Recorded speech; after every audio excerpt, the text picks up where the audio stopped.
Cannons to the face, a knife on neck. She says that she's there to grab his eggs, and my bro is shocked. But we're talking about a real egg, an actual black dragon egg, which Lu Fan has been searching for days, but the moment they encountered it, he was ambushed by this gangsta trio with a thick babe. My bro tried to fend for himself, but having just awakened and being against 3 higher levels, he had no chance, now deliciously immobilized. The girl says she's excited too, see how good is the egg he has. When military bro comes running with a smile, saying they found a jackpot. Bro no, he's done if they steal it. While Baby Doll, upon seeing his egg, puts her tongue out and says that he's worthy to track. Our MC is about to throw his life away to fight for this egg, but why is he so interested in it? He's just a loser transmigrator, as every other guy, the emo of the class always in the background, but this boy, even without talents, has been studying hard and training every day for a dream that I respect. He has a MILF aunt that makes some bread rolls that I desperately want to wit. Like, look at the sheer mass those rolls carry, and she walks around on nightgowns that can barely hold her bakery and attacks my bro with pure flour content. And with such a big motivator, of course my bro was excited for his awakening ceremony, getting a rare class and being able to provide for his family. But when the big day came, things went south. Because he got a bad class? No, other students did get some rare stuff, like this guy with a rare magician talent. But Lu Fan shocked everyone. One of the rarest professions, but at the same time one that put a frown on everyone's face. The director even felt sad for the boy. He had awakened a legendary dragon tamer class, on paper extremely rare. On reality the worst, because it does absolutely nothing without a dragon. Creatures extremely rare, strong, and that don't accept being tamed by no one. So this was bad news. So when he got home and warm bread came straight at him, he could only feel sad. She was all happy asking about his awakening, while he could only think that he would be able to put some flour into that bakery, but swore that he would do his best and wouldn't give up. Alabama aunt rested this hopeless loser head in her cinnamon mountains, saying that just he being alive was enough. But when he went to sleep, a sudden treasure appeared from his useless system, showing the location of a possible dragon egg. Now we know why the trio is taking my bro's eggs and why he's unfazed by those white masses of heat in his face. He's used to it. Why he's not used to though is giving up. And in that exact moment he was about to fight to death that the egg broke. Something flew straight out of it and went straight to the trio. They tried to fight it, but the 5 seconds of life creature went straight for a bite and flew straight trough the dude's whole body, as if was crossing water. Flesh rained down and the other two knew they were fucked. Bro and hanging balloons were shocked on that newborn's power, and in a second was only both. He threw that trash bitch to the floor and went straight towards the dragon, activating his only skill, the dragon taming technique, and in a second the covenant had been established, in a beautiful pose. Baby begged for her life, but unfortunately, he has a much more productive bakery at home. So the black dragon flew straight at the snow bunny, and she became tonight's third lunch, right after bro was hugging the dragon all happily, until that creature began to burn in some red aura. And guys, we have a problem. It's absurdly thick, but it has literal 10 minutes of life, so please avoid any remarks, okay? Don't go in the comment section saying something ridiculous like I want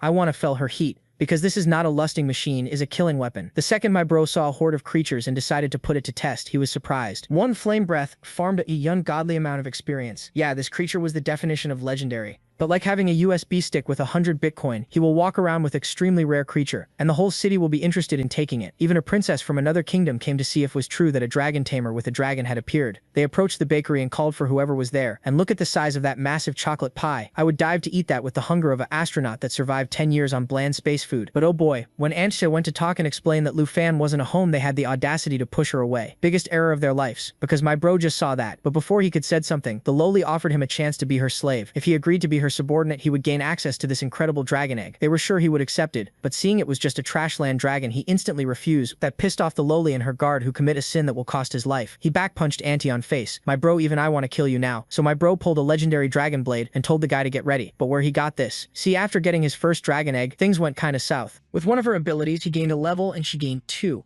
The boy is impressed with the sweep he made. He then tells her it's not even worth wasting time with these little things. While he keeps gaining experience, he's looking at a cave saying there's something waiting for them. A paw hits the ground and 3 lion heads appear. With the most original name of all, this is a 3-headed lion, a level 25 boss. Luffy knows that normally a giant group would be needed to hunt this, but now that he's with Shioi, there's no need to fear. The lion suddenly roars, increasing his power. It starts to cast a fireball spell that takes some time to activate. Luffy warns Shioi they need to interrupt this skill. She activates a power of flames around her while Luffy is advancing. Seeing all this madness coming, the lion is even afraid. Luffy is already on top of Shoei, who is turned back into a dragon form, and uses a jaw attack to bite his head. With this, they interrupt the skill, and Luffy takes advantage to attack, giving a precise blow right on top of the head. With that, the lion falls to the ground. He realizes the beast died way too easily, not to mention he's already up to level 14 and she's up to level 9. Also, the system's cooldown just reset, so he's going to receive another treasure map. He's already excited to see what comes this time, and calls the little dragon for a stroll. In a part of the depths of the Kabaxan Mountains, the girl with blue hair tells the knight that the opportunity is very good and they can't let it pass. The knight named Sunji responds that to enter the realm of fortune they need at least 5 people. The girl named Kai, who has the profession of Heart's Bandit, says that even with her agility this journey will take a day. However, the girl carrying a staff explains that these realms appear once every 24 hours and are extremely rare. She is Kitten Shu and her profession is a mystery. Sunji tells her not to worry, with so much skill she will get into a good college and receive many resources. But suddenly he hears something and the three turn around. It's Lufin saying they don't need to be scared, he's just passing by. Sunji sees in his clothes and says that an adventurer of that level shouldn't be there, it's dangerous. But Kin Q touches the knight's hand, talks to Lufin, introducing herself and making an offer. She invites him to join the group to enter the fruitful realm without even needing to do anything and still receive 100,000 coins at the end. Lufin seems to recognize this name of the fruitful realm and asks if she really will give 100,000 coins. She says yes, and that he doesn't need to worry. The only thing they want is a few more people to close the group. They were already 4 people, meaning that Knight, who wasn't introduced, is garbage and will die. And Sunji tells him to come quickly. But Lufin says he's not interested in money, but in participating as a member. The three turn somewhat startled. The Heart's Bandit asks if he really wants to compete based on performance, meaning whoever does more gets more items. And Lufin agrees. Kin Chu knows they are level 20 and this boy seems very weak. What's he going to do? He'll end up with nothing. But since they need him, she accepts and says it'll be very good to cooperate. With that, they shake hands and the deal is sealed. She warns that it's time to enter, while Lufin is letting Shoei rest to only use her when really necessary. With that, they enter the realm through the portal. This is the realm of intermediate level lamentation and hard difficulty. Upon entering, Kin Q says that place is very silent, the only thing heard is their voices. Sunji asks Lufin why he doesn't have any weapons. He stretches out his hands and flames appear. From the inventory, he takes out a dragon blade he received from the second map. Seeing the blade, Sunji says it's amazing. He thought he was trash, but is he a transfer student by any chance? Suddenly, the ground explodes with a hand coming out and decaying level 15 zombies appear. Shojia, the fighter who will definitely die, rushes forward with the advanced ability.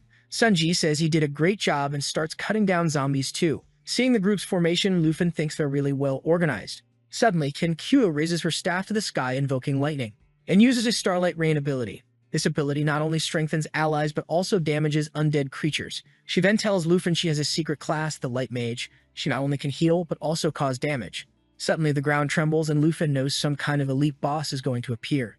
A hand explodes a wall and now there are bloodthirsty zombies. Sunji tells the bandit to protect the mage and our protagonist, while he's going to advance with the warrior on waiting to die. He jumps and delivers a vertical cut right on the zombie's shoulder, and his friend delivers a blow right in the middle of the zombie. But he's trying to remove the blade and it's not coming back. The creature's flesh is holding the blade. These creatures can drain the life of anyone they damage with the poison they have. What we were all waiting for is finally going to happen, and this guy whose name I don't even know is going to die. Sunji ends up having to let go of his blade too, which gets stuck in the zombie's shoulder. He pushes the extra to the extra, warning the bandit to help in the front line. But Lufin says it's not necessary. Already with the blade in hand and red eye, he says he'll handle it. The zombie is coming towards Lufin and Sunji is going to try to save him. But he takes a look and drives the dragon blade right into the zombie's chest. They are startled and Lufin is cutting everyone. No one there believes it and Kin is blushing. The poor knight doesn't even know what to say. Lufin hands back the sword, saying they can now move forward. Sunji wants to know his level. It's impossible for someone who just awakened to be so strong. The protagonist says he's a level 14 student who came here to take the big exam. There's no reason for him to lie. Healing the guy, Kin Q says then they are the same age, while thinking that the level 14 boy is stronger than the level 28 knight. But suddenly a bloody zombie appears next to her. The bandit goes in to steal a heart and shoot an arrow, but suddenly Lufin passes by her side and stabs the zombie in the chest. He pulls out the blade and the creature is all destroyed on the wall, warning that now the creatures will only get stronger and stronger. He's going to walk in the front line, and does anyone have a problem with that? Everyone is silent and doesn't even know what to respond. Kim Q smiles, saying it's fine. She counts on him and the knight in the front line while she helps the others. Our boy says she can call him Lufin. And now let's go deeper. The group is trailing behind him, and it seems they've heard about a certain dragon tamer who recently appeared. However, Kim Q is confused because the dragon tamer class was supposed to be the weakest. Another bloody zombie falls to the ground. They have arrived at the central village. Lufin knows that Kim Q's healing magic can't remove the poison that's been applied to the guy. Suddenly, Kair, the bandit in this case, says she feels something strange. Underneath them is a pile of debris and some zombies are coming from behind. The poison guy tries to warn that there's something coming from behind. He falls to the ground and Kim Q rushes to help, but there's a red light on his back. They hear a sound and turn to see a zombie with steel skin. Kair recognizes that as the mystical guardian. Seeing that there are some bodies stuck to the creature, Lufin warns that they need to kill it quickly before it absorbs their friend. Samye advances with a moonlight cut. However, his blade can't even scratch it. Lufin is worried since the poison on the guy is attracting a bunch of creatures. He goes up and tries to stab the monster in the face. It seems to have affected it a bit, but it'll still need a few more attacks, as the creature has 40% more defense. One of the abilities he received with the dragon blade is dragon armorization. The steel zombie uses a charge ability to go towards Kim Hyu. Lufin asks her to use blessing powers along with him. Activating the dragonization ability, his hand starts to transform, and Kim Hyu raises the staff using the light ability. The strength of this hand depends on the strength of the dragon he has a bond with. With this, he strikes right in the middle of the zombie, while Kim Hyu provides support. Half of the creature explodes and the people realize it's starting to disintegrate. Samye says that apparently this creature depends on continuous absorption to grow so big. While thinking that this Lufin is definitely a pro, inside the zombie, a head with a giant eye can be seen. Kim Hyu recognizes that as the main body and Lufin advances, he jumps towards the monster and delivers a fiery blow right in its face. The flesh disintegrates and an explosion occurs on its back, and the boy looks all stylish. Now the gothic girl is all impressed that the realm's guardian was truly defeated, while Kim Hyu can't believe he really defeated a level 20 boss. From the monster, a treasure chest appears. Kim Hyu approaches the chest, saying they'll follow the rules and apologizes for earlier. They didn't know he was so strong. Samye also says he's really strong and could have come here alone. He then opens the chest. Lufin is curious about what's inside. A strength potion, some antidotes for the poison, and a good quality bracelet that provides strength and resistance. Samye comments that this chest is very mediocre. Lufin agrees it should have been much better for a realm like this. Kim Hyu hands him the best item, the bracelet, since he did more than everyone else. He equips it, receiving new stats. While she's thinking, the portal still hasn't appeared. The bandit says they need to look around then. Lufin then notices something and tells them to pay attention. In his system, it shows that Zombie wasn't the final boss of this place. Sungyet is startled, asking if he found something, and Kim Hyu points in a direction, saying she feels dark energy. In front of a lake, she says it's close. They say they believe her since she's a light mage. There seems to be something under the water, and upon sensing their presence, eyes appear around tentacles. Lufin realizes something is coming, and several hands emerge from the water. It's a creature of which the system has no information. Sung Ye recognizes immediately that it's probably the final boss. The creature is attacking, and he tells everyone to get on its back as he will protect them. The attack hits him, and he seems to resist a bit. Very little because he's already fallen to the ground, beaten up. And now the tentacles are eyeing Kim Hyu. I just hope the work doesn't change genders. She's protecting herself there, and Lufin advances towards the hand, which is promptly cut off. The boy is very cool and manages to save her, obviously leaving her all flushed, still sliding on the ground.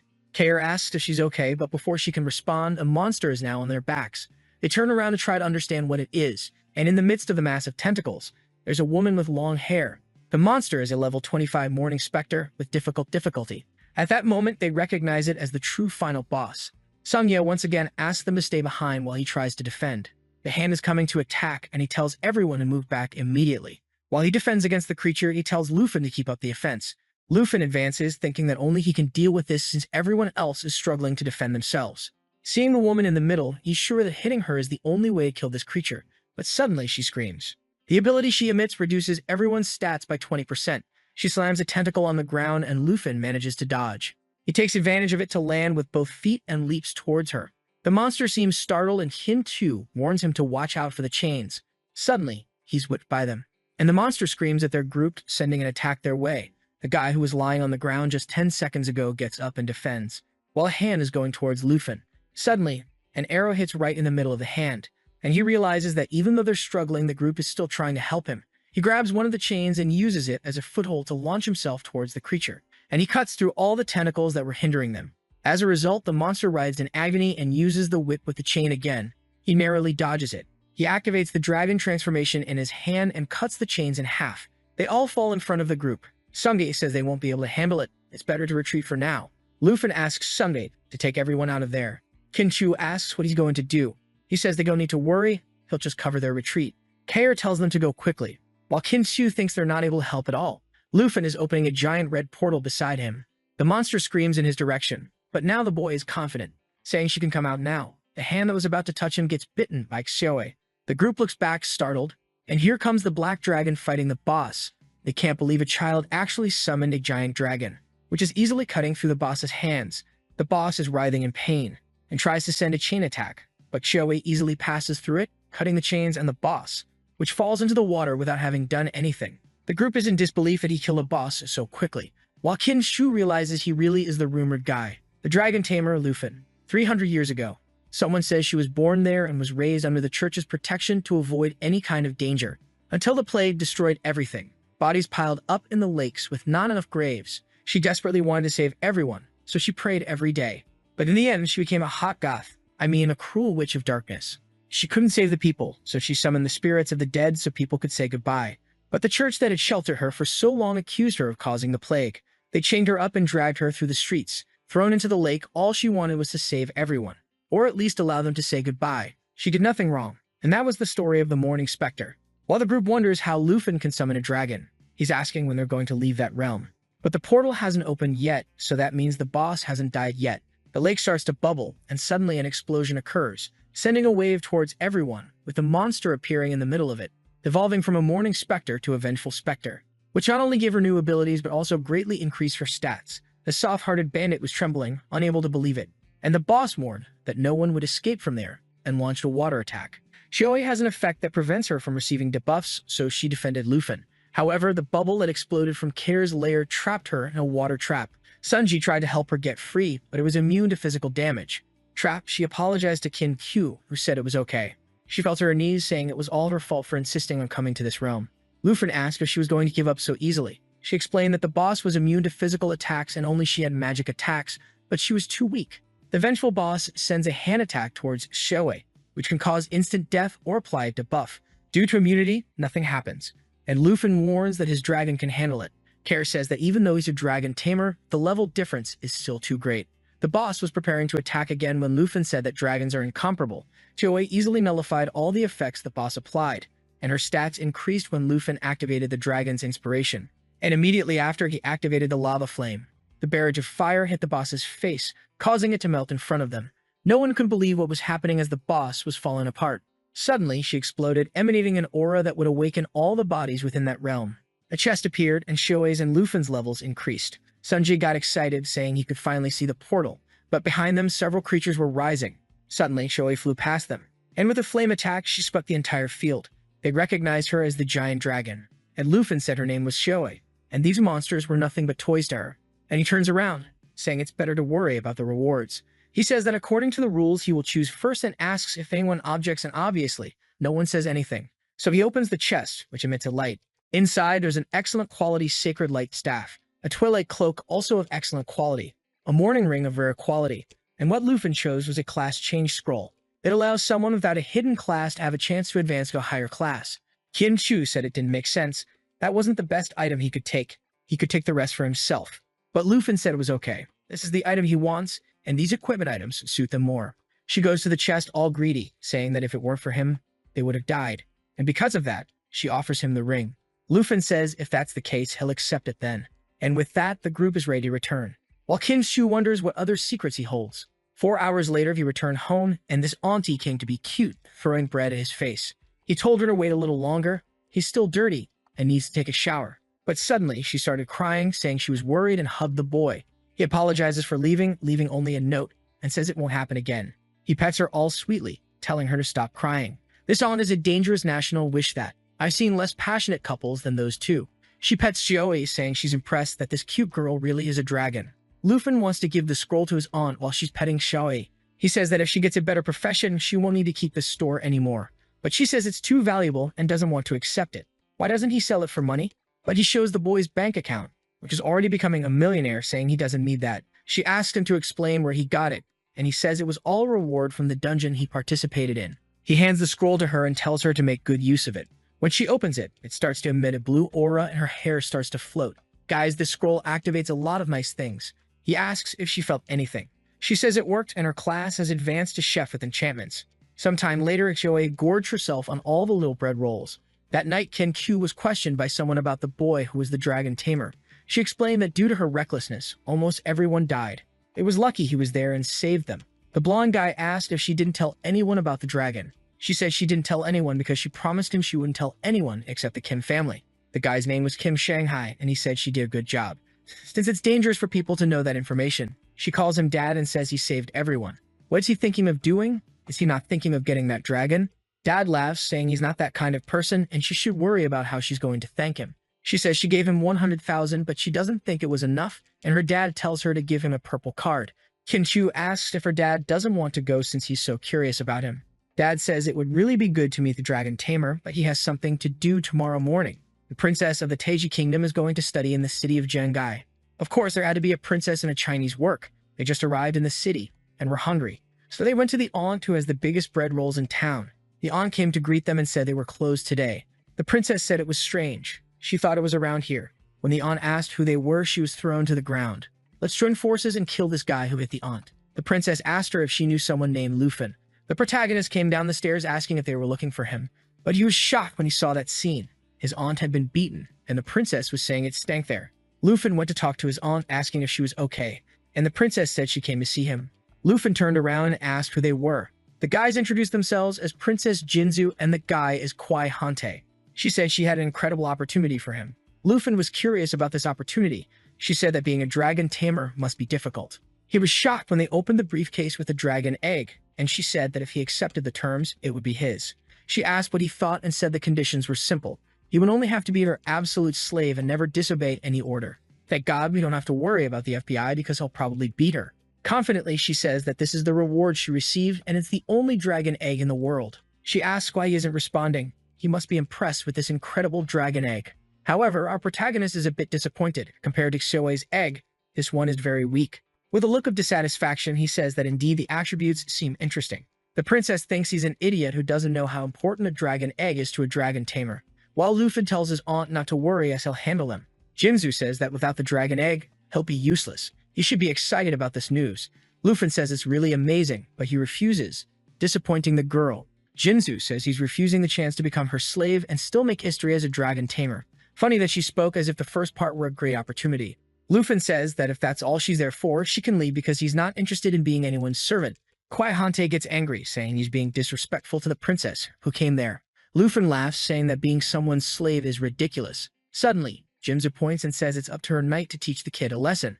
The aunt steps in front, telling them not to get angry and stop it. But the knight slaps her on the cheek. Good heavens, we're going to kill this guy. She falls to the ground with flushed cheeks, and Lufin goes to help her. Queen Hante says he deserves it for offending the princess and moves to punch the protagonist in the back of the neck.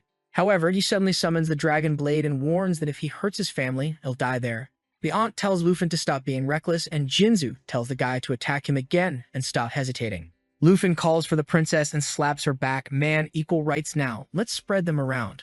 Queen Hante tries to attack him from behind at this moment, but Lufin manages to defend and throws his blade on the ground.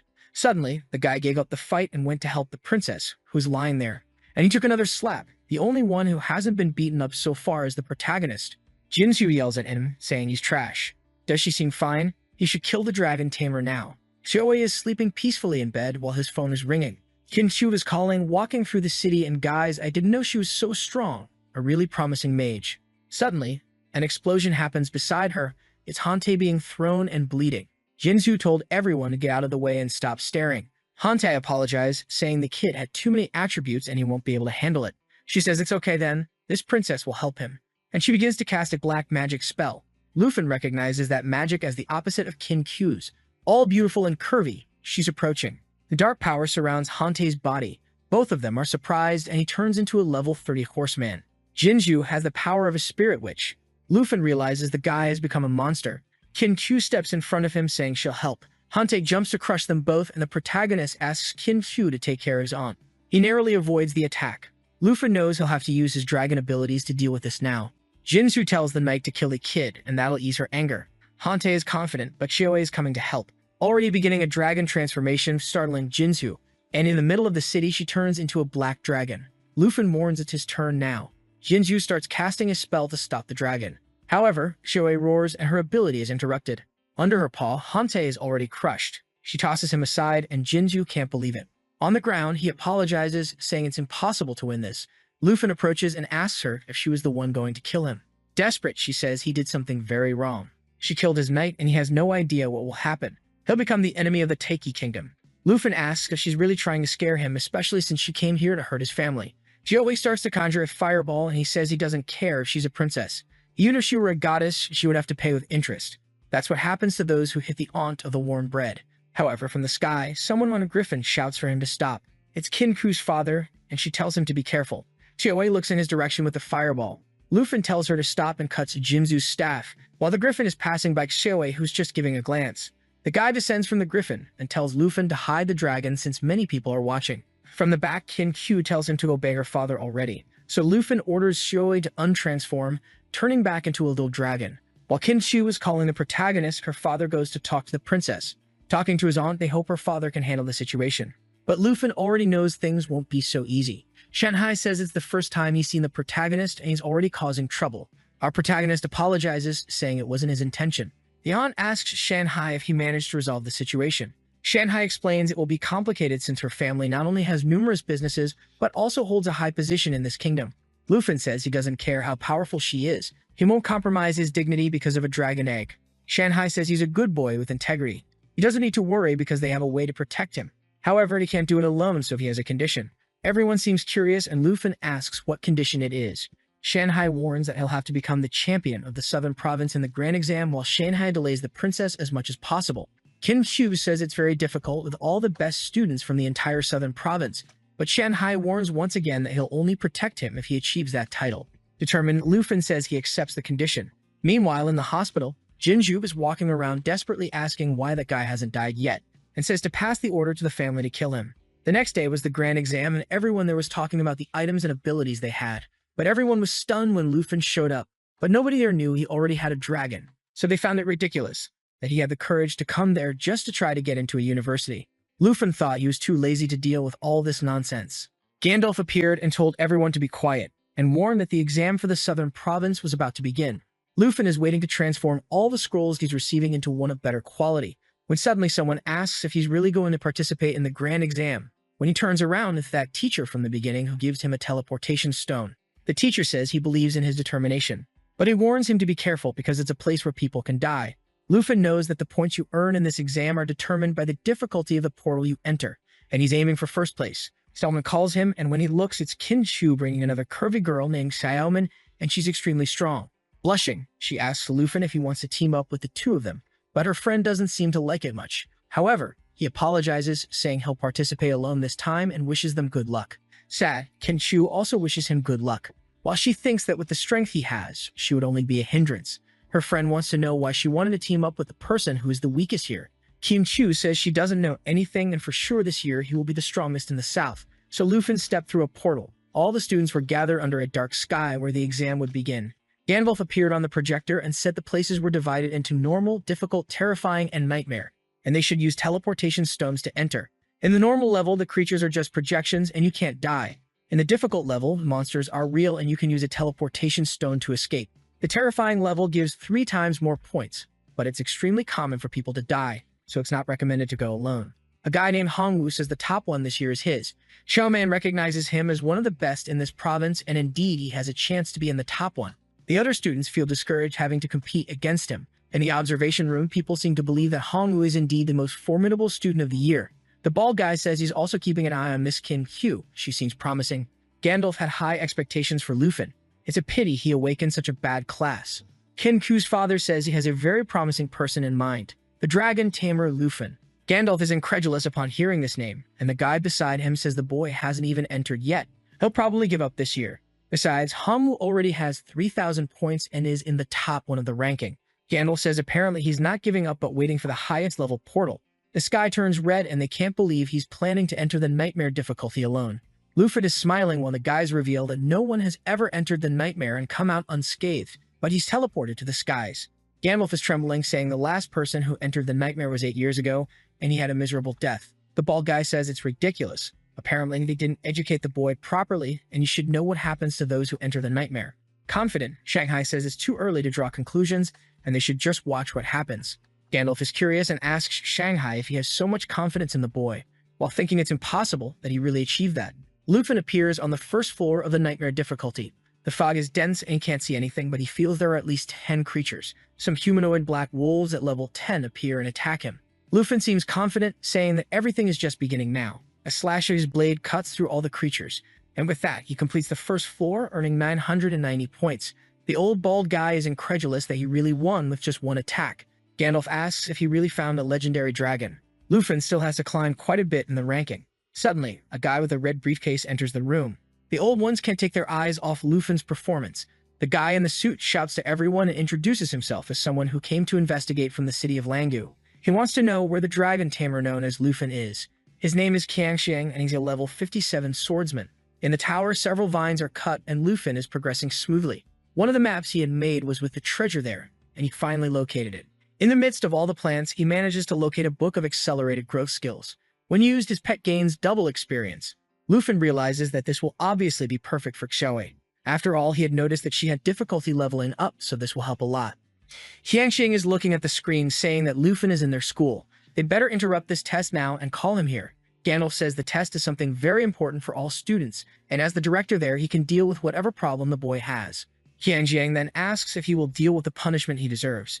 The old man is curious, and Qianhai asks him what he means by the punishment the dragon boy did. Qiangxiang tears off his arm, telling him not to come closer. However, he should know that if he tries to keep protecting this boy, the whole Jin family will go against him. He pushes him, telling him to get out of there and tells the director to bring the boy now.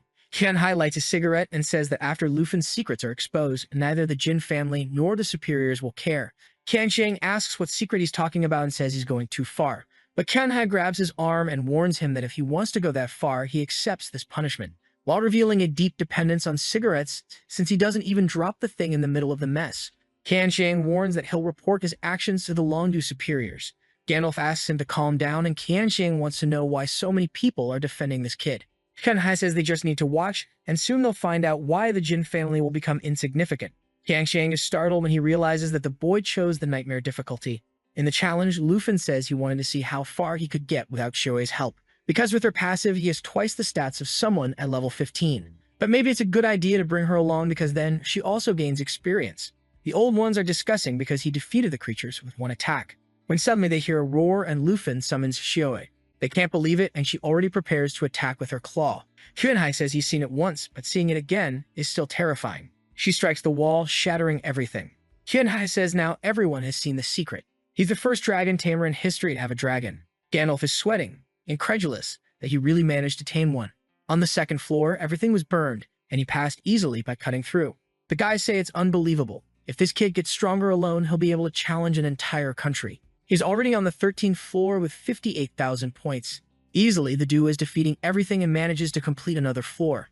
Gandalf says it's not just the power of the dragon. The boy also seems to have incredible strength. He has at least over 100 points in each attribute. Qianhai asks Xiang if he really wants to challenge the boy, who responds, saying that now it's explained where he got so much confidence.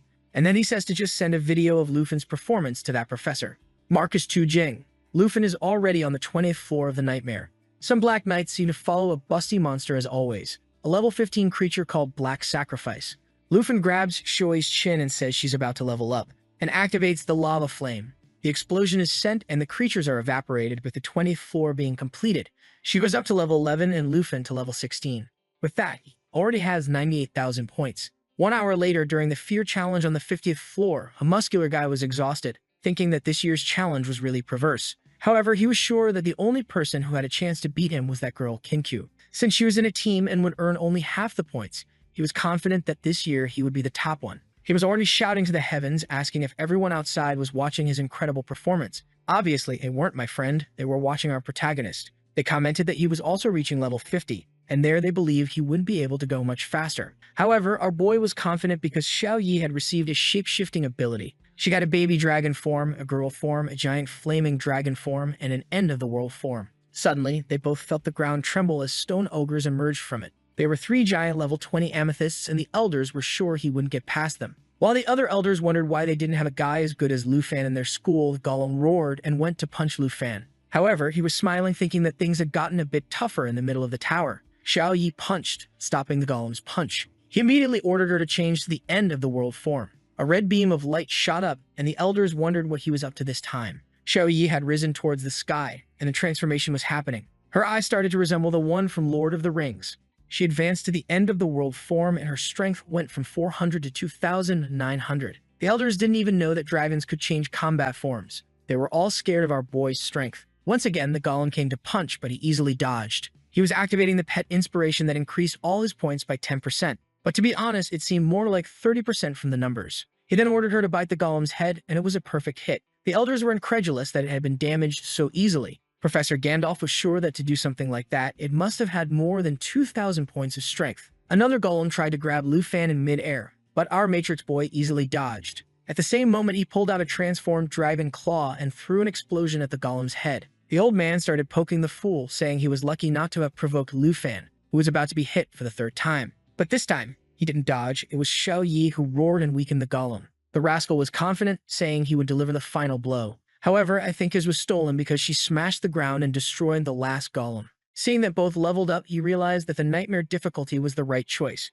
Not to mention, there were still many floors for them to level up. The old men, who were just poking each other, said that it seemed even the 50th floor wasn't difficult for Lufan. The brown-haired guy was a specialist in judging strength, and Gandalf asked what he thought of the dragon. The guy said it was hard to estimate, but it seemed that in the form change, she must have at least 2,500 strength. The muscular old man said it was impossible. How could a kid that age be stronger than all of them there? While Gandalf was thinking that he had already expected something like this, the elders warned that from the 50th floor on, the X+1 function activates. Gandalf said this was established by those who first created the tower. Basically, after the 50th floor, you always encounter a boss on each floor. This makes advancing any floor beyond that extremely dangerous.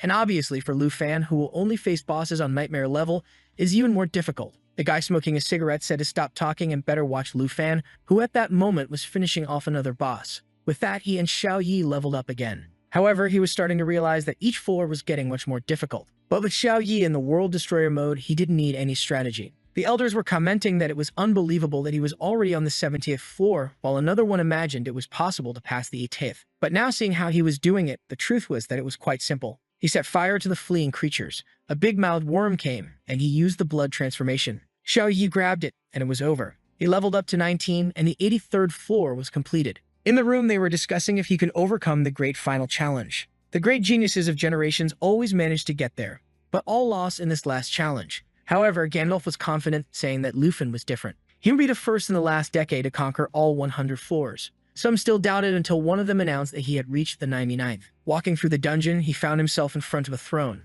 Around the throne were 4 headless knights. Suddenly, the candles in the place lit up, and a headless knight with a blue flame arose. It was a level 55 boss that brought the end of the world. Lufan had heard about the kingdom of the headless knights, and it was an extremely difficult mission. Interrupting his thoughts, the knight advanced, activating a curse on Lufan that he would die automatically if his health dropped below 75%. He found himself in a difficult situation, but since there was no control skill, all he could do was charge forward and deal with the 4 at once. The headless knight unleashed the Pantheon skill from League of Legends. But our boy easily dodged and approached the first one, delivering a slash right in the middle of the armor. However, he realized that it seemed indestructible, and another one appeared behind to counterattack. Lufan barely defended himself and shouted for Xiao Yi, signaling that the time had come. She appeared, smashing the knight and destroying the entire castle. They looked from above and apparently had dealt with the first of the 4. Another one advanced, saying that for killing the king, he should die. He used a lightning attack, but Lufan defended himself.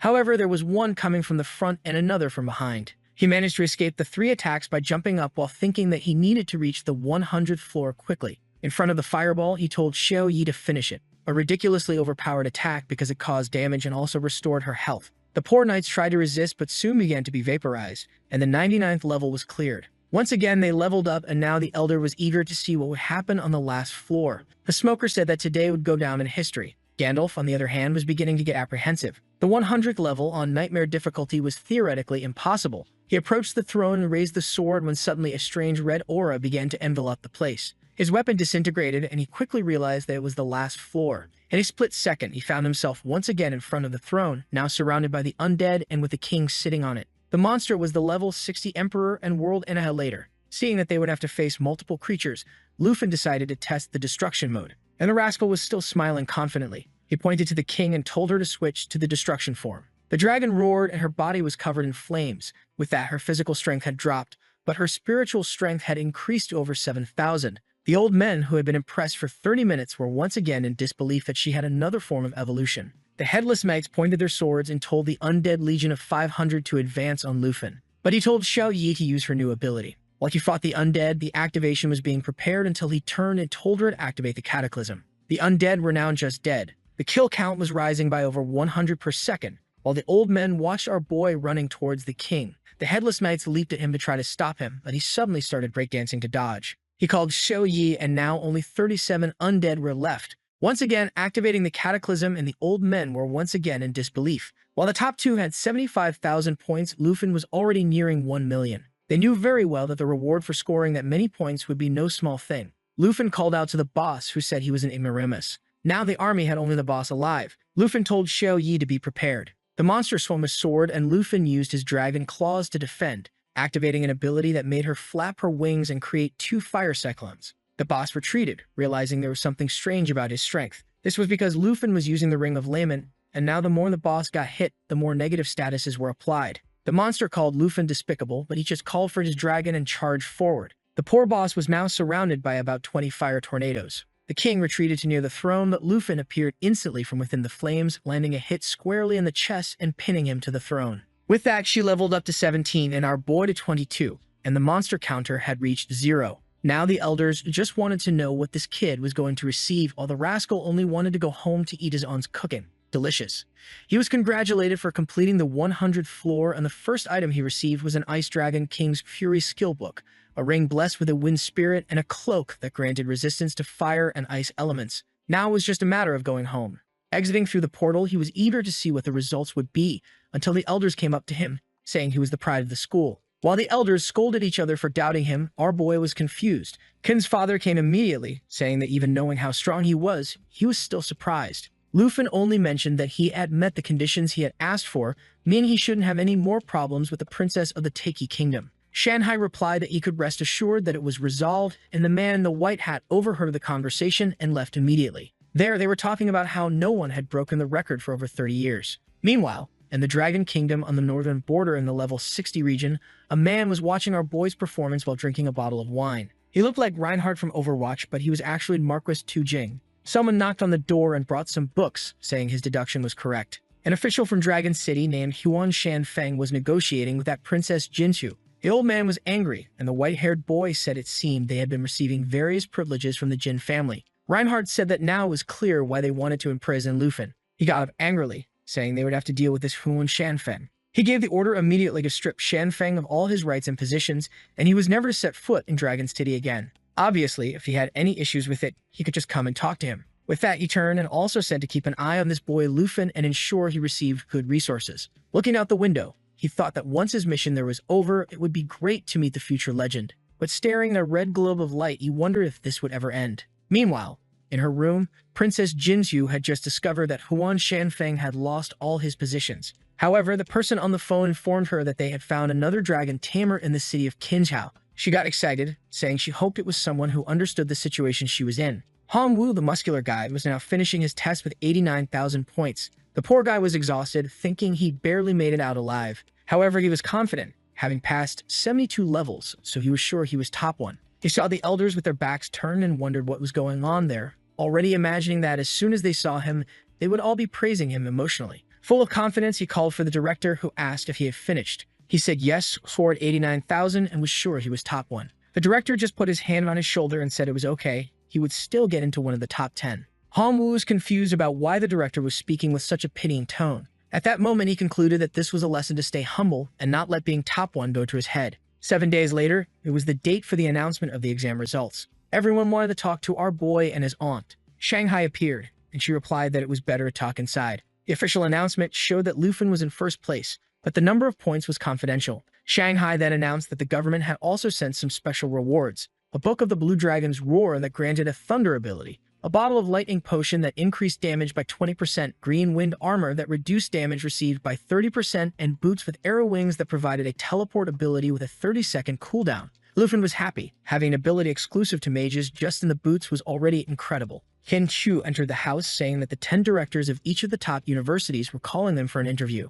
Lufin was impressed since the announcement had just been made. Shanghai told him to get used to this treatment, but then whispered that his results were being kept confidential to avoid attacks from other nations, as was the case with the princess. Lufin thanked him and said he wanted to meet the person who did this for him in person. The man replied that there was no need to rush because he would soon meet them. Kyun Shu then handed him a card, saying it was a gift of thanks. Seeing it was a purple card, he knew it was worth 10 million coins, though they had agreed on only 100,000. Shanghai asked him to accept it as a thank you for saving Qin Ku's team. She then shouted for them to go to the village. Lufin was confused, but she pulled him, saying he had to meet all the representatives. Meanwhile, in a nearby forest, Jinzhu was asking Hong Tai what level the guy was at. He replied that he was at level 19 and the dragon at level 14. Smiling, she said that tamers were really different. The dragon she once wanted to give to Lufin was now in the hands of another guy. The white-haired guy was named Chen Tianzi, and the boss in front of him advanced. He jumped and sent his dragon to advance. A tail strike made the creature fall, and he went to lance its chest.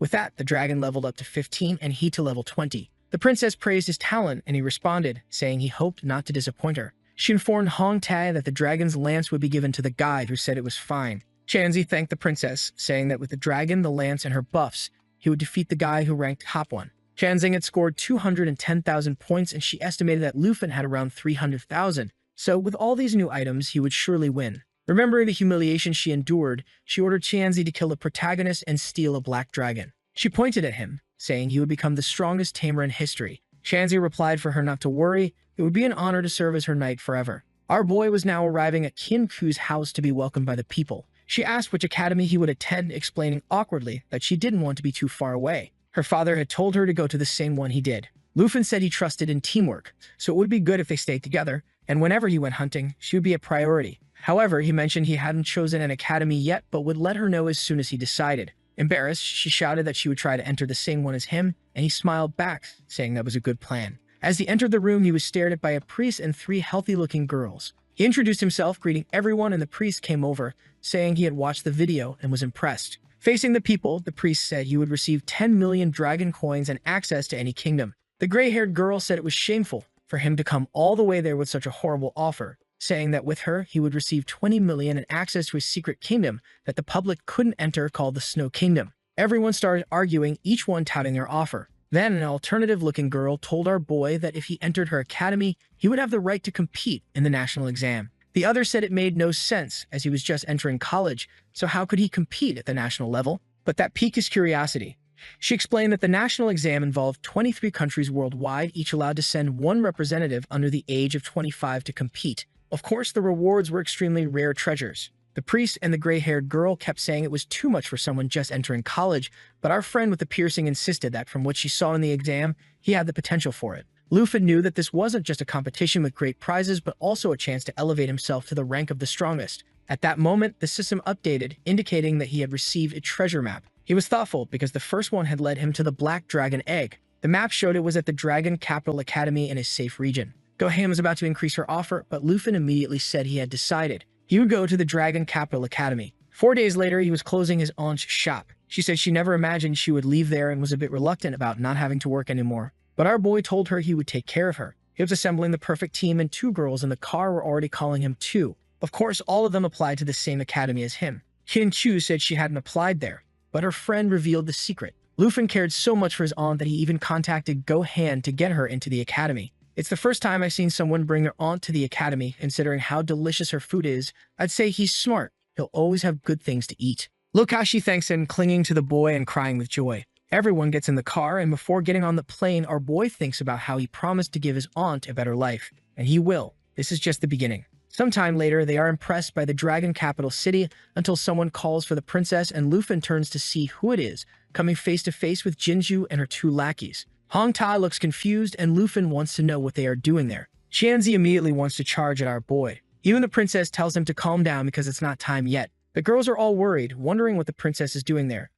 At that moment, Gohan appears, saying both groups arrived together and tells them to come on. She says it's a coincidence that the 2 dragon tamers are the first and second in the ranking. Lufin is shocked, not expecting someone with the same profession as him. Qianzi says he's been hearing a lot about him. Lufin turns to Gohan and says they can go see the school now. The princess responds that they prefer to explore the place alone. She then shows that the first-year students area has more than 30 villages, with the best ones obviously reserved for the highest-ranking ones. Lufin's village will be there, while Tianzi's will be at number 18. Our boy quickly realizes that Tianzi probably accepted the terms the princess offered him and thinks it's shameful for someone in the same profession to stoop so low. The girls then say they didn't make the top 30 and ask if they'll have to look at the dorms. Gohan replies that they will, but the aunt gives a soft squeeze and asks if they can't live with Lufin. Gohan says there's no rule against it as long as the person who owns the residence doesn't mind. The aunt asks if he isn't tired of eating her warm meals. Our boy responds that he isn't tired. He enjoys eating everything his aunt makes. She pulls the other 2 and says they'll be a perfect team and all live together.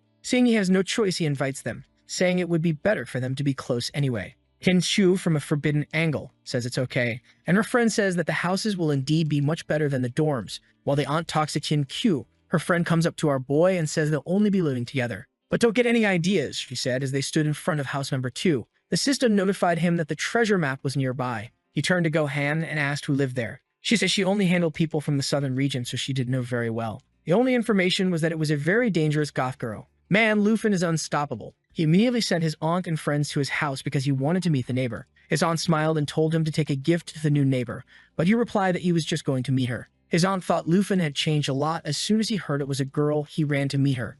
Kin Ku's friend was impressed. The boy had 3 girls at home and still ran to meet the neighbor. He rang the doorbell, carrying a cake his aunt had made for her. When the girl opened the door, he introduced himself as Lufin, the #1 from Yangai City. It was obvious she was extremely dangerous and carried high-density weapons. My warrior was ready for extracurricular activities. She said nothing, and he said he brought a gift because they were neighbors and he wanted them to get to know each other better. Silent as she was, she just took the box without saying anything and then just mentioned the province and that her name was Jiang Ying. The woman said 2 words and he was already thinking her voice was very cute. I didn't know our boy was so bold. He already asked to come in and asked if she could offer him a glass of water. She said nothing and just nodded. As soon as she moved to the side, he rushed in. He knew he couldn't stay long, so he had to find the treasure as quickly as possible. He checked the bedroom, the bathroom, until he opened a door and found the treasure map with the jade dragon egg. Finally, he read his second dragon. He immediately ran out and met her in the hallway with 2 glasses of water. After obtaining the egg, he thanked her for her kindness and left. She looked to the side and saw that he had come out of the room where she had left a dress, already thinking he was a pervert in her house.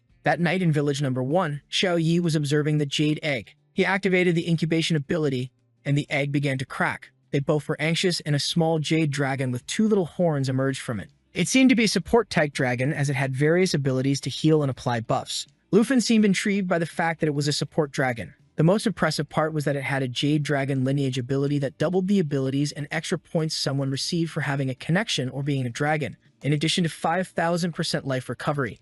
This would not only double his strength, but probably also Xiao Yi's since she was connected to him. Doing the math, he got excited, realizing that Xiao Yi would reach almost 12,000 spirit points. She was happily playing with the dragon. Additionally, she had an equipment assimilation ability that allowed her to absorb any item. Lufin had no idea how strong she would become or in what form. While he was thinking of a name, the dragon bit Xiao Yi. In a stroke for creativity, he named it Xiao Fei. He picked it up and gently stroked its wing. The next day, walking around the campus, they discussed how his aunt, being in the life profession class, didn't need to attend the ceremony. The girls asked why it was so noisy in his room the previous night. When he was about to explain, someone called out to them. They were actually calling for the 2 girls who felt embarrassed when the guys said they would enter any dungeon with them, that it would be great to die alongside such beauties. They assumed the boy next to them wasn't their boyfriend. This scene seemed just for the artist to draw the girls as the scene shifted to the moment they entered the ceremony hall.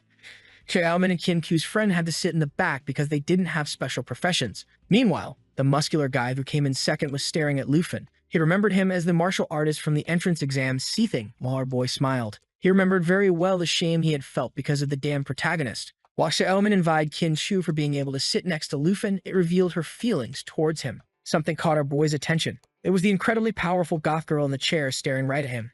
Qin Shu asked who she was, and he said she was the neighbor from number 2. She was impressed, noting that the girl was both very strong and very beautiful. The guys in the back were getting increasingly angry with Lufan, the bastard surrounded by beauties. Then the director ordered everyone to shut up. His name was Zhao Sheming, and he was also the Combat Academy's professor. He said he didn't like idle chatter, so he just informed them they would receive some cards. These would function as credentials and shopping cards within the academy. Points, which were basically the currency there, would be stored on these cards. Points could be used to access secret realms, buy weapons, and even potions. The initial amount present on the card represented their ranking position. One of them complained that in easier provinces, weaker people topped the rankings, but the director assured them that everything had been taken into account for the calculation of the amounts. Lufan understood these were the Academy's funds. The director explained that in a month, everything would be recalculated. He also mentioned that the top 30 in that place had access to the blue class, where they would receive various privileges including secret abilities and realms that only they could enter. People realized that staying in the top 30 was very important, as it not only got them their own village but also entry into the blue class.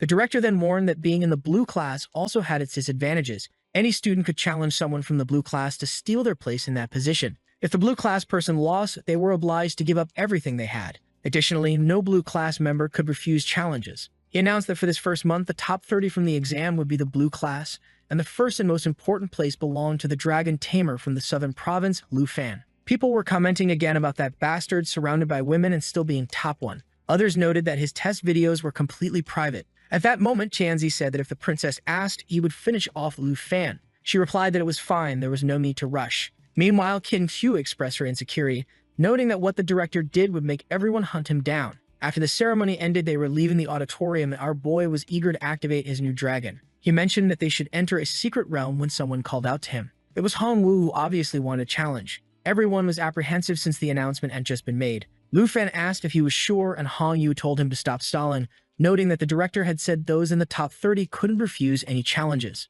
Hong Yu thought our boy had passed by summoning various weak dragons. If that were the case, he could just take him out before the summons and win. With no choice, Lu Fan accepted and Hong Yu placed 200 points on the bet. Considering that being top 1 with 1.2 million and having received 13,200 points were significant for the guy. From the corner, the princess and her group were eager to see how Lu Fan would perform. Hong Yu started the count from 1 to 3 while Xiaomin seemed insecure. Qin Shu told her to relax because she hadn't yet seen Lu Fan in action. The professors were also curious. As the count reached 1, Qin Q said now she would understand who Lu Fan was. Hong Yu leaped towards him, activating a punch with accumulated Kai. Strangely, our boy vanished into thin air. The guy realized it was a teleportation ability from second-class mages, but the boy was a dragon tamer. Lu Fan appeared behind him and told him to come on, asking if that was all he could do. Hong Yu concentrated energy into both hands, saying that he was asking to die and launched a series of palm attacks. But our boy advanced, dodging easily. The fool was confident, thinking that as long as the boy didn't summon a dragon, he would win.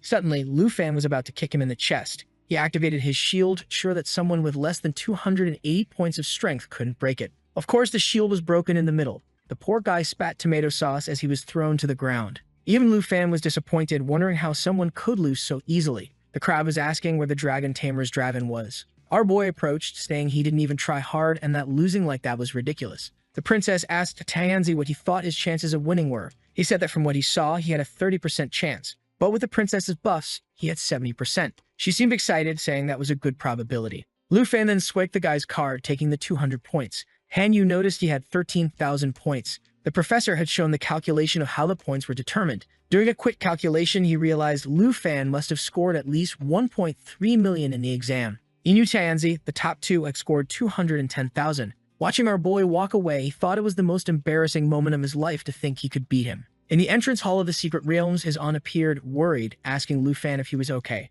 Our boy said yes, while Xiaomin was commenting that she hadn't imagined the boy was so strong. If his kick caused that much damage, she didn't want to imagine when he summoned a dragon. Lu Fan then called everyone over, presenting where they were going to enter. It was a dungeon known as the Forest of Poisonous Spiders, one of the best places to gain experience. His aunt mentioned that she was there but didn't know how to fight, so it would be very dangerous for her to go along. Of course, our boy said not to worry, that he would take care of his aunt. He then mentioned that the only problem was they needed one more person to make 5. Qin Q suggested they take a look around. The number 2 girl and neighbor were right there. She was definitely the best option to join them. Lu Fan approached her awkwardly, calling for Jiang Ying. Seeing the look of disdain on her face, he was sure she didn't like the home invasion. Awkwardly, he mentioned that he noticed she was checking out the available dungeons. Would she like to join their team? Seeing the rascal with 3 girls beside him, she called him a pervert. His aunt and friends asked what he had been doing to make the girl think that on the second day. He fumbled, unable to explain. He turned to Jiang Ying and admitted that their first meeting was strange, but he wanted her to join them in the dungeon. Seeing it was the Forest of Poisonous Spiders, a good option, she agreed. He smiled and everyone seemed excited because now the team was finally complete. When he went to pay the entry points, she said it wasn't necessary. She swiped her card, showing 8,744 points. Holy smokes, that meant she must have scored at least 800,000. This dense girl could almost be the protagonist of the story. Soon, the 4 of them appeared inside the spider realm. And do you remember that the last chapter ended right when Lu Fan and his friends were entering the dungeon? The inflated goth went ahead, and the girls in the back were asking why he chose such a difficult place. Our glutton answers that he chose this one because it's the dungeon with the most experience. It's the highest level. Then the aunt shows up, offering tasty stuff as always, which were some cookies that increased their experience gained by 20%. She even boasts to everyone, saying that only the secret class she got can cook that kind of thing. She then calls out to the inflated goth and asks if she wants to eat a little bit. The goth turns around and asks if that cake from last time was made by her. She asks if she's talking about the one our boy delivered and says yes. While Jianing watches, the other girls start praising the aunt's cooking. She lets out a small smile and our boy immediately notices something moving in the bushes. He tells them to be careful. They've been found. At that moment, a level 40 black-scaled python rises in front of them. Man Xiaoman throws herself at it, calling out to Shizun. She strikes the creature's mouth, but it doesn't seem to deal any damage. Kim Shu comments that these level 40 creatures won't be easy to defeat. The aunt was even thinking about cooking some food to give them strength, but our boy says it's not necessary. They should focus on the fight while he handles these problems. So they understood, boy, the problem is the fight, but what are you going to do? Jian Ying already knew what the boy was up to. They thought a crazy dragon was coming, but our boy summons the latest novelty. Xiaomin asks if that's a dragon, and our boy tells Xiao Fei not to sit on his head and be so unruly. The girls all realize that apparently our boy had 2 dragons. At that moment, the python attacks Xiaomin, and our boy tells Xiao Fei to use the emerald light. But my goodness, how many Xiaos are in this story? A shield is summoned and defends Xiaomin. She falls to the ground like a fool, and Qin Q rushes to help. She gets up, legs splayed, saying that apparently she didn't take any damage. The emerald light increases defense by 30% and withstands 3 attacks. Our boy tells everyone to relax. As long as Xiao Fei was there, they wouldn't get hurt. Seeing this effect, Qin Q gets alarmed, saying this was better than a second-ranked priest. And Xiaomin is impressed that her defense went up so much with just 1 skill. At that moment, the python lunges at the 2 of them. Our boy approaches and warns them to be careful. He would handle it. However, suddenly, a red laser shoots past him. Man, the attack hits the python in the mouth and goes right through it. It was Jian Ying. Didn't I say this damn girl has potential to be the protagonist? And man, from this angle, she really does have a lot of potential. Not only is she level 21, but she also has a sword master class and uses an overpowered sword. Lu Fan already realized that if it weren't for the system, he'd be getting stomped by her. The question is, would that be so bad? Enough of that, because our boy tells the aunt to duck. There was a spider right behind her, and she was totally distracted. Jian Ying's attack deflects the spider's attack, and our boy saves her just in time. The problem was that these were silver spiders with extremely high defense. Besides being level 45, they were immune to armor-breaking effects. At that moment, Jian Ying charges in on her own. The spider activates a quick claw attack ability, but Jian Ying continues dodging easily. Our boy steps in and tells her to be careful. He defends the spider's attack, but to be honest, the girl was handling it just fine. She even gives our boy a scolding, telling him not to let his guard down. That's because there was an entire nest of spiders ahead of them. He then summons an army-destroying sword and says there weren't just silver spiders there. In that place, there were also black web spiders. This spider could kill any creature after trapping it in its web for 60 seconds. Rushing toward the creature, our boy tells Jian Ying that she has multiple class weapons, which is impressive. She says that the Swordmaster class can forge its own blades, and they've been with her since level 1. And now, from this dangerous angle, she says it's not the time for talking. Our boy quickly realized that while his class improves dragons, hers seemed to enhance various swords. In a way, they were similar. But at that moment, a spider creeps up behind Jian Ying. Our boy defends her and calls for the dragon's emerald light. Then Jian Ying prepares the army destroyer and strikes the spider on its backside. She manages to kill it and thanks him, saying that the 30% attribute increase was very helpful. While our boy can't stop being impressed with Jian Ying, commenting that her class is very versatile, they suddenly hear a scream. While he's having fun with the goth girl, the aunt and the others are in trouble. He runs, saying he's going to help them while telling Jian Ying to hunt down the black web spider. She stands there and moves for a second. With that, the girls were all using a bunch of skills. The dragon, Lu Fan slicing left and right, while Jian Ying was just watching. At that moment, suddenly, an attack comes from behind. Luckily, she blocks one with her sword, and the other 3 are stopped by her skill. She starts running, but Lu Fan tells her not to stray too far with that injury. The other girls then tell him to go help Jian Ying since they were managing with the buffs. Our boy runs off and says he's leaving things to the aunt. After walking through the forest and passing under a web, he finds Jian Ying face to face with a black spider. However, unfortunately, our goth protagonist is all beaten up. Lu Fan keeps moving forward and tells Xiao Fei to use another emerald light. She turns and says she can handle it herself. But at that moment, the spider activates its ability that kills the target after 60 seconds. Lu Fan rushes past her and tells her to stop being distracted and follow the opportunity he was creating. With that, he activates a claw transformation skill that depended on the Emerald Dragon's power. He prepares the attack and sends a slash at the spider. The creature is cut in half, and Jian Ying is impressed that he took it down with just 1 attack. Even though he was ranked above her, his attack was as strong as her mountain destroyer. Lu Fan tells them to keep advancing together and uses the ring's speed buff. She sets her swords to circle around him while our boy moves forward. And now our goth girl wonders why, even seeing someone so strong ahead of her, all she could feel was peace. Lu Fan is all happy that Xiao Fei had leveled up to level 3. Meanwhile, depression has hit Jian Ying, who feels down for having been helped. Just then, the rest of the group calls out to them, saying they've handled the silver spiders. Lu Fan turns to Jian Ying and says she's strong, but regardless, they wouldn't let their allies fight alone. Once again, she's healed and left speechless, oh boy. At that moment, the girls all approach and ask if his little dragon can heal. He says yes and activates the life fountain skill, which creates a regeneration area around everyone. Jian Ying is left thinking that the team she found wasn't so bad after all. Some time passes and they're confused, trying to find the exit. It seemed like the end, but they hadn't found anything, and they ask what Lu Fan was seeing. When Kim Siu approaches, she gets startled. In front of them was a crater full of spiders. That was the lair of this place's secret boss. Looking down, he knows about its mass absorption and madness abilities. The boss could use other creatures to recover its own life, not to mention it could boost all their stats. They would first have to deal with all the spiders. The girls tell the aunt, who's just starting to go into dungeons, to look at the scene or she might get sick.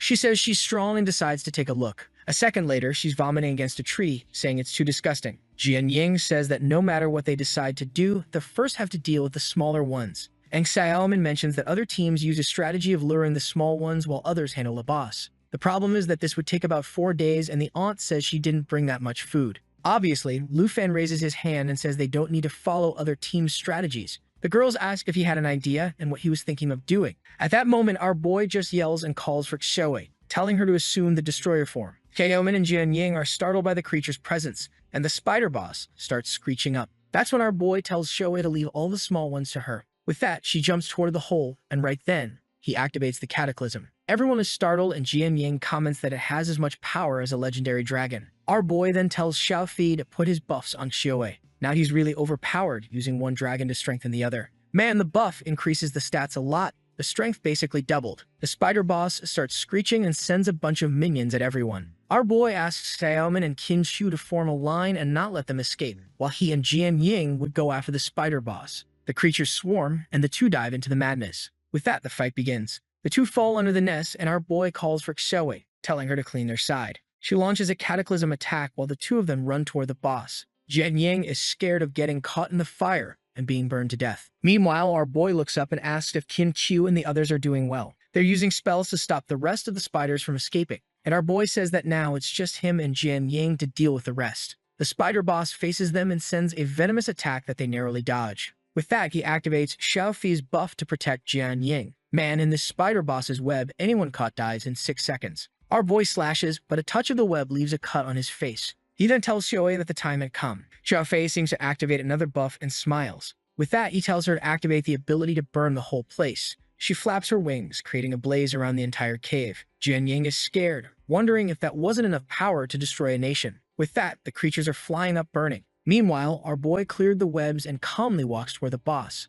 The Jade Dragon leveled up to level 5 and even received a new ability. And now comes the moment everyone was waiting for. The evolution of the little green healing dragon 2. A little dragon girl, right guys?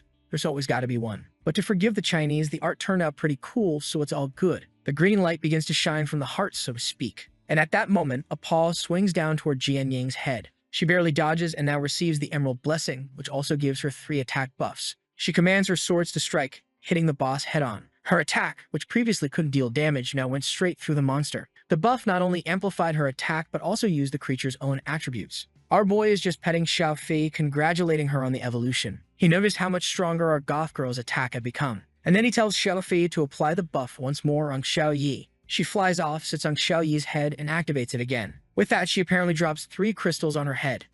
Xiao Yi activates the ability to burn everything again, creating another explosion. And Jian Ying knows that based on the number of attributes, that blow had over 10,000 attack points. The boss starts writhing in agony, and our boy calls out to both of them, saying it's time for the final blow. Ah, the artist isn't stupid. In this angle, there's no protagonist, right guys? That's because he's already up above, blade in hand. And from there, the man strikes the boss's head, activating the blood pact with the dragons.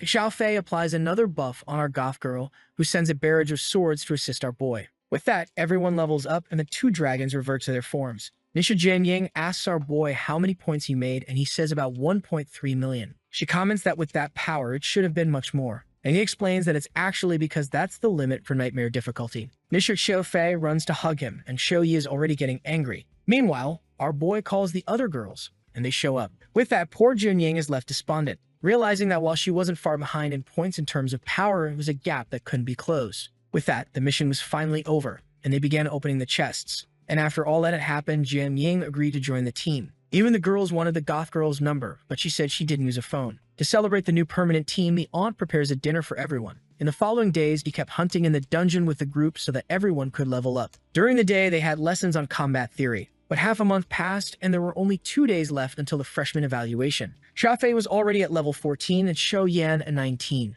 The rest of the group was at level 22 and even the aunt was at level 18. Jian Ying was also getting stronger. She had evolved the ice sword and reached level 24. And wow, Xiaoman had equipped the venomous spider set and leveled up. This warrior was really getting stronger. But one day passed and the aunt said she was going to prepare some food for everyone. However, as soon as our boy stepped out of the portal, someone called for him. There was another goth girl with purple hair who said that President Zhao had something important to tell him. Our boy wanted to know what he wanted to talk about, especially right before the freshman evaluation. He asks if she knows what's so important. She just responds that he'll find out when he gets there. The group is talking about rank changes, and the woman asks if our boy is worried about that. He explains that lately, he hasn't had time for anything since he leaves the dungeon, goes straight to class, and then to bed. She then explains that everyone is now starting to duel for points because of what happened on the first day with him. Besides that, Hong, without beaten up by him, has become the new standard. When someone is weak, they say they're worth 1 Hong. When someone is strong, they say they're worth at least 100 Hong. In the president's office, she tells him to go in as they've been waiting for him. As soon as our boy opens the door,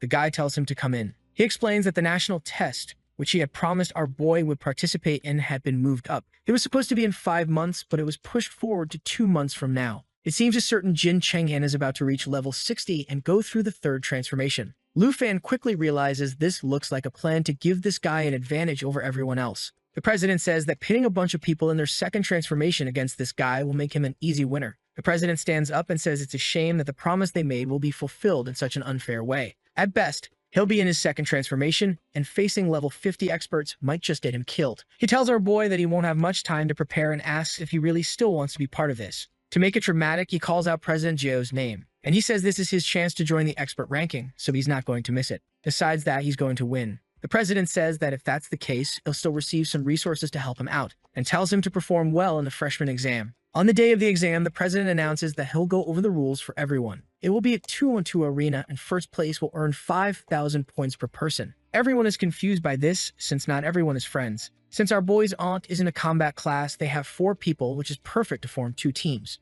Outside, they greet Jian Ying. A guy approaches her, introducing himself with an air of arrogance, but she cuts him off and rejects him immediately. While the guy agonizes, the group walks off, crushing the poor guy's hopes. Our boy says he'll team up with Qin Hu, while Jian Ying will pair with Xiaoman. It skips to the 2nd day with the first matches happening in the arena. A stone beast hurls a guy into the air. The deep web gold jumps in and slashes the other guy. Now I remember, that's Tianzi, the guy who got the girl's dragon. She's praising him, saying they're already reaching the top 16. Tianzi responds that soon enough they'll face the number 1. The princess comments that her brother, Jin Chenghan, will be arriving in the city soon. That's the guy who's cheating to compete in the national event at level 60. The next match is about to start. It seems the teams have changed, and now our boy Wenta is with his goth girl, fully armed, warrior mode engaged. Now the 2 fools are already scared, seeing that Lu Fan and Jian Ying are on the same team. We see a bit of what happened earlier. When he mentioned teaming up with Qin Hu, she said it wasn't necessary. They should go together to take 1st place, while she would team up with Xiaoman to secure 2nd place. He didn't need to worry, they would do their best.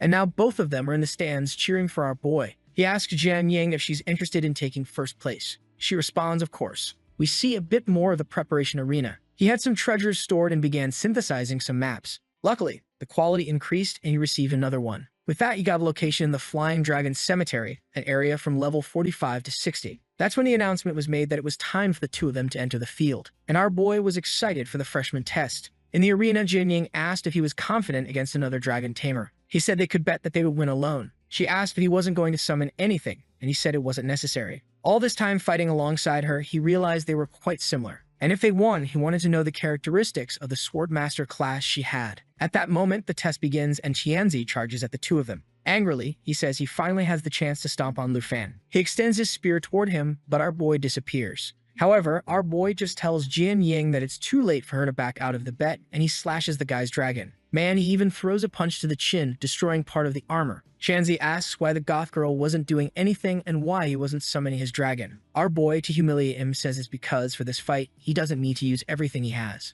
Meanwhile, the princess is over there saying she finally got her chance. It seems she wanted to humiliate him again, but she was going to pay the price tenfold. Tianzi then sends the armored dragon to attack him, and our boy jokes, saying that without a tooth, it looks a bit asymmetrical. He leaps toward the creature, saying he'll fix that face. In midair, the dragon stares him down, but our boy lands another solid punch. People are shocked that he knocked down a dragon with a single punch. The princess points at Tianzi and tells him to finish off Lu Fan quickly. He jumps toward our boy, saying he will obey orders. He commands the dragon to activate a tail strike. Knowing that the boy is a tamer, he shouldn't have many movement skills. And with attacks coming from both sides, there was nowhere for him to dodge. However, the blows hit the ground and nothing happens. Our boy was already sitting on the remains of the creature's prey and asks if that's all he can do. Shanzi knows that this earth dragon is many times stronger than a beast of the same level. But even so, our boy wasn't having any difficulty. Suddenly, the princess tells Tansy to get out of the way. She asks how he's at such a disadvantage when the boy hasn't even summoned his dragon yet. She couldn't recommend him to her brother or even send him to the Taichi kingdom. She uses her ability on the dragon, saying that apparently the princess would have to solve this. Lufan remembers that this ability turns the person into a monster, and the earth dragon becomes all distorted and shrouded in a purple aura. It roars upward, and Lufan knows things just got complicated. In the arena, everyone comments that the creature looks more like a demon from hell. A frightened Jian Yang starts activating her swords,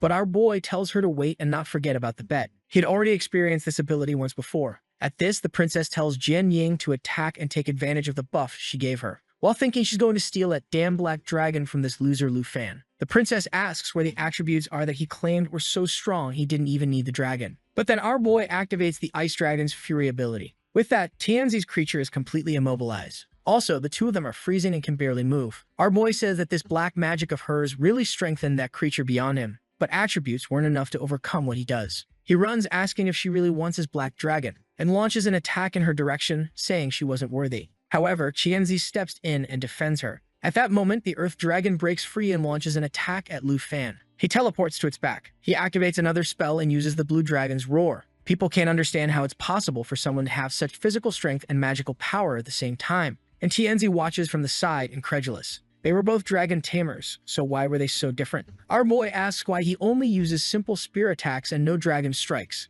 Why doesn't he, for example, use a dragon claw strike or something like that? Tianzi is confused because he's never heard of these abilities. Our boy says he understands that's because Jian Yang doesn't have any of those abilities. He tells him to give up because they are completely different types of tamers. Tianzi tells him to shut up, but Lufan tells him to stop selling his dignity and being a slave to that princess. Tianzi, however, curses him and tells him to stop with the moral speech. He says that what he's doing is because he lost the position of strongest tamer. He then looks at the princess and asks her to use magic on him that he's willing to risk his life for it. She smiles and says if that's the case, she'll grant his wish. She uses the magic and says this is his last chance. Lufan asks why he's so loyal to that princess, knowing her true nature. He responds that the princess did everything for him when he was a nobody, and to become someone of high status, he had to repay that kindness. For the princess, he would do anything. At that moment, he charges at Lufan, activating the Dragon's Spear Strike. Our boy just says that instead of hate, he's feeling more pity for him. He activates the extra agility ability and calls for the Storm Dragon. Shanzi is startled, and our boy delivers a Dragon Fang Strike. Man, the transformation didn't last long. He just apologizes, releasing smoke. Meanwhile, the princess is scared and knowing she's next. She falls backward, saying that if our boy touches her, her brother will seek revenge. But our boy lands the first slap across her face and tells her to go ahead and let her brother know because there's something he owes him. With that, she's left devastated while everyone laughs at her. The president asks everyone to be quiet. He announces the end of the match with our boy and Jian Ying having won. To be honest, I would have preferred if she had participated a little more, right? She was just watching. What's up with that? However, the president turns to another staff member and tells them to take Lufan to his office right away. In the office, the president says he's learned about his connection with Princess Jinzhu, but he'll have to understand that now he'll face criticism because of it. Our boy says he knows the princess was manipulating Tansy. The president then hands him something, saying this is why he was called there. He also tells him to stop participating in the event because there's no longer any need. Our boy asks if his performance was bad, and the president says it's actually the opposite because they realize he's strong enough to participate in the national test. On the tablet, there are some secret dungeons that are extremely expensive to buy. The president says he can choose one and they'll try to win it at auction. Our boy comments that it's expensive, but the president says they won't spare resources to help him get stronger. That's when our boy says he's found what he wants. The Flying Dragon Cemetery, which is a dungeon above level 55. The next day, the semifinals with our boys group are announced. However, the president announces that Lufan's group has withdrawn from the competition. Everyone is confused, wondering if it's because of yesterday's incident. In the dungeon, our boy apologizes to Jian Ying, saying she can't participate because of him. She says it's fine since they'll get the points either way. Besides, she was excited to be in this secret realm with him, as there would be a lot more experience to gain. At that moment, a red-haired guy from above calls out to them. He comes down and tells them not to worry. He introduces himself as being from the secret guild of hunters, known as the Black Rat. Our boy points upward, and the guy says it looks like they're here for the Flying Dragon Cemetery, and he informs them that since they won the bet, they should follow him or her. I'm not sure. Up ahead, she says they spent a lot of money and asks for their levels. Our boy says he's level 25 and Jian Ying is level 24. The black rat is shocked and asks if they've lost their minds since that place is meant for level 55. He says he'll contact the academy because they must have made a mistake. Our boy was about to tell him not to worry when part of a tree got cut down. The trunk toppled over and everyone started running. In that moment, Lu Fan activated the blue dragon's ability and electrocuted the flying creature. The black rat was confused and asked if he was really just level 25. After all, that was a level 50 creature. Our boy simply told him not to worry, that those creatures weren't a problem for them. I think the guy says, all right, and then says he'll show them the way. A bit later, he opened up some bushes and said that was the entrance to the dragon's cemetery. The teleport was connected to that tree. He then departs, saying his job there was done. However, our boy wanted to befriend him as this guy manages secret dungeons and he might need more information. The black rat was a bit confused, wondering why. Lu Fan told him not to worry, he would always pay for any information. Since he was looking to negotiate just for locations, he figured there wouldn't be a problem. The guy says, all right, 100,000 for the information, and we'll be friends. Our boy shakes hands and says the deal is done. The black rat is impressed, wondering if all the people at that academy are this rich. Meanwhile, Jian Ying says she's heading out because he talks too much. Lu Fan is excited because at the top of the tree is where the map is pointing them to go. But at that moment, both of them are startled. A horde of level 50 flying dragons was coming their way. Our boy tells Jian Ying to get ready. There's a girl at level 25 killing level 50 creatures. She throws her sword into the air to get the dragon's attention. But one of them comes straight at Lu Fan. He summons Shou Yi, who arrives with her mouth full of fire. At the same time, Jian Ying feels a creature coming from behind. In full swag style, she dodges. She hurls a sword at its head and finishes another one off. However, that's when she realizes she's fallen from the tree. She starts calling for her broadsword to fly out of there. The problem is that in the middle of the fall, it looked like the dragon was going to reach her first. But our heroic boy throws himself toward them. He finishes the dragon midair and extends his hand to her. With that, she grabs it and he sinks his dagger into the tree. After slicing through a lot of stuff, they finally stop. Our boy tells her to be more careful since their destination wasn't down there. Blushing, she says she's been saved again. But at that moment, they both notice something else approaching. Out of nowhere, a giant white dragon passes by the two of them. Our boy calls for Shou Yi, who's all beaten up, until a skeletal dragon appears in front of her. The creature lunges to bite her, and she's just standing there. Man, it looks like it hit her hard. Our boy jumps with Jian Ying, and the two face the berserker bone dragon. He tells her not to worry. Shou Yi should be fine. With that, he starts running, but Jian Ying warns him to be careful. Our boy calls for Shou Yi and tells her to enter destruction mode. She was indeed in the dragon's mouth. She shifts form, destroying the creature's entire jaw. He immediately summons Shou Fei and tells her to give the Emerald Blessing. With 3 crystals on her head, he calls Shou Fei to come along. He leads with his dagger and she lets out a roar. The creature is stunned and Lu Fan lands another blow. But suddenly, it activates a bone storm and starts tearing everything apart around them. Suddenly, a red attack streaks across the dragon's head, and a sight starts dismembering it. Lu Fan didn't know what was happening. Jian Ying says she'll explain it all at once. It's time for her to fulfill her promise and explain how the Swordmaster class works. Our boy tells Shou Fei to get ready. Jian Ying explains that her class gets a new weapon every 5 levels, and the Calamity Scythe was her trump card. That weapon permanently increases its attack by 0.1% every time it kills a creature. She activates an explosion of sin that starts breaking the skeleton in half. Lu Fan realizes that Swordmasters don't gain new abilities but instead gain new weapons. He then tells Shou Fei it's her turn. She approaches Shou Yi and places the 3 crystals on her head. With that, he commands her to use Earth Smash, extending her claw and striking down on the bone dragon. The entire ground crumbles and the creature is buried. Shou Fei levels up to 15 and gains another transformation form. Meanwhile, Jian Ying is sad that she used her trump card, but most of the power came from Shou Fei's buff. Our boy then thanks her for saving him and says that even Shou Fei evolved. She unlocked the form of the Eternal Dragon and the form of the Spiritual Light. He congratulates her by giving her a pat on the head, and Jian Ying says it's time to climb this tree again. Suddenly, a barrage of fire comes from above. Everyone starts running, wondering why they're being attacked by magic. Our boy hides, knowing that the noise from the fight with the bone dragon must have attracted more people. Looking to the side, he sees a legion of dragons flying with a giant one on its back. Man, that one really looks like a final boss.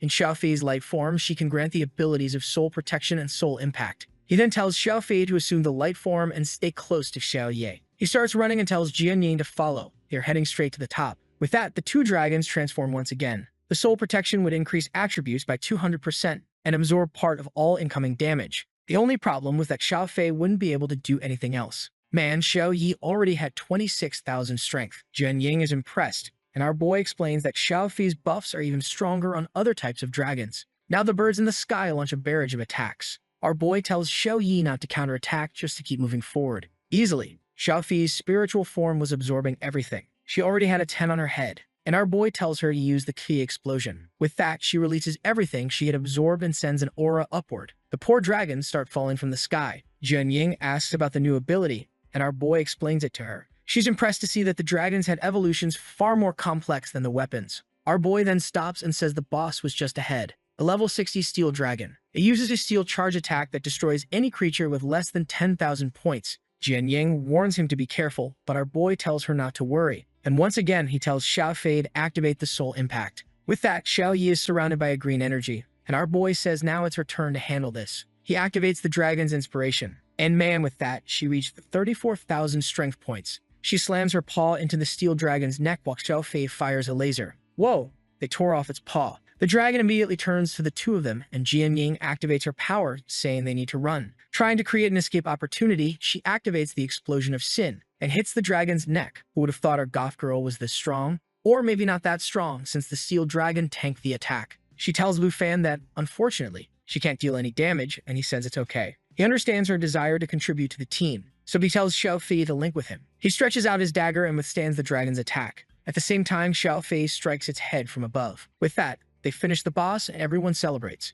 Xiao Fei also gains a new intimidation ability. Jianying, as impressed as always, also levels up to 25. Our boy comments that she's been talking a lot lately. He says spending so much time with him is starting to change her. Our boy says the first time he heard her voice, he thought it was adorable. She gets embarrassed, wanting to know what's with this adorable voice thing. With that, they keep talking and walking through the forest. Meanwhile, the two dragons are biting at each other, wanting to kill this girl. At the top of the tree, among a bunch of cocoons, there's a blue dragon egg. Our boy then asks if she unlocked a new weapon upon reaching level 25. She shows the new sword and says it seems really good because of its agility effect. The sword could split into thousands of petal blades, each dealing 10% of the original damage. Our boy says that when those swords level up, they'll be really powerful. However, Jianying is just thinking that even at level 25, those swords wouldn't do anything compared to his dragons. She realizes she's feeling a lot of pressure being in a team with him, as she's always comparing herself. He then says they should get going, and she says it looks like their destination is just ahead. But the two dragons seem to have found something. A dead guy with a lot of stuff around him. It seems like this was a group of old adventurers who came to this place as well. Just as our boy tells her to be careful of their surroundings, something comes from above. A level 60 bronze dragon appears, and right after that, another creature appears in the sky. A level 65 elemental three-headed dragon, which was a boss. The two of them are startled, and Jianying wonders if this is a trap. At that moment, the three-headed dragon starts casting a triple spell. Xiao Fei leaps in and slaps the fool's face. With that, she interrupts the spell, but the dragon just stares at her. Meanwhile, the bronze dragon comes charging in, and she says the two of them will have to handle it. Our boy tells her to get ready to use the new ability. It's a good chance to evolve it. He rushes ahead and tells Xiao Fei and Xiao Yi to get ready to use their abilities. Our boy strikes, and Xiao Fei activates the dragon defense and soul impact. Meanwhile, Xiao Yi is dodging the three-headed dragon's triple attack. Our boy tells her to use the new intimidation ability. She prepares a punch, transforms again, and lets out a roar at the three-headed dragon. With that, the creature becomes frightened and paralyzed for a few moments, terrified, trembling all over. The problem was that the skill even affected Jianying, who was behind. Our boy then receives Xiao Fei's buff again and delivers an attack to the bronze dragon. He tells Xiao Fei to take advantage of the stun state. She grabs the three-headed dragon and slams it into the ground. With that, the screen starts to turn green. Our boy notices that lately Xiao Fei has been quite destructive. Man, everyone leveled up a lot. As always, Jianying felt sad for not having helped and wondered if she had really become a useless genius. But our boy just tells them to find a place to rest while Xiao Fei finishes off the three-headed dragon. He then notices something in the status window. But night falls, Jianying brings some food, saying it was prepared by his aunt. But outside the camp, there was no one around. She wondered if he had realized she was useless and abandoned her. Man, this goth girl seems more like an emo now. Meanwhile, Lu Fan is approaching the treasure's location. He finally arrives face to face with a basket with two giant eggs on top. He didn't want her to know the real reason he had come to this place. However, the eggs crack and the soul of the Dragon King emerges. The status window says level 1, but our boy says it's level 70, so I'll believe him. He prepares and tells them not to underestimate the level difference. The dragon leaps toward them and he says they need to take this seriously. Meanwhile, Jianying is only hearing the noises. She imagines that since he always has to save her, he must be tired of having her in the group. She didn't want to be an obstacle anymore because he wanted to conquer this place. She recalls all the moments when Lu Fan told her she'd get stronger, like when he thanked her for saving him. She started thinking that if she wasn't as strong as him, she'd have to find another way to help. Meanwhile, our boy is still fighting. Killing a level 70 creature alone was quite tough. He told Xiao Fei to prepare the lava hell while using Xiao Fei's buff. She activated both attacks and went toward the Dragon King. One hit landed squarely on its chest and the flames started to spread. However, the soul would shake off any physical resistance and went after Lu Fan's back. Our boy, startled, tried to activate Xiao Fei's spiritual form in time, but the dragon was bombarded by a rain of swords. Our boy didn't know what had happened. Obviously, Jian Ying had arrived to help our boy. This was the new ability she had received, and she told our boy not to worry, that she wouldn't take any risks. Our boy just smiled and said he understood. He activates a new ability from Xiao Fei that grants 2 buffs, not only to her, but to everyone around. Additionally, she now had 12 attack buffs and 12 defense buffs. Our boy tells Xiao Fei to go after it. With that, she charges at the dragon and slams it down. Lu Fan prepares a spell and uses the blue dragon's fury. But suddenly, a golden light shines in the sky, and our boy recognizes it as a boss's magic. It replaced the boss's abilities with the dragon language abilities, which were much stronger. He sends an attack in Xiao Fei's direction, who creates the Apocalypse Fall, dealing 2000% damage. Man, the whole place gets wiped out. And when the smoke clears, Xiao Fei had saved the poor souls. Otherwise, everyone would have died. Apparently, the dragon killed itself to make that attack because even Jian Ying leveled up, saying she was scared she might have died. Once again, everyone advanced, with our boy reaching level 29. Our boy noticed that Xiao Fei was jealous and kept complimenting her. That's when Jian Ying says she now understands why he didn't take that fight in the arena seriously. He then explains that he wasn't trying to abandon her, but was looking for something when he stumbled upon the boss. She reminds him of the day he said they never let their teammates fight alone. Now all healed and cheerful, she says she knows he's strong, but she won't leave him alone. The scene shifts to our boy opening the treasure. What he finds are the spiritual wings of the Dragon King. The item allowed the user to fly and also enhance draconic abilities. The problem clearly was the level 60 requirement. However, there was another item that allowed any pet to become a mount and combine part of their attributes. Man, there was also a flute that allowed the user to summon the soul of the Dragon King 7 times, and it would have the same level as the user. Our boy is just sad because it's limited to being used 7 times. At that moment, Jian Ying asks what's happening with Xiao Fei. She was using the life spring, continuously increasing her HP. The energy seemed to be spreading throughout the forest. The two of them soon noticed that the tree seemed to have been healed, but her abilities only affected allies. Apparently, the sacred tree itself was an ally in this place. He continues to observe as the plants seem to be moving. Suddenly, one of the roots stretches toward him. At the tip of it appears a seed from the sacred dragon tree. It says that he would need to kill the abyssal dragon and the devourer and submerge the seed in their blood. With that, he would receive the favor of the true master, the dragon of life, which was the root of all things. He imagined that this abyssal dragon must be a creature close to level 80, so he would have to wait a while before attempting it. But he praises Xiao Fei, saying that if it weren't for her, they would never have found this secret treasure. Then he gets an idea and asks if Xiao Fei could eat that flute. This is because she had a natural assimilation trait that allowed her to devour equipment and convert the stats into abilities she possessed. He gives it to her to eat, saying it might not work because it was a consumable. Immediately, she swallows it, and our boy knows that if it doesn't work, he's lost the item for good. However, the flute is assimilated and he gains its ability. Right away, she uses it, and the shadow of the dragon appears on her back. Since Xiao Fei was level 18, the dragon that appears is also level 18. Jian Ying is shocked, realizing he has a pet that has his own dragon pet. She says they need to return because everyone must be worried. However, he tells her she can go ahead, as he still has something very important to do. It seems we will see what happened with the egg because we're back at the academy. Our boy, arms crossed, says it's time they talk about this. He complains about the two constantly fighting and tells them to look at that egg. Another family member was about to arrive, so they should treat this new one well. The item is a stellar dragon egg, and our boy says to consider it a new member of the family. He uses the ability, eager to see what will hatch this time. However, the talent doesn't activate, and the egg remains intact. That's when he sees that to hatch another creature, he needs to become a dragon master by reaching level 30. But considering he was already level 29, it might not take too long. He then tells the two that tomorrow will be another day in the spider forest. The next day arrives.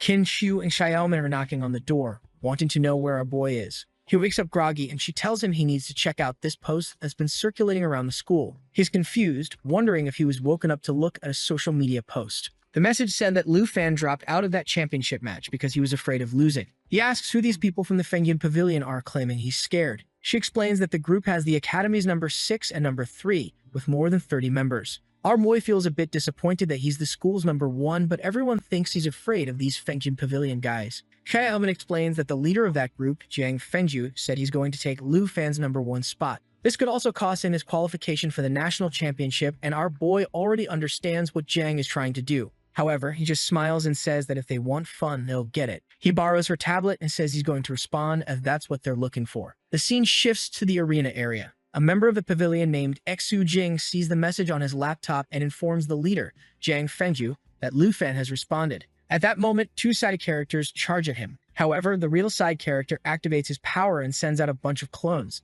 The side characters of the side character are impressed with the side character. But that's it, right guys? He smashes them and they fall to the ground because, well, you know how it is. Kaiyaman shows the post and says he needs to check it out. The leader says that Lu Fan is very arrogant for challenging the entire pavilion. He tells them to respond, telling Lu Fan to come to this arena after tomorrow's final. And obviously, the entire pavilion gathers because that's what he wants. He's going to show this guy who the real number one is. In the post, our boy called them trash and said if they really want to know who's number one, they should challenge him to a duel. The girls commented that today the pavilion would be participating in a semifinal, and they could go watch. However, our boy was far more interested in going to this secret realm to keep farming. That older aunt is still growing, guys. She tells our boy to be careful and not to be too overconfident. However, Kin Q says that since he's number one, people will think he's scared if he just goes to watch. The aunt suggests disguising him, and the next second, he's in the arena, looking not suspicious at all in this outfit. But with a smile, Hank says no one will recognize him like this. Except at the moment they announce the match is about to start, Lu Fan stands up. She asks why, and he just says this isn't interesting and that he's going for a walk. Meanwhile, the director is just observing. Or maybe he's not the director because he's knocking on the director's door. He's asking the person inside if they've heard about the challenge between Lu Fan and Jiang Fengyan. But their voice tells Shengming to let others handle the matters between the freshmen, as he doesn't want to be informed. However, Shengming is worried about what might happen and that the pavilion members could end up in a hospital like Lu Fan's last target. But their voice says he should be more concerned with the envoy from the Dragon Capital who's coming to check on Lu Fan. He then asks how Lu Fan's preparation is going. Shengming says Lu Fan is about to advance to the second class and assures him that a guy he knows named Qian Shang won't cause trouble for him. However, the voice warns that the envoy this time would be a man named Ruan Chengfeng. The president knows that this Ruan Chengfeng was affected by the dispute between our boy and the princess. And the voice says this guy once held a high position but has been losing rank, and now he's just a city envoy. They ask why he is silent and apologize. They explain that if this guy is the envoy, Lu Fan will face many difficulties. However, the voice just says that Lu Fan is his personal selection, and that's why he's being sent. The president says he understands and will help the boy advance to the second class as quickly as possible. The voice then says they are looking forward to watching the exciting event tomorrow. Meanwhile, in the training room where points can be earned, a guy is thrown out. People were saying that there was someone inside at level 29, but it was impossible to beat them. Our boy wanted to farm the spider dungeon, but he was there waiting for them to finish the match. At that moment, another challenger appears. And man, what arrives is clearly the biggest danger in the story. The girl shows up with 36 frames, waving to our boy and asking if he wants a fight. He calls her miss, and she replies that since his level is lower, she'll let him start. Our boy just says there's no need for that, and she can go ahead. She smiles and says that if that's the case, she won't hold back. She summons a flame in her hand and warns that she's coming. However, Lu Fan realizes something is wrong with this girl. She's already transformed and even pulled out that little devil's trident. In a second, she vanishes and reappears behind Lu Fan, saying she's different from the others. She goes in for a stab, saying it's good that he's giving it 100%. He turns, manages to defend himself, but is thrown far away. Already wondering what level this girl could be to be so strong. Man, I don't know what level she is, but I agree that she's strong. She's not the type to hold back and says that if he's only going to defend, she'll have to teach him a lesson. Our boy says he understands, and with that, the two charge at each other. A frantic exchange of attacks begins. The people outside are all startled by the noise and wonder when it will end. At that moment, it's announced that the match outside in the arena has ended. The pavilion team had won, and Su Jing says he heard that Lu Fan came to watch their match. Fengjin throws his hand up and tells Lu Fan that his arrogance will end. In tomorrow's fight between the two, he wouldn't last a minute. However, the girls are all wondering where he's seen Lu Fan since he left a while ago. Our boy is in a much better fight. Or rather, he's in a much more dangerous fight, trying to figure out who this powerful senior is. She lifts his cap and says he's getting used to her movements too quickly. However, Lu Fan had already realized that if she wanted, she could have finished him off much faster, so why was she dragging this out? The older sister says he seems like a man with little energy, but he has a handsome face. She gets closer and asks why he's been hiding it. Even our unstoppable Lu Fan is a little flesh-right man. He apologizes, saying that unfortunately, he has to take this call. Then he tells her that he has to go, but first he wants her contact. She replies that she didn't think he was bold enough to ask for the number of a girl he just met. He is all flustered, saying he just wanted to plan another training session. But she doesn't give him her number and says if he wants to see her again, he should just open another one of these point rooms. Our boy is left wondering if she's a teacher. After all, he clearly didn't stand a chance against her. And in the end, he still earned the 100 points. He runs out, desperately calling for her, wanting to at least know the identity of this crazy woman. However, at that moment, someone calls out to our boy. It's his aunt and her friends wanting to know why he's in such a hurry. He heads toward them exhausted, wanting to know who that mysterious woman was. The next day, it was the match between the pavilion and our boy. Fengjin brought everyone. wanted to know where that so-called number one Lu Fan was. At that moment, someone comes running, and everyone gets ready. Our boy apologizes, saying that unfortunately, he made everyone wait. He walks in with bread in his mouth, saying get started because he has other things to do later. People were about to complain, but our boy says he arrived right on time. Lu Fan then says he doesn't know what level everyone in the pavilion is, but they could start with everything right away. The bald guy, who is probably going to be one of the first to get beaten up, asks if our boy is looking for death. However, Fengyan says enough talking and announces he's betting 7,000 points on this fight. Our boy says he forgot about that detail and says he alone will bet 17,000 points. Su Jing says they don't have that much, but Fengyan tells him to shut up. If they won all those points, they wouldn't have to worry about anything else at the academy. So he declares that the pavilion will bet all the points they have in this fight. Lu Fan smiles and says that if everything is at stake, they can begin. The leader warns the guy next to him that Lu Fan is probably going to summon that dragon girl. He tells everyone in the pavilion to be prepared. Lu Fan is just smiling, standing still, while everyone in the pavilion is already pointing their weapons at him. The leader gives the order to attack, and Su Jing slams his staff on the ground, throwing out chains. That magic would immobilize Lu Fan for 5 seconds, and everyone jumps toward him, wanting to finish him off before he summons the dragon. However, Lu Fan easily breaks free and draws his dragon dagger. The leader strikes, not understanding how he easily freed himself from the control. At that moment, Lu Fan grabs him by the chest and throws him to the ground like a fool. Everyone is shocked that Lu Fan had thrown the guy to the ground without any effort. Su Jing activates another spell and reduces Lu Fan's movement by 75%. He seizes the opportunity to cast a second spell and sends a barrage of explosions in his direction. However, Lu Fan is unharmed and smiling, asking if that's all the top examinees had to offer. Stepping on the leader's head, he says it looks like they were nothing special. Su Jing wonders why Lu Fan seemed unharmed even though the magic hit him directly. Obviously, with a 10% increase in attributes due to the patches, none of that did any damage. Poor Fengjin is still underfoot, trying to break free. He uses his ultimate skill, creating a bunch of clones around Lu Fan. While Su Jing is in despair, the rest of the group says the leader will finally win now. Our boy raises his hand and says that since he won the championship, he'll show something even Chanzi didn't get to see. Everyone is shocked. And man, he really summoned Xiao Yi. She flaps her wings and the barrage of fire starts destroying all of Fengyin's clones. At that moment, everyone in the pavilion falls to the ground, wondering if that was a real dragon. Even Fengjin, looking up, admits that this was something completely different from what Tanzi had summoned. Our boy tells Jiang not to fall just yet. He activates the dominance ability and warns that the counterattack is still coming. The pavilion members who are trying to flee are all affected by the roar. Poor Fengjin tries to escape, but he doesn't even have the energy to move. He begins losing consciousness, saying it was impossible to escape from this place. At that moment, our boy earns 13,000 points and thanks the pavilion. The people on the ground are all devastated, realizing they have nothing left. Our boy praises Xiao Yi and says now they have something more important to do. Our boy heads back to the point room, and just then, a pair of sandals steps in. The senior had returned and asks if he wasn't there waiting for her all alone. Our boy says of course he was waiting for the big sister, especially since he knows she's the only one above level 70. She hadn't noticed that he'd set that level limit in the room. Meanwhile, in the arena, they examined Fengyin's body. Shaming thanks Lu Fan, saying it seems like he held back. Even though everyone had fallen, no one was in any real danger. Back in the room, the mysterious senior asks if he's plotting against her. Our embarrassed boy explains that he set the limit, so clearly she's not a senior since she's such a high level. She asks if he knows her identity and says maybe she's a teacher. She laughs and says if that's the case, he can call her senior. She approaches, saying that now that he's not hiding his face, it's much better to look at. She warns him that if she sees the minimum level limit next time, she won't enter the room. The danger transforms, saying she saw him use some of what she taught him in that fight against Fengyin. Lu Fan smiles and says it looks like she watched the match. She says yes and thanks him for putting everyone to sleep as soon as he summoned the dragon. Our boy thanks her for the compliment, but admits he still has a lot to improve in close combat. At that moment, she almost lands a spear strike to his face. Man, she really hit him? And he asks why she did that. Now a bit angry, she says he's still too weak to be showing off his humility. Man, the poor boy can't even be humble. Desperate, Lu Fan says she's strong and kind and he's willing to pay any price for her to teach him. She laughs at his desperation and says if he wants, he just has to bring the food his sister makes. He decides not to correct her by saying it's actually his aunt and says it's all good. She then tells him to come at her with everything since she's here waiting. She blocks the attack and says he's coming in too fast. In that case, she bets that if he manages to knock her down once today, she'll give him a new weapon. That's because the weapon he's using is no longer suitable for his fighting style. Just like her, he should have a high-quality weapon. However, our boy explains that it's only with this weapon that he can partially transform into a dragon. She jumps to the ceiling and asks if that's the case,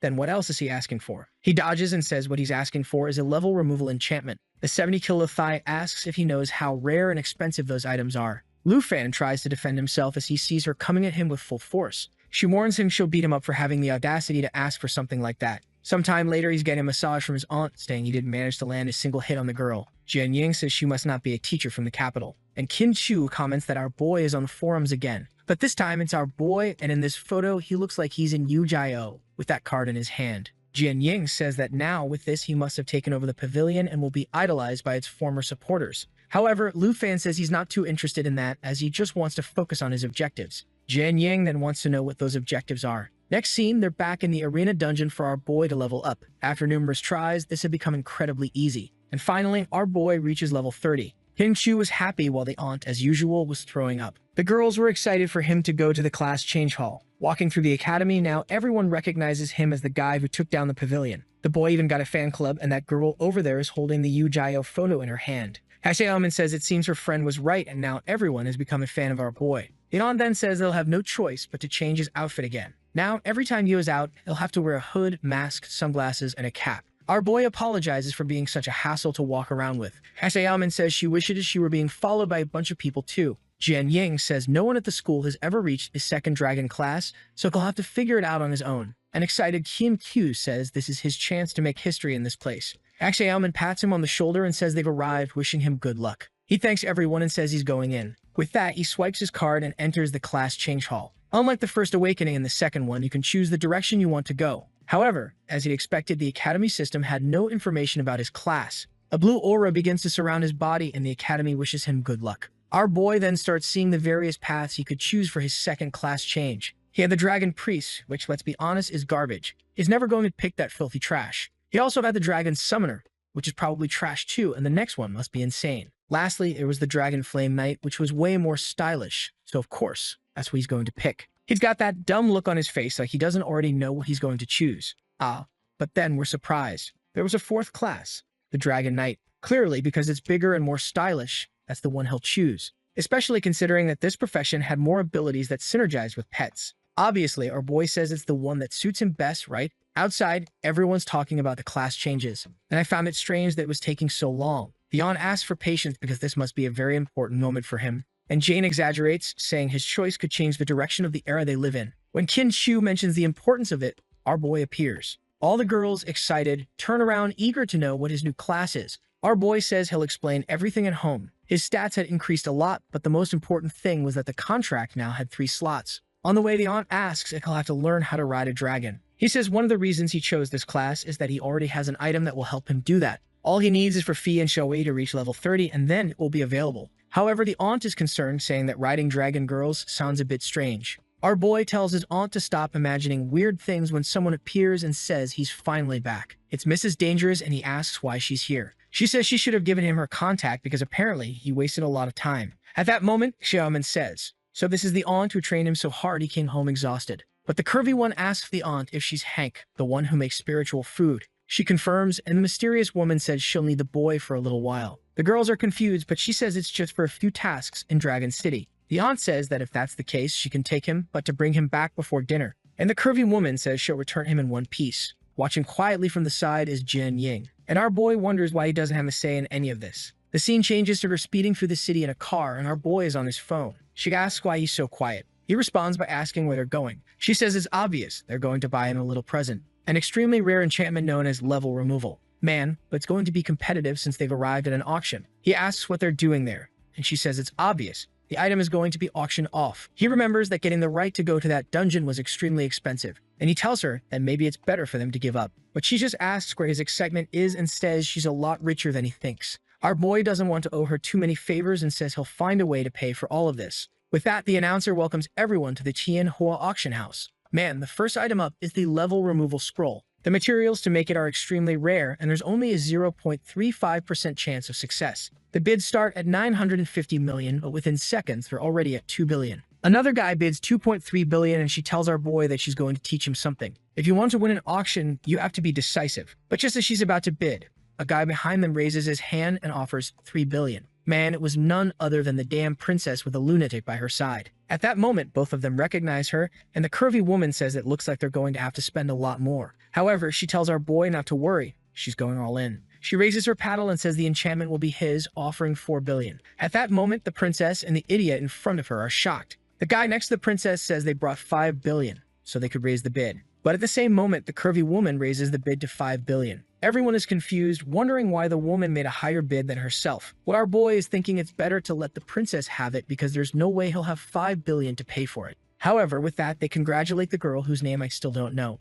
That's when the two in the back realize it was Lu Fan. They start heading to the VIP room. The princess is furious, saying that that despicable person was trying to mess with her again. She leaves the table, saying that as soon as her brother arrives, they'll deal with those useless people. The scene shifts to the VIP area. Wow, it can't be that with all this detail and attention, this woman came just to deliver the scroll. The nameless curvy woman hugs her and asks who the boy accompanying her is. She introduces him as her junior and says the scroll is a gift for him. However, her friend sees some mischief and asks if he's that kind of junior. She introduces herself to our boy as Du Yakshu, the owner of the auction house. Unfortunately, she's the wife of the curvy woman's brother. If you think about it, she donated 5 billion to a place her brother owns as well. So that's pure money laundering. Immediately, our excited boy opens the scroll he's been wanting so badly. Meanwhile, Big Sis swipes her card, already realizing her account is about to be empty. She turns to Lu Fan and tells him he better think about how he's going to pay her back those 5 billion. Then she turns back and tells him there was another reason she brought him here. She explains that at the auction house there's something called the Codex. As long as you bring an item they've never seen before, you can earn some money just by showing it. It's different from selling, and you earn 3% of the item's value just for displaying it. She explains that this way the auction gets some publicity with your item and everyone benefits. And of course, if you want, you can sell it in the future for whatever people offer. Our boy, knowing he has several items, says he might earn those 5 billion much faster than he thought. So he tells Du Yakshu that he wants to register this item in the Codex. She says that it's worth at least 2 billion, which means he would receive 3% or 60 million. Our boy thought it was a convenient method, but it's clearly going to be tough to earn those 5 billion. He then says he has something much rarer than the soul wing, and he shows her the stellar dragon egg, asking what she thinks of it. Du Yakshu is immediately shocked and recognizes him as the dragon tamer from the southern province. The mysterious woman asks if he's going to have a second dragon now. Poor thing, she doesn't even know that with the flute he could probably summon 5 now. Du Yakshu then says she'll have to take back what she said, as she has no idea how much that's worth. Lu Fan asks if they can't put it in the Codex. She grabs him immediately, saying that's definitely not the case.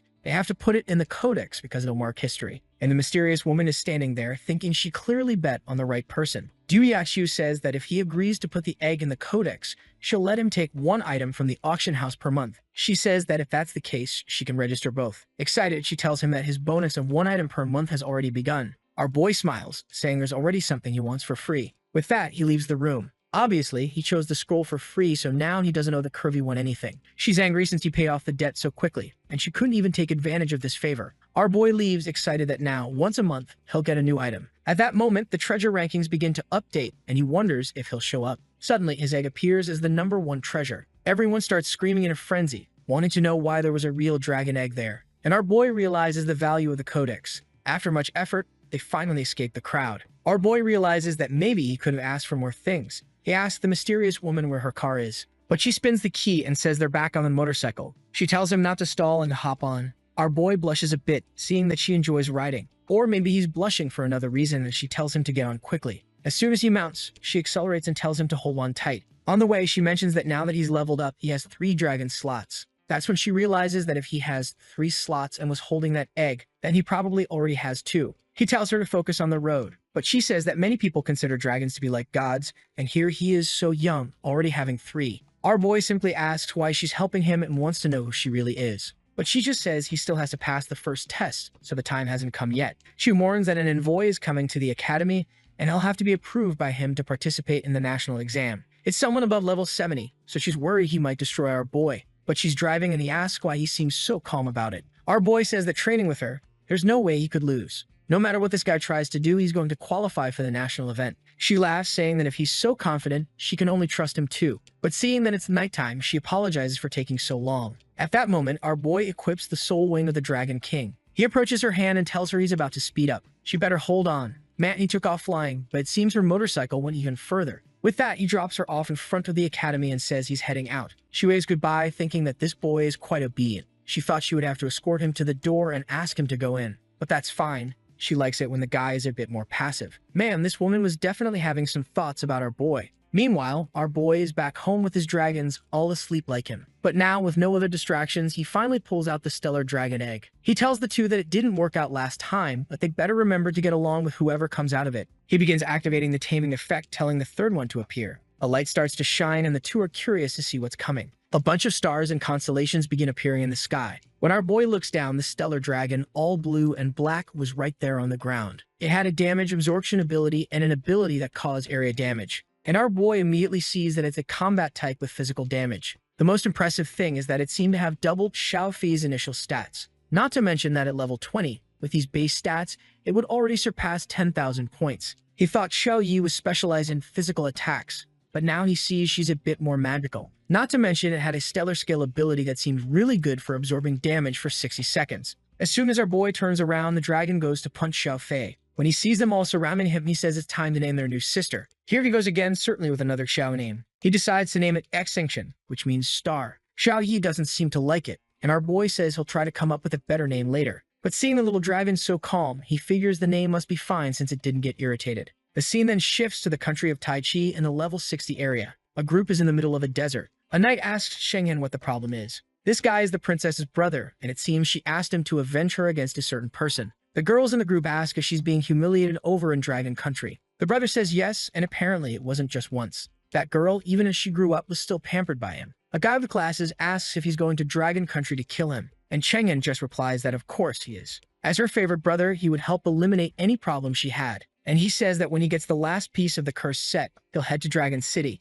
Not only will he help his sister, but he'll also destroy that country's future. The strongest person this year will be from Tai Chai. The group says that if he participates, victory is guaranteed. In the following weeks, Lu Fan's life calmed down and he regularly had intense training sessions with his teacher. The best option was still the Spider Cave, so he kept going there every day to level up his dragons. The girls in the group had all reached level 30 as well. Now they were excited to evolve to the second tier. And now that his entire team is about to evolve, they can finally go to a more advanced dungeon. Jian Ying unlocked the Sword Dancer class. Since she's not the strongest, it's a class with effects that can help the group more. Qin Shu, on the other hand, decided to follow a more aggressive path, given that Xiao Fei handles the healing. Our boy comments that only one more is left. Xiaoman seemed really excited and Qin Shu asked what class she got. With all that excitement, it seemed like it must have been something secret. What she unlocked was the Water Ripple Swordsman profession, which is part of the magical fencing set, one of the hidden classes. Jian Ying congratulates her, saying that unlocking a hidden class in the second evolution is much rarer. Our boy comments that she was a bit weak for the team anyway, and she threatens to take him down. However, he gets a call from the president informing him that the national envoy was arriving. The next scene shows them all in the auditorium. Gu Han tells him that the person coming to evaluate them is called Xian Feng, a level 76 knight. On the stage, our boy sees a guy holding a staff, and he remembers that staff was the second most valuable treasure in the auction codex. He then asks Gu Han if she knows who the person in the cloak is. She explains that it's the new president of the Dragon Academy, who took over 2 years ago. He asks what this person's abilities are, and Gu Han explains that no one knows anything about them. This person doesn't attend any events and even uses a voice modifier to communicate. At that moment, people announce that the envoy was arriving. As soon as they look back, the entourage enters, and Xian Feng immediately asks where the president of this place is. The vice president awkwardly introduces himself. However, the chubby knight just ignores him, saying he wants to speak to the president directly and doesn't want to waste his time. He asks if all the candidates have arrived. The person in the white hood simply signals yes. And the vice president says there was only one candidate named Lu Fan. Our boy notes that this envoy seems like a tough guy who has been through many life and death situations.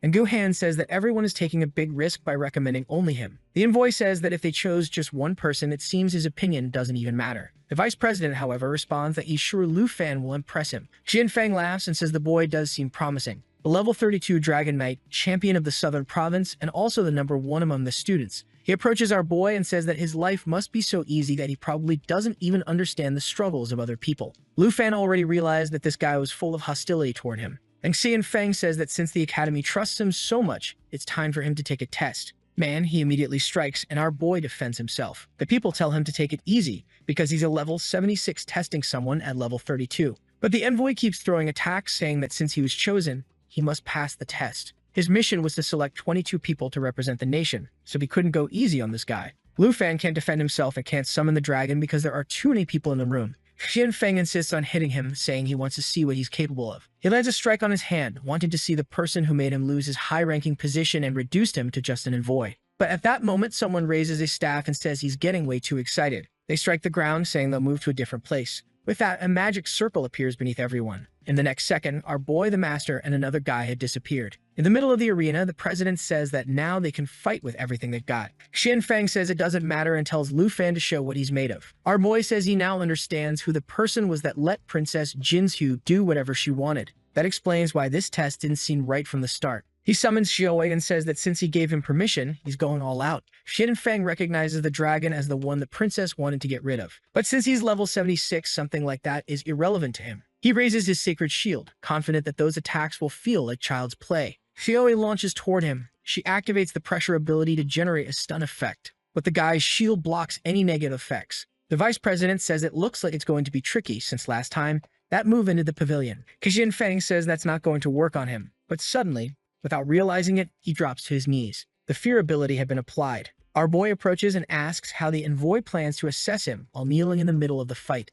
Xin Feng activates an ability that removes any stun effects and makes him immune for 2 minutes. He jumps toward Lu Fan, asking how he dares to try and humiliate him. But our boy stretches his arm to the side and asks if he really thought he was still taking it seriously. 2 portals appear and they're confused about what's coming next. Lu Fan simply says he's going to do what was asked. He's going all out. It's time for Xian Feng to take this seriously. Xian Feng is shocked, wondering if Lu Fan really has 3 dragons. The vice president was about to intervene, but the president stops him. Our boy asks what all this talk of 3 is about. He activates Xiaofi's ability and summons 2 more bone dragons. Poor Xian Feng is trembling. The 2 wyvern souls have entered the field. The vice president wants to know since when Lu Fan had 5 dragons. The person behind the hood says it's a surprise to them too. I'm starting to think it's that trainer, right folks? Probably her for sure. Our boy then tells the special envoy, "Do you think I'm qualified to go to the national championship now?" Xian Feng wonders if he's really going to be defeated by this kid. He activates the divine light protection, but Xiaofi's attack lands squarely on his head.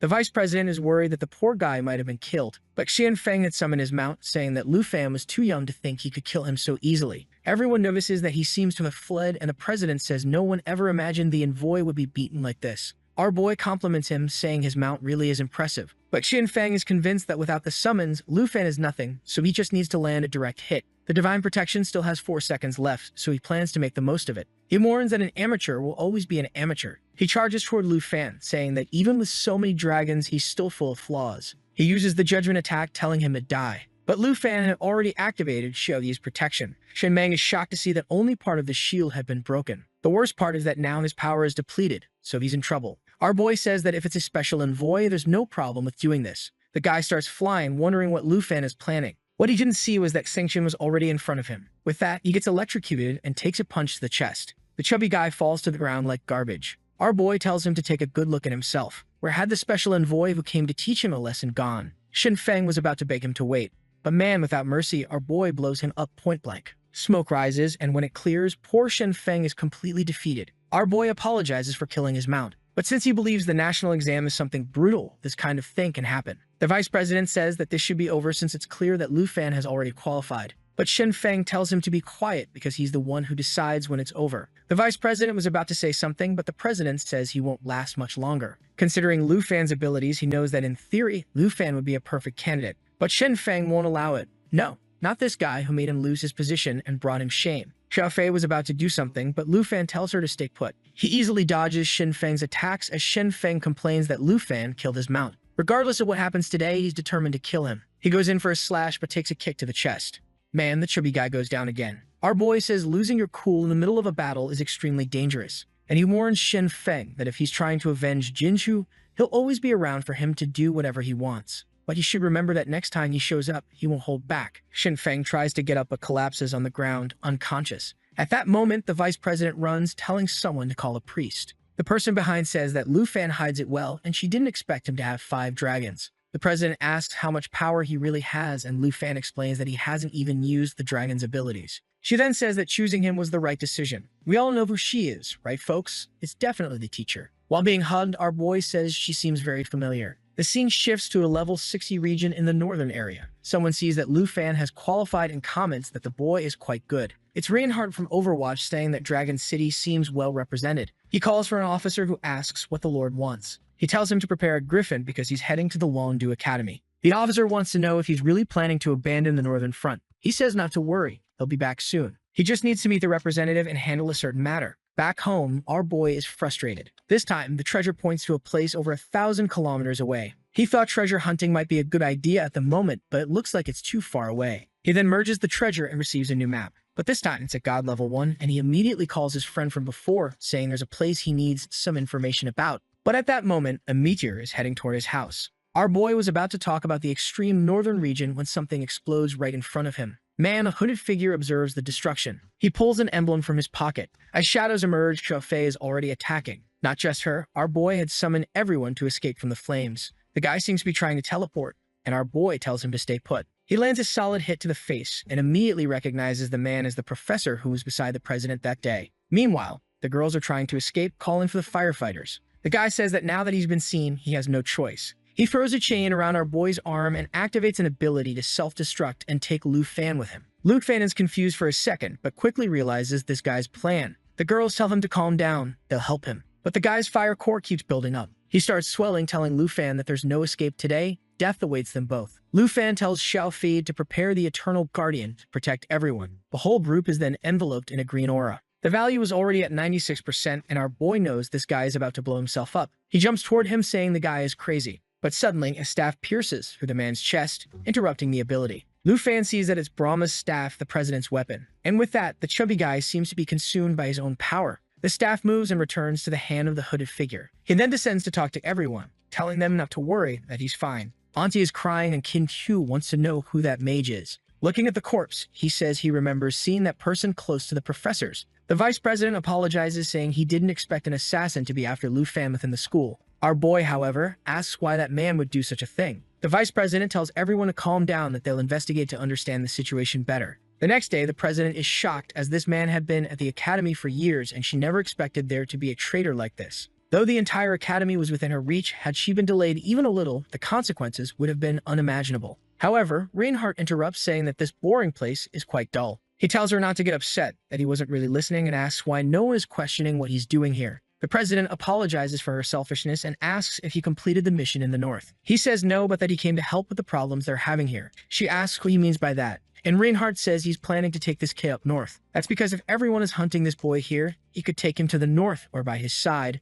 No one would kill him. The president agrees that it would be safer with him, but asks why the Duke of the North wants to spend time with the boy. He says he's been following Lu Fan's progress from the beginning, and besides, there's something he can help the boy with. The president understands, but says he must ensure that Lu Fan won't be put in danger. Reinhardt assures her not to worry, that he'll bring the boy back in one piece. Meanwhile, at the main gate of Longdu Academy, the princess's brother, Chenghin, had just arrived, and she happily runs to hug him. Chenghin tells her she's more important than any equipment. Jinju asks if he'll help her get revenge. He replies that he'll definitely take down anyone who made her sad. Meanwhile, our boy had just received the map from that black rat. Jian Ying asks if he's going far, and Lu Fan admits that this time he's a bit intimidated by the place. The area on the map is vast, and he doesn't have much information about it. She then tells him that if he's going, he should say goodbye to everyone first. Just then, the doorbell rings, and he says he'll answer it, thinking it's the vice president. He opens the door, already talking, but who he finds is Reinhardt. Reinhardt says he hasn't brought the results of the investigation yet, but there's no need to worry, he's not a bad person. He explains that the bodyguards are asleep due to a misunderstanding and asks if Lu Fan can heal them. Startled, Lu Fan grabs his blade since the bodyguards had been prepared by the president.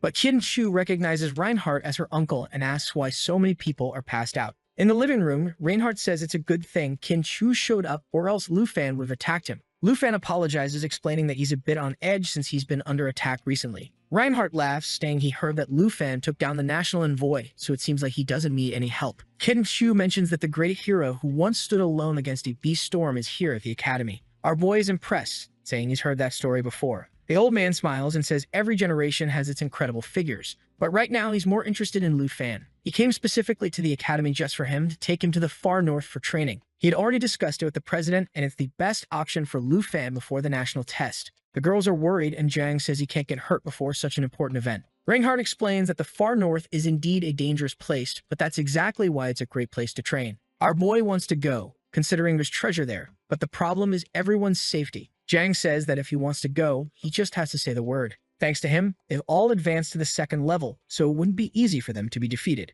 Our boy immediately agrees, saying he'll go to the north. The old man celebrates, saying that if that's the case, they'll have to drink a lot and have a feast to celebrate. Our boy says he'll buy everything and wait the rest of the people for dinner. Later that night, we see them at the city's training academy. Look who's visiting again. Folks, we know who it is already. She says she's been really busy lately, but if he's up for some practice, they can start. But our boy says he's there to say goodbye. She looks confused. Lu Fan explains that he's heading to the far north, so they won't see each other until the national test. She grabs his face, saying that in that place he'll definitely learn a lot more than by sparring with her. Our boy is a bit embarrassed. He says he has to go because he still needs to say goodbye to everyone. But she grabs him. She says she doesn't have much to give him, but she puts a necklace in his hand, saying it will keep him safe. Then she tells him to do his best in the far north and that the national test will be easy. She asks him to bring her a piece of ice that doesn't melt when he returns. With that, she vanishes and only her hair sways. This boy is a bit crazy, isn't he? He's just going to tuck it into his pocket. Sometime later, he's heading home, but someone is following him. Our boy asks how long this person is going to stay on his tail. It's Chang'an,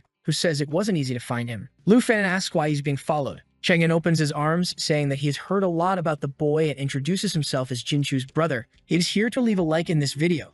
And do you guys remember that the last chapter ended just when Jinchu's brother showed up saying he wanted to have a chat with our guy, and he wasn't there to just drop a like on the video? No. Obviously, Lu Fan already wanted to know what that fool had to say. The guy opened his arms, saying that Lu Fan might not know him, but he knows very well what the boy has been up to. His name is Jin Chang'an, and he's there to get revenge for everything our guy did to his sister. Right away, our guy dropped his shopping bags and asked if he was also from the Tai Chi Kingdom. He said he was sure Jinzu must be there too, and told that damn woman to show up. Obviously, man, she appeared, telling him to stop being arrogant. Now she was finally going to see her big brother and teach that fool a lesson. Chang'an, however, said he was a humble guy and was willing to give Lu Fan a chance. If he let his sister step on his head and slapped his face a few times, maybe he'd let him walk away unharmed. If it were the aunt, he'd be winning with that deal. But since it was that damn woman, obviously he told the guy to go to hell. And he asked if Jinju hadn't warned her brother about what happened the last time they had problems. She told him to shut up and told her brother that there was no way to fix it, so it was better to just finish that brat off. The guy activated a pentagram in his hand and warned that apparently Lu Fan would only apologize once he was in his coffin.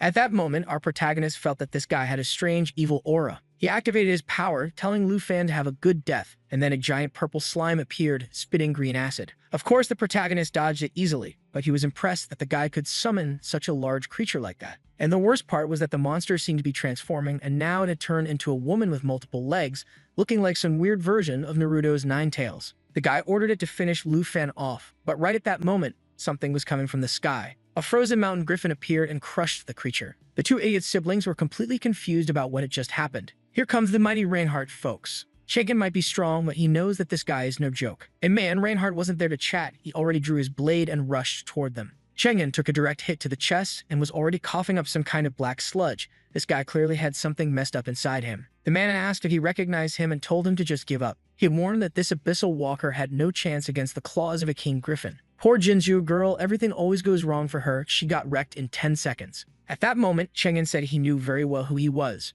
However, my guy, I think, maybe it'd be a good idea to drop that spear because it looks like you're dying. Even Lu Fan was impressed that Mr. 2 just came in and killed the guy without a second thought. That's when the old man revealed that he knew very well that as long as that abyssal creature was still standing, Chang'an wouldn't die. He started to disintegrate, and Reinhardt ordered him to show himself immediately, or else the abyssal creature would be destroyed. Under the griffin's claw, it seemed like the fool had appeared. Yep, that's right. He had shown up right in the middle of that pile of slime. And the worst part was that his ability had a 12-hour cooldown, so he wouldn't be able to use it again. Chang'an said that attacking a representative before the grand tournament would make him a target for the 23 nations. Meanwhile, Lu Fan was standing there, mouth open, realizing that this bastard was really immortal as long as the creature was alive. Reinhardt then said that this rule would only apply if Chang'an hadn't attacked Lu Fan first. However, he warned that since the tournament was being hosted by the Tai Chi Kingdom this year, just this once, he'd let him go alive. Yeah, Chang'an said thanks, of course. He was about to die right there, the idiot. Then Reinhardt struck the creature with his spear, warning that he never liked the Jin family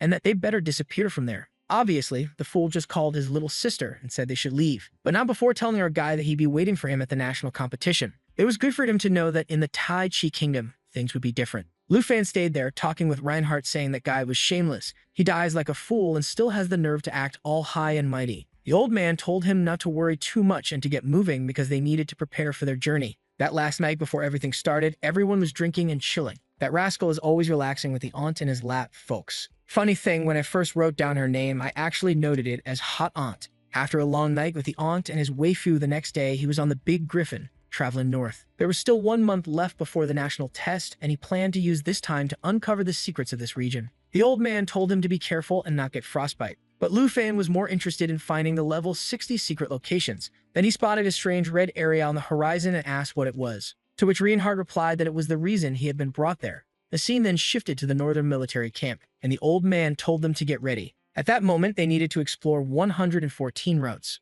And what they were looking for, the boy probably already knew. It was the red moon. They had no exact idea what this phenomenon was, but they referred to it as that thing. However, he was excited because the legendary young warrior was joining them on this adventure. For Lu Fan, this was perfect, since the military camp's interests were completely aligned with his own. Checking his objectives, he saw that locations 78 and 77 were the closest to the treasure he had to find, and he immediately requested to join those groups. Reinhardt replied that he could sense the boy had a desire for battle, but he should have known that bringing a level 32 there wasn't a good idea, since the place was full of terrifying beasts. However, Lu Fan made it clear that he wasn't there to play it safe. If he had come all the way to the north, it was to level up as fast as possible and take down the strongest things around. The old man said the boy reminded him of his younger days, back when he also loved rushing straight into danger. With that, he summoned a bow and handed it to the boy. Man, that thing was legendary quality, and he could even equip that dragon scale with it. Of course, he wanted to refuse because it was too much, but Reinhardt told him it would help him survive in this region, so he better take it. Our boy immediately celebrated, saying that if that was the case, then yeah, he was definitely keeping it. At that moment, some guys from the camp brought uniforms for him. Reinhardt handed them to him and said they would soon be checking out Route 78. Our boy put on the jacket, all swagged out, and said he couldn't wait. Well, he didn't have to wait long because the next thing he knew, they were already flying, him with his wings and the old man on the griffin. However, the old man wanted to know why a dragon tamer was flying with wings instead of riding a dragon. Our boy explained that, unfortunately, he wasn't high enough level to ride a dragon yet, but his time would come soon. Suddenly, in the middle of the air, something caught his attention. Some crow monsters appeared, and like always in this story, every single creature had massive energy sacks installed on their chests. It was a monster unlike anything you could imagine. Our boy told Reinhardt to be careful while taking a sip of his drink. But the old man said the one who should be careful was the boy, while he was already spearing the first one in the chest. He kept killing the beasts, saying Lu Fan better get used to it because things move at a different pace around here. Lu Fan realized that despite being seen as a prodigy at that moment, he really wasn't qualified to be in this place. A while later, the old man said they had arrived.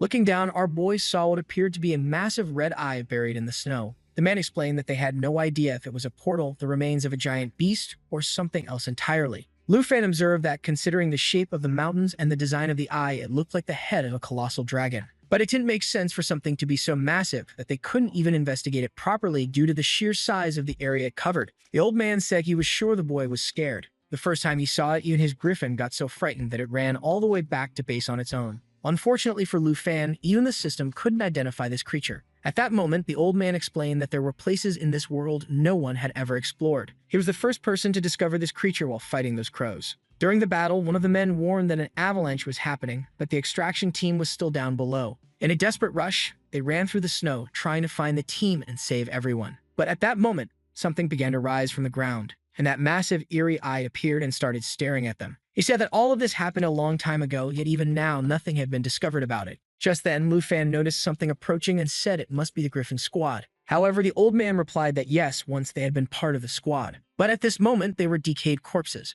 Warriors who had died there had been reborn as monsters. Man, Lu Fan took the first hit and had to defend himself. He asked Reinhardt for help, and the old man admitted these things were indeed tough to deal with. Besides, he didn't want to have to kill his old friends. At that moment, the Griffin activated an extreme thread web. As soon as the monsters touched it, they got trapped. Lu Fan asked once again if those had really been his subordinates, but the old man didn't respond. He just told them to leave immediately. It was time to head back. The monsters landed on the ground and just stared at them. It seemed like those damn things could communicate somehow. The next morning, the old man asked if he was really sure about this. Lu Fan said yes. He wanted to go to the front lines and help push the investigation forward. The man called for some people to enter, and they immediately announced they had brought information. The name of this guy was Lu Fei. I'll just call him Fei because our protagonist is already named Lu Fan, and that would get confusing. And he was the captain of the main exploration squad. The blonde guy was named Chang Kong, and the girl with glasses was named Shen Kai. Reinhardt then announced that today they would be welcoming a new member, the boy named Lu Fan, who was ranked #1 at Dragon Academy. Chang Kong greeted him, saying that he had also studied at the same academy and was glad to see him there.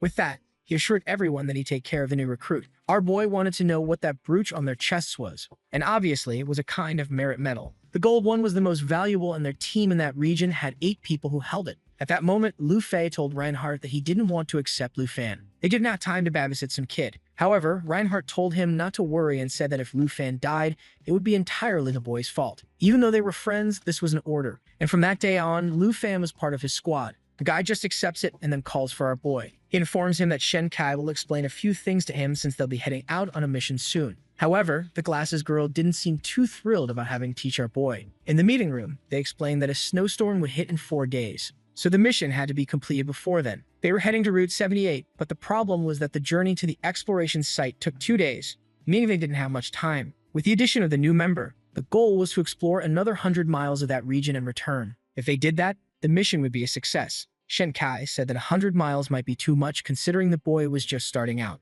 Lu Fan noticed that everyone was underestimating him, but he didn't care. His real goal there was to complete his system missions and claim the treasure. Right then, the leader gave the order for everyone to prepare their griffins and told Lu Fan to get his ready as well. However, Lu Fan revealed that despite being a dragon tamer, he didn't have a dragon. And on top of that, he didn't have a griffin either. Shen Kai immediately snapped, saying there was no way in hell she was letting that bastard cling to her back. But he told her not to worry. He had his own way of handling things. Next scene, the 4 of them were soaring through the sky. Our boy was impressed that Shen Kai even had other griffins escorting her. My god, that girl looked gigantic riding that griffin. That beast came with some weird buff. Up ahead, the others warned that they were about to enter the lightning clouds and told him to be careful. The group tried to stay alert, but in the middle of it all, Lu Fan started getting lost. Obviously, he couldn't fly as well as a griffin, so he just hovered there, trying to locate everyone. However, suddenly, 2 golden eyes gleamed behind him. Man, out of nowhere, a gigantic wolf appeared. What the hell was this? Was it a sky predator lion, a level 75 corrupted corpse? If so, our boy didn't stand a chance. He managed to land an attack on it while noticing that the corruption status was likely due to that red moon. However, the monster was preparing an instant claw attack that was impossible to dodge. Just as Chang Kong shouted for him, he struck the creature right in the head. Shen Kai appeared, warning them not to let that bastard create clones while complaining that she had already lost one of her eagles. The guy even used magic to pull our boy closer, telling him not to worry. They had killed plenty of these before. At that moment, the creature began to vanish, activating a mist storm. Chang Kong ordered them to move quickly, but everyone's expressions changed, saying this thing didn't seem like a predator. Suddenly, they were all fleeing, shouting that they needed to escape immediately. A sky devourer had appeared. When Lu Fan looked back, he saw a gigantic whale. Strangely, it was a level 1 creature, but if it ate you, you lose 17% of your health per second. On top of that, if it hit the ground, it would deal 1000% damage to everything around it. Lu Fan could only think that this damn monster was even bigger than Xiao Yi's strongest form. That's when Fi appeared, yelling at him to run and stop standing there. Chang Kong warned our boy that they didn't stand a chance against the devourer and needed to get out of there immediately. Lu Fan was terrified. Whatever that red eye was, it was modifying all the creatures in the region. At that moment, the devourer opened its mouth and activated a skill that pulled everything nearby toward it.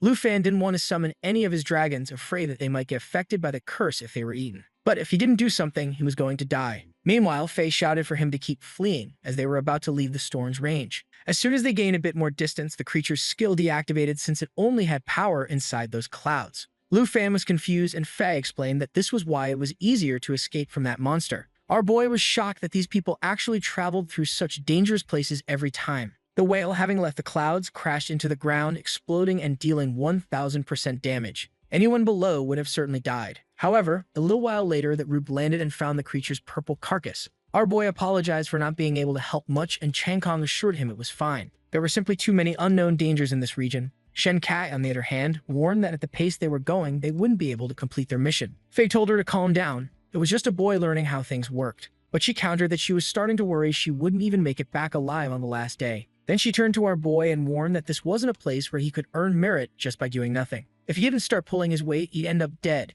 and no one would care enough to save him. Man, this damn girl wouldn't stop roasting our boy. Guaranteed that soon enough she'd be in danger and would have to be saved by the Chad. But until that happened, she kept jabbing his chest and tearing him down even more. He, however, guarantees that when things get tough, he'll be a valuable asset in the challenges ahead. Chang Kong steps in, telling them to stop arguing so much. Meanwhile, Fei thinks that if Reinhardt ordered this boy to be here, there must be a reason. He tells everyone to get ready. They were continuing the journey. And he tells Shen Kai to stop thinking so much about the boy. All they needed to do was complete the mission and get back. Nothing more. However, suddenly, her griffin signals something and she immediately warns that they're about to be attacked. In the blink of an eye, massive ice blocks start raining down. They manage to dodge, and Chang Kong activates a protective shield. The problem is that this ended up separating Lu Fan from the group. A massive claw stomps on his back, and when he looks up, it's not just one creature. It's a whole pack of corrupted level 80 Yetis. Man, these things just keep leveling up non-stop. This is getting out of hand. Lu Fei is shouting, asking Lu Fan to respond if he's still alive. Seeing the creatures there, Shen Kai is certain that the kid is already dead. There was no way he could have survived an attack from 20 of them at once. The leader then orders Shen Kai to create a distraction while Chang Kong handles the monsters. However, just as he's making this plan, another creature is sneaking up from behind. Man, he and Shen Kai were almost crushed. They barely made it out alive. At that moment, they realized they might not be able to find Lu Fan. The plan now is to save Chang Kong and not look back. While he fights the giant beast, she runs off in search of their comrade. But just as she looks around, she sees Lu Fei struggling. The problem is that she can't help him either because a bunch of monsters are closing in on her as well. She decides to whistle, even though that would draw attention from the creatures. She needed to let Chang Kong know where they were. Instantly, all the monsters turn to her. The poor girl grips her sword tighter, still trying to find her friend. On the other side, exhausted, he asks if Lu Fan's okay. Lu Fan tells him not to worry, he's going to save him. But before that, he needs to deal with these three here. Obviously, the guy doesn't believe the boy can handle it and tells him to use this chance to run away. But before he can even finish his sentence, the first attack is already coming. Our boy dodges and counters with a dragon aura attack. At that moment, he had activated the black dragon aura. Watching him fight and dodge so effortlessly, the blonde fool had no idea how this was possible given the boy's level. Slag out as ever, our boy smirks, saying, "Nothing is impossible when you're a dragon tamer." Another giant ice block comes crashing down, smashing one of the monsters in the head. At the same time, our boy switches to the Star Dragon aura. He slashes toward the ice chunks, shattering them in half. Chang Kong is still trying to understand how a level 32 is fighting an elite level 80 creature. It just didn't make any sense. Right then, Shen Kai appears with Fei, relieved that she finally found them. The others are stunned that Lu Fan is still alive, while Chang Kong is just glad everyone is there. But in that split second, one of the creatures is already lunging at our boy. Lu Fei yells for him to watch out. Without hesitation, he hurls a victory blade, piercing the beast straight through. At that moment, the leader tells everyone to stay calm. They needed to recover and come up with a plan. But Lu Fan, bold as ever, declares that the plan is simple. Kill all the Yeetus and call it a day. Shen Kai immediately tells him to shut up. That was impossible. The best plan was to retreat to a safer area. However, Lu Fan tells her he's not joking after all. He also has a healing ability to restore everyone. She's about to say something when the creatures attack, but he just cuts her off, saying, "No time for talking." He orders Shen to take the wounded and retreat. He would handle the rest. At that moment, Fei recognizes the bow in his hands. It was supposed to be Reinhardt's. It was unbelievable that the old man had entrusted such an item to this kid. Shen Kai is also shocked, realizing that the boss must have really valued this boy to give him such a weapon. And with that, Lu Fan declares that once they flee, he can finally go all out against these Yeetus. I thought they would refuse, right? But nope. Fei just shrugs and says, "All right then, and I'll let you handle it," before flying off. Our boy, still cool as ever, is just thinking about how nice it would be for them to make it back safely, since, he's got everything under control. Activating the bow, he grins and says, "Time to test out the old man's gift." Meanwhile, up on the griffin, Shen Kai is hesitant. She doesn't think it was a good idea to leave the boy behind. But Chang Kong tells her not to worry. He had seen how the boy fought. They were only holding him back in that mess of creatures. After all, the man is a dragon tamer. The Yeetus launch another barrage of ice projectiles, and our boy responds with a volley of arrows. The monster's attacks are all obliterated, but Lu Fan is impressed. These bastards just won't give up. Energy starts building up in his bow, and he's curious to see how they'll survive this one. A storm of crimson arrows begins spreading out. The Serpent Rain attack deals 20% of its damage through countless arrows that linger around the battlefield. Finally, the bastard starts summoning the dragon's huh. Man, I was missing our dear little dragon. The problem is, the Yeetus are entering berserker mode now that their health is dropping. Lu Fan calls for Xin Xin to prepare to use his ability. And with that, the beast soars up, conjuring a stellar explosion. Heh, bet you couldn't guess what this ability does. He grabs a star and explodes, dealing area damage. At least the name is fitting, right? But this time, things are going to be different. Our boy declares that he's going to destroy it. Just as the star was about to hit the ground, he struck it with a serpent attack. Actually, it wasn't just any arrow. It was the serpent arrow, and the serpent bit the star, causing a massive explosion. Man, the impact was so strong that even the fools fleeing on their griffins got sent flying. Poor Fei barely got saved in time. And Kang, that poor guy, was still knocked out on the ground. Staring at the massive crater left behind, the leader wonders if this was really Lu Fan's power. Shou Yi, meanwhile, is absolutely thrilled. Our boy casually says that now that this mess is cleaned up, they can reunite with the squad. But at that exact moment, the captain appears, demanding to know if that attack was his.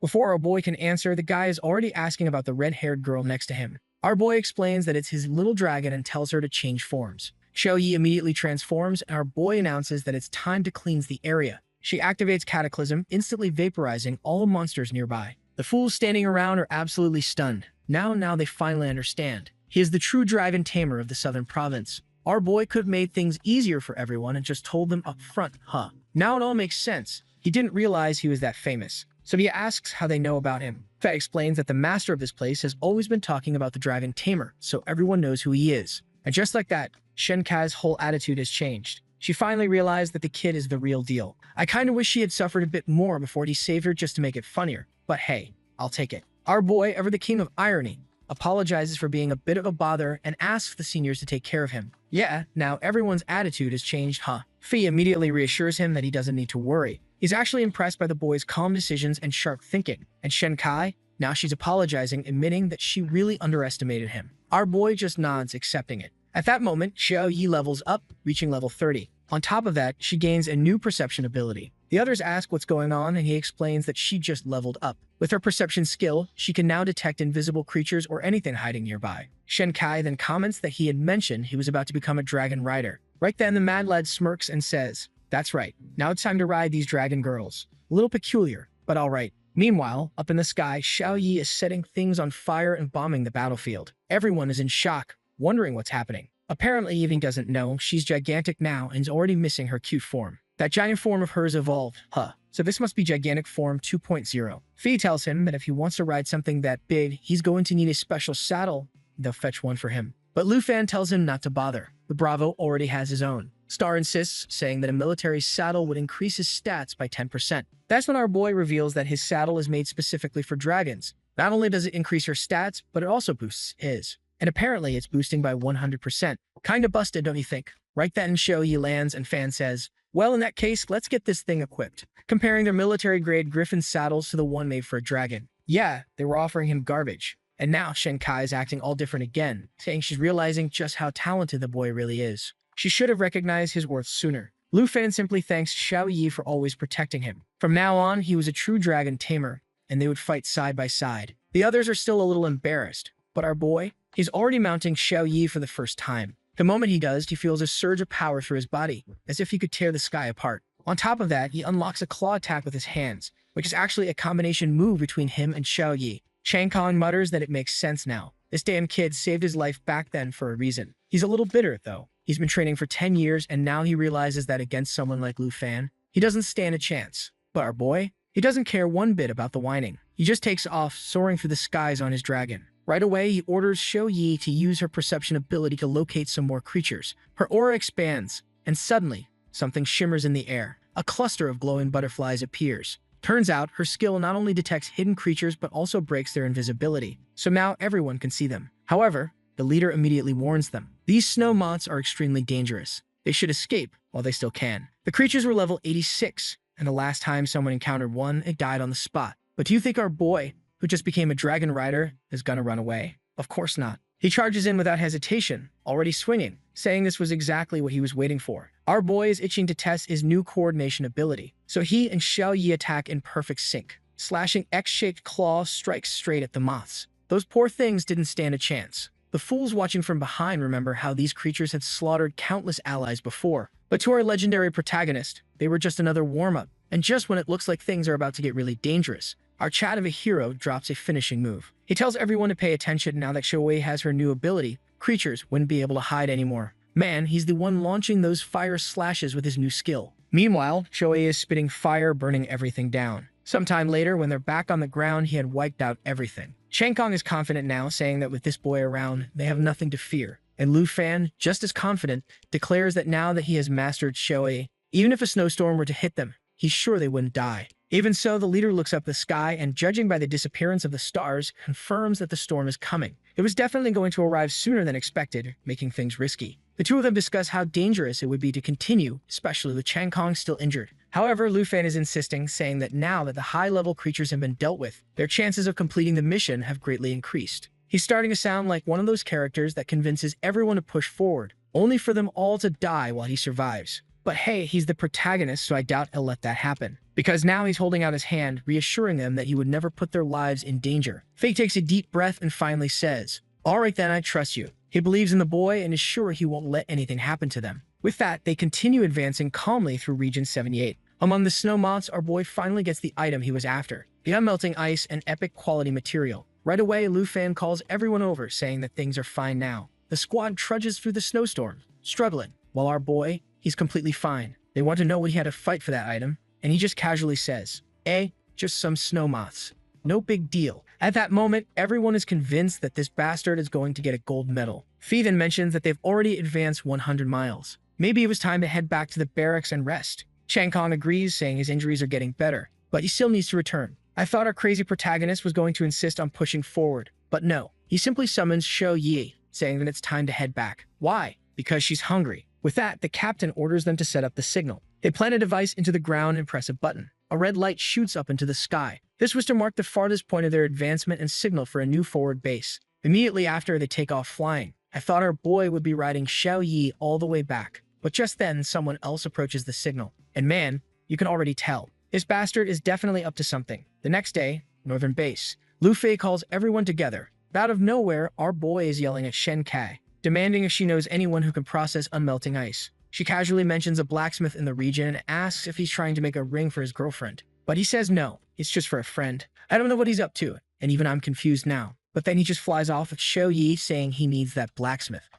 Shen Kai looked a little sad there, huh? Are you falling for our dragon tamer girl? Meanwhile, the crazy boy also has a necklace. And I already know, that mysterious guy at the signal, definitely her old friend, husband, or ex-boyfriend who's already dead. At the blacksmith's, our boy arrives at the blacksmith, who welcomes him and immediately assumes, if it's a gift for your girlfriend, she's gonna love it. But right then, Reinhardt appears, grinning and saying, "Damn kid, you're hard to find." Strangely, the guy is fixing his clothes. Or actually not, because our boy just got a bronze medal for helping push the front lines forward. He'd already heard everything that happened, and Lu Fei had praised him a lot. But honestly, he expected something like this. The moment he saw that dragon girl eating like crazy, he knew that was the strongest one. And then, he reveals something important. They had received intel from another country, and it was something Lu Fan needed to see. His informant team had been tracking the representative of another faction, and strangely enough, in their territory they found a massive, strange skeleton. Lu Fei immediately notices that it looks exactly like the one near the Red Moon. Reinhardt tells him to follow. He has some videos to show. The footage. A bald man with a medal stands before a six-winged angel. The angel speaks about some master Charles State and a castle of a head. The bald guy confirms it, saying that along with him, their entire team disappeared. They hear a strange sound, and the angel comments that it's the sacred trumpet of the mountain. Right then, an old man warns that someone is approaching. When she turns around, she sees one of the transformation experts from their team. Thinking they survived, she relaxes, only for the guy to attack them on the spot. Back in the meeting room, Reinhardt stops the video there, but it's obvious what happened next. Just like how creatures here were mutating, humans over there were being transformed. Lu Fen comments that he saw something similar in the mountains, and Reinhardt confirms. These reports have already been sent to Dragon City. At this moment, these mutated beings were being called ancient gods. The problem? No one knows where they came from, why they fell here, or what kind of powers they possess. But with their abilities to revive and modify creatures around them, it's clear they are some kind of deity. The old man says that all these unanswered questions are what's giving him such a headache. Not to mention that the people revived in that other place seem to have consciousness, unlike the creatures revived here, which are more like brainless zombies. Lu Fan immediately understands what the guy is implying, that soon something similar might start happening here. At that moment, the old man explains that the creature from the sacred mountain killed everyone, except for one person named Charles Morgan. This guy is the representative of the nation of scattered stars. And the strange thing is that when he retreated to that place, the transformed creature attacked everyone except for him. They even gave him something called the essence of the sacred mountain. Charles was already considered a powerful battle priest, and on top of that, he accepted it. This was what allowed him to obtain a never-before-seen class, something known as a holy priest. This profession had never been recorded before, which is why they're struggling to understand the extent of his power. The old man places a hand on Lu Fan's shoulder and warns him to be extremely careful in the national duel. After all, he would be up against someone who wields the power of the gods. If there's one thing about this damn Lu Fan, it's that he's overconfident. He straight up says he doesn't care about the power of the gods. He's got this. 2 days later, military blacksmith. The blacksmith finally finished the item he had requested. Our boy even brought along some premium wine, which was gifted to him by the chief as a thank you. At that same moment, the squad appears, telling Lu Fan that a new expedition is about to begin. The blacksmith thanks him and tells our boy that if he ever needs anything, just ask. And with that, the team sets off for another adventure. The next morning, snowy terrain. They were already marching through the snow, and the leader warned that this time the expedition would take at least 15 days. Upon reaching the place they had previously advanced to, Lu Fan finds it strange that the signal is missing. Shen Kai uses a tracker to locate the device on the ground, but she remarks that it seems to have been poor quality. However, Lu Fan is highly suspicious. Even the wind was slow, and the area was too quiet. It was as if they were walking into a trap. But Cheng Kong had already stepped forward, saying it was time to continue the exploration. Just as Lu Fan is about to warn them about a possible trap, a horde of creatures suddenly appears out of nowhere. Before they could even react, they were completely surrounded by monsters. Lu Fan is certain that for these creatures to be able to hide and set up an ambush, someone must be controlling them. At that moment, a hooded figure speaks, confirming that yes, these creatures serve divine glory. The protagonist asks who is speaking, but Chang Kong and the leader seem to recognize this man as Lu. Man, this guy seems to have consciousness because he even greets Shen Kai, casually saying it's been a while since they last met. Confused, Lu Fan asks if they know this guy. And just like we predicted, this guy was Shen Kai's husband, or rather he used to be, because he's dead now. He was also one of the strongest warriors here, holding a silver insignia, and he died on a mission. Chang Kong suddenly snaps, telling the leader to shut up. Out of nowhere, dude. At that moment, Lu Fan notices that poor Shen Kai has collapsed and is crying. All broken, she asks why he disappeared like that and begs him to come back with her. He steps closer and says that he misses her too. Clearly in her mind, he looks like a kind, gentle man, and she hugs him, saying she always wanted to see him again. But at that moment, the guy transforms and says that unfortunately, he cannot return. However, he can give her the option to stay with him and serve the god who is about to awaken. Surrounded by magic, Shen Kai demands to know what he's doing. He simply tells her it would be better if she obeyed, since she would receive the essence of the god, which would grant her unimaginable power. The girl keeps crying, telling him not to do this, but he tells her not to worry. Soon enough, she would become a corpse like the rest of them.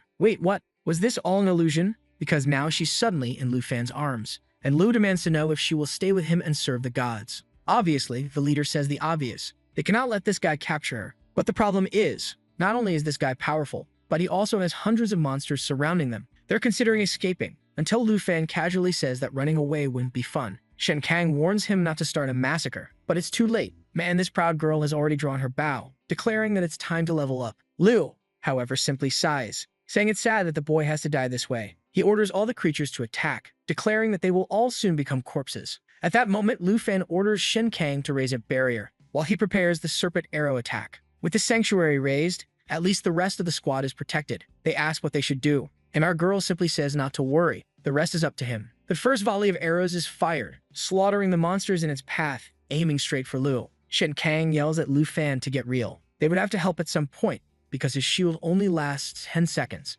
Lu sees the first arrow approaching and barely dodges, but at that exact moment, Lu Fan was already behind him, and without hesitation, he activates the Dragon Destroyer form. Boom! Shou Yi appears, fully transformed, slamming down with a devastating claw strike. Meanwhile, down below, the leader, poor guy, can only say, "I'm counting on that kid to win because the trainees are screwed." Lu Fan activated his new synchronized attack with Shou Yi and slashed right through Lu. At the same time, she was using Cataclysm, setting everything on fire. The Sanctuary shield only had 2 seconds of resistance left, while the others inside the barrier were wondering if this was some kind of forbidden magic, because it was way too powerful. The poor fool of a corpse was being burned and evaporated. By the time his shield hit 0, Shou Yi had already wiped everything out. A while later, Lu was lying on the ground, and the others were asking if he was still conscious. Shen Gong ordered Lu Fan to use a Sacred Chain skill to make sure this guy didn't escape. The young warrior knew that Shou Yi had taken so much damage that the enemy wouldn't even try anything. Shen Kai, on the other hand, was heartbroken, saying she couldn't even recognize the kind man who was once with her. At that moment, a purple energy began leaking from his body. Suddenly, he rose up and told her to leave this place immediately. He muttered something about the other corpses having left and heading for some deeper ruins, but before he could finish explaining, he died and Shen Kai screamed in despair, while she was there crying her heart out. Our boy? Yeah, he couldn't care less. To be honest, neither do I. And it looks like Lu Fan feels the exact same way. Once again, the chief thanks him, saying that if it wasn't for Lu Fan, everyone would have died. However, that strange purple energy was still floating around, even though the guy was dead. When Lu Fan noticed it was heading toward the red moon, he rushed forward to stop it and slashed through it. As a result, he obtained a corpse essence, a consumable item. He remembers that in the video, they mentioned something about the sacred essence that Charles received. Maybe this was something similar. Right away, the chief warns him to be careful with such a dangerous item. At this point, Lu Fan is certain that Charles made a contract with the sacred gods. He says they need to return and deliver this to Reinhardt immediately, and the chief agrees, especially since Shen Kai was still shaken. Our boy nods, and before leaving, they give the poor fool a burial. Shen Kai kisses the necklace. Lu Fan says he's in a better place, and that's it. Done. She cries a little, and now she's completely fine again. With that, the team prepares to return to base, but not before setting up the signal again. The next morning, back at base, Reinhardt was briefed on everything that had happened. Lu Fan explained that he had a theory about what was going on. To become a servant of the gods, one had to meet certain conditions. Creatures with no intellect but immense strength could, at best, become some kind of puppet. However, powerful individuals with intelligence could control the essence and retain part of their consciousness. As for Charles, he must be someone with extraordinary power and compatibility. That's why he was able to fully transform into a true servant of the gods. Reinhardt understands what Lu Fan is suggesting, that just having this stone isn't enough to turn into a corpse. Somehow, one must also be worthy of the god's power. Lu Fan confirms this, adding that Lu had mentioned that some of the corpses were leaving this place and heading for some ruins. At that moment, Reinhardt brings up certain cults that have been growing rapidly over the years. People claiming to be blessed by the gods. They have been expanding aggressively, and if what Lu Fan said was true, that maybe all of this was connected. Apparently, this so-called church had already infiltrated 12 nations, which means that if this is true, it is extremely dangerous. Then Lu Fan asks if this part of the northern field is the only inhabited area. Reinhardt confirms it, and immediately, Lu Fan suggests that maybe all the people who had died here had become creatures. They were probably in the mountains, waiting for the right moment to attack, so it would be wise to act first and wipe them out before it happens. Reinhardt looks troubled, saying that it's a shame to have to think like this about his fallen comrades. They could all die protecting this country. Our boy, however, says that he understands, but this has to be done. Otherwise, they will be the ones under attack. Reinhardt asks what they're going to do with the item, and Lu Fan says that this is the perfect opportunity to test a certain hypothesis. Reinhardt, however, doesn't want to test it on a person, so he asks what exactly Lu Fan is planning. The bold bastard wants to test it on a dragon. Bro, you're about to lose that dragon, you fool. And just like me, Reinhardt is obviously concerned, saying this is extremely risky. If Xiao Yi were to turn, if she became a servant of the gods, this entire place would be destroyed. Ah, here we go. The madman clarifies that it won't be one of his dragons. Reinhardt tells him to get to the point. Which dragon is it? Outside, Lu Fan explains that his dragons now have a summoning ability. He then calls Xiao Fei, telling her to summon 2 small flying dragons. She responds and the creatures appear. Poor Reinhardt has never heard of a dragon that can summon 2 dragons. This bastard is cheating, and honestly, he really is. At least the poor baby dragons are only level 22, so they're not very strong, which is exactly why Lu Fan chose them. Because if one turns into a corpse, he and the chief can kill it. Reinhardt gets ready and warns that he is about to use the item. He tells Xiao Fei to make her dragon eat the essence. The moment the dragon bites it, it immediately senses something strange. The creature is engulfed in purple energy and begins to roar violently. Obviously, everyone is startled, and Lu Fan tells the chief to prepare. The guy is already thinking about killing it, but the boys are greedy and know it would be a waste to kill the creature just like that. So he calls Xiao Fei and tells her that since she's their master, she should use her dominance and control to make these creatures wake up to reality. The little dragon then uses the Emerald Blessing skill to remove debuffs and increase stats. But the old man is still uneasy because the purple aura hasn't disappeared. On the dragon's head, it shows that its health is healing 0. Then suddenly, the creature lets out another roar. Xiao Fei intensifies her glow, and nobody understands what's happening. With that, the dragon becomes a fallen dragon corpse level 22. They didn't die, they didn't become slaves, and it even seemed to have gained the power of the gods.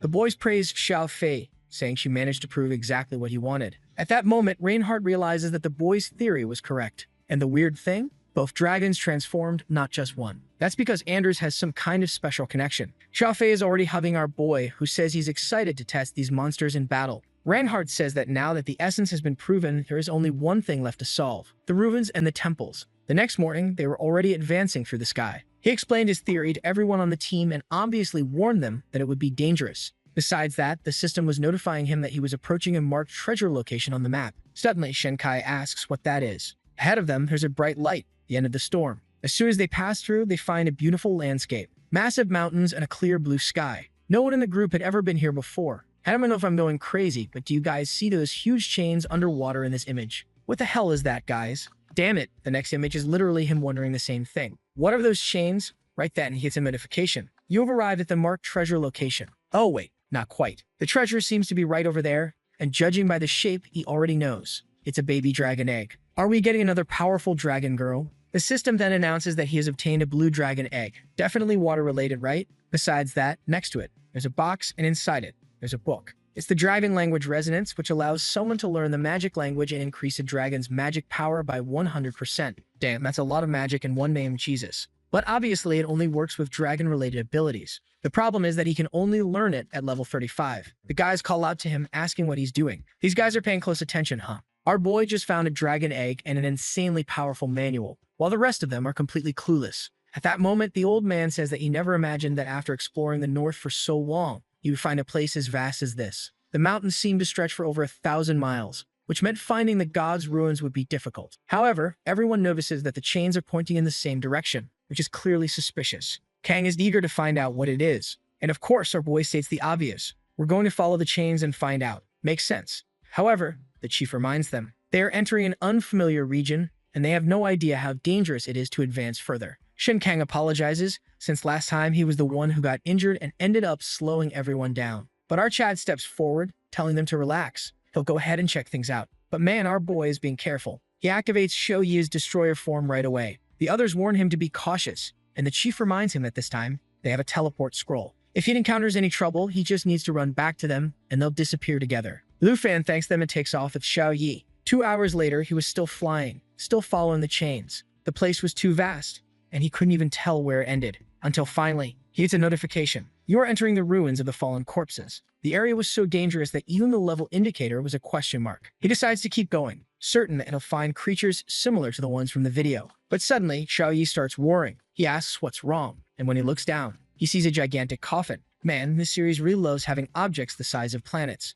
He tries to use his analysis skill, but just like with the previous eye, he can't see what's inside. Then suddenly, he feels something strange. Beneath the coffin, something is emerging. Shou Yi seems to be going crazy, losing control. Judging by her reaction, Lu Fan already knows. Whatever that shadow is, it's extremely powerful. The thing starts moving, and he immediately turns to flee. There's no staying here, man. Better run. But the problem is, even with Shou Yi flying at full speed, even with his speed buffs, he can't escape. He activates all his agility buffs, raising his speed to 14,000, and manages to gain a bit of distance. But it was a close call. He barely escaped. If it weren't for the buffs and his new mount, he definitely would have died. Sometime later, he reaches the camp where the others had already set everything up. Shang Kong wants to know what he discovered, and right away, Lu Fan reveals the truth. Yes, the ruins of the fallen corpses were up ahead, but there was something extremely dangerous beneath the ice. They absolutely needed to teleport out of there immediately and get away from that place. At that moment, the team is shaken. Because if Lu Fan is backing off, then it's definitely nothing good. A few hours later, back at headquarters, they are gathering all the information. Reinhardt announces that they will have to stop the expeditions. If they continue down this path, they will end up like the Morgan family. Lu Fan then reveals that even Shou Yi became uneasy when she got near that place. Reinhardt spreads out a map, saying it's hard to believe that even the legendary race of dragons feared something. That region should immediately be classified as a forbidden zone. He then orders Faye to cancel all expeditions near that area immediately, and to report it to Dragon City right away. All explorations of Zone 78 would be shut down. And everyone, of course, just salutes, practically thanking him, because nobody wants to go back there. Then Reinhardt turns to the protagonist and says, "It's amazing that you've been here for such a short time and have already made so many discoveries." He hands the boy a badge, saying it's a form of recognition for everything he has done. The fool tries to refuse, saying that he was just doing his job and all that. But obviously the old man just pins it on his chest and tells him to shut up. The team praises him, saying that he really is incredibly helpful. They never imagined he would be this useful. At this point though, I still feel like everyone is going to die. I don't know why, but do you guys get that feeling? You know that part in Sword Art Online when the MC meets a nice little party in the early episodes, and then they all die in a cave? I don't know why, but I still feel like everyone here is about to get eaten. Just look at how happy they are. This isn't right. As soon as the others leave, Reinhardt starts rummaging through his shelves, saying he would like to keep Lu Fan here. But unfortunately, the time has come. He hands him a book containing information on the national tournament, and tells him that in a week, he'll be heading back to Dragon City. Lu Fan knows that even though he wants to help here, the national competition is approaching, so it's time for him to leave. Reinhardt notices his hesitation and asks if he forgot something, or if he's just going to miss this place. Lu Fan says that yes, but he never forgot the reason he came here in the first place. With the experience he gained, he is certain that he is far more prepared for the national tournament. The old man praises his dedication, telling him to read carefully, since the book contains information on everyone participating. The story is really going to pretend he didn't pick up that blue dragon egg, huh? Is he never going to open it? I just remembered. These bastards. Open it already. Let's see what comes out of the live stream. At that very moment, in a different part of the Taishe Kingdom, Jin Chenghen, the little brother of that cursed girl, is standing there with some weird new power. And speaking of the cursed one,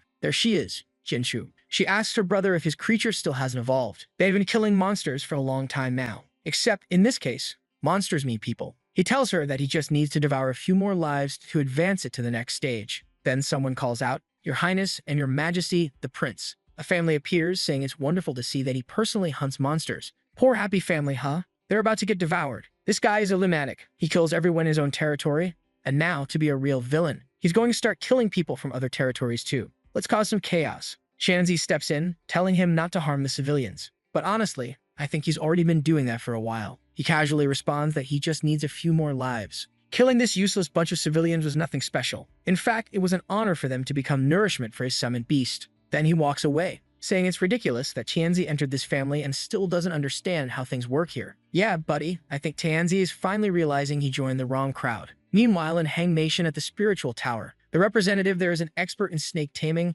and his name is Kieran. He says that in this national competition, they will be allies. And this girl, that's Wei Ji. And for the first time, a female character in a story is drawn with an actually realistic athletic chest. I mean realistic, but it never is. She warns that no one should leak the fact that they are forming an alliance. And then there's Discount Light Yagami over here. His name is Yasen Lai. He says that they have always ranked low, but this time, they will secure the best position possible. Everyone is just telling each other, pleasure doing business with you. Over in the Nation of Snow, we're now an active volcano. It couldn't have been called the Nation of Volcanoes to make more sense, but whatever. Some men in suits arrive, telling the young master that the family has ordered him to prepare for his journey. The guy shows up. Man, this dude has the perfect design for someone who's about to get wrecked by the protagonist. But damn, his name is Andre. Such a nice name, right? Man, what a shame. He's about to get beat down. Meanwhile, over in the Nation of Stars at the temple ruins, someone approaches and an old man with a monocle tells Charlie that he better be ready. The problem with gaining the six-winged power is that the fool now has to walk around with them sticking forward,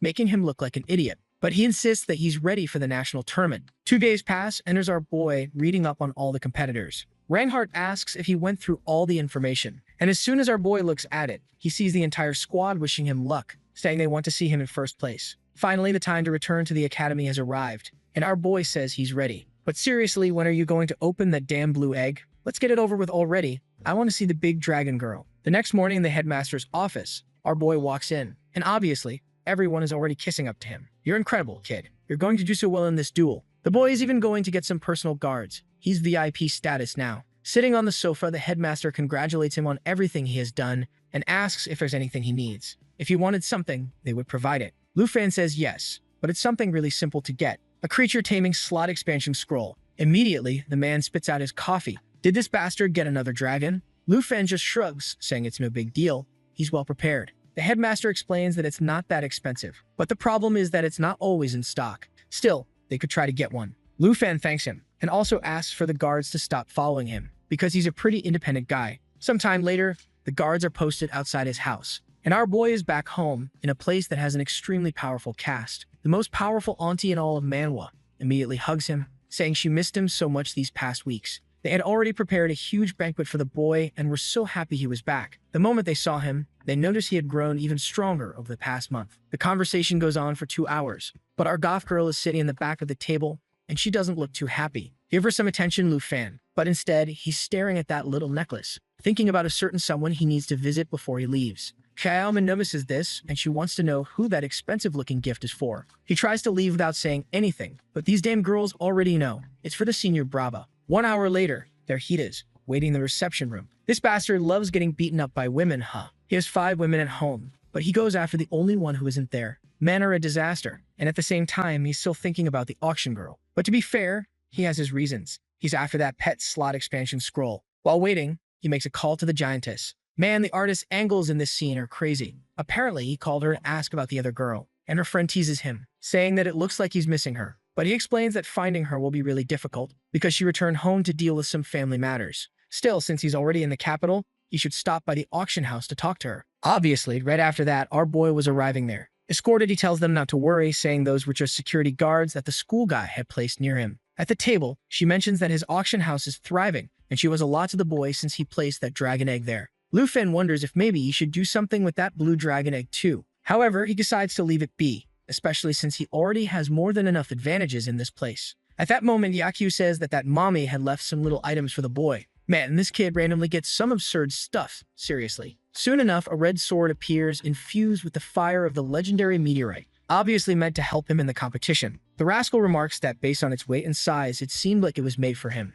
And Yakyu confirms, saying it was indeed forged by one of the best blacksmiths in the capital. Lu Fen is sure she used the experience she gained from fighting him to create something that suited him. The book she had left behind contained a rare skill called Magma Explosion, which was only useful for a dragon tamer. Staring at the items, he thinks he'll have to properly thank her for all this. Taking a quick look at the letter, it says that it's been a while since they last saw each other, but unfortunately, she won't be able to be there. Something unexpected happened, and she won't even be able to watch the competition, but she hopes the boy liked the gifts. When she returns, she wants to invite him for dinner and then for an intense fight in the arena. Of course, guys. Also, as a warning, he better take first place or he'll be punished. Lastly, she hopes he remembered to bring the eternal ice she had requested. Takei asks if he's okay, to which he just thanks her for the items and for delivering the letter. He then focuses on business and asks if she has a pet slot expansion scroll. Unfortunately, she awkwardly replies that she doesn't. That's because it's a pretty rare scroll, as very few classes use something like that, so nobody really keeps it on hand. Regretfully, the protagonist decides he'll have to leave that blue egg for later. For now, he needs to focus on leveling up Extinction. Takei then closes the sword's case and hands it over,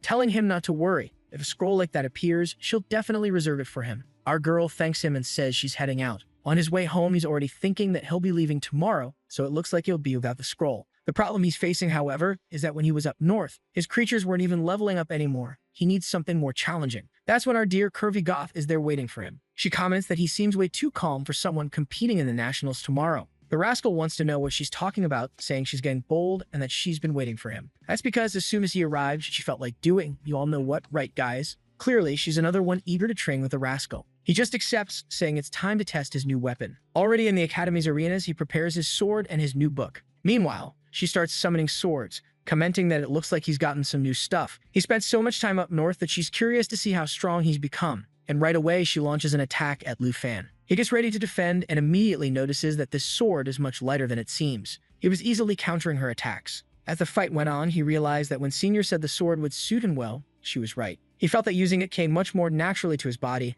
and now he wouldn't have to rely so much on dragons anymore. Getting closer to Jian Ying, he tells her to be careful. Then he activates that broadsword and strikes right in the middle. The poor girl realizes that damn Lu Fan is testing a new sword, and even so, she's struggling a lot. And our cheeky guy takes the chance to compliment her, saying she's getting much stronger too. However, she was feeling a bit disappointed after all. Now she didn't stand a chance even in combat skills. At that moment, she felt a little insecure since he just kept getting stronger. Because of that, he better take first place or it'll be embarrassing for her. He just thanks her, saying she can count on it. The next morning, the ladies from the most well-populated house in Dragon City are waving goodbye to our boy. The time had come. 3 days remained until the start of the national championship. This was his chance to truly become part of the elite of the Dragon Nation, and obviously he was going to make the most of it. The director then approaches and informs him that the supervisor of Dragon City wants to speak with him. Every nation needed to send a competitor and also a superior who would oversee to ensure the rules were being followed. This so-called superior would make sure our guy obeyed the authorities and would, in a way, educate him on how to interact with people from other nations. At that moment, the security guard kneels, and the man tells him to be careful of what he says. Lu Fan then asks what Zhao is doing there. It's the Gandalf of the dark web saying that apparently Lu Fan is the representative this year. The school director seems a bit embarrassed, saying that Zhao didn't mean to come all the way there. However, the old man replies that it was only right for him to come and meet the representative. But they kind of already knew each other, right? The guy is just making the formal introductions. And Uncle Zhao says it's incredible to see such a young guy already owning a dragon. He's sure this competition will decide the boy's future. If he has any problems, he should just talk to him, and he'll try to sort it out. Then he tells him to hop in the car because they're heading to the banquet. I thought our guy already knew him and he meets old men all the time. But actually he had no idea who this was. And when he asked, he found out that this guy was someone called Phi Bai, one of the 3 most powerful people in the Dragon Nation, basically deciding everything. At least the supervisors seemed to be someone who wanted the best for him. It's a real miracle, right? Normally those state guys just want to make the boy's life miserable. Already in the car, he asked the director why he couldn't feel the old man's power.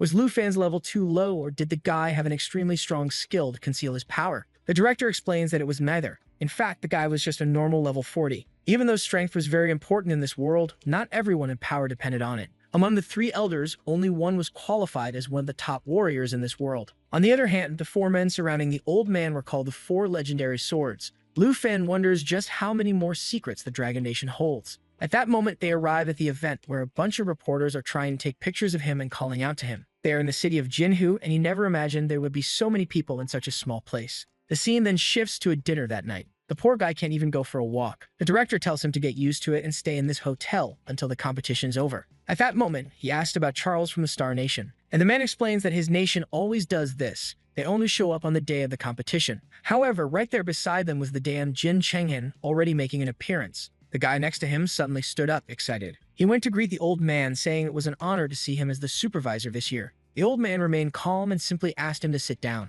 Then the man in the white suit announced that the banquet would finally begin. Before the food was revealed, the director told our boy to brace himself. This country was quite poor, so their so-called legendary grand banquet consisted of fried chicken with instant noodles. Our rascal immediately thought that his aunt definitely had much tastier food than this. Yeah, and he remembered that he had packed some meal boxes filled with everything she had to offer. Suddenly, though, a guy at the table slammed his hand down. He complained that the food here was terrible and asked if this was really how they were treating their guests.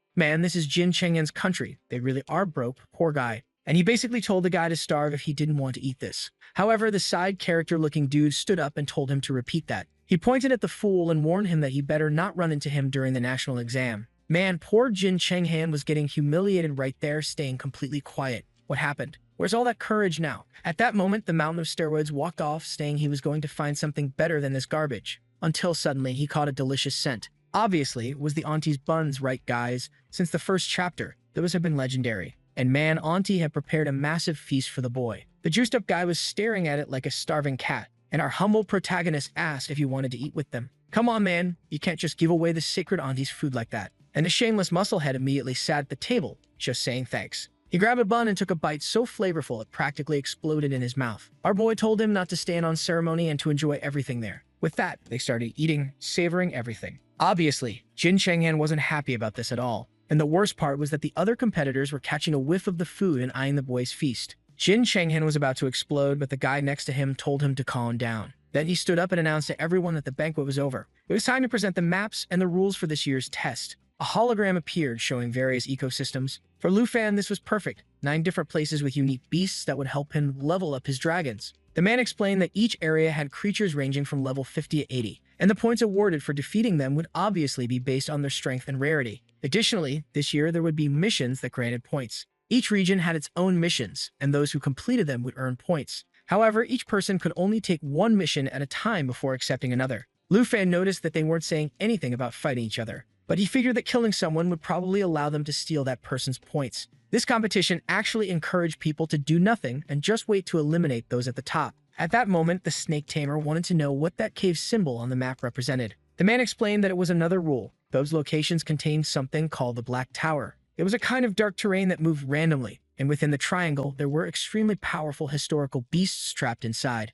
Additionally, they were commanded by a demon from the 9 realms. Everyone knew that one of these 9 realms demons had nearly destroyed Tai Kiss City. It was insane to have something like this as part of the test. Lu Fan asked how they even had something like that, and the guy next to him explained that these creatures had been sealed away a long time ago. According to records, the entire area was nearly wiped out because of those monsters and their armies. Fei Bai explained that these creatures were stopped by the 5 experts, who are now considered national treasures. While Lu Fan was deep in thought, the snake tamer knew that in these tests, monsters were usually a bit weaker than they would be in reality. So he asked how strong they were this year. The guy explains that, unfortunately, this year, the seal on the 9 realms demon would be completely released, and it would have its original strength. Immediately, the test participants start saying that this was basically sending them to their deaths. In the past, it took 5 experts to deal with this, so obviously, they had no chance. That's when Lu Fan, like those annoying nerds in class, asks if killing the 9 monsters would earn a lot of points. The Snake King tells him he's not understanding. These monsters aren't meant to be killed, just to increase the pressure.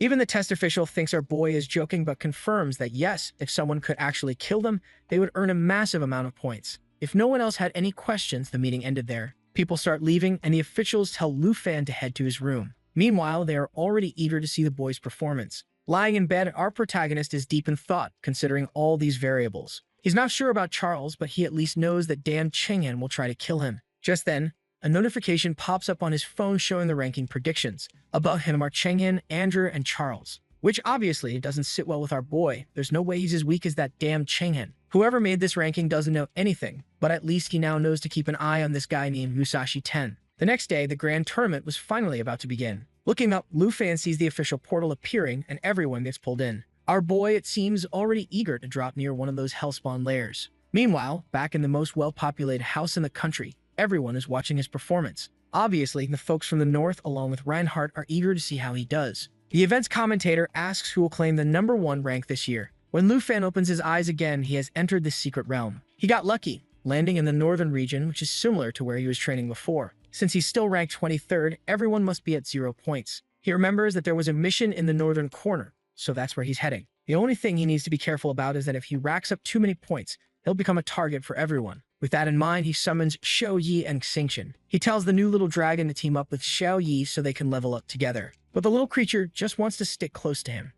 Stogie starts heading toward the mission, seemingly searching for that monster lair along the way. Meanwhile, Chang'an appears in the desert region. He's already familiar with this terrain and activates his ability to create multiple clones. As long as one of these heads remains alive, he cannot be killed. This grants him 9 extra lives, making him basically immortal. At least until the first one gets a sword to the head, and Musashi casually remarks that now he has 8. Confused, Chang'an asks why. Weren't they allies? Why was he attacking? The guy apologizes and says he was just curious if killing summons would grant points. However, Chang'an tells him that if he wants to kill beasts, he should kill Lu Fan's dragons. Musashi tells him to calm down. He still has 8 lives left, and besides, they need to kill a lot of bosses, so he should relax. But Chang'an just brushes past him with a shoulder check, saying he has no time for arguments. Strangely, Musashi is now asking for cooperation, saying they really need to work together and protect each other. But Chang'an insists that their only agreement is that he will handle Lu Fan while Musashi deals with the Black Dragon. His plan is to use that place filled with demons. However, Musashi hesitates. While that damned guy can resurrect, he himself cannot.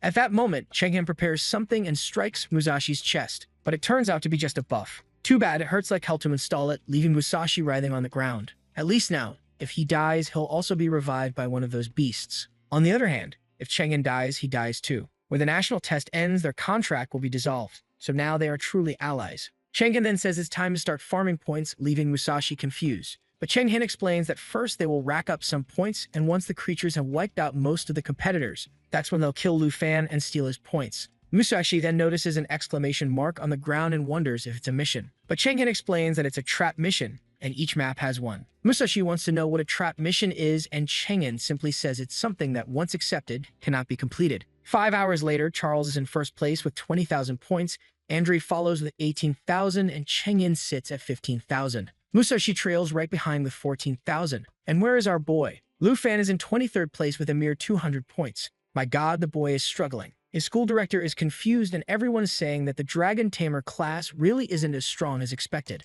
But Free Bai, on the other hand, is just sipping his tea, completely calm. Lu Fan is still flying through the region, searching for that black tower. He has covered the entire northern area so far and still hasn't seen it. Some lions worth 80 points appear, but he just ignores them. To him, they offer so little that it's not even worth the effort to fight them. He has the option to continue searching for the boss or start hunting other participants. Finally, he spots some commotion and assumes it must be a mission. Nearby, a white-haired guy is battling a yeti. Exhausted, he mutters that yes, his transformation really is difficult to maintain. Lu Fan had finally found the mission. However, his joy was short-lived as Xiao Yi suddenly appeared behind him. As soon as the other guy saw him, he turned around and realized it was that damned Lu Fan from the Dragon Nation. This guy was Yasun Rai, a level 45 warrior, and honestly, Lu Fan should think twice before trying anything. Lu Fan calmly walked forward, completely ignoring the fool. The poor guy thought to himself that this arrogant bastard was too full of himself. That was until he saw that Lu Fan was only level 32 and ranked last in the competition. This was actually an opportunity. Well, actually, he was being dumb as hell because if Lu Fan had no points and there was no reason to attack, there was nothing to gain. That made sense.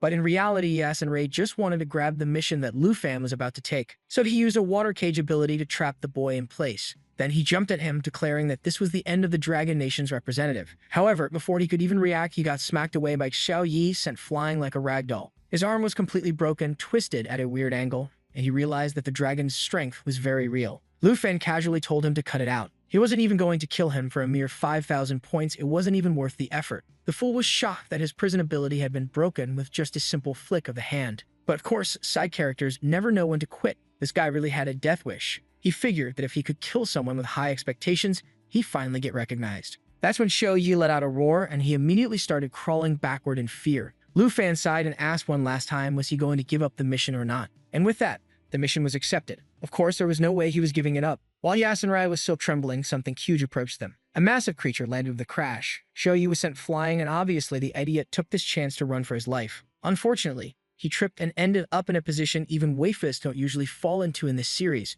The beast was the guardian of this region, the Yeti King, level 75, worth 200 points. The fool was overjoyed, thinking that Lu Fan must have died from that attack. The monster slammed down once more, and now he was the one about to be killed. However, before the boss could land the final blow, a red glow appeared from behind. The monster turned around only to take a clean slash across its arm and chest. Then Xiao Yi followed up, slamming it into the ground. Lu Fan hadn't even used any skills, just a simple sword slash. To him, this wasn't even close to as hard as fighting the undead in the north. Yasun Rai realized that if that attack had hit him, he'd be dead. How the hell was a level 32 this strong? And when he saw Lu Fan approaching, he knew it was over for him. The poor guy closed his eyes in fear, but Lu Fan just walked past him, completely ignoring him. Yasunrai immediately started begging for his life. When he realized Lu Fan truly wasn't going to kill him, he felt relieved. But then he checked the mission and froze in shock. Lu Fan had to defeat an epic boss, the level 85 Nine Realms Demon. Watching how Lu Fan walked away, he knew that crazy bastard was really going to attempt it. Meanwhile, outside, a school official was freaking out. A mission like this shouldn't even exist in a secret realm. But the corrupt organizers who had set everything up for Chang'an to win just told him to shut up. Lu Fan accepted it. That's a problem. Even so, the school director grabbed the official by the collar, demanding that he disable the mission. This is impossible for any player. But the guy just smirked and said, too late. Once started, it can't be changed. Keep complaining, and you'll be kicked out. Fei Bai, sipping his tea, calmly told the director to relax. Don't get angry. Just watch. Maybe Lu Fan getting this mission is actually a lucky coincidence. Besides, you need to understand that this place is full of corruption and favoritism. This is the perfect chance for Lu Fan to prove he can fight against all of them. The professor demanded to know why Fei Bai, as the inspector, wasn't doing anything despite knowing all of this. But the old man just dropped a cold, swag-filled line. A true hero must be strong enough to make any trick irrelevant. He was absolutely sure that completing the impossible was exactly what Lu Fan wanted to do. So this was his perfect opportunity. The professor sighed, saying he understood. And at that moment, something surprising happened. They saw Lu Fan flying straight toward the Black Tower. Our boy told Xiao Yi and Xingqian that it was time for a massacre. As soon as he got close, level 60 bloodthirsty bats swarmed the sky. At least these guys were worth 84 points each, and there were tons of them. This was the perfect battlefield for Xiao Yi to unleash area attacks. Lu Fan told Xingqian to wake up. This was his time to shine. Xiao Yi immediately switched to Destroyer of Worlds Form 2. She was easily wiping out the creatures, until Lu Fan suddenly warned her. Some level 75 buried demons were emerging from the ground, but our boy was thrilled. The more enemies, the more points. Plus, he got Dragon Control activated, meaning his attacks dealt even more area damage. More and more creatures kept approaching, so he activated Dragon Inspiration, boosting both himself and his dragons by 30%. He pulled back his bow, ordering Xiao Yi to use Cataclysm. This allowed her to fly around, dealing massive area damage. Meanwhile, Lu Fan was eager to test out his new Snake Shot Arrow, powered by Xiao Yi's 26,000 mental energy. Xiao Yi soared to the top of the Black Triangle, preparing to cast magic. Lu Fan fired his arrow just as the monsters were swarming in. His attack landed right at her feet, triggering a massive combined explosion. And then, Cataclysm Level 2 activated. Everything was instantly obliterated. In one move, Lu Fan gained 502 points, plus another 22,000. Lu Fan jumped straight from rank 23 to first place. That was just unfair. From the outside, watching the leaderboard, everyone was convinced this was the perfect time for Lu Fan to back off. He was already in first place with plenty of points, so there was no reason to take any more risks. However, the old man with the glasses knew Lu Fan saw this as just another obstacle to overcome. And Fei Bai knew the boy wasn't going to stop, especially since he hadn't even summoned all of his dragons yet. The director was about to go grab some tea, but the old man waved him off. That's not important right now. Tea can be enjoyed anytime. But Lu Fan's performance, you can only see that once. One of the schemers was getting annoyed at how confident they were, but he was sure that once the Nine Realms demon appeared, everything would change. Back inside the test, the chain snapped, the triangular seal crashed into the ground, and the prison holding the beasts burst open. Lu Fan was pissed.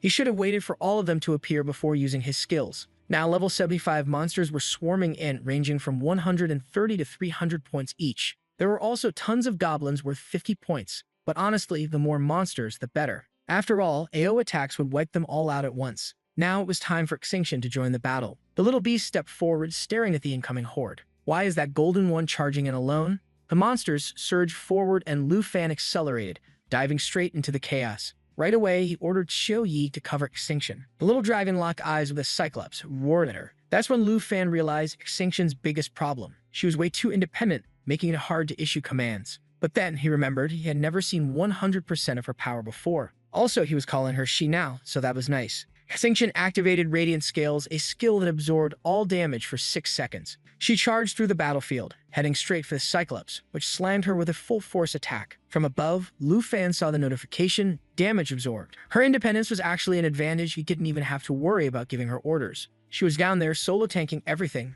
drawing all the enemy's attacks. After absorbing all the damage she could, she activated Star Destruction. This would return all absorbed damage in an AO blast. Lu Fan immediately told Xiao Yi to run. Xingqian just stood there looking all smug. Then a storm of blue mist and glowing stars swept across the battlefield. In 1 second, every monster turned into a constellation. And just like that, she leveled up to 34. Now she was strutting around and Lu Fan realized, damn, this little brat is arrogant as hell. Now it was time to prepare for the boss. The prison chains shattered. and they turned to look. Lu Fan was expecting some terrifying, menacing final boss, but instead, a fat toad appeared with a creature hanging from its mouth. There was a level 80 Black Mountain Beast, worth 400 points. Wait, is that the boss? Only 400 points? Still, Lu Fan was excited. He told Xiao Yi it was time to attack. The boss noticed them and immediately lashed out its tongue. But Lu Fan wasn't having it. He activated one of his own skills, one of Xiao Yi's and one of Xingqian's. His sword slash, Xiao Yi's claw strike, and Xingqian's energy burst all landed at once. The boss didn't even get a chance to react. Still, it charged energy into its horns and fired an attack at Lu Fan. But he just called out to Xingqian, and she absorbed the damage. At the same time, he ordered Xiao Yi to unleash another lava eruption. The boss got completely bathed in molten flames. From the skies, Lu Fan dove down with his new sword and landed a direct strike. Then, Xingqian returned the absorbed attack, blasting the boss in the head. Now things got confusing. Lu Fan was already level 32 earlier, but now it looked like Xingqian had only reached level 13. Either way, Lu Fan now had 51,000 points, while second place was still at 26,000. But what worried him most was Charles, sitting at 22,000 points. That bastard was definitely planning something big. Meanwhile, the old men were celebrating,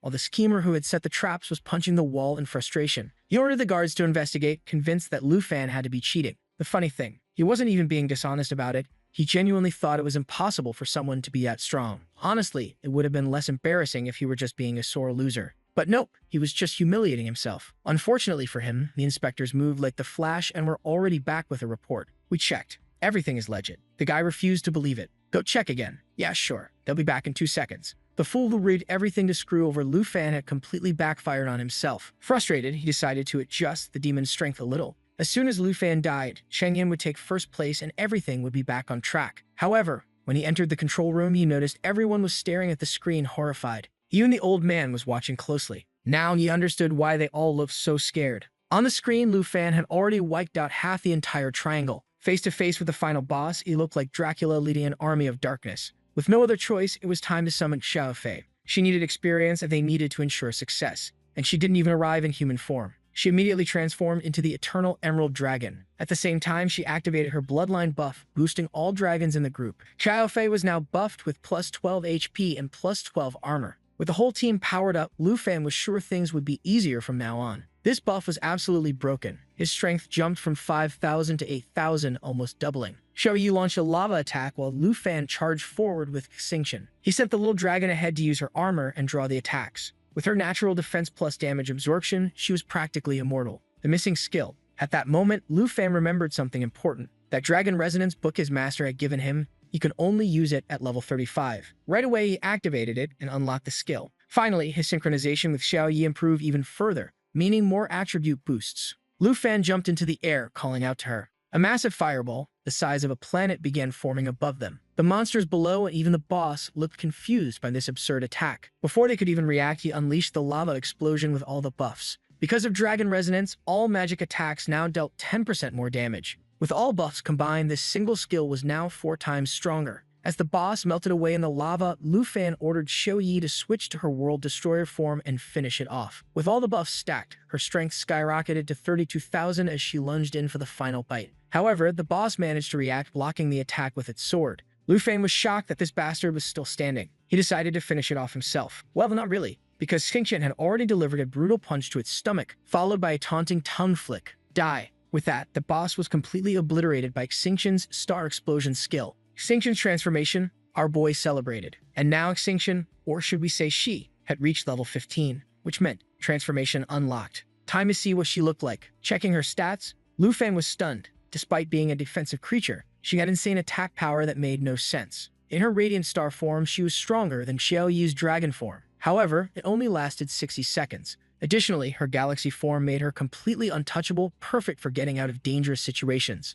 With that settled, Lu Fan noticed something. Maybe all the monsters were already dead, since nothing else was showing up. So he ordered Xiao Yi to use her enemy detection skill to see if any survivors were trying to escape. Honestly, they were really dragging out this transformation reveal. But with that, they pressed forward, entering the Pinnacle of Darkness. The Pinnacle of Darkness. From the echoes inside, Lu Fan could tell this place was massive. Suddenly, a torch ignited, revealing a path ahead. Without hesitation, he told Xiao Yi that they were moving forward, even though he knew this was clearly a trap. At the end of the corridor, in front of a massive door with a candelabra, Lu Fan found a gigantic throne. Bold as ever, he straight up called out the demon. I know you're there. Show yourself. A deep voice rumbled through the chamber. The creature emerged, intrigued by the sight of a human standing with a dragon. They explained that its original body was lost and this castle didn't belong to it. It was just sealed here. However, the demons had been fools to send someone into its domain. Now it was time to use what little strength remained to end this and absorb a new body. Bound by chains, the creature finally revealed itself, a massive red beast with a single eye and grotesque, jagged teeth. This was the Shadow of the Earth, level 85, and it had 37,000 strength. Yeah,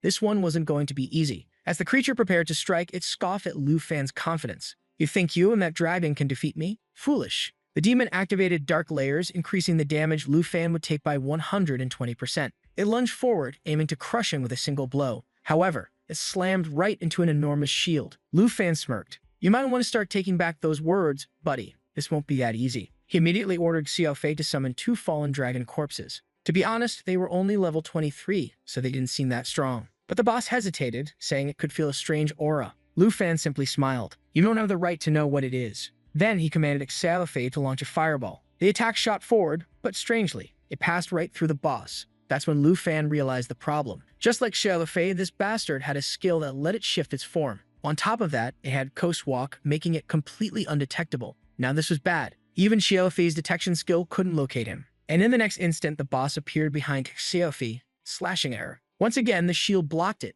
but it nearly shattered. The defense stacks dropped to 8. Before Lu Fan could form a strategy, the demon warped again, reducing his defense stacks to 6. But this time, Lu Fan gritted his teeth and held his ground. Not this time. Xingqian's ultimate form. Suddenly, a storm of stars rained down from above. Lu Fan had secretly left Xingqian hidden nearby. Time to unleash everything you've got.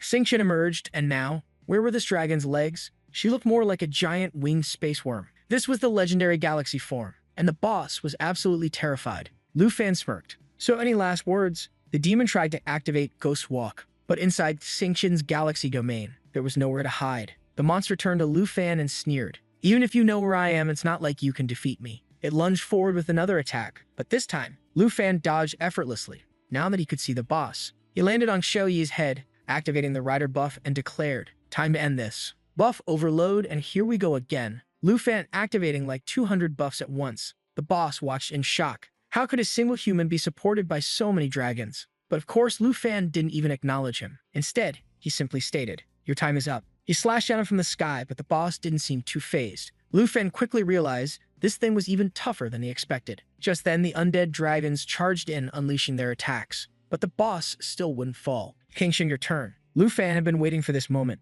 Xingqian had been absorbing all the damage dealt so far. Now it was time for her ultimate move, Galaxy Explosion. The boss's final struggle. The boss roared in fury. Enough, it's time for everyone in this room to die. Xiao Yi swiped at it with her claws, but the creature actually managed to block the attack. However, right above its head, Lu Fan was already taking aim with his bow. Hold it steady, Xiao Yi. This explosion's gonna be big. He charged his shot for 3 seconds. The boss, clearly terrified, lashed out with a claw strike, knocking Xiao Yi aside. But before it could escape, she caught it from behind. You're not running away, bastard. Lu Fan smirked. Time to land up this tower. He fired his arrow, Xiao Yi launched a fireball, and the undead dragons unleashed their galaxy blasts. The boss could only watch, horrified. Impossible. A human shouldn't have this much power. And then, boom. The entire area erupted in a blinding explosion. The aftermath, or not. In the supervision room, everyone was stunned. Nobody could believe that Lu Fan had taken it down alone. After all, these creatures had only been defeated by the nation's greatest heroes. Then someone in the room suddenly spoke. The explosion is over, but the monster isn't dead. The scheming official sighed in relief. Phew, almost lost my precious beast there. From the battlefield, the boss, badly damaged and furious, growled. You bastard, for putting me in such a miserable state. I will never forgive you. But Lu Fan, the absolute menace, just grinned. You really think that was the end? The attack isn't over yet. It was only now that the boss realized something terrifying. The other 2 undead dragons had disappeared. High in the sky, they had activated their most powerful ability, Whale's Descent, an AoE attack dealing 2,000% damage. The boss raised its arm, preparing one last strike. I will not be defeated by mere insects. But 2,000% damage is no joke. The entire chamber was consumed by flames. And finally, the monster lost an arm. For the first time, it looked genuinely afraid. The final barrage. The boss stammered. This is impossible. How did I lose a limb to a creature this weak? But before it could process anything, a hailstorm of arrows rained down on its body. Lu Fan stepped forward. Stop running. This is the end. The boss panicked. It couldn't kill the dragons. It couldn't damage this kid. How was this happening? Something's wrong. Then suddenly, Lu Fan felt something strange. The boss trembled, his body engulfed in a dark purple aura. The shadow of the earth was changing. Lu Fan's eyes narrowed. What was happening? Had the boss unlocked his second form? Had a hidden seal been broken? Checking its stats, Lu Fan's heart dropped. The boss's level was now listed as unknown. Its strength had skyrocketed to 70,000. Panic in the supervision room. The school director was freaking out. How is this possible? How is it still getting stronger? This was now an unwinnable fight. He turned to Phi Bai. We need to shut down this tournament. If we don't, the boy is going to die. But Phi Bai just sipped his tea. Let's wait until Lu Fan kills it first. Then we can make some tea. The director stared at him in disbelief. Are you serious right now? We're risking the life of a prodigy. Meanwhile, the boss's stats were exceeding 100,000, but Phi Bai remained unbothered. Lu Fan has already proven himself. His combat instincts are exceptional. He won't die. The director hesitated. Fine, I'll trust him. But even so, this was insanely risky. The real villain. Meanwhile, that sunglasses-wearing bastard was grinning. Nobody seemed to notice what was really happening. He had sent a message to the tournament organizers, and they had been secretly boosting the boss with illegal buffs. Now all he had to do was wait for Lu Fan's inevitable death. Back in the fight, Lu Fan gritted his teeth. You're celebrating too early. He couldn't let this thing keep stacking power. If it got any stronger, even he wouldn't be able to stop it. So he activated his natural assimilation skill. This sends the undead dragons to his level, boosting their strength and stats. The boss charged forward for another attack. But Lu Fan was already on Xiao Yi's back ready. Use Destructive Roar. This skill was supposed to paralyze the boss, but the creature just laughed. A mere roar won't stop me. That was fine, because Lu Fan wasn't aiming to stun. He was stalling for time, and in that brief moment, he prepared 2 explosions, one for each dragon. And then, he, Xiao Fei, and both undead dragons launched their final attack together.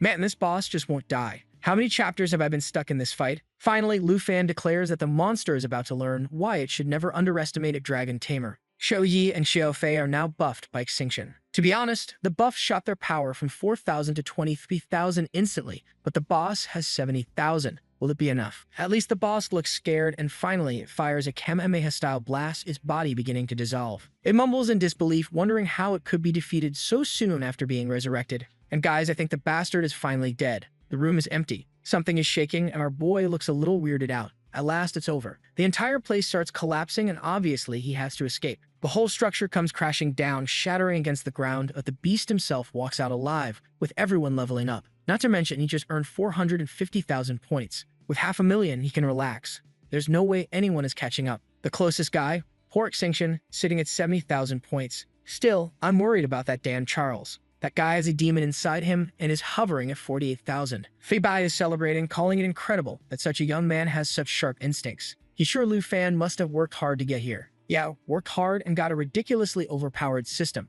Meanwhile, the guy who rigged the tournament against him is smashing his phone on the ground in frustration. Someone asks if he's okay, and he just mutters an apology and storms out, slamming the door. The others seem a little unsettled, but Phi Bai just tells them to focus on making tea. Outside the room, the angry schemer is punching the wall, demanding to know how that brat managed to kill his creature. How the hell did a kid take down a monster that was sealed by the nation's heroes? Just then, security guards find him. They say they've been looking for him. In a frenzy, he grabs one by the collar and demands answers. Didn't I tell you to max out the boss's stats? The guard calmly explains that yes, the monster had reached its full potential, but Lu Fan still killed it. The guy is losing his mind, convinced that Lu Fan somehow had a 300 IQ plan. Maybe Lu Fan let the boss power up on purpose to gain even more strength. Little does he know, our boy suffered a bit too. The guards tell him it's over. Lu Fan made the results crystal clear. No one in this championship has anywhere near his strength. Phi Bai agrees, chuckling that his old body can't handle this much excitement. Hearing this, the schemer orders the guards to keep an eye on Phi Bai and Lu Fan. He wants them to find anything,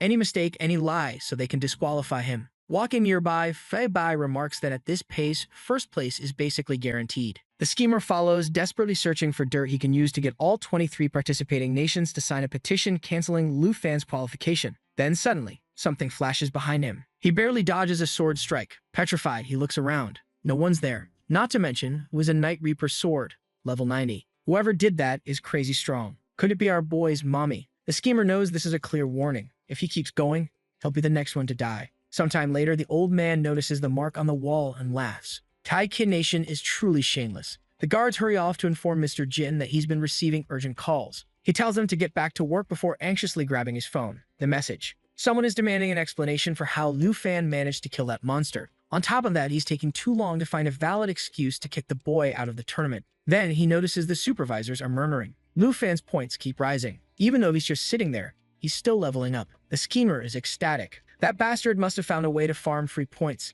Now I can get him disqualified for real. But then he sees something on the screen that leaves him completely confused. Lu Fan is sitting on the throne. The area bosses are worshipping him. The monsters themselves are helping him farm points. Our boy is out here chilling, looking like a king and still stacking points. 1 hour earlier, right after defeating the boss, Lu Fan looked at his insane point total and realized he could take a break. Even the 2 undead dragons Xiaofei summoned had now become powerful allies. Then he noticed the throne and had an idea. He remembered how Xiaofei could absorb defeated creatures, turning them into her slaves. That was because the magic stone allowed defeated bodies to transform into fierce beasts. And right now, he had 2 giant creatures filled with that energy, plus an entire legion of demonic troops on the ground. This was a golden opportunity. The scene shifts to the fallen dragons struggling to complete the process. Even though they were strong, they weren't strong enough to turn the boss into a puppet. That's when someone touched Lu Fan's arm. Xiaofei climbed up, staring at him intently. For a moment, he was confused. Then she transformed into her dragon form and transferred all her buffs to the undead dragons. At that moment, Lu Fan realized that if they increased the attributes even more,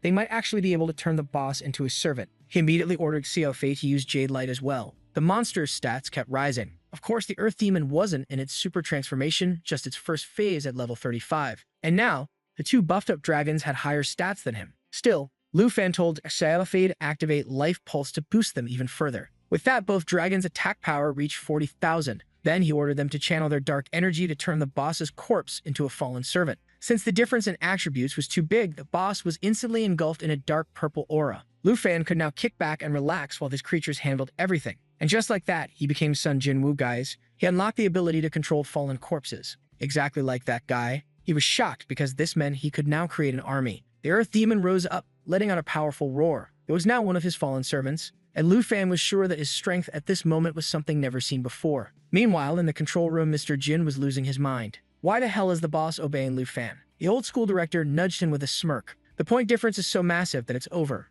No one else has a chance. Fei Bai chuckled and added that if the other nations refused to accept defeat, then maybe they should just cancel the competition altogether. The sarcasm was eating away at Jin, who knew that his family's reputation was crashing. Unfortunately, he now had no choice but to give that special mission to Lu Fan. Meanwhile, our boy was peacefully sleeping, surrounded by his dragon girls, passively stacking points. He decided to check the rankings. Of course, he was still sitting at number 1 out of 23 nations. But something strange caught his eye. A new mission appeared on the map. The scene shifts to the frozen lands. Their poor Yasunrai was thinking about grabbing another mission. Oh my guy, you're gonna get wrecked again. Then his expression completely changed, because Lu Fan appeared once again. The poor guy was suffering, wondering why this damn bastard always shows up in front of him. But the real terrifying part was, if Lu Fan was here for another mission, it meant he already completed the 9 Realms mission. Lu Fan immediately noticed the trembling guy. Yasunrai started apologizing, saying he was leaving and that there was no need to worry. But Lu Fan drew his massive sword and swung at him. Yasunrai screamed for forgiveness. But in reality, Lu Fan had only attacked because a monster was creeping up behind him. Yasunrai, now drenched in sweat, thanked him. But Lu Fan ignored him completely. I'm not here to help you.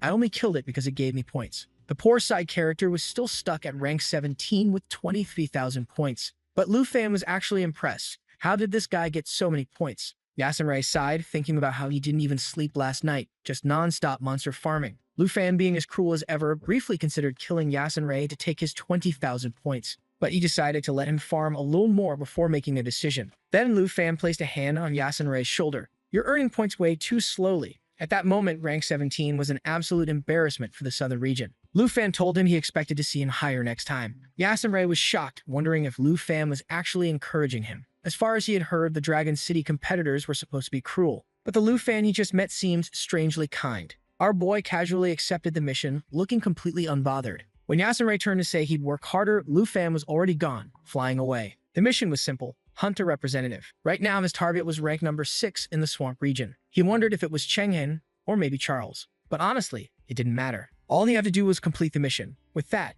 he ordered Xiao Yi to take off. Meanwhile, in the swamp region, a massive black snake was biting through monsters. Yeah, guys, it's him. The guy who, when it comes to handling snakes, is undefeated. And that weirdly buff girl was there too. It looked like they were in a party together, still sitting at rank number 10. Life wasn't going easy for them either. They were discussing something. Apparently, they were waiting for 2 more people to show up so they could farm together. One of them mentioned that Baden should be arriving soon, but the poor Yasunrai was nowhere to be seen. The Snake Master suddenly sensed something. Wei Ji immediately asked if it was the hunter, and he confirmed it. As soon as Baden gets here, we'll have the perfect chance to kill him. Back on Lu Fan's map, a red exclamation mark appeared. A warning of incoming danger. 4 hours later, yes, 4 hours later, Lu Fan finally arrived in the swamp. God, what a long trip. Right away, he noticed the challenges of this terrain. The thick fog and poisonous air made it difficult to see. Not to mention the place was crawling with ambushed predators. But none of that was an issue, because he had Xiao Yi's perception skill. Our boy easily detected 3 people hiding in the trees behind the fog, waiting for him. Lu Fan immediately drew his sword and told them to show themselves before he attacked without warning. No one appeared, so he swung his sword anyway. At least he gave them a chance. Just then, a giant snake burst out of the swamp, the snake master riding on its back. You're dead. Lu Fan, unimpressed, sighed. Titch. Not even Cheng Han or Charles? What a letdown. But the guy just smirked. I'm disappointed too. Didn't expect to fight the last place loser. Then he looked at the rankings and saw Lu Fan in first place with 500,000 points. That didn't make any sense. Just yesterday, this kid was in last place. Now the snake master was completely caught off guard. He hadn't expected the sheep to be so fat. He warned Lu Fan not to resist too much, just hand over the points. Unfortunately for him, he was unlucky enough to fight in the swamp, his perfect battlefield. With that, he launched a green energy blast, demanding Lu Fan surrender his points. An explosion erupted, but Lu Fan just shook his head. Not even close. He activated Xiao Yi's lava explosion, but the bastard wasn't scared. He laughed, telling his snake that Xiao Yi was just a level 30 dragon. They would win easily. The 2 creatures' attacks collided in the sky, and surprisingly, the Snake King actually held on, still alive. Then he dived into the swamp. Now, Lu Fan lost sight of him. That's when Weiji appeared behind him, swinging a chained weapon. She attacked from above, but our boy casually blocked it with his sword. And then, a claw strike came flying in. Direct hit, right in Weiji's face. Damn, she got smashed hard. And yet she was smiling. Okay, she's not right in the head. Lu Fan found it weird too. Then she called out to Gai Lan and Baden. Now's the time. Attack. Suddenly, 4 attacks flew at Lu Fan at once. But he deflected them all while Xiao Yi grabbed the snake's mouth and slammed it into the ground. The 2 side characters couldn't believe it. How was a lower level guy wrecking them? Now Weiji's confidence was completely shattered. The Snake Master told them to focus. His kit isn't that strong. If we kill him, we'll all be in the top 3. But Lu Fan just smirked. These ambushes are pathetic. You guys don't even stand a chance. Weiji stood up, fuming. We'll see who laughs last. Lu Fan readied his sword. You're all about to be corpses in this swamp. Snake Master ordered his snake to unleash more venomous attacks. But Lu Fan just dodged and ordered Xiao Yi to finish it off. With her immunity to poison, she instantly crushed the snake into the ground, torn in half. The poor Snake Master screamed as his pet was brutally killed. Meanwhile, the side character without a face started firing arrows. Lu Fan blocked another attack, but at that moment, Kirin activated a magic formation. This is the end for you. The 1,000-headed serpent formation activated. Lu Fan stepped back, deflecting the first wave of attacks. Kirin was confident. As long as Lu Fan was distracted, his allies would finish him off. Weiji told him to stop wasting time and just go for the kill. But then, a massive explosion. With just one roar from Xiao Yi, the 1,000-headed serpent was obliterated. Yet Kirin refused to give up. He cast another spell. At the same time, Weiji hurled a massive iron ball. Lu Fan didn't even flinch. He just raised his dragon shield and blocked it effortlessly. Arrows from Baden, Xiao Yi swatted them away. Then, the ground started shaking, like a massive earthquake. Kirin grinned. Rise again. The serpent revived, this time made of countless smaller snakes, merging into one gigantic beast. Here we go again. And once again, Lu Fan was being attacked from all sides. At this point, he realized, this fight is dragging on forever. Then something strange happened. The snake's poison started affecting YG. Kirin smirked. Since we can't poison Lu Fan's creatures, we'll just poison everyone in the area. Weiji panicked, begging for an antidote. But I already knew what was coming. He wasn't gonna give her shit. He knew that if Lu Fan died and the others died too, he would automatically take first place. The perfect scenario. Baden told him to stop and help her. Weiji was literally melting on the ground. Then finally, she got healed. Kirin apologized, saying he got distracted. Lying bastard. Even if he defeated Lu Fan, he still had to deal with Charles. That would be tough. So he still needed allies. He told YG to check Lu Fan's body. But then, Lu Fan laughed. No me for that. Of course, I'm alive. With all his dragon tamer buffs activated, his actual level was 36 plus 32. And because of that, he had poison immunity,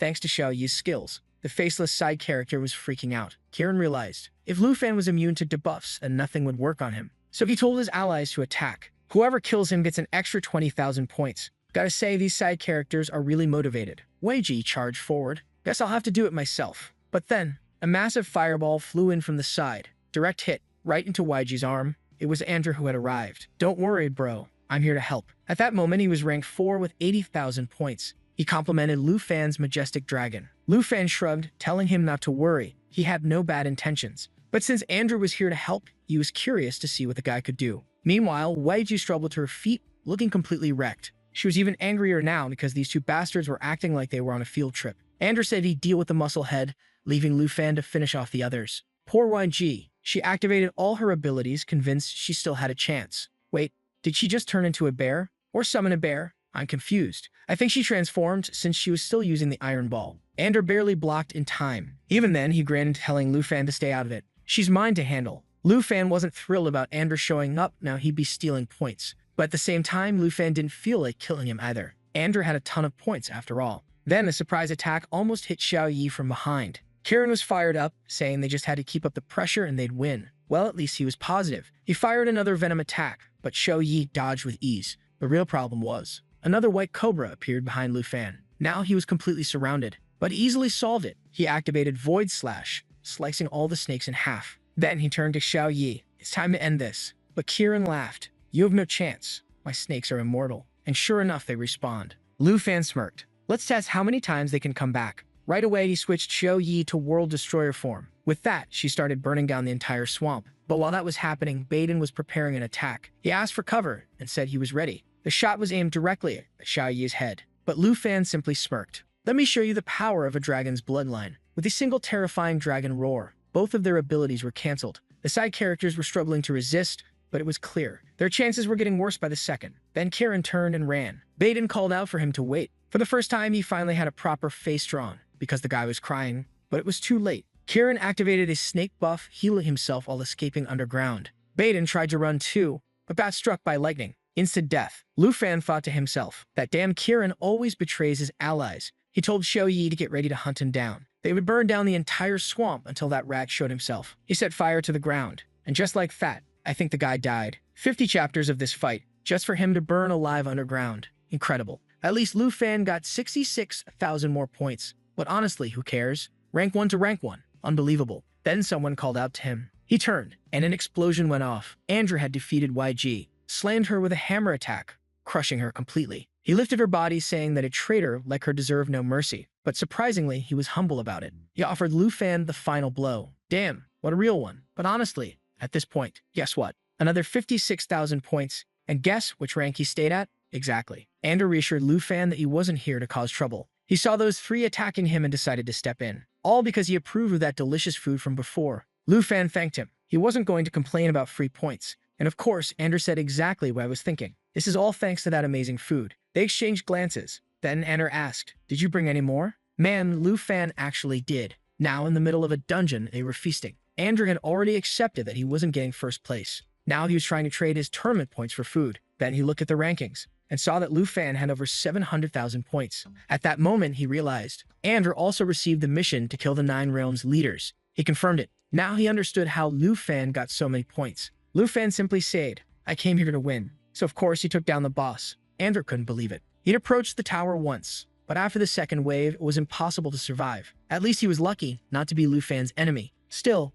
he was disappointed. He wanted to know the secret to farming points, but now he realized there was no secret. No wonder everyone was talking about the dragon tamer. Meanwhile, Xiao Yi was getting pissed at this guy stealing her food. Lu Fan asked if he failed the mission. Andrew nodded. He had reached the location but barely escaped with his life. Lu Fan immediately got an idea. He asked if Andrew was interested in teaming up. Guaranteed this guy was about to farm another tower. But along the way, Andrew was starting to get nervous. Xiao Yi kept staring at Andrew the entire time. Lu Fan explained that he controls her, but dragons don't like strangers getting too close. They finally arrived at another black tower. The first thing they encountered was level 60 creatures. Honestly, at this point, Lu Fan was just farming XP for his dragons, which yeah, is a good thing. But still, where Yaki hell is XAMGCEN's FUL form? Andrew wanted to know if they were really going to keep fighting, even though Lu Fan was already at the top rank. Lu Fan simply told him, if you don't want to fight, just watch. Everyone had to rely on their own abilities. The creatures charged forward, and Lu Fan said he'd leave some for Andrew to have fun. He summoned Extinction, saying that he'd handle the creatures inside the tower.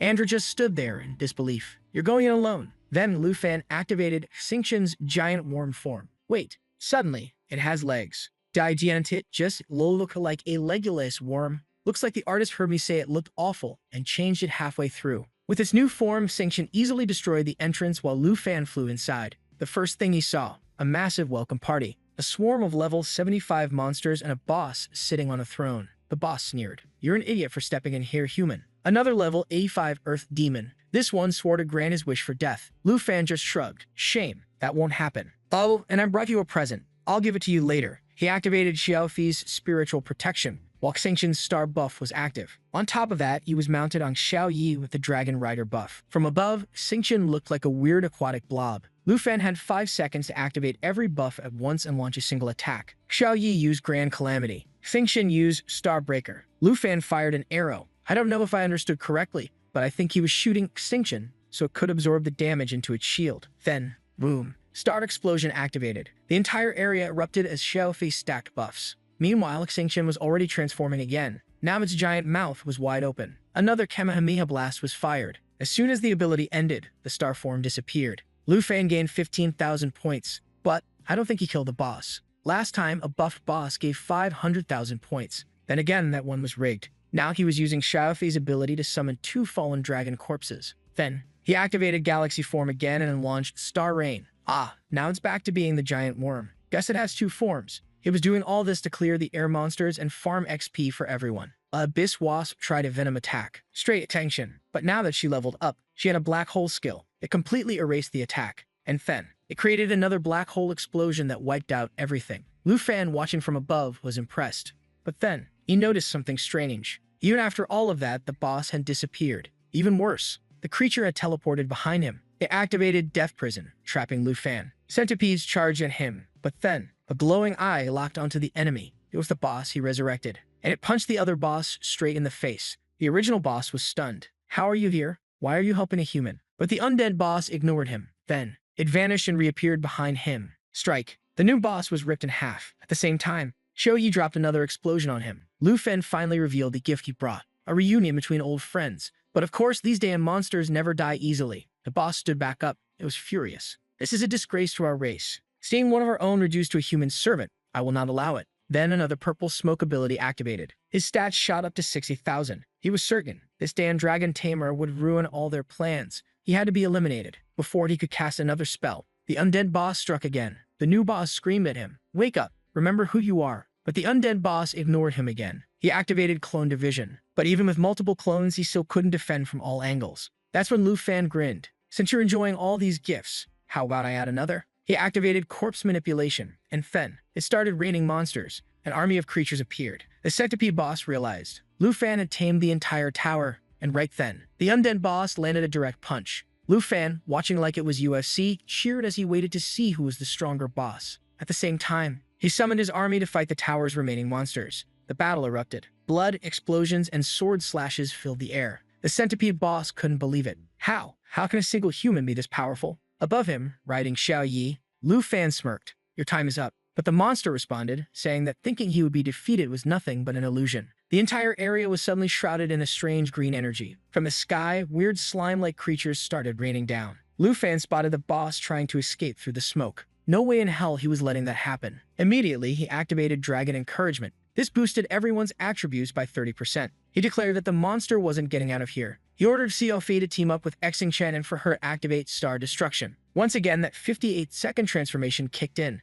Then he commanded Xiao Yi to launch Lava Explosion. At this point, this guy was straight up turning into that Overlord dude, stacking 38 buffs before every attack. And here we go. Another purple explosion, another light explosion, another fire explosion. There's no way this boss is still alive. At the very least, the creature was now lying in pieces on the ground, completely burned. But of course, we've gotten used to this by now. The bastard was still alive, muttering that he wouldn't give up. Meanwhile, outside the tower, Andrew was struggling with the griffins. He easily blocked their attacks and crushed one skull. He had finally cleared out the weaker enemies, but something felt off. Why wasn't the third wave showing up? Then, boom, the entire area exploded. Andrew was sent flying. When he got back up, he saw Lu Fan riding Xiao Yi casually flying out of the tower, swagged out, and carrying the boss's head. Andrew froze. What the hell is that? He had no idea what it was, but it looked like something dangerous. Lu Fan simply revealed, this is the head of the tower's boss. Then, in a surprisingly humble move, he offered it to Andrew. He explained that if Andrew didn't land the final blow, his mission would be stuffed forever.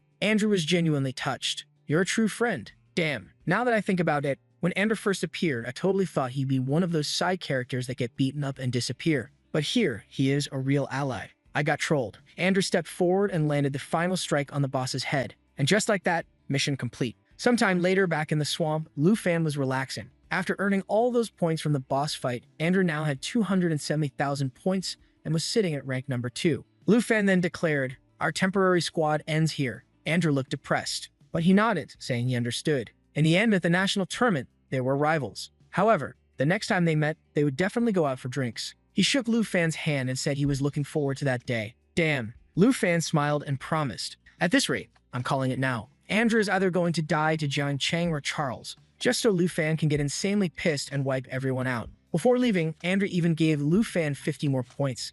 Like bro, he already has a million. What's the point? Lu Fan didn't even want them, but Andrew insisted. "I can't just accept all this food and help and leave without giving something back." Before parting ways, Andrew asked him a question. "You're way too strong, so why did you drag out that fight against those 3 before?" Lu Fan responded that in this tournament, there were tons of professions he had never seen before. That was the perfect chance to analyze new abilities. Andrew sighed. "You always have the coolest answers." He turned and walked away. Lu Fan waved. "See you later." He stood there thinking to himself. He really hoped he wouldn't get a mission to kill Ender, because that would be pretty damn sad. However, he was happy since he got new little corpses for his group. At the moment when the fools were watching, the bald guy was celebrating that Andrea had passed everyone else. He even went to thank Fed by saying that he knew it was because of the Dragon Boy. He said it was nothing special, and that he didn't even deserve all that respect. Meanwhile, the fool was in the background, seething with rage. The demons from hell didn't kill that damn kid.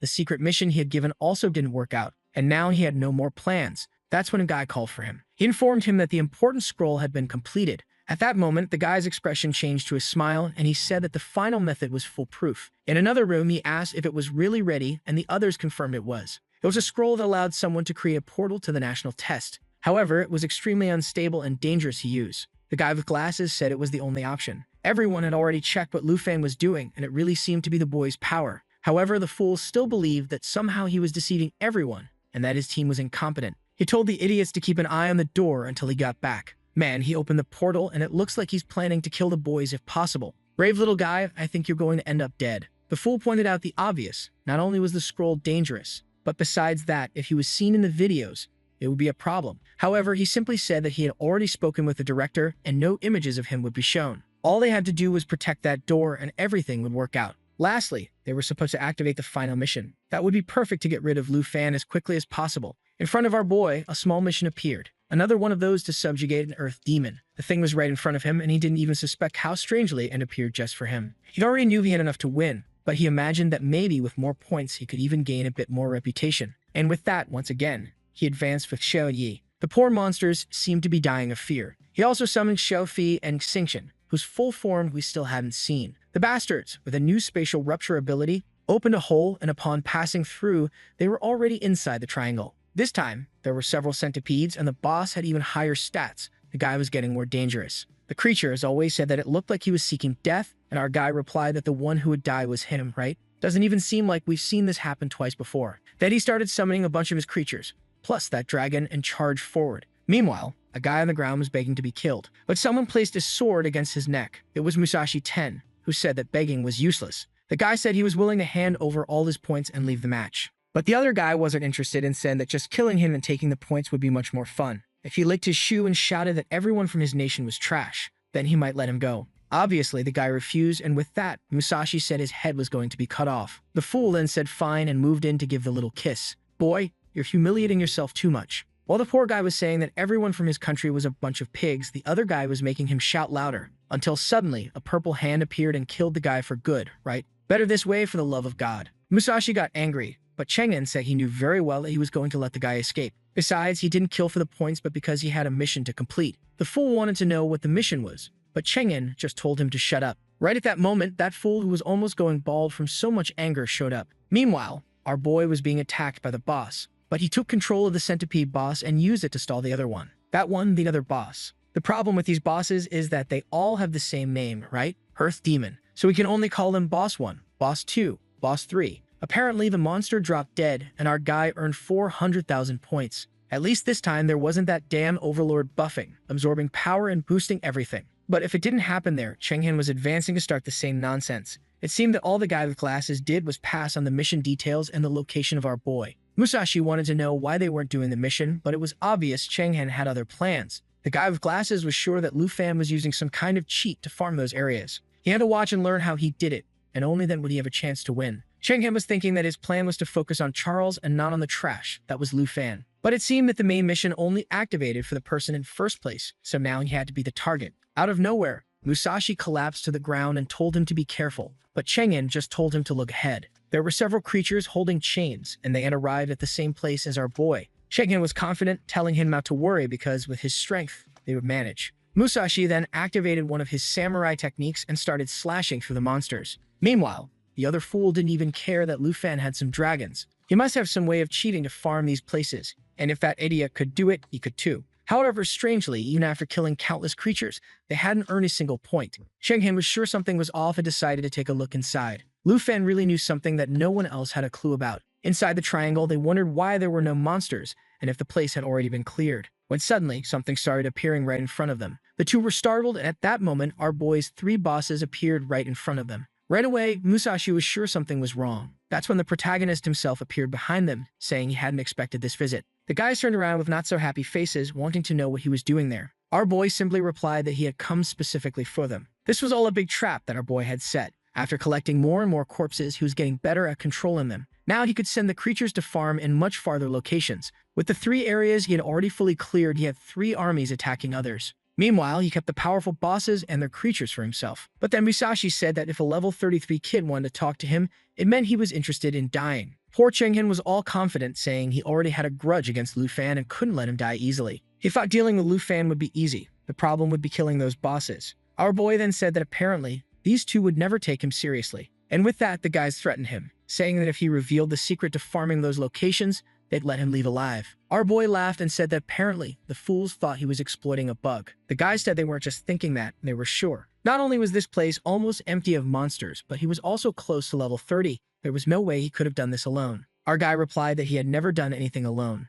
Because, for example, he had 3 friends right behind him. Chenghen noticed that these creatures were strangely calm. There was a possibility that Lu Fan was controlling them, but that should have been impossible since they were too strong. Lu Fan then said that if a secret to farming this place existed, his cheating kingdom would already know about it. Chenghen was realizing that things were getting complicated, and before he could finish thinking of a plan, Musashi charged straight at our boy, who snapped his fingers, saying it was sad to see his efforts being so underestimated. At that moment, the 3 bosses appeared and Chenghen immediately shouted for them to run, while repeating to himself that it had to be a bug. There was no way this guy was that strong. Besides, all this mess had been arranged by his kingdom, and the victory was supposed to be his. But the Acanthopia boss immediately activated a skill and slammed both fools in the chest. As soon as Chenghen fell and tried to get up, the big brute appeared. He activated that ability of his to launch the purple spheres, but with a single grab from the monster, the attack was undone. Noticing at that moment why it had taken countless heroes in the past to seal these creatures. Already afraid of dying, he wanted to run away, but the second he thought about being his country's pride, he got crushed. Lu Fan, the shameless fanboy, all tangled up with the dragon girls, bragging about how hard he worked to get that little boss. Musashi was getting up, saying he was the future of the Sakura nation. He unleashed a phantom slash, declaring that he wouldn't die so easily. But apparently the guy had already been crushed right in the middle of the beast. Lu Fan was worse than a villain with his lines saying that everyone claims to be the strongest in the world until they get smashed by his beasts. A very humble boy. He leveled up, but he couldn't understand why he didn't gain any points. That's when he remembered that Chenghen had that ability to revive himself with the goo and figured it must be something similar. In an instant, the 2 fools reappeared far away in the middle of the army. Both still had 5 to 6 lives left, but with a 24-hour cooldown. Musashi was celebrating, saying they didn't need to fear death, but Chenghen told him to stop being naive. Lu Fan had 3 demons, an entire army, and a bunch of dragons. Even if he survived and still couldn't kill him, it was even worse. First, they had to figure out how he was managing to subjugate the creatures in those locations. Musashi stood up and said that if Lu Fan could do it, then they could too, especially with 5 lives. But suddenly, he was surrounded by a green energy and collapsed from weakness.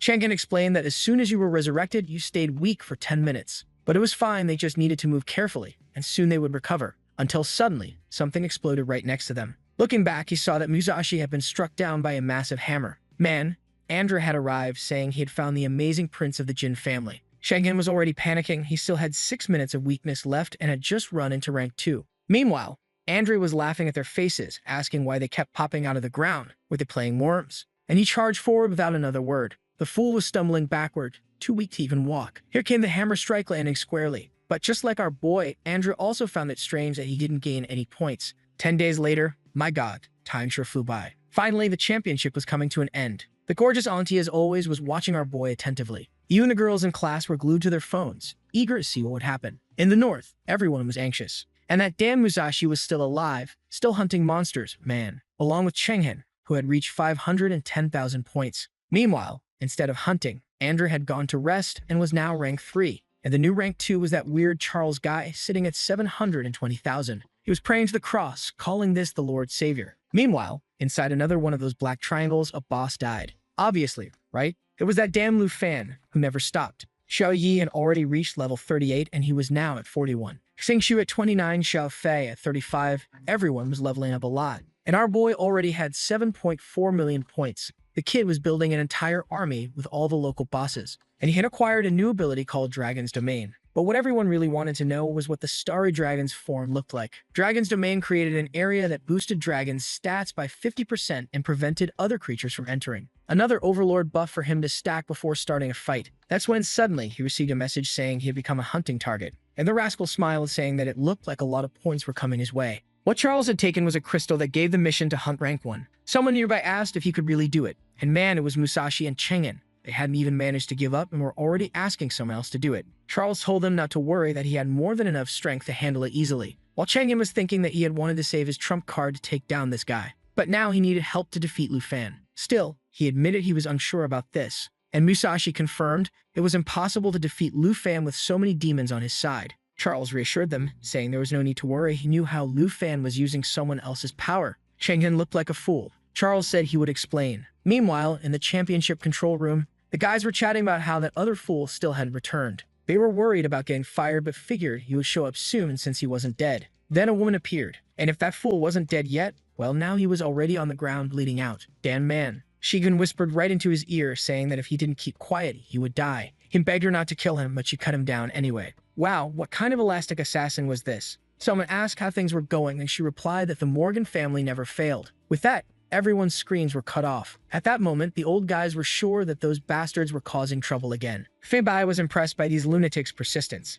Then someone said to call Mr. Kim, and that's when they realized he wasn't there. He had only been missing for 10 days, just a little while. At the end of the corridor, in a tall room, he was talking with some guy wearing a hat. This was the Supreme Lord Morgan, and Jim wanted to know what he wanted. Morgan said he had asked for 3 minutes, but there was nothing to discuss. The guy was confused, but Morgan just turned around and said that 3 minutes had passed and he was leaving. Meanwhile, back in the competition, Musashi wanted to know what this nonsense was about Lu Fan being a servant of the god of death. He didn't like that kind of thing. Charles replied that he understood how difficult it was to comprehend the unimaginable power one could obtain from the ancient gods. He then revealed 3 small stones, saying that they contained the essence his master had bestowed upon him. Schengen wanted to know if these 3 essences granted him his power. Charles said no, 2 of them were for them. Hey, are they seriously about to turn into demons? Man, don't drink that, you're gonna get screwed. Charles explained that if they accepted his master's baptism, all he wanted in return was to be allowed to explore the relics of Taiki and Sakura. Chenghen, being a prince of a country, was sure these guys wouldn't lie about making a deal. And with that, he accepted the offer, saying that after they killed Lu Fan, they would let the Morgan family research whatever they wanted in his country.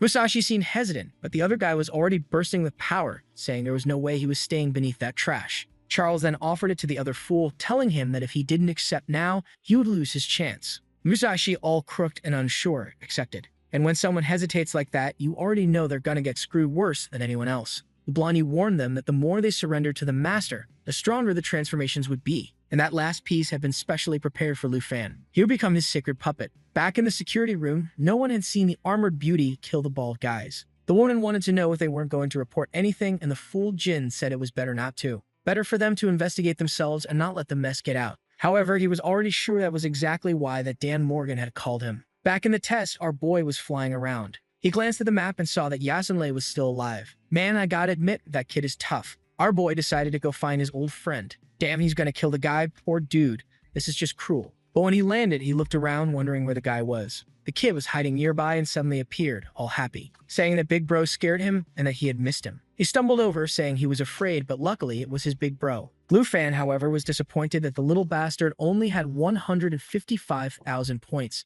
Not to mention, he was way too excited for the championship's finale. He should be terrified. So he began drawing his bow, warning Yasunlei that at this stage, no one could be friends anymore. But suddenly, Xiao Yi activated her perception ability. The ground beneath Yasunlei started to crumble and golden hands emerged. Lu Fan recognized it as Chengyan's power, but the color was different, imbued with sacred energy. Instantly, he launched an attack with the golden serpent to strike the creature that was taking the poor kid away. Meanwhile, not far away, Chang'an received a notification that Yasenlei had been killed. He approached our boy, saying they had finally reunited and apologized for stealing his points. Lu Fan responded that it was sad to see that they had become slaves to the sacred mountain. Now that they had joined Charles, it meant he was being hunted. At that moment, the fool appeared and announced that before killing our boy, he would give him a small chance. If he became his servant and called him master, he would receive supreme sacred power. Lu Fan noticed that the energy from this thing was the same as from the corpses, but he responded that this so-called alliance was laughable. He wasn't like them. Even with all the power they had received, at most, they were only as strong as his dragons. Charles' expression changed, and he declared that negotiations were over. He immediately called for Chang'an and Musashi to take their revenge. The two charged forward, saying they couldn't wait to see Lu Fan dead. The protagonist dodged while preparing an arrow, remarking that these bastards had no dignity. He fired at Musashi, who easily blocked it. Now with this transformation, he had released an Oni mask that increased his strength by 10%. To be honest, those numbers weren't very impressive, my friend. Meanwhile, Charles was still rambling on about how he would turn our boy into his slave. But our boy, who had to kill the bodies of those northern people, was furious to see this power being used. There was no way he was letting them leave alive. Musashi then taunted, saying Lu Fan was unusually calm today. It seemed like he had lost his courage. But the rascal simply commanded Xiao Yi to enter her destruction form and immediately began preparing an attack as he charged at them. A barrage of fire was unleashed toward Musashi, and he barely managed to spread it apart with Chang'an's power. The guys looked confident, until our boy mounted his dragon, saying they were way too arrogant. He summoned Xiao Fei, and you already knew he was about to do his usual little buff sequence. Oh wait, nope, he just launched a lava eruption using the dragon language, nearly blowing Chang'an to pieces as he fled in fear. Meanwhile, the fool Musashi was burning inside his armor. And from the sky, our boy kept mocking him, telling him to summon something that wasn't garbage. Poor Musashi was in complete disbelief that a mere level 30 dragon was destroying him, and Lu Fan even thanked Charles for the point delivery. That's when the guy lost it and pulled out that massive cross. Was it a sword? Hammer? What the hell was that thing? Looked like some kind of cross staff as he summoned a gigantic object and started raining fireballs. But Lu Fan just said that apparently even the boss wasn't much of a big deal. He was dodging everything effortlessly with Xiao Yi completely untouched, while Charles was losing his mind. Then the guy shattered his crystal and declared that he would now show the power of the true ancient gods. A massive door appeared and an angel emerged from within. Lu Fan immediately noticed that the guy was charging up some kind of attack, so he started preparing his own, saying he wouldn't let that happen. He unleashed a flurry of arrows, but it didn't seem to do much. That's when he realized that this damn creature was even stronger than the demons he had killed before. Here we go, guys. He activated the dragon's encouragement, drew his bow once again, and prepared another lava eruption attack. For once, he was being humble with the buffs. And then the massive angel came swinging with its sword. Their attacks collided mid-air, causing a lava explosion, and he followed up with another arrow shot. Damn, the guy fully transitioned into an archer, huh? But apparently that technique surprised the creature, and it exploded. Or, actually no, because Charles claimed that the power of these gods was far beyond that. The creatures charged at each other, and Xiao Yi switched to her world destroyer form. Here comes our arrow boy with another shot. But this time, Musashi also leaped in, using one of his techniques. Seemed like he sent a barrage of slashes. Our boy dropped the bow, pulled out his sword, and defended. The problem was, at the same time, Charles was launching a holy explosion from behind. But Lu Fan handled it easily, slicing right through it with a single cut. Meanwhile, the enemies were getting more confident, saying that without his dragons, Lu Fan was nothing. But then Lu Fan appeared mid-air in full style, grinning, and said that they had fallen into his trap. The idiots were confused and told him to stop bluffing, until suddenly all of his demons emerged, grabbing hold of them. Lu Fan revealed that he had known from the start that he was being followed and had already set these demons up. But Charles scoffed, saying it was ridiculous to think he could defeat them with just those corpses.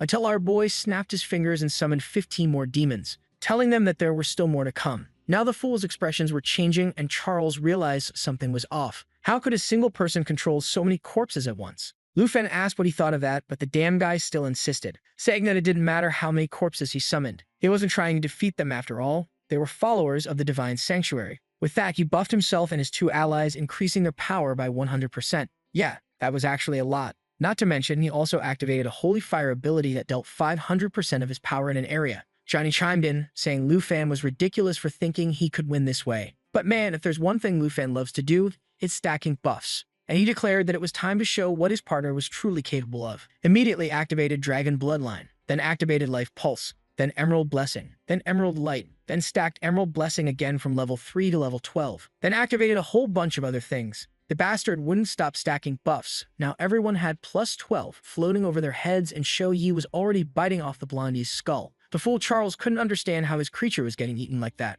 and Lu Fan told them to open their eyes because the best part was just beginning. Here it comes, guys, another new buff. It's Dragon's Domain. We said this bastard was going to use everything at once, and here we are. The fools were questioning if they had just walked into Jujutsu Kaisen. And yeah, that was exactly it, buddy. Apparently, Charles missed the memo and thought he could win inside the domain. Staying, he would end this illusion. A massive beam of light came flying toward Lu Fan, but that eagle he had dominated just casually slashed it apart. The side characters were starting to realize that even with their buffs, they didn't stand a chance. Somehow, it wasn't just Lu Fan getting stronger. Everyone in his group was. Lu Fan was wondering if these guys were ever going to die. Then a golden explosion erupted, and Charles revealed that he had a plan to keep Lu Fan alive. He had given him a chance to serve the god of light like he did, but the boy was too reckless. The plan had changed, now he had to be killed. The ground began crumbling as Charles activated infinite light. Outside, the director was shocked, but I was sure that as always the old man would stay calm. Charles, on the other hand, fell to his knees. The mad lad had activated yet another buff, this time Eternal Guard combined with Emerald Dragon lineage. Basically, yeah, he was immortal now. The enemies practically lined up in a row, one after another.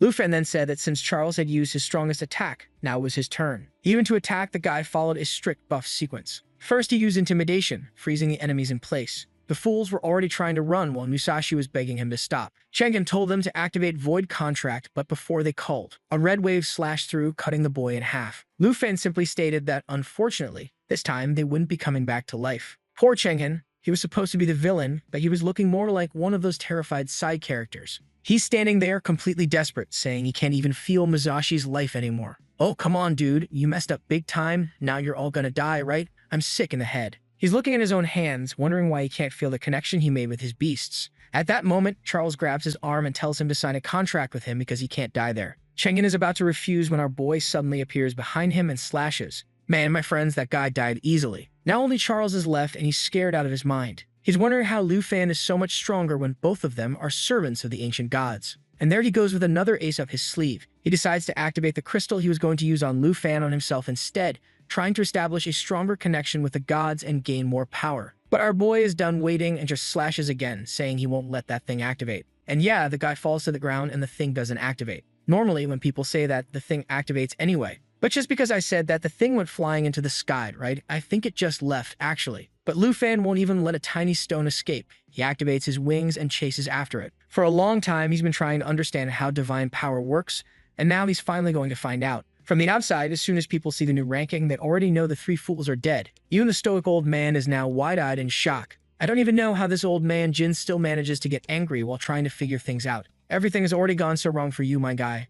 I mean, what else were you expecting? Of course, something else had to go wrong. He's banging on the wall, wondering how he's going to explain to the Jin family that everyone is dead. Apparently, Chen Hong was supposed to be the nation's great future, the one they had invested all their resources into, but he got eliminated. Suddenly, a tentacle appears and someone asks if the son is dead. I don't know if it's a woman or a man, but I do know. This is the end for the Jin family, my guy. You tried to be the best, you played all your cards, you cheated in every way possible, but unfortunately, you're not the protagonist. Then the person removes their hood and unfortunately, it's just a creepy old man. Could have been a hot tentacle girl, right? That would have made us happy. He's choking Jin, demanding to know how Lu Fan got so strong. Obviously, the fool has no idea and just says he doesn't know. The old man drops him, slamming his head against the ground. And then he declares that their last mission is to ensure that Lu Fan never leaves this realm. They will gather old allies and make sure he disappears along with the demons. Back with our boy, he's holding the stone, saying he had to kill 3 people just to get it. As always, he tosses it to those dragon kids. Those things are like trash cans, he just throws everything at them. Since they have no choice, they eat it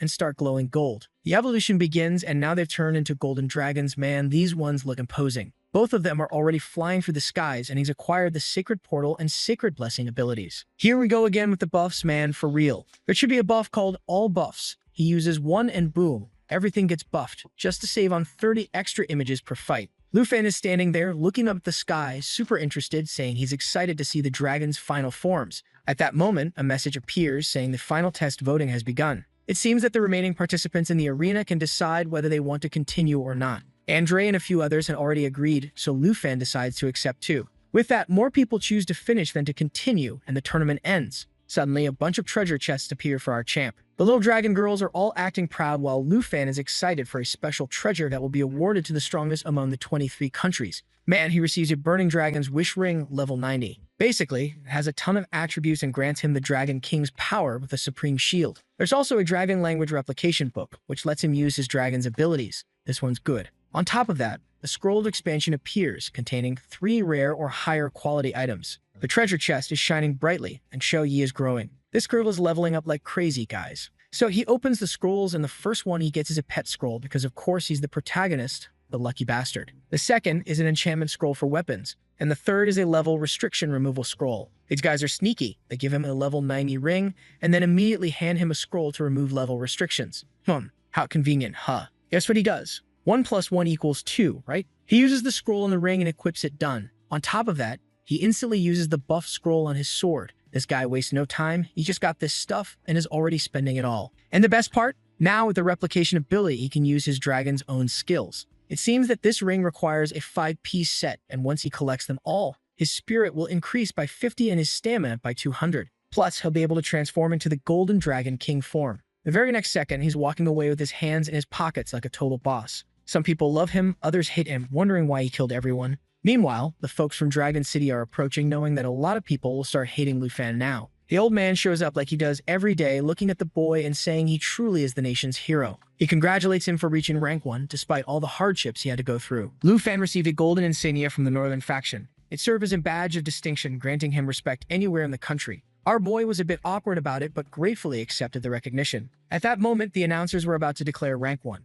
Would they dare to lie so blatantly? No way in hell, right? There was no way around it. Lu Fan was rank 1 with 8 million points, 91% of the total score. Andrew placed second with 700,000 points, and third place was some random guy from the Zhenhu nation. So unimportant that they didn't even bother saying his name. Valen kept sucking up to our boy before finally stepping aside, saying he was looking forward to his future. Besides, they would depart tomorrow morning, so he should prepare. For his performance, he would receive a national level reward. Lu Fan had no idea what that meant, and his professor only told him it was going to be something good. Meanwhile, the viewers were still dying to see Xingqian's final form. For the love of God, it's been ages, and she's still missing. After everything, we're finally in his room. Normally, this is when he discovers things, right? Come on, boy, let's go. He was staring at his medal like an idiot. Then he got up and declared that it was time for the main event. He activated the expansion scroll and prepared to hatch the new egg. It immediately began shaking, but we already know it's going to be another dragon, so we're not that excited. However, the other dragons were super hyped to see who their new sibling would be. He activated his absurd taming ability and the egg started cracking.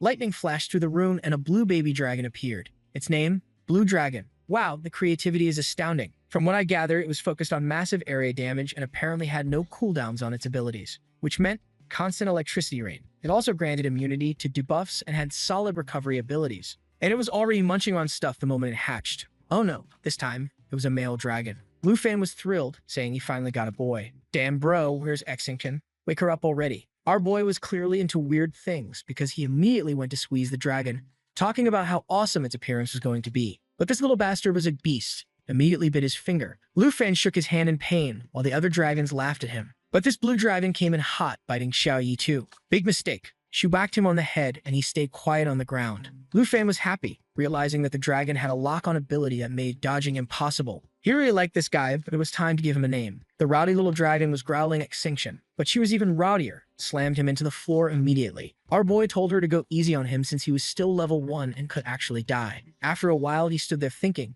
trying to come up with a name. As always, he picked something simple and dumb, Pequeno Azul. The dragon didn't react. Guess that wasn't a good one. Since the dragon had no cooldowns and could deal insane damage, he decided to name him Abao. The translator didn't explain what Abao meant, so I will. It basically means something violent and explosive. So yeah, his name was Explosion or something close to that. And this little guy liked it, and immediately went back to biting poor Lu Fan. One thing was certain, even at level 1, this little monster hurt. Right then, the treasure map of the day appeared. Another golden rank 1. Man, are we seriously never going to see Xingqian's form? I've been waiting for 50 chapters. Meanwhile, on the border of the Dragon Nation at the Yi family mansion, the giant professor, filled with knowledge, was absolutely ecstatic. She already knew Lu Fan would have no trouble winning, especially with the weapon she gifted him. Oh no, but she's coughing up blood, saying that Huang family's methods are too cruel. Please don't kill her off, guys. There aren't enough strong women in this story. Actually, there are plenty, but they never leave their houses. Our boy is always traveling. Just then, a woman appeared and called out to her. Thank you, artist, for spending 60% of your time on this single panel. Apparently, the Huang family was there and she demanded to know what they wanted. The woman said it was about Mount Yunshui, but she immediately knew it was just an excuse to destroy the Yi family. She stood up and asked if the Dragon Nation had sent any messages. The woman replied that they hadn't. She slammed the table,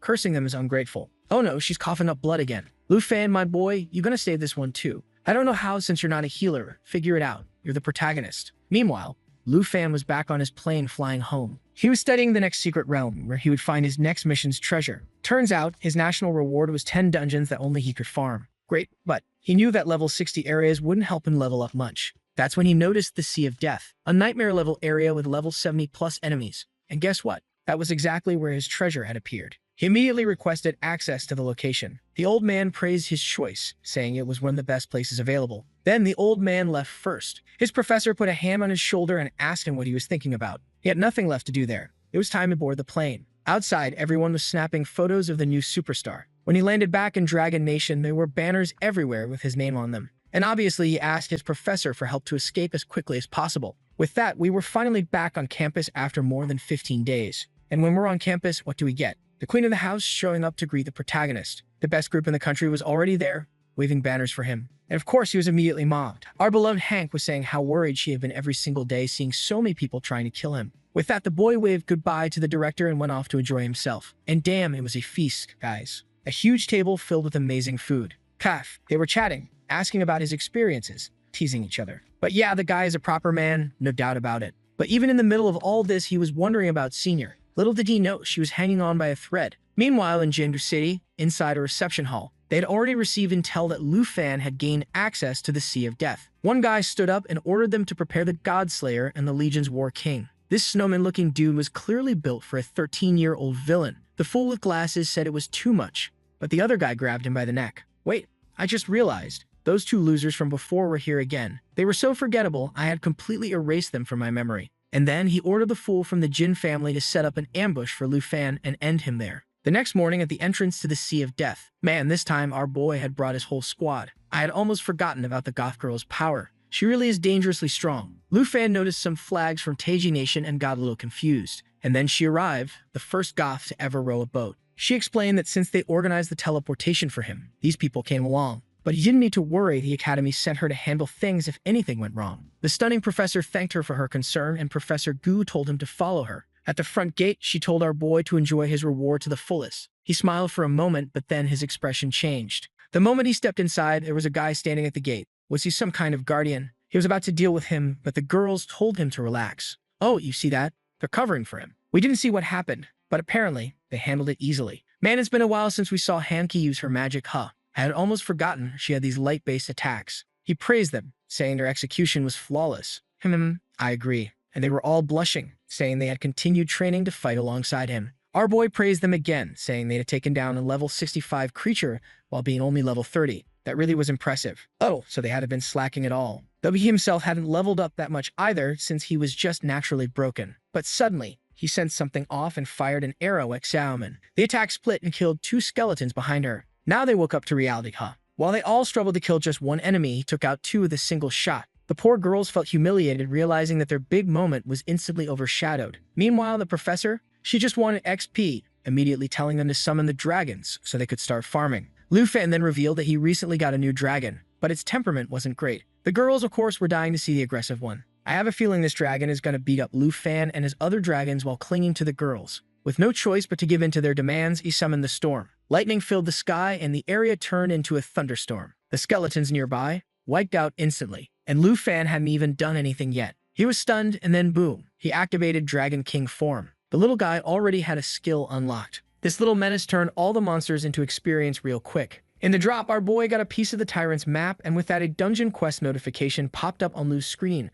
Collect map fragments to piece together the tyrant's retreat route and locate hidden treasure. When Lu pulled out a fragment, the others got excited about treasure hunting. Jin explained they needed 500 fragments total to complete the map. Shio gets all excited, saying that they should flatten the entire desert to search, but Lu stopped them. He warned that the area was filled with traps and dangers buried beneath the sand. Moving carelessly could trigger something catastrophic, and nobody wanted to be the idiot who blew everyone up. The group realized he had a point and asked if he had a better plan. Lu smirked because of course he did. He summoned his dragon, followed by twin fallen quartz holy dragons. But Lu wasn't done, yet he channeled fallen quartz energy and summoned an entire army of fallen deadly demon soldiers. The others could barely process what they were seeing. Jin gasped, asking how the hell Lu could just pull puppets straight out of dungeons like this. Lu casually explained that the fallen quartz holy dragon had this ability called the Holy Light Gate, which let it teleport itself and all fallen quartz puppets anywhere without restriction. Distance, barriers, formations, dimensions, none of it mattered. Jin was absolutely surprised, saying how this was way beyond hidden class necromancy. Tao stared at the summoned army and asked if Lu just brought out the entire 9-round demon city.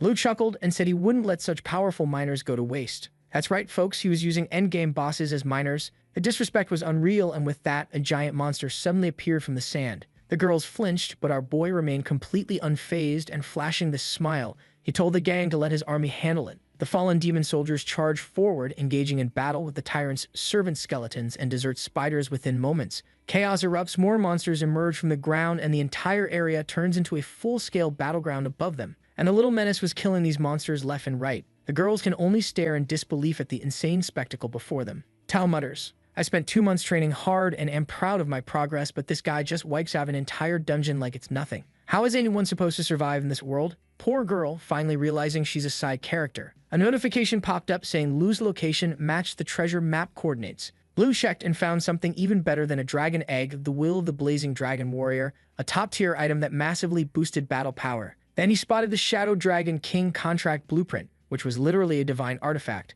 Without hesitation, Lu activated natural assimilation and consumed the contract, fusing it into himself as a permanent summon skill. So guys, basically he just ate a divine artifact and got a new dragon for free. As fragment collection was completed, Lu assimilated the Tyrant's Retreat route map, finishing the mission way faster than expected because he brought an army of demon miners. The scene suddenly shifted to a battalion of soldiers marching. A commander raised his hand to stop them, noticing the secret realm was in use. Before he could finish speaking, a heavily armored soldier wielding a giant sword stepped forward and cleaved the captain in half. Well damn, so they were doing war crimes now. Another soldier witnessed this and fired a light gun into the sky, sending an emergency alert. Teacher Gu noticed chaos erupting everywhere. Blood was gushing as soldiers were getting cut down relentlessly. A soldier crashed into him, pushing him out of the way of an attack. The soldier told him enemies from the Tai Nation were attacking and they needed to warn the Dragon Nation. The Taiki bastards were back again, these guys never learned. Gu headed toward the teleport gate but found it blocked by enemy guards. He pulled out a single-use random teleportation scroll, thinking how it's his only escape. As she was thinking about whether or not to use it, the knight from before appeared behind her. He brought his greatsword down and almost got to her, but she dodged it just in time and used the teleportation scroll in a pose that we must thank the author for, and just like that, she vanished from the battlefield. The commander stood there disappointed as his prey escaped, and folks, this bastard is Lai Tai, the feared butcher god of the Tai Nation. Great, another edgy villain with a cool title who'd probably get wrecked by Lu and his 47 dragons in 2 chapters. The scene shifts back to our boy who is looking at this system window because that massacre just now earned him the Emerald Mirror skill. He wondered if Shio had gained something equally broken. Turns out, Emerald Mirror let him select a friendly unit and create a bunch of mirror projections of it. These clones inherited all abilities but with only 30% of the original's attributes. Our boy was stunned, realizing the potential this skill could create clones of his dragons. He is thinking about how if someone got attacked by 15 dragons at once, even a god wouldn't survive. The power multiplier was absolutely insane. Now that he reached level 30 plus and mastered both Dragon Domain and Emerald Mirror, Lu couldn't help but pet his dragon with admiration. This heaven-defying skill drastically multiplied the team's combat strength, making Shio Fai one of the most formidable dragon pets in existence. Suddenly, a level 70 Tyrant Servant emerged. Not just one, many of them. Jian looked at the wave of enemies and asked him if synthesizing the route map must have triggered this. And our boy has his classic idiotic grin on his face as he says that it's a good thing because now they didn't have to go looking for the boss. As he was preparing for the battle, a new level 80 monster showed up. Jian turned to Lu, asking how he wanted to handle this. Tao suggested letting the demonic army take the vanguard while Lu's dragon finished them off. But Lu waved off the suggestion, grinning. No need for all that trouble, Earth Demon would handle everything. Tao asked him again, saying that she knew Earth Demon was powerful, but this wasn't just any level 80 nightmare boss. There were also countless level 70 elite commanders. Was he seriously planning to send Earth Demon alone? Lu smirked. Why not? He told Xiao Yi it was time to show off that new skill, Emerald Mirror. As Emerald Mirror activated, the girls watched in shock. The clone technique actually worked. 2 identical clones appeared instantly. They're wondering how. If they summoned all 9 dragons, that would mean 27 total. The boss too used his skill, summoning swirling vortexes of sandstorms that trapped enemies within reach. The ground became completely unstable. The group started panicking with nowhere to find proper footing. Tao lost balance and fell, unable to stand. Someone shouted, asking what they should do. Lu remained calm, telling them not to panic and just take a breather. Before anyone could respond, something slammed into the cursed tyrant's face. Within moments, all the tyrant servants were taken down one by one. Lu smirked, watching Earth Demon's spectacular performance. The Earth Demons wielding massive metallic weapons charged forward and mercilessly pummeled the tyrant. Then a rain of metallic cubes came crashing down from the sky, dealing 100% attack damage. The cubes struck the cursed tyrant and its minions directly on their heads, and that was the end of them. The group walked over, and the girls, looking at the corpses, said how this battle was almost too easy. Just when they thought they'd seen it all, Lu surprised them again. Tal muttered in disbelief that it was already over. She didn't even get to see how they finished everything so fast. With the dungeon cleared, Lu eagerly looked at the shining yellow chest. His level increased to 42, and he received an enchantment level removal scroll. Lu grinned. This was exactly what he needed, saving him a fortune on insanely high upgrade costs. More rewards appeared: a secret paper that Xiao Yi could swallow to remove usage limits, a cooking blueprint, Dawn-step platinum boots, and a tidal blade with a special water shield ability. Lu said he'd take the scroll and secret paper, while the rest could go to whoever needed them. He added they could farm this dungeon multiple times, so eventually everyone would get the gear they needed. The girls happily agreed, eager to run it again. Meanwhile, on the battlefield, a soldier rushed to report to the commander at the teleportation portal. They'd already sent men to capture the escaped woman. The commander smirked, ordering him to report to Lord Jin that Goodborn Forest had been completely purged. As soon as Lu stepped out, they'd eliminate him and his allies in one sweep. But then the tentacle bastard shows up doing his usual villain stuff. He told the soldiers he would personally kill Lu Fan, and he told the soldiers to cover up this mess and make the scene look like it's the doing of the heretics of the old gods, doing as he can't afford to let the Dragon Nation find out about this. The scene shifts to Zhou Shaming, who's trying to reach the guild but can't get through. He calls the Dragon Nation Border Defense Department, saying he's from Dragon Capital Academy, and asks if Teacher Gu is still at the camp. The person on the other side is all panicked. He tells Zhou that the camp has been attacked. Chao's eyes go wide, asking what the hell happened. Turns out the Taiyan Nation sent some official notification saying heritage groups from various countries have been attacking Dragon Nation camps for the past 6 months. Xiao clenches his fist, like how is that even possible, but the person on the other side told him to not panic as they were still trying to confirm the news. He told Xiao to look after the teacher and the students while they confirmed the news. Back at the Jin Mansion in Taiyan Nation, the dumbest with sunglasses is lounging around like the arrogant bastard he is with his foot on the table. He's smirking, asking what's there to verify and why Dragon Nation doesn't trust him. He waves his hand, saying the Death Sand Sea is so damn remote it would take 10 days to half a month for anyone to reach there. Just then, a girl shows up saying Dragon Nation sent 2 letters. Jean's face changes as he opens them. Han is calling them out for being negligent and has sent the Griffin Squad to investigate. So now this dumbass is pissed, saying it's basically a declaration of war. The subordinate nervously points out the Griffin Squad isn't something they can handle, but Jin slams the letter down, ordering them to mobilize the God's Slayer Legion and stall the Griffin Squad at the border. His genius plan: well, this dumbass wants to kill our boy while leaving no evidence so that the Dragon Nation won't be able to link this crime to them. Meanwhile, Lu Fan's group is traveling when Tao starts complaining about how they have been traveling for so long and she is now exhausted and hungry. Their laughs fade though when they roll up to a battleground covered in corpses. The goth girl checks them out, saying their condition is exactly like Charles' life force, completely drained. She's wondering if the heretics worshipping ancient gods did this, but Lu shakes his head. He doesn't sense ancient god power, but he does feel some energy like Jin'en's. And the girl is like, how is it possible? Because he's already dead. Just then someone shows up from behind calling our boy smart. The goth girl immediately pulls out her weapons. This new person is Jin Zexi, a level 97 Abyss Lord. But for those like myself who completely forgot who this bastard is, here is the reminder: he's Jin Xinghan's dad.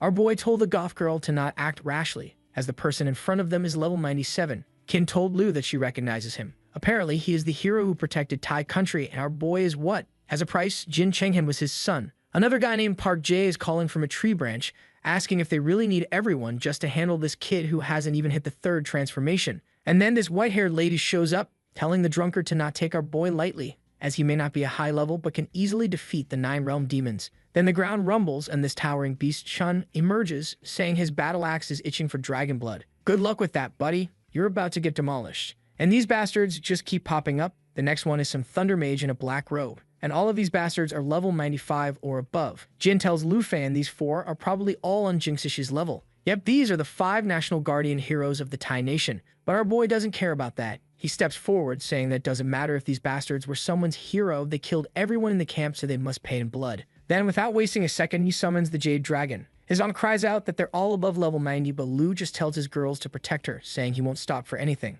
Our boy is pissed and ready to throw down. The dumbass whose name I keep forgetting calls our boy arrogant before unleashing octopus tentacles alongside the other weapons all aimed at him. With that, the other villains charge, and our boy and Lu's just casually floating in the air, dodging impacts like it's nothing. Meanwhile, the white-haired lady's getting her arrow ready, which forces Lu to pull out his trump card. He tells Shai to activate the Emerald Dragon's power, and then this thick-ass defensive barrier pops up. This thing's immune to all debuffs and gives everyone a 5,000% self-recovery boost. So now that white-haired lady is confused, thinking, what the hell just happened? After making sure that his group is safe, our boy unleashes this golden aura. He says that if you want to kill someone, come at me. How dare you slaughter innocent Dragon Nation citizens? I'll make you watch as I kill every single Tai Nation soldier under your command. And this pisses the drunkard off. He charges at our boy and lunges forward with his sword. But the moment his blade hits the barrier, he realizes it's completely useless. That's when Baldy with the blade told Park Ji to move, saying, I'll handle this. He starts mocking Lu, calling him a coward for hiding in his shell,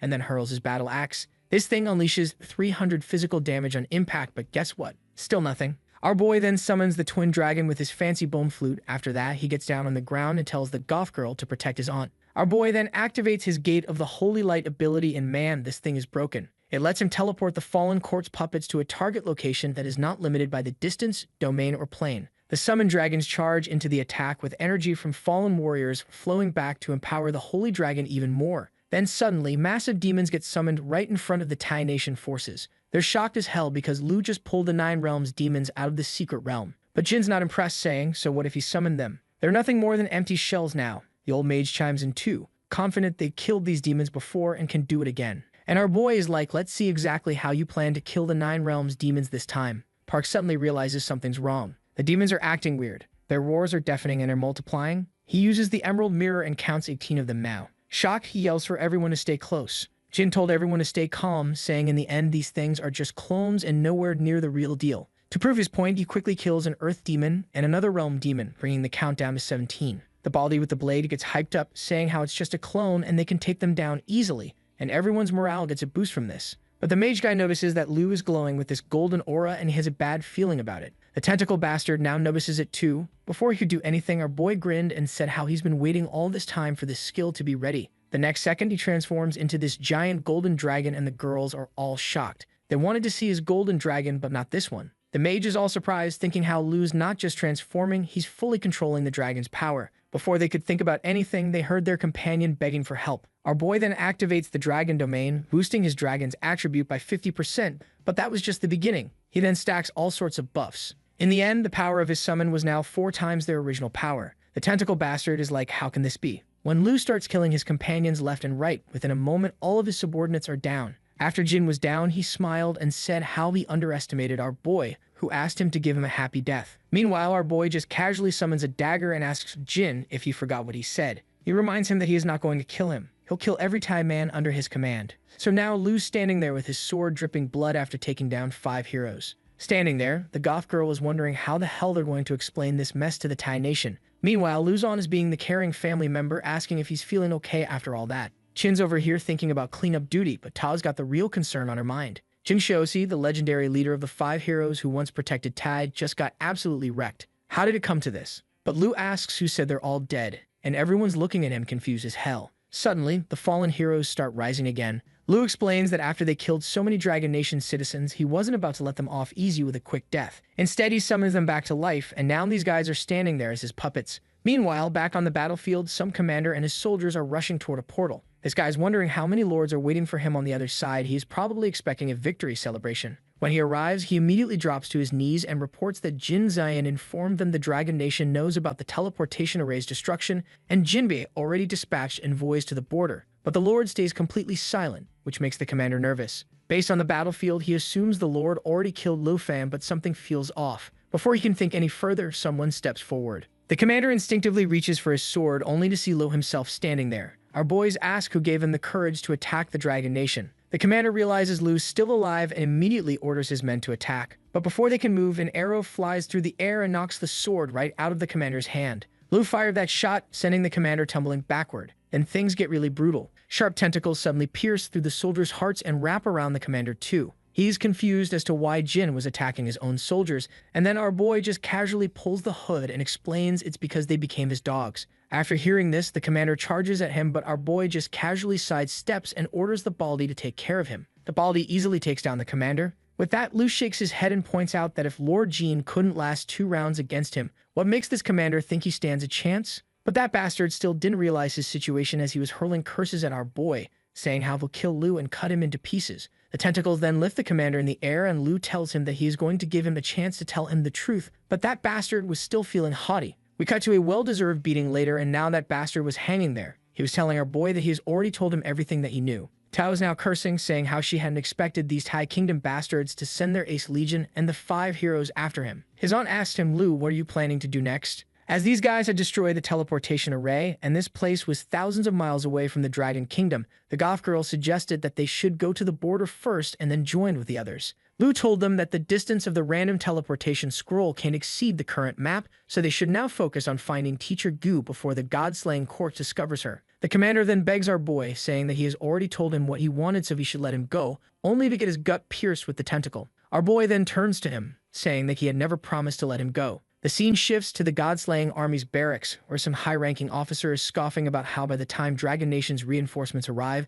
Lord Jin will have already killed that kid. A soldier beside him frowns, wondering how it's possible that 5 heroes fighting together couldn't defeat a second-level job changer. In that discussion, these idiots didn't realize that Jin's body at some time appeared behind them. So now, all the guards in the command center are staring at these massive octopus tentacles, thinking the aura feels like Lord Jin's. He's mid-sentence trying to report it when one of those tentacles just punches straight through his chest. Everyone freezes. Then the tentacle explodes, completely obliterating him. The other guards are standing there in shock when reality hits them. Lord Jin just murdered their commander. One guard screams that Jin's gone berserk and they need to get out now. They're scrambling for the exit when Jin slams into the ground and those octopus arms go flying everywhere, stabbing guards left and right. One survivor near the door sees a few idiots frozen in place and screams at them to run. Then his arm gets sliced clean off. He's stumbling toward the exit when he looks outside and his eyes go wide. The entire area is crawling with demons from the demon realm. The guards turn back and Jin's just tearing through everyone. When Jin finally walks out, the other demons are waiting for him like this was all planned. Meanwhile, at the Tai Nation, this guy, the dumbest with sunglasses, is frantically trying to reach someone. When the call connects, he snaps, asking why nobody's been picking up. The person calmly says this is the Slaughter God Legion Command Center. Jin Zion identifies himself and demands they send men to the Death Seas instance immediately. But before they can continue, the line goes dead. Jin Zion is yelling into the phone, but it's over. He needs to send someone to investigate. Right then, the secretary bursts in with more bad news. The examination God Legion failed to stop Dragon Nation. One of their top-tier experts is breaking through and are forcing their way into the Divine Bone Forest. Jin Zion freezes, then asks her to repeat that. Man's having the worst day ever. Cut to late night on Dragon Nation's border. Several unmarked military ships are hovering near a massive mountain range. Suddenly, Dragon Nation's elite Griffin squad appears with arrows already pointed at the ships. Captain Lu Fei steps forward, saying they've been ordered to investigate a foreign cult attack, so the ships need to let them pass. But the other guy says he told him that this is Tai Nation territory and unauthorized entry is an act of aggression. Another officer warns these are the Griffin squad and stopping them means heavy losses. But their commander is getting arrogant, thinking if they defeat the Griffin squad, they'll become the top force. He orders all units to prepare for battle. Captain Lu Fei mentions the 3 elders and Marcus Shind already issued a formal notice. If they deny passage, they'll face consequences. But the dumbest was in no mood to listen as he ordered his staff to open fire. The lasers charged up, attacking the old man's squad. One of the members says that they were the ones that attacked first, so now it's a fair game. Then the old man orders the squad to advance towards their squad zone, and the result was something that you would expect. Just then someone showed up. He had this crazy strong weapon. He slammed his staff once, and just like that, the ships turned into rubble. The captain on the ship is standing there thinking to himself, how could it be possible he destroyed his entire fleet with just one attack? But then he realizes that he wasn't wielding any ordinary staff. That thing was the Burning Desolation staff. He realizes that this man is not someone ordinary. He's someone on the level of the 5 national heroes, and the gods' legions alone won't be able to stop him. Then this dude in a full white cloak appears. He spins his staff and tells the soldiers if they still insist on stopping them, then he won't mind massacring all of them right there. So the next day rolls around and Jindu City wakes up to the worst news possible. The Divine Bone Forest near the borders just got absolutely demolished by these mysterious beast creatures. We're talking full-scale destruction, and naturally everyone's losing their minds. Crowds are swarming screens watching footage of these massive monsters turning everything into rubble. Someone in the crowd goes, wait, aren't these the same 9 Realms demons from that national trial? But then the news drops an even bigger bombshell that makes everyone's brain short-circuit. Among all these monsters, there are figures that look exactly like the 5 national heroes. Not similar, not kind of like them. Identical copies running around with the demons. The gym residents immediately slam down an emergency lockdown, which does nothing to calm people down because now everyone's thinking the same thing. Are the national heroes attacking their own people? Some folks are saying they're being mind-controlled. Others are convinced they've straight up turned evil. Cut to Tincho City where the exact same panic is spreading, but these people aren't just scared. They're payas. They storm out with protest banners, absolutely furious, shouting about how the 5 national heroes betrayed everyone. The angry mob rolls up to the Jin residence gates demanding answers. They've seen the footage of the Nine Realm demons and Lee attacking southwestern towns and they want someone to explain how the hell this happened. The guards are completely overwhelmed trying to contain this riot. People are screaming questions. Why is the Jin family hiding? How did the demons escape the secret realm? One poor guard steps forward trying to calm everyone down, basically going, look, the Jin residents will give you a full explanation. The government hasn't confirmed any betrayal yet. Please stop spreading rumors. But the crowd's way past listening to reason at this point. They want the Jin family to come out right now and take responsibility for this disaster. Meanwhile, in what's left of the southwestern town, which looks like a war zone, some cloaked figure is casually strolling through the rubble. Dude hears protesters on a nearby TV demanding the Jin residents take responsibility, and the news anchor's voice keeps echoing with increasingly grim updates. The death tolls exceeded 10,000, all communication with border garrisons is completely lost, and the three great legions are pushing through this beast tide trying to contain the situation. The broadcast keeps telling people to stay calm and follow lockdown orders. This white-cloaked dude is just walking along all calm when he suddenly senses something. He turns around and watches as earth demon beasts emerge from the shadows, led by this white-haired lady. And here's where it gets interesting. Our mystery man starts wondering how this lady's little monsters are following orders. That must mean Lu Fan is safe, which completely flips his understanding of the situation. He's thinking had this all wrong from the start. Lu wasn't the one in danger. These guys were. He slams his staff into the ground and says he can't just let Lu run around unchecked. Then he launches himself high into the sky, thinking about how if Lu draws the attention of the true rulers lurking behind the scenes, even with his dragon's help, he won't be able to protect him at his current strength level. We jump back to Jin's mansion, where Dumbass with the sunglasses is looking down at the angry mob from his window. His secretary walks in with more bad news, telling him how online criticism is exploding even after all their damage control efforts. Sunglasses is having this internal monologue about how Lu keeps surprising him. He never expected Lu to bring out 9 realm demons. Then his brain shifts to the current situation and he's genuinely confused about how the 5 heroes who defeated these demons before could possibly be defeated now. It doesn't add up. The secretary nervously asks if the news is true, if the 5 heroes have really been defeated, but Sunglasses doesn't answer that. Instead, he tells her to alert the guards and order them to suppress the protest by force. The secretary tries to point out that this is blatant abuse of power, but Sunglasses gets all uncomfortably close to her face and says the Thai ruler is out of contact, which means he's the highest authority now. After she leaves, this scheming bastard starts thinking about his golden opportunity. He's already cooking up a plan to find 5 new heroes, have them kill Lu, then pin all the responsibility for this disaster on Jin. That way he can swoop in and take over the entire city. This dude really looked at a national crisis with 10,000 plus dead and thought, how can I profit from this? Absolute scumbag behavior for real. The scene shifts to the edge of the Divine Bone Forest where blue mana is blasting into the sky. Lu is there with his dragons, absolutely fed up, shouting at Abo to stop causing trouble. But that little blue gremlin is having the time of his life, firing lightning at everyone and laughing like a maniac. A system window pops up showing Abal just hit level 10, which apparently unlocked his full chaos mode. Lu's had enough. He tells Abal to stop his tantrum or face the consequences. But Abal, that little menace, has zero intention of listening. He just keeps playing with his mana, firing it off randomly. Then suddenly, in a flash, Abal fires lightning directly at Tao. She barely dodges, and Lu watches in complete disbelief as Abal's body starts expanding, transforming into this massive dragon. Lu's brain is racing. Wait, does this mean Abal awakened a complete dragon form at just level 10, just like Xiao did back then? So a system window pops up with all of Abal's info and damn folks, this little dude's stats are absolutely crazy. CKE. Thunder Roar, form transformation, jumping thunder, thunder favor man, the list just keeps going. And this boy is leagues ahead of any dragon they've seen before. Chin's over there admitting that, yeah, she's seen dragon transformations in the past and all, but man, she still can't get used to that overwhelming pressure these creatures give off. It's just too much. Tao's nodding along like, yep, same here, buddy. Meanwhile, our boy's connecting some dots in his head. Hold up, if both ABO and Xiao unlock form transformation at level 10, why does ABO only have 1 dragon form? Seems kinda sus, right? But yo, that single form is nothing to sleep on, man.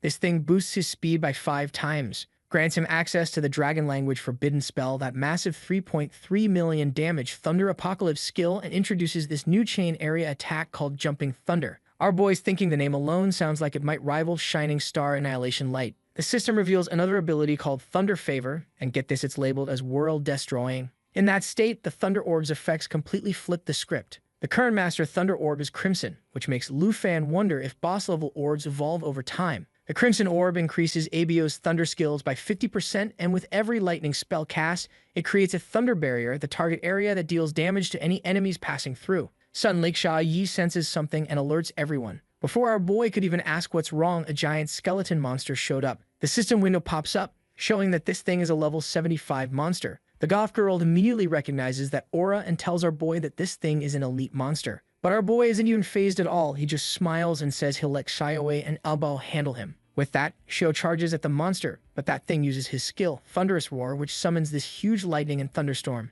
Tao is yelling at everyone to be careful and not get caught in the storm. Meanwhile, Qin is commenting on this red lightning, thinking how this lightning is on par with the heaven's punishment. And Lu's just standing there grinning like an idiot because he's confirmed that this was Abao's skill, the Crimson Orb, that increases all of his skills by 50% while also creating a barrier around him. Abao then looks at the skeleton dragons and fires off his lightning, and this guy didn't hold back at all. Even Lu had to tell him to calm down, but nah man, Abao didn't listen. This little menace cranked up the lighting even further, and all the girls were running around scared. Just then, as one bolt was about to hit Qin, our boy pulls her out of harm's way. Now they're all wondering if Abao lost control, but Tom knows better. That little menace is just showing off. Just then a strong wind suddenly kicks up. Shiro Yi senses more weird activity and Lu feels it too. Dragons flying overhead start running away, reacting to some bad sound. The girls panic. Something dangerous is coming for real this time, and Abao starts charging up his mana again. Then a huge skeletal dragon starts putting itself back together right in front of them. Folks, this is the Divine Bone Death Whisper. When it died before, it broke into Divine Bone fragments.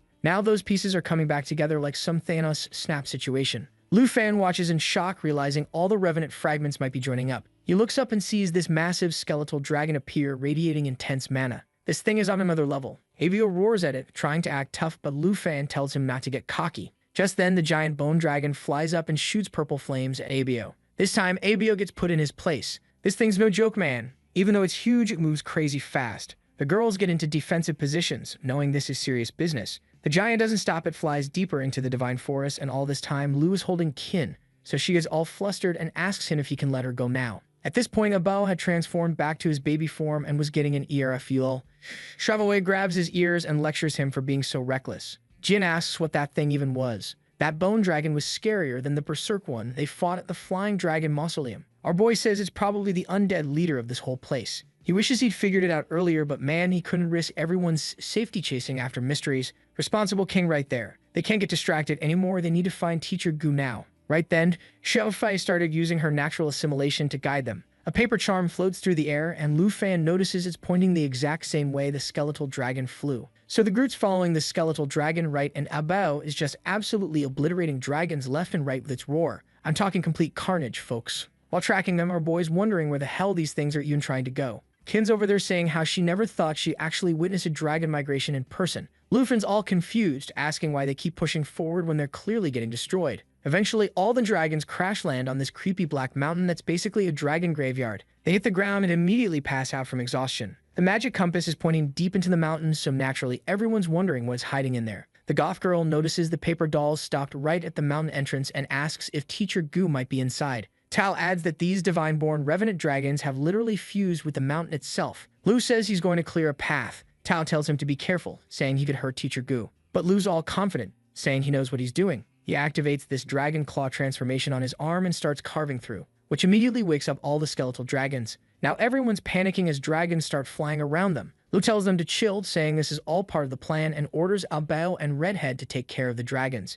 Xiao Yi is charging her dragon breath attack, and man, she is looking cute. Then this deep voice booms out, telling the group to stop. Lu looks around and sees that nobody else seems to have heard it. Before he could even think about what's happening, the voice speaks again, saying he would only talk to him, as the rest aren't qualified. Our boy's thinking how all of this feels familiar. He's getting the same vibes as when he encountered that huge coffin up north. He wonders if this voice belongs to some ancient god. The voice speaks directly to Lu, asking if he's a slave of the divine-born revenant or the sacred mountain. Lu's just standing there wondering, should I introduce myself first or what? Just then the voice introduces himself as the ancient god of the divine bones and tells Lu if he's connected to the revenant or sacred mountain, he better leave now. It'll spare him this once, but won't be so nice if he disturbs it again. But our boy doesn't pay any attention to that threat. He's standing there thinking about how when he was fighting with Charles, the projection of the ancient god of the holy mountain knew that he had the energy of the fallen corpse, but they still wanted to kill him. And he got into the same situation here as well, so you can see there's no friendship between the ancient gods. The voice asks again if he's a servant of the divine bone,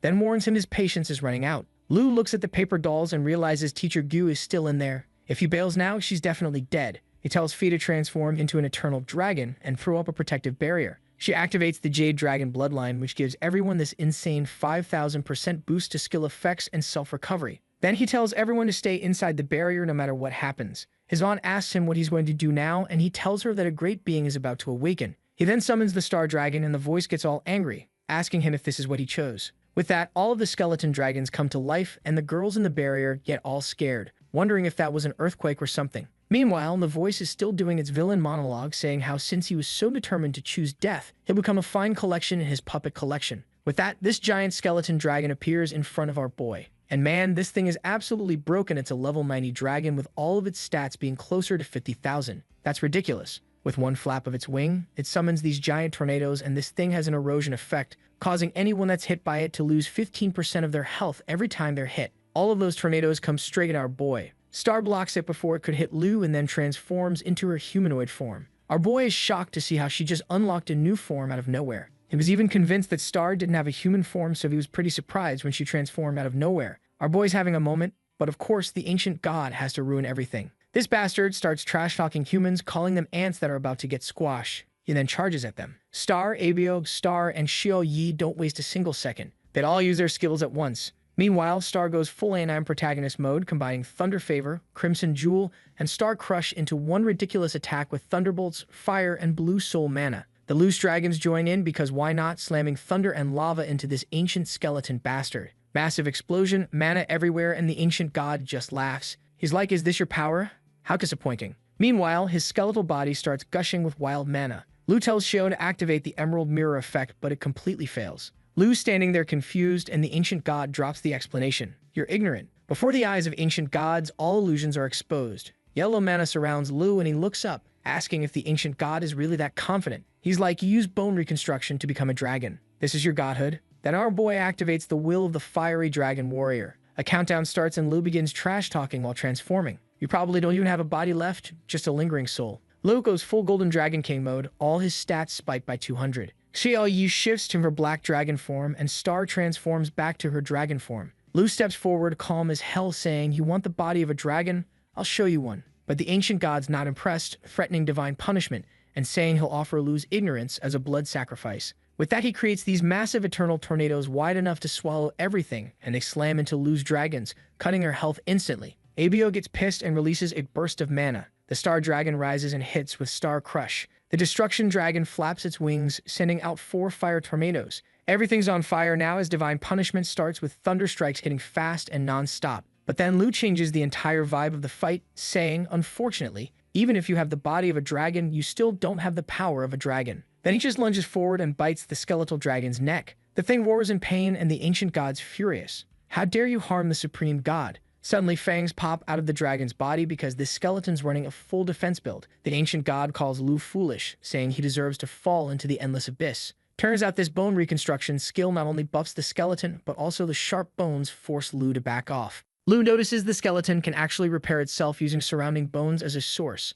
so he tells Xiaowei to activate the dragon domain. A massive eye appears, and all dragon attributes increase by 50%, while non-dragon entities get nerfed. Plus, it traps everyone inside so nobody's running away. The ancient god looks unsettled, realizing being cut off from the outside world might actually be a problem. Meanwhile, Xiao Yi was charging up this massive fireball. They condense a triple-layered fireball attack, and our boy just says, "In my domain, your skills are worthless." But the ancient god just laughs, saying burning his body means nothing. As long as bones exist in this world, he can rebuild. Even as his melted bones start reforming, he grins, asking, "But can you do the same?" "Let's die together." He releases purple energy with this soul-consuming technique that drags spirits into the abyss. Every undead rune activates at once with soul erosion strong enough to instantly cut away half your life force. Purple souls start rising from the ground, heading straight for Lu. Lu quickly summons the Eternal Guardian Shield to block the swarm of corrupted souls. But here's where the ancient god messed up. He didn't notice the Xiao Yi sneaking up behind him. In a surge of crackling mana, both the blue dragon and black dragon unleash a storm of thunder.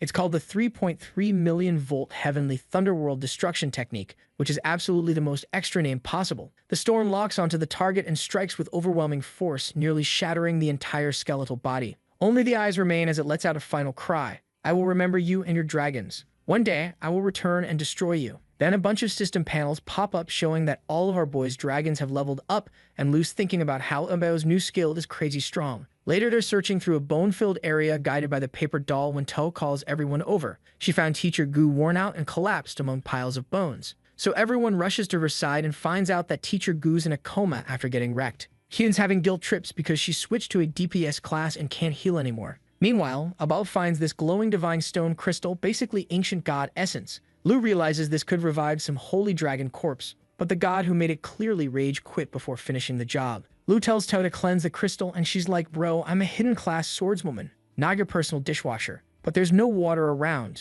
so she does it anyway. The crystal cracks open and drops a half-finished essence. Lu's sweating bullets, thinking he broke it, but nope, it still works as crafting material. He then told Shou-Fei to summon the corpse dragons. He's wondering if he can use them to try evolving his fallen holy dragon corpse. Shou-Fei summons the dragon and Lu throws the crystal at him. The dragon eats it, and then he starts emitting this golden aura, and our boy is celebrating this. It's a success, but then nothing happens. The essence wasn't strong enough for a full evolution, but hey, at least the dragon got a new skill. The dragon's new ability lets it absorb 1% of other creatures' stats. Doesn't sound like much until you realize Lu can spam convert unlimited puppets. It's basically infinite scaling if you're patient enough. And honestly, having a bone dragon that can carry your whole 20-person raid team beats walking any day. Teacher Gu finally wakes up screaming about enemy ambushes, but the girls calm her down, saying Lu already handled everything. They need to get back to Dragon Nation, but there's one tiny problem: Tai Nation's entire military is hunting them. Lu suggests that they disguise themselves and check into a love hotel, because nothing says low profile like a masked dude walking into a couple's hotel with a harem of girls.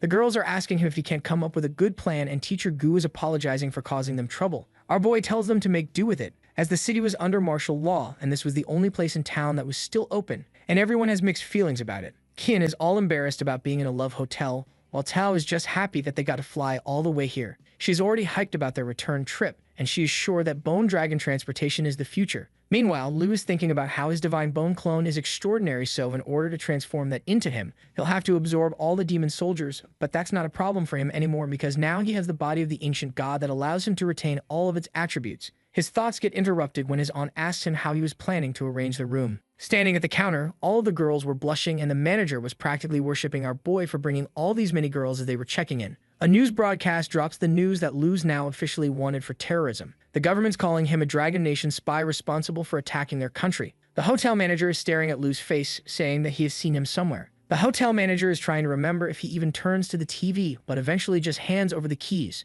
Lu tells the goth girl to get everyone settled while he heads out to scout the Jin family's movements. Teacher Gu's mostly recovered, though Tao and Sheen are blushing at all the romantic posters plastered around this definitely not suspicious love hotel. Lu reassures everyone he'll wrap things up by tonight. The manager watches them go, probably thinking Lu's living his best harem protagonist life. That night, at the Jin mansion, two guards are chatting about how the 5 national heroes defected. One's like, at least we're guarding this mansion instead of dying on the front lines, and he just had to say it because just then the building behind them immediately explodes. The guards are talking about how the 9 realm demons have shown up in the city, and the Earth demon starts speedrunning urban destruction. The guards realize they're screwed with only 4 troops left. Jin Shuyan, this former elite guard, steps up, saying she'll protect the lords inside. 2 giant monsters appear, and before she can do anything heroic, Lu just casually lands inside the building. She calls him a sneaky rat, which is rich coming from someone whose entire family's been terrorizing nations. But our boy pulls out his dagger and tells her that she won't be able to stalk him alone. The scene shifts to the Jin family office. There's drama brewing. The dumbest with the sunglasses is having a conversation with this other guy.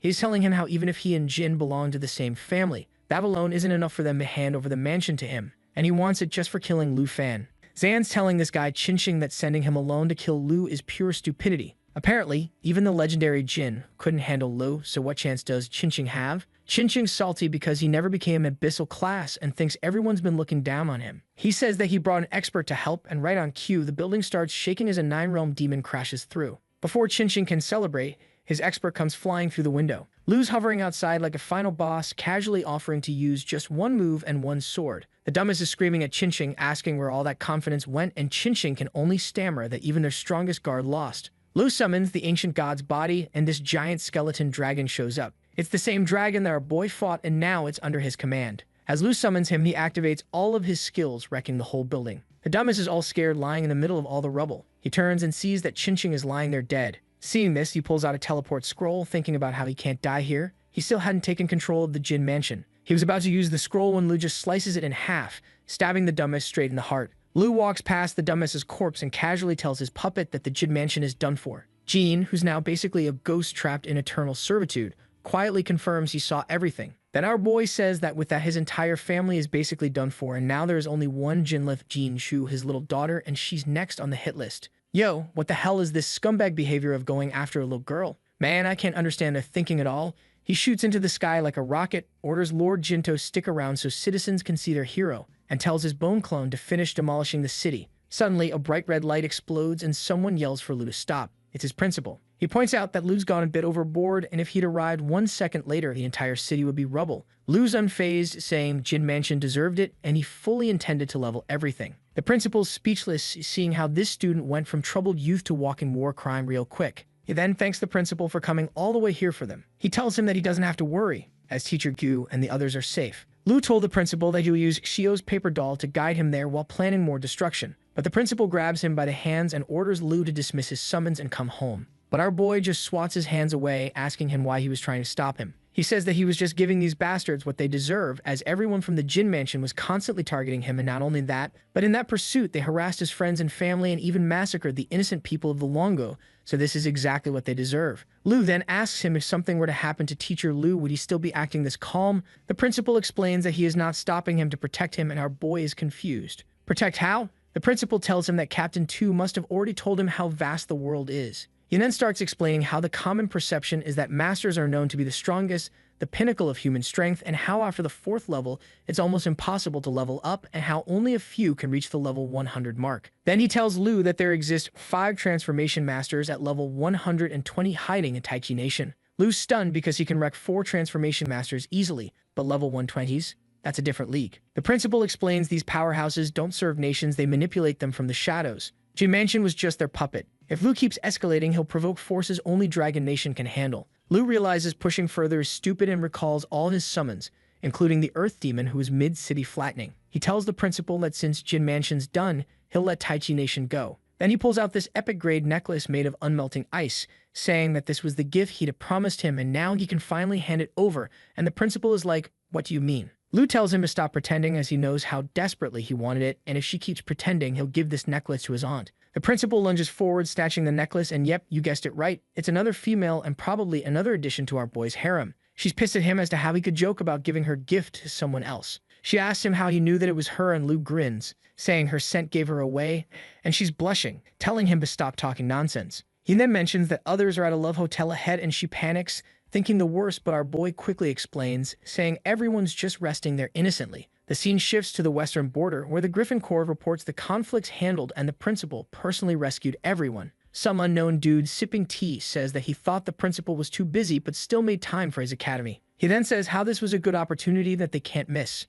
He orders his servants to bring him a teleportation scroll as he is going to visit the Dragon City himself. Back at Dragon City, Chi catches Tao slacking off and jokes that ever since joining Lu's crew, she's been dodging exercise. Tao fires back, saying she helped repair the teleportation gate with the Griffin corpse. The goth girls tease her, saying she only did that because she wanted to get back to see Lu, and she mutters that even Sweet Jin's been corrupted now. Then everyone turns to the principal. They are all surprised, saying how they never thought that their senior would turn out to be their principal. She smiles and tells everyone to keep it a secret, saying even Teacher Gu just found out. She then introduces herself as Yi Wuxian, telling them that they can call her by her name when they are alone, but they have to call her principal. The girls awkwardly promise to stay quiet. Then she asks them if they know where our boy is. The girls told her that. Lu's downstairs making some serious phone calls about arranging tombstones for those who died at Divine Valley Forest. He's talking to Captain Lu Fei from the Curriculum Corps, who's investigating the border attack. Turns out Lu already handled everything before they even crossed the border. Cut to this massive blank tombstone in a graveyard. Lu's reflecting on how these people stayed behind to help him teleport, and he hopes destroying the Jin Mansion gave them peace.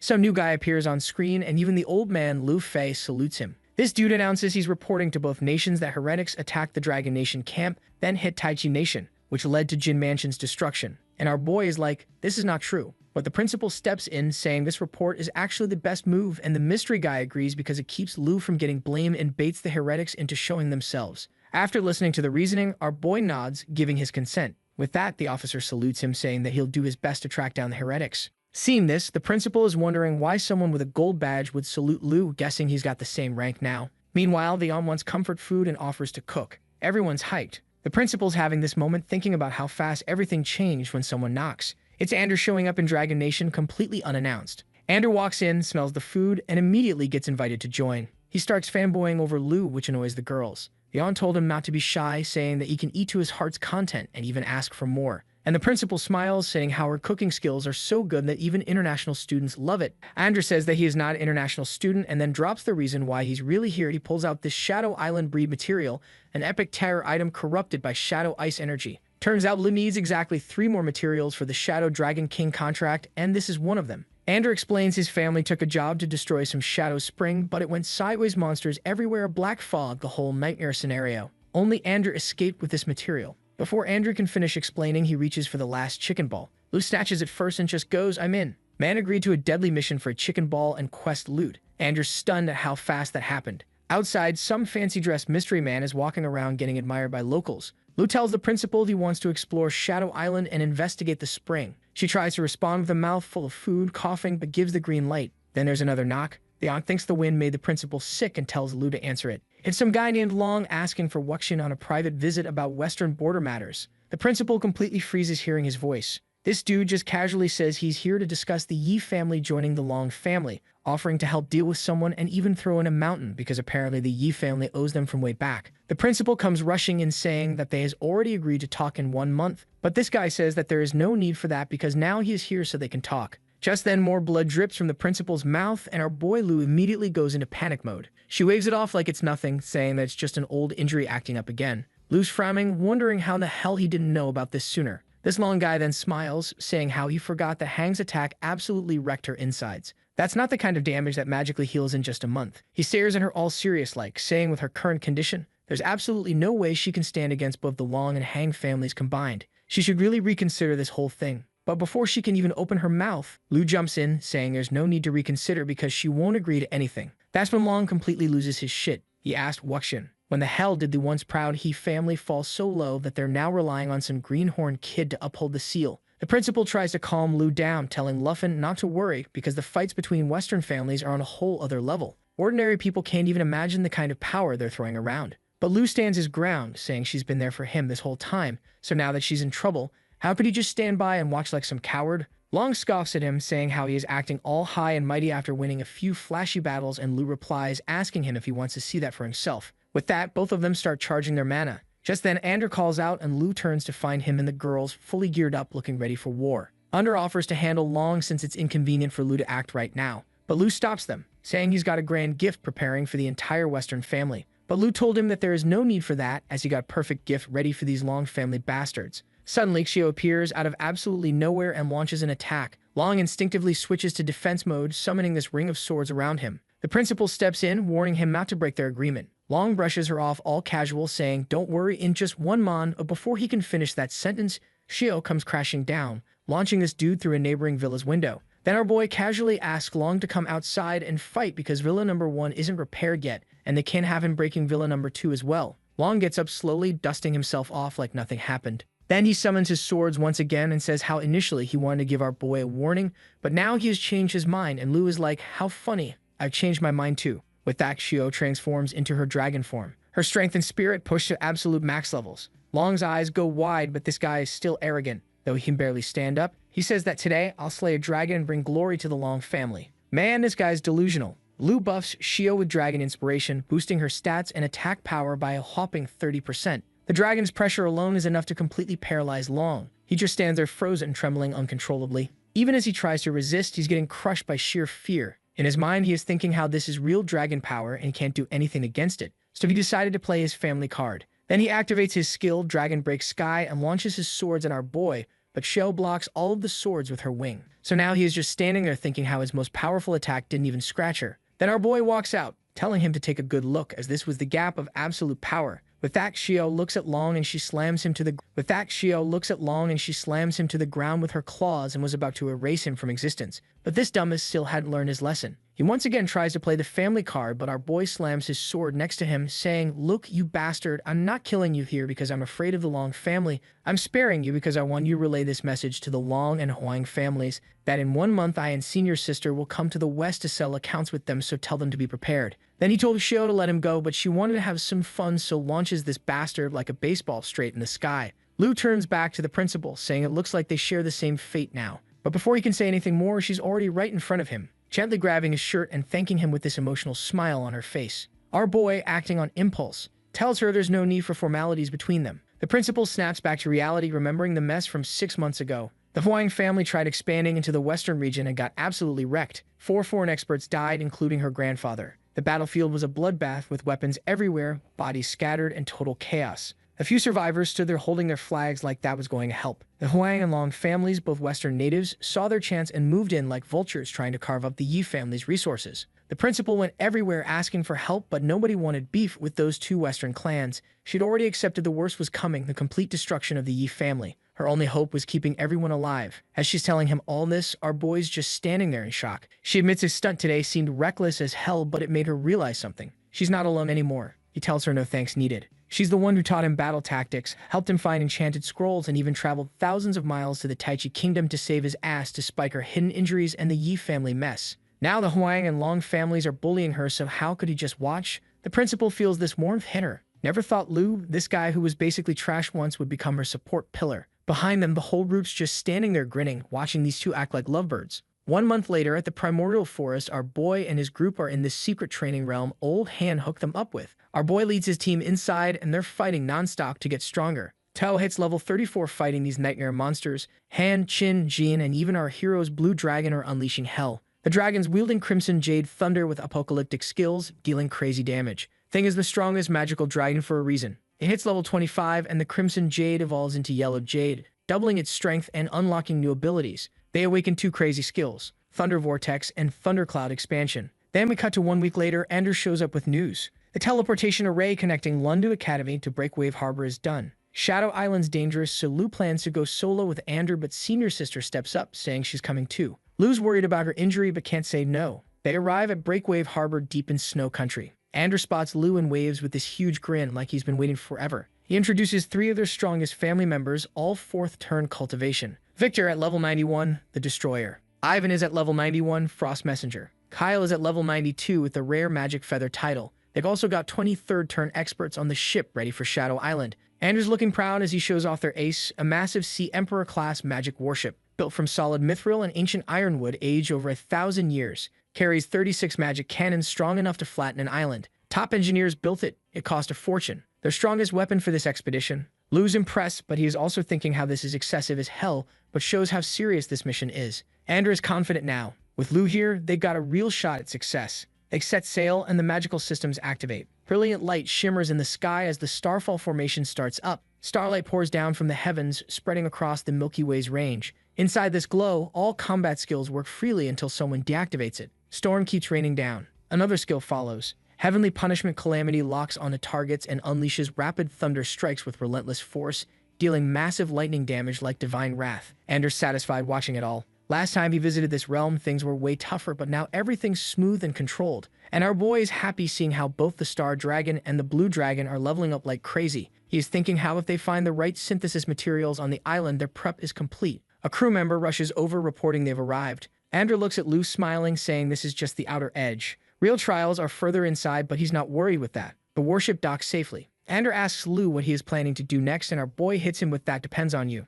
Meanwhile, inside the shrine, some elders are waiting for someone. Guy enters, and man, this dude's level 98 with the title Unparalleled Swordmaster. The guy bows, showing respect to the ancestor, and then gets down to business. The Yi family's flying immortal ancient shrine lived up to the hype. After just a few days inside, he broke through the bottleneck at level 97 and hit level 98. Results were insane, worthy of the shrine's rep. The elders tell him how he and the other members of his clan went into seclusion for 3 full days. Despite all their effort, their combined progress didn't even reach half of what just happened. Yutane told him that his breakthrough happened not purely because of talent. Their class roles played a huge part. They're all Sky Curse masters, but the shrine enshrined an ancient sword immortal, completely different paths. Naturally, they couldn't resonate with the shrine's energy the same way, though he is bummed about the fact that each person could only enter the flying immortal ancient shrine once and only for 3 days. He's imagining if he'd stayed for half a year or even a full year, he might have had a real shot at breaking through to level 100. The elder turns to Yukin, explaining that after the 4th revolution, grinding experience points doesn't work anymore. What matters more is understanding your class characteristics. Once a cultivator learns to harness their class abilities, power comes naturally and leveling becomes easier. Yukin finally gets it. The sensation of gaining experience inside the shrine was real. It happened because of a deeper realization of his class's nature, which reduced the effort needed to grow stronger. Yukin nods slowly and mentions what he heard on the way up the mountain. Apparently, there had been trouble between the Yi and Long families. The elder explains that some dumbass from the Long family broke the rules and tried pressuring the Ye family girl into submission ahead of schedule. So in return, he was taught a lesson from our boy. Yukin can't wrap his head around the fact that a student intervened. He says how even if the student entered the fourth revolution like Ling, he might only exchange a few moves with someone his caliber. The elder then starts introducing our boy, saying how he is only level 45, belonging to the legendary Dragon Tamer class, and that he won the national festival only at level 45. He says how our boy has to be someone impressive to accomplish that only at level 45. But he's clearly annoyed that Lu had the audacity to send a message saying he'd return in a month to settle scores with both the Hong and Long families and plan to bring the Yi family girl back with him.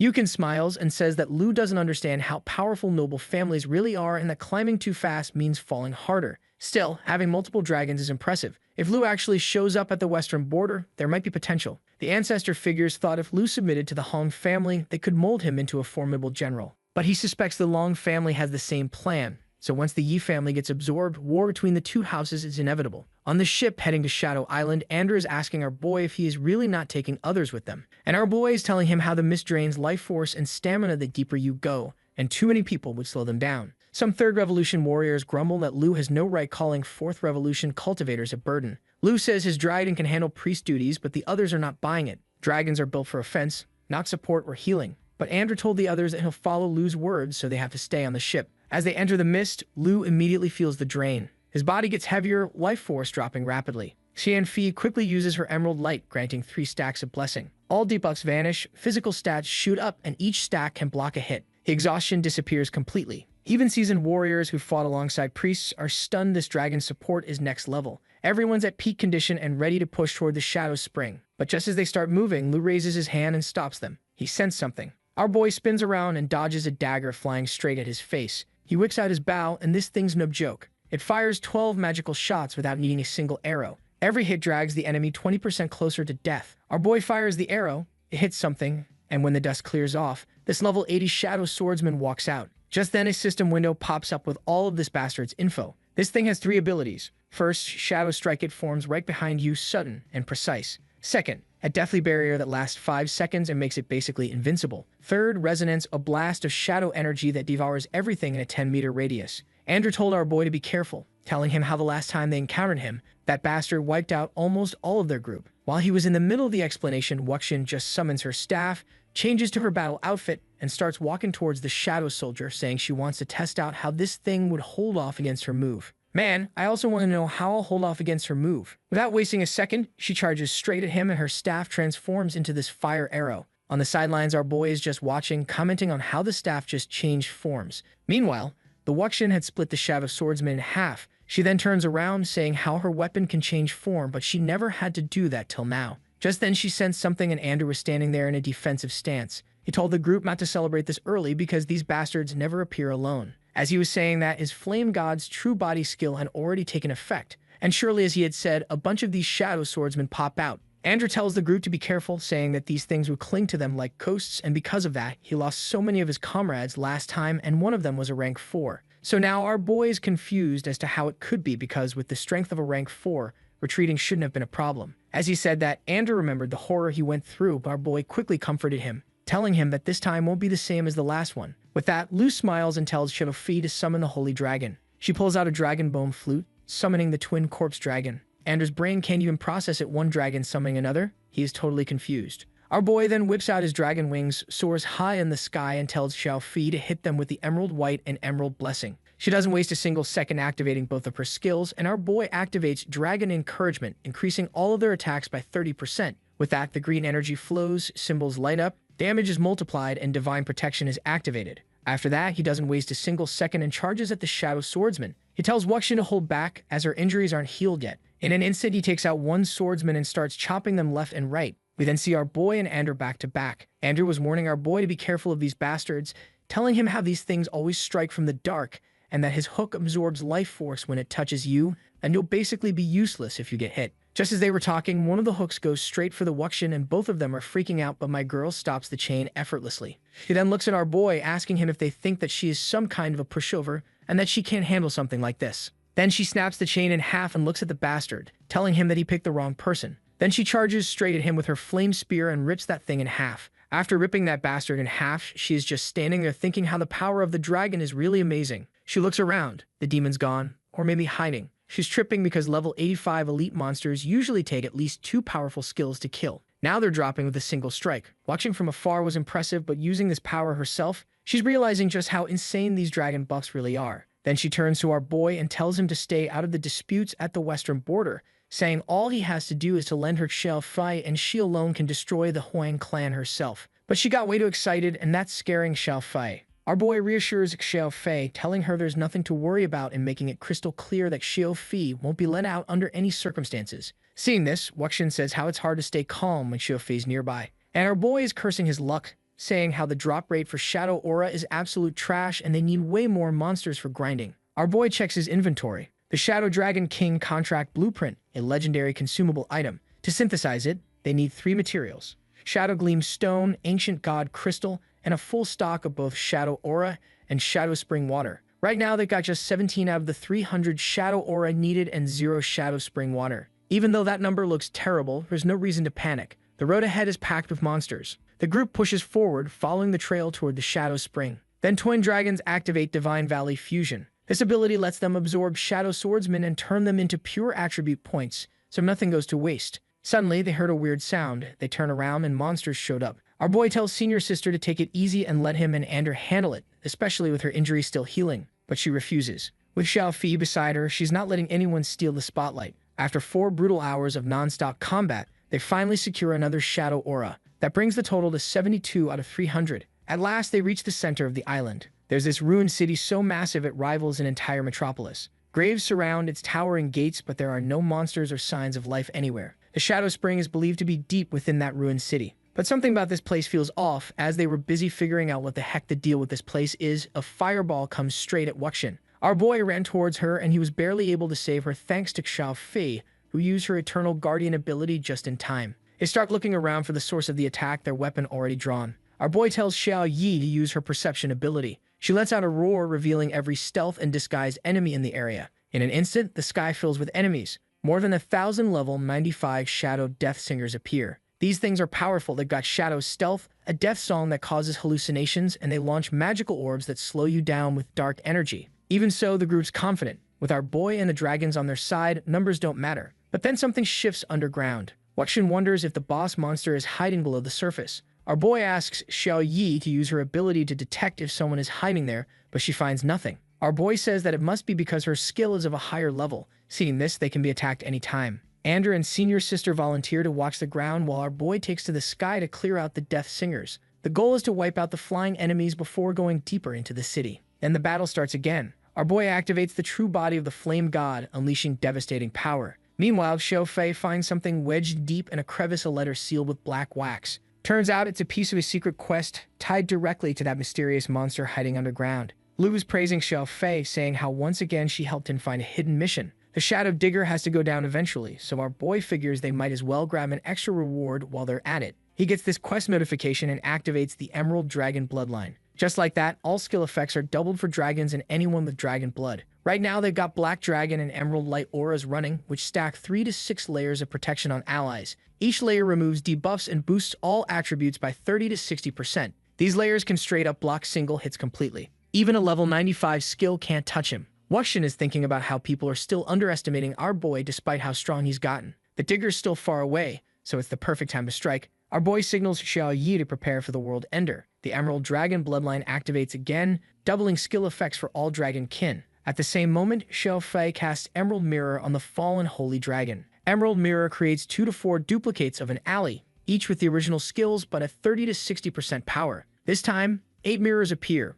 All 8 of the dragons attack at the same time, while the Roar of Destruction was causing damage to all of the enemies. They then activate the Dragon Assault skill that absorbs Fallen Quartz energy and turns it into armor. Our boy dashes forward, dealing heavy damage while reducing incoming damage from almost everything and reflecting harmful effects back. Our boy's moving at insane speed. His strikes are happening 10 times per second. Wuxian sends her spear flying and tells our boy not to get cocky, telling him that the diggers were getting closer, but our boy's more than ready. He breaks the air and attaches a dragon aura to his weapon. 2 slashes follow, each one packed with dragon energy. His dragon companion moves in perfect sync with him. Ander's still processing what just happened when the battlefield's already clear. Then the bastard finally showed up, and this thing is level 90 and its skill is still unknown. This bastard activates Miasma Chrysalis and absorbs shadow energy from the area. A cocoon forms around it, and before it can hatch, the digger revives dead zombies from nearby graves. A level 85 Tidewalker zombie rises first, then a level 90 Blaze Walker. More undead follow in waves, but our boy just smiles. He orders Xiao Yi to use Destruction Dragon and burn them all.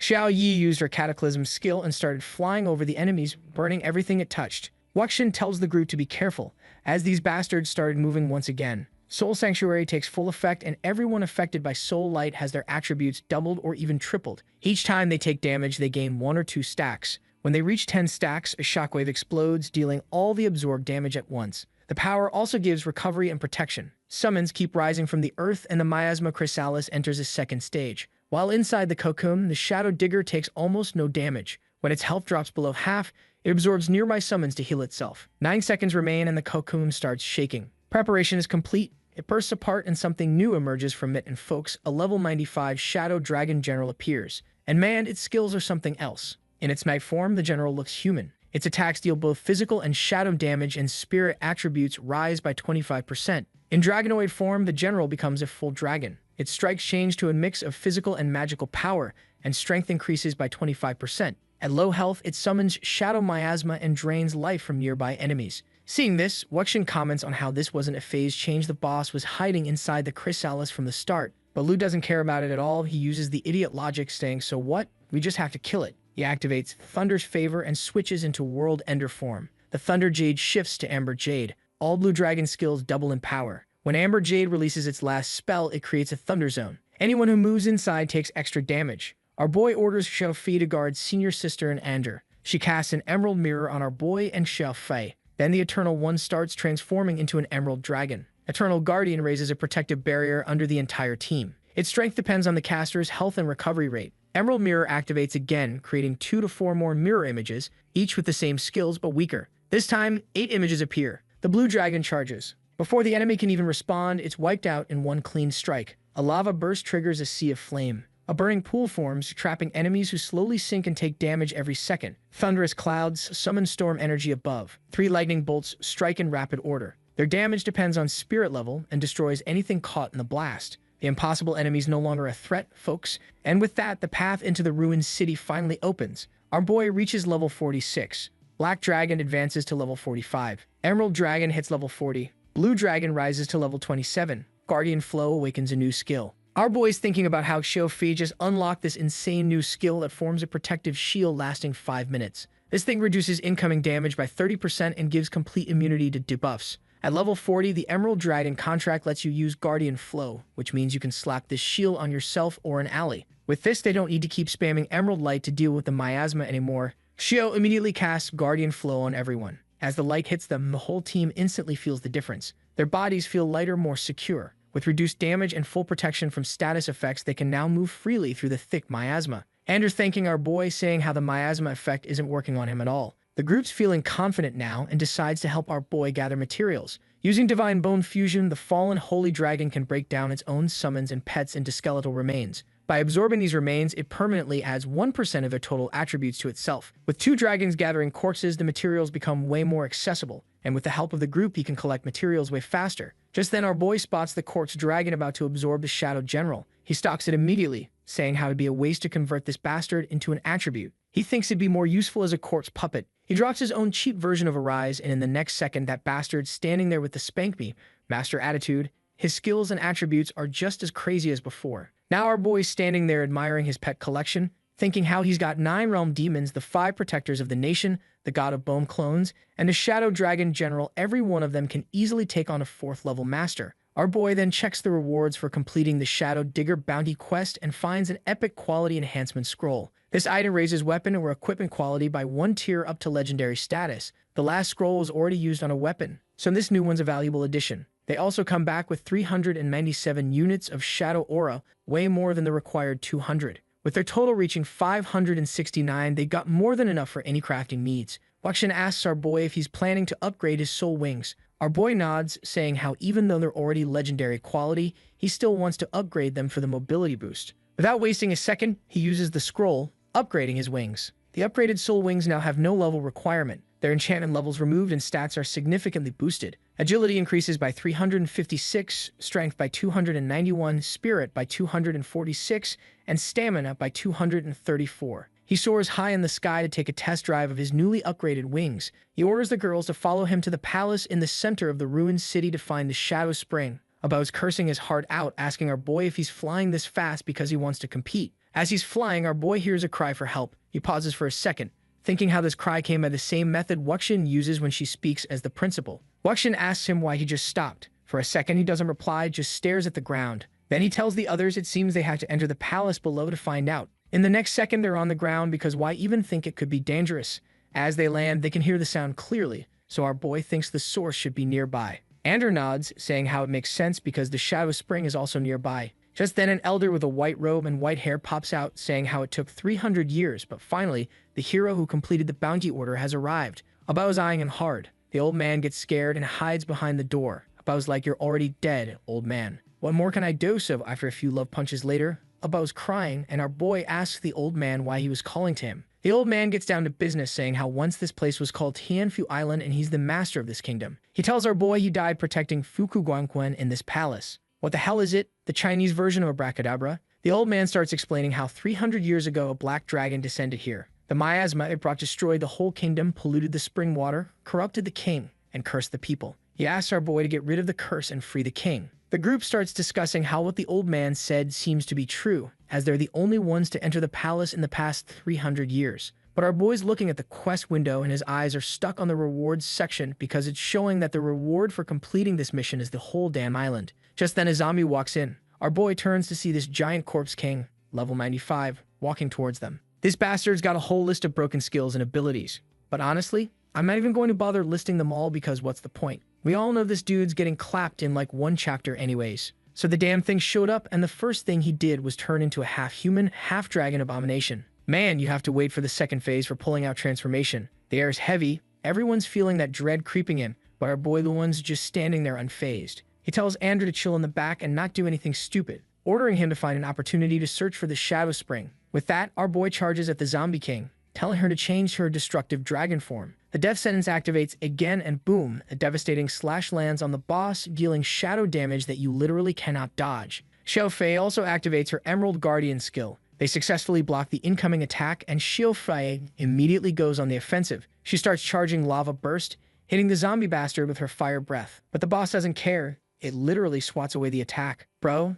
at least care about the logic. Oh, I'm sorry, I forgot it died 100 chapters ago. Seeing her big sister fight, Abao also wanted to join the fun, so when our boy orders him, he doesn't waste a single second. He activates his Thunder's Favor skill and he switches into World Ender Thunder form. The Thunder Jade gets swapped to Amber Jade and this upgrade is no joke. It doubles the strength of all Blue Dragon abilities. Every time he uses Thunder Magic now, it creates this special damage zone at the target spot. Enemies inside take extra damage, while the zombie bastard could recover from that. Abal hits him with the 3.3 million world-ending thunders, unleashing an absolute storm of lightning bolts that rain down across the entire battlefield, enhanced by Thunder's favor and not limited by the usual restrictions. But the fight's nowhere near done, and our boy knows that as well. He uses Void Break, charges up his Dragon Aura, and slices forward twice. The move can even sync with Dragon Pets for bonus power. Then it activates Shadow Corrosion and does the most annoying thing possible. It dissolves into Black Miasma. While in this mist form, it goes completely invisible and can still attack freely. The boss vanishes into thin air. Waxin and Lu Fan are trying their hardest to sense where it went, but the skill's too good. It hides the boss completely. Our boy sends Ander forward and follows behind him. As he got close, the boss flattened the land and Ander along with it. Luan had seen the opportunity in the chaos. He thinks the Shadow Spring must be just ahead, so naturally he decides now's the perfect time to make a run for it. Waxin is asking our boy if he has lost his mind, but Andrew told her not to worry. He told her that he was fine, the boss only killed his reflection. He tells her about our boy's plan, telling her that seeing that the boss could not be identified, Lu asked Shofi to help him lure it out. And when the damn thing walked out, Lu Fan saw his opening and took it. Both Lava Burst and Judgment Calamity start charging up. He then orders Shofi to cast a Guardian Domain to trap the enemy in place, stopping it from pulling that annoying Miasma disappearing act again. Without wasting a second, Xiao Yi activated her Dragon Domain, creating this absolutely massive area 100 meters wide. Inside this zone, all Dragon-type allies and anyone with Dragon Blood get a fat 50% boost to all their stats. Meanwhile, enemies get the opposite treatment, a 50% reduction across the board. Oh, and they can't leave. And Albal and Shinofai joined in as well,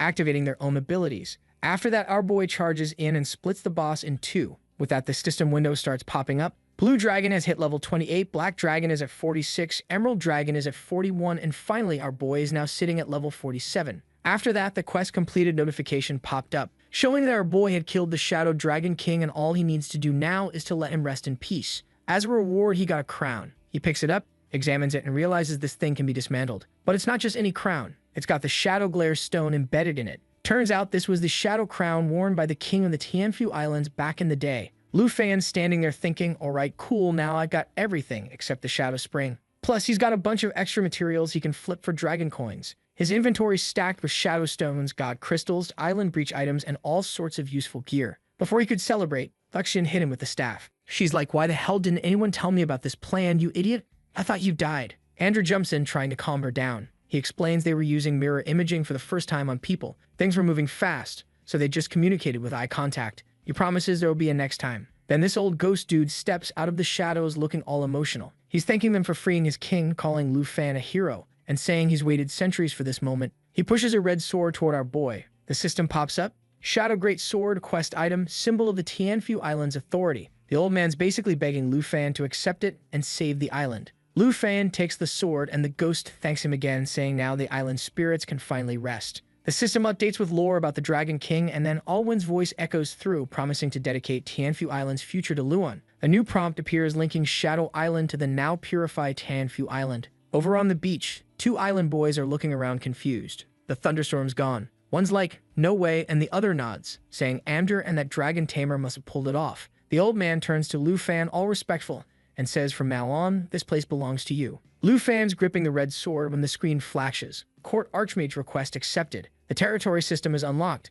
Wuxian congratulates him, pointing out how she inherited her family territory while he straight up earned his. Our boy's checking out the territory feature, and it's pretty stacked. Daily resources, steady income, and wild monster respawns for grinding. The system shows Tianfu as a level 2 island territory in the Black Sand Sea region. Now that Shadow Island's been purified into Tianfu, Lu Fan's calculating what he needs. Water, stone, shadow stones. By default, all the defensive stuff like thunderstorms and fog is turned off. He can open the port for trading, accept bounties, and even turn it into a vacation spot. But here's the kicker. If he needs to, he can flip it back to Shadow Island mode, reactivating all the storms, thunderclouds, and miasma to keep people out. Resource output and monster aggro would reset too. He could leave dragons and puppets behind to farm and level up on autopilot. With the territory teleport skill, he can open a portal here anytime he wants. Wuxian's hyped, clapping, and saying they should bring everyone to see it since it's beautiful and safe now. But Anders over there looking troubled. Lu Fan asks what's wrong, and Anders says that his task was to destroy the Shadow Spring, but after searching forever, he only found one spring, and it's not the Shadow Spring. Wuxian suggests there might be a hidden area, but Lu Fan stops her. He opens the system and asks Andrew to take him to the spring, saying he might be able to switch it into the Shadow Spring. Andrew's confused, and Wuxian laughs, explaining that since Lu Fan owns the island now, he's got admin privileges. They walk through the jungle, and Andrew mentions with some embarrassment how his family's territory is huge, but he doesn't have one of his own. When they reach the spring, Lu Fan comments it's bigger than expected. Andrew asks if he means switching back to Shadow Island. Lu Fan confirms if this is the spring, reverting to Shadow Island will turn it into the Shadow Spring. Wuxian's staring at the crystal clear water, saying it makes her want to take a bath. Lu Fan immediately panics and begs her not to. She dips her hand in and gasps. Lu Fan asks what's wrong, and she says just touching the water increased her attributes. Lu Fan puts his hand in and realizes the spring water's blessing is legit useful. A notification pops up. Each level allows 10 seconds of contact, increasing all attributes by 3 to 30% per level. Wuxian's eyes light up, thinking about the long-term gains. Then she gets an idea, offering to contact Boss Tian, want to bottle this stuff and sell it for crazy money. Lu Fan shuts that down quick, saying he's not selling it and needs to help Andrew finish his task first. He taps the screen, pulling up the Shadow Island interface showing the connection between Tianfu and its darker twin. Back on the beach, the two boys are watching confused. One asks why the water keeps changing, and the other worries that maybe Andrew and the Dragon Tamer failed. The screen updates. Island defenses reactivated. Storm mode, thundercloud, and miasma fog are all on. As Andrew prepares to destroy the corrupted spring, Lu Fan steps forward. Xio, activate Guardian Flow. The system shows the Shadow Spring status, a blessed spring corrupted by shadow energy. Andrew pauses, realizing something. Lu Fan destroying the Shadow Spring means destroying your territory's resources. Lu Fan smiles and tells him not to worry. After the task is done, he'll get someone to repair it. Wuxian adds, half joking, that if they're repairing it, they might as well renovate the whole ruined city. Anders genuinely touched, saying he'll take care of repairs. He raises his hammer and strikes the spring, completing the task. As they back away, Ander grins, saying he'll help them transform this island into a vacation paradise. The sky cracks with lightning. Lu Fan stands there thinking the Shadow Island journey's over and they can finally head back. He reflects on how fruitful the trip was. Got tons of synthesis materials, unlocked a territory, and became a lord. Ander's task brought serious rewards too. Feeling guilty about damaging Lu Fan's territory, Ander offers to help rebuild and hands over a skill book as compensation. This skill book was called The Wrath of 10,000 Dragons, and it requires level 45. The three of them are enjoying the calm when Lu Fan's thoughts drift forward. Now all that's left is repairing the Shadow Spirit Eye. Once that's done, every piece will be in place for contracting the Shadow Dragon King. Then we cut to 1 week later, and our boy Lu Fan's been thinking about how it's been a full week since he took over Shadow Island and flipped it into the gorgeous Tianfu Island. He shut down the defense system so his puppet army could keep spawning monsters. He even set up the teleportation gate inside Villa Number 2 for easy access. The island's so beautiful now that everyone who visits doesn't want to leave. Friends come to train, hang out, and unwind on what used to be Nightmare Island. In the blink of an eye, Tianfu became everyone's dream vacation spot. But despite building this paradise, there's still unfinished business. Ander's quest damaged the Shadow Spring's inner walls, so they can't collect any more spring water until repairs are done. And then there was our boy Lu Fan standing at the edge of the spring chilling with his golden dragon out. Before he could get into the pool, he heard Wuxian calling out to him. Lu Fan panics, telling her not to come over, but she steps forward too fast, slips, and lands right on top of Lu Fan. He catches her instinctively, telling her to watch out. She sprawled on him awkwardly, muttering about how slippery it is. Lu Fan asks why she's even here. She leans closer with a teasing smirk, commenting on how red his face is and asking if he's shy. He yells back that it's not true and blames the hot spring for being too hot. Wuxian laughs, sitting up and backing off, saying she won't tease him anymore. Then she tells him the good news that the Shadow Spring's been repaired. Lu Fan's eyes light up. Finally, he moves to the edge and pulls out a container, carefully collecting the restored spring water. He yells out how it's finally complete. Wuxian leans over, asking what he's been making this whole time. He tells her she'll know soon. He taps on the crafting interface and the screen pops up showing the Shadow Dragon King's contract crafting diagram. A system window asks for final confirmation. Yes or no. Lu Fan taps yes without hesitation. The water starts swirling, reacting with the item hovering above the spring. The process was completed in an instant, and in the next second, he was holding a summoning scroll. He then summons Xiao Fei and tosses the scroll to her, so while she was munching on it, our boy told Wuxian that this scroll has limited uses. After Xiao Fei eats it, it becomes her skill. She can use it infinitely in the future. A new screen opens. Natural Assimilation, Shadow Dragon King Contractor Skill. Summons the Shadow Dragon King's blade, level matched to the user. Xiao Fei takes flight, energy building around her. Lu Fan points toward her. This time, shown your true form. 5 minutes pass. Wuxian stands silently beside him, scanning the air. Lu Fan frowns, watching the empty space. Something doesn't feel right. Didn't the summoning succeed? He wonders what could go wrong because it's still showing contract success. On the system window, there was the info of his new dragon, and Lu Fan wasn't buying it. Extreme agility plus overpowered skills. This strength is probably some kind of system loophole. Wuxian asks him if he is daydreaming. Just then, Lu ordered his dragon to turn off his stealth mode, and in the next second, there it was, the giant dragon. Wuxian asks him if he has got another dragon, and she is shocked, seeing how this thing could even turn invisible. Lu Fan then turns to her, saying, "This is not an ordinary dragon. Do you want to see its powers?" Just then, a system window pops up showing the info of the dragon. This thing's a level 95 beast, and not only that, but it also has 3 forms. First, the night form. Second, the war dragon form. And last, the shadow miasma form. In the sky, our boy is flying with Xiao Fei and his newly acquired dragon. He points at the dragon on the ground and tells him to use that thing as a practice dummy, saying how after the big shadow dragon, this thing's basically the second strongest creature on the island. In the next second, the dragon turns invisible and charges at the dragon on the ground. The boss dragon senses our boy and starts charging towards him, but in the next second, he gets hit with a shockwave that appears out of nowhere. Before he could think, what the hell is happening? He got hit multiple times and is now bleeding all over. In the sky, Wuxian comments on how the poor thing couldn't even see what was hitting him and was now roaring like crazy, trying to figure out where the attacks were coming from. Our boy looks at her and basically goes, "Oh, let me add more fuel to the fire in that case," and orders Xiao Fei to provide soul protection to the Black Blade.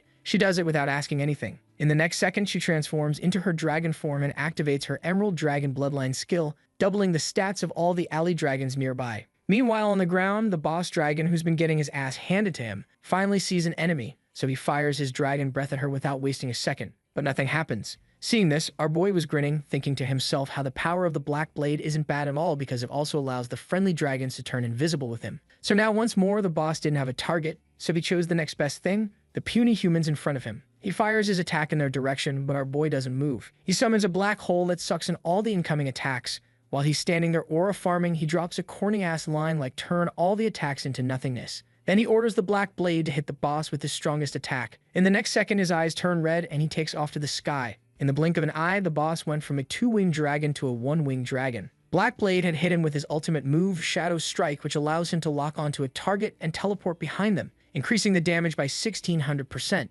Up in the sky, Wuxian's thinking about how Lu's new dragon is scary because the thing it killed so easily right now was a level 95 boss. Lu Fan replies casually, the Shadow Dragon King is an assassin among dragons, emphasizes one-hit kills. Plus, with Shio's support, it's normal to instantly kill a boss. But Wuxian asks how it could be normal. His dragon was only level 47, while the boss was level 95. She then adds how she's only level 96 with just over 8,000 base stats. How overpowered must it be? She clenches her fist before saying, but in 2 days, I can finally stand tall and compete with those two factions. As long as you're here, that's my confidence. Lu Fan looks at her calmly and says, don't worry, with me here, no one will dare bully you anymore. She smiles faintly and nods, but inside she was thinking, if you truly can do this, you'll be a great benefactor to the Yi family. I will present you with a grand gift. 2 days pass in a blur and the scene shifts. Our boy and Wuxian are now standing on dry, uneven ground, a rugged stretch dotted with rocky hills and scattered stones. Lu Fan takes in the desolate landscape, thinking how 2 days later, they finally arrived at the western frontier as promised.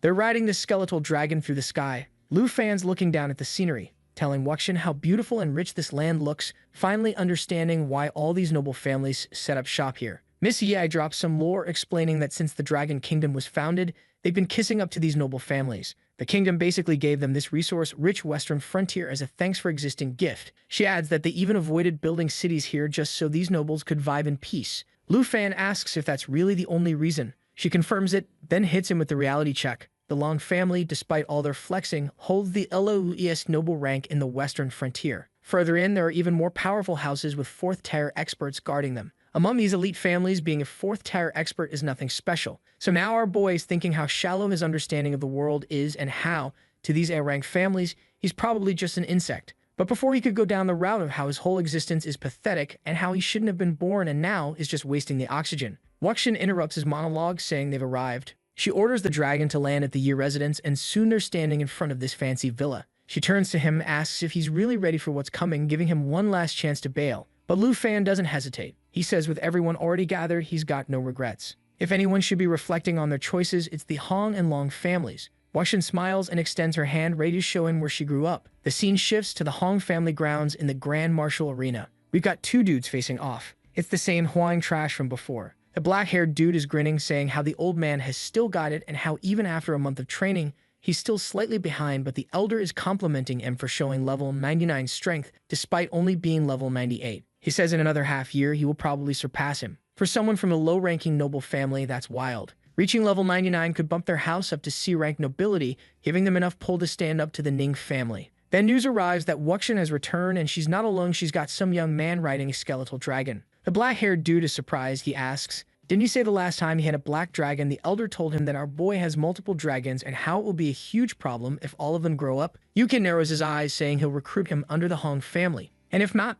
then he'll simply kill him. The elder then mentions the Long families heading to the Yi residence to demand resources and justice and even push for a marriage proposal with Wuxian. Yukin scoffs, saying the Long family hasn't changed at all. He decides to show up at the Yi family in 3 days, right when the Long family arrives, so they can suppress both families at once. The elder's confident the western frontier will eventually fall under their control. 3 days pass. At the Yi family residence, a maid is knocking on our boy's door, but this dumbass is at Tinfu Island with Xiao Yi and Xiao Yi Fei, grinding hard. System notifications pop up with a bunch of level-up notifications. He's thinking about how fast they've grown and wondering if you could actually launch an assault on these noble families now. He's also wondering how Wuxian's preparations are going. Then he returns to the mansion and hears someone saying that the bastards from the Long family had arrived and they were calling for her. Inside the main hall, they approach a long table where several men are waiting. The gray-haired guy smirks, saying the Yi family's hospitality is lacking. They've been waiting without even a pot of tea. Wuxian fires back that given their past conduct, they should feel lucky to be welcomed at all.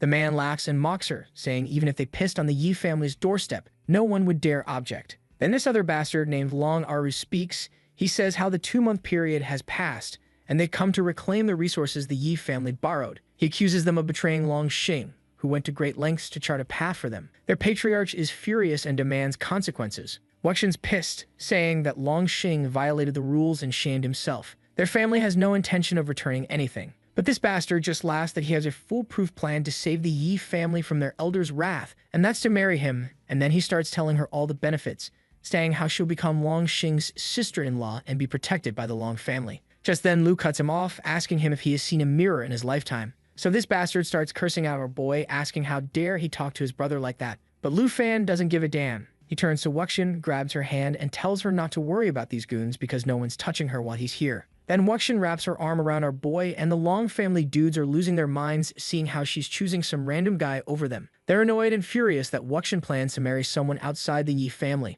Our boy follows up, saying if she wants, he'll take care of this. The Long family bastard gets even more pissed, saying Lu Fan is nothing but a boy who should know his place. He's not qualified to interfere in family disputes. But Wuxian just cuts in asking, what dispute? There's no legitimacy to anything they're saying. She casually announces Lu Fan as the representative of the Yi family. Without wasting a second, he sits down in the chair like he owns the place. Wuxian continues telling those goons that as the heir to the Yi family, she's putting our boy in charge, so he's absolutely qualified to interfere in their business. The Long family bastard starts yelling, asking how she could just put some random guy on the throne of the family head. He tries to provoke our boy, but Lu Fan doesn't care. He tells them if they have something to say, they better bring their boss because he's not wasting time talking to low-level goons. One of them raises his hand, saying now that it's come to this, according to the rules, they have to go ask the elder sister. But this waste of space isn't having it. He says he doesn't care about rules at all, and then starts going on about how he loves Wuxian so much that he'll teach our boy a lesson today. He even warns her not to come between them, saying he doesn't usually fight women, but he's pretty furious right now.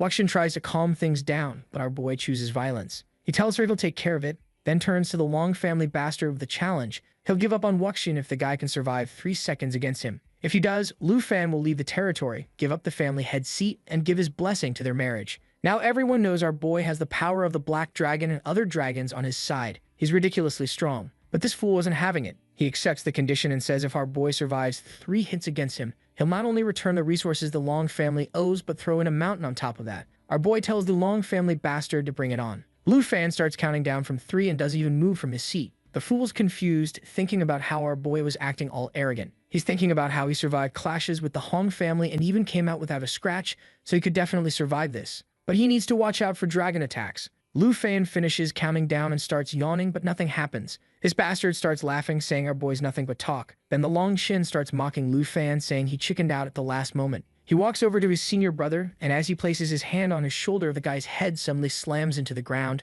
Our boy says the battle's now over. The Long family starts freaking out, thinking about how their representative was defeated without Lu Fan even leaving his chair. In the next second, Long Shin is on the floor losing his mind, thinking how the second son, a powerful fighter, just got killed in an instant. He's thinking how it's impossible since Lu Fan didn't even move from his chair. These fools start yelling that our boy killed the second master and draw their swords, saying they'll kill him. But what are these idiots even thinking? Lu Fan didn't move from his seat to kill the second strongest man of their family. What are they planning to do with a bunch of swords against him? Wuxian's getting anxious, telling them they need to survive and get out of here. But our boy just laughs and does the Thanos snap. Everyone disappears except the long-haired bastard. Then Lu Fan stands up from his seat and starts walking over, saying according to the Long family's rules, if servants refuse to obey, there's no choice but to kill them. He asked if the Long family couldn't even control their own servants, disrespecting the long-haired bastard along the way. So this absolute waste of space immediately starts begging for his life, going on about how he was just following Senior's orders. Our boy gets straight to business, telling him that he's not going to him. He just wants him to run back to the Long family and report exactly what went down here,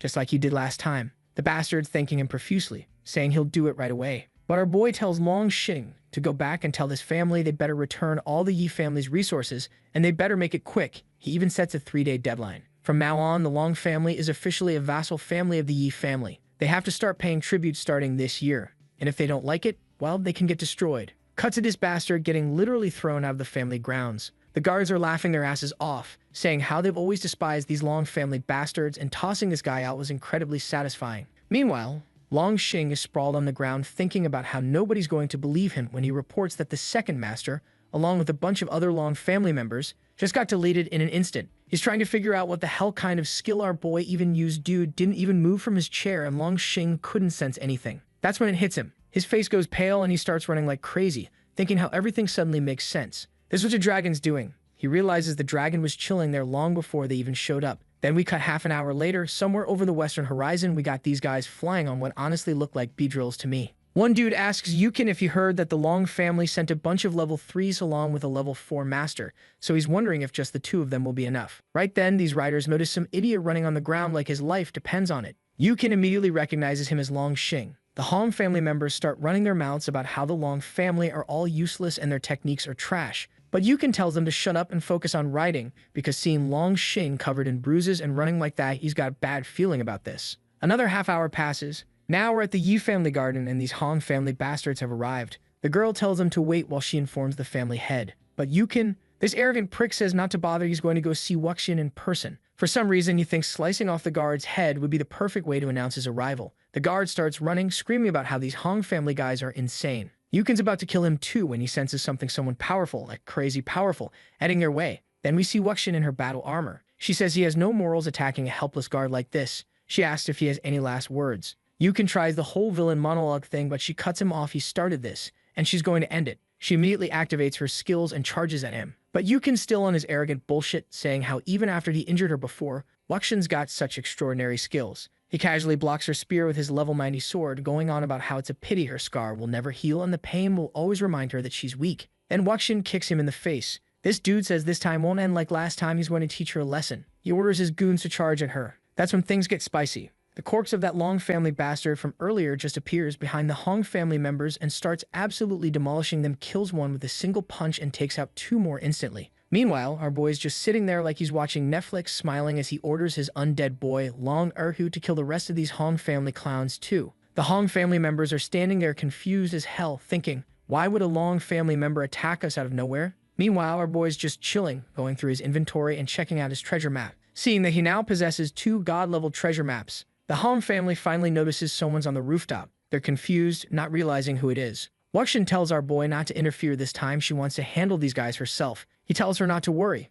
saying he won't have to lift a finger. Yukin casually pulls out a bunch of level 90 swords and uses his skills, saying it doesn't matter who this person is because at the end of the day, they're nothing but insects in front of him. He attacks our boy with all of his swords at once. And what does our boy do? From his seated position, he just says Shadow Blade, and in the next moment, all the swords are broken and falling to the ground. Yukin's genuinely shocked, thinking how a dragon just appeared out of nowhere and he didn't even sense it coming. That's when a system window pops up saying that he only has 3 shots remaining. Our boy gets this serious expression and tells Yukin to show him the exact skill he used to hurt Wuxin, because today he's going to make this bastard pay for it tenfold. So after dropping the bomb that Yukin's getting a one-way ticket to hell, our boy's just vibing on the rooftop. Meanwhile, Yukin's over there absolutely losing his mind, staring at this shadow dragon looming behind him. Man's thinking about how his ancestor never dropped a single hint about our protagonist having a dragon this powerful. Suddenly, he hears his men screaming bloody murder. He turns around and sees Long Erhu just going full massacre mode on his guards, killing them left and right. The Hong family members are yelling at him to chill out, but Long Erhu's got his AirPods and he can't hear the haters.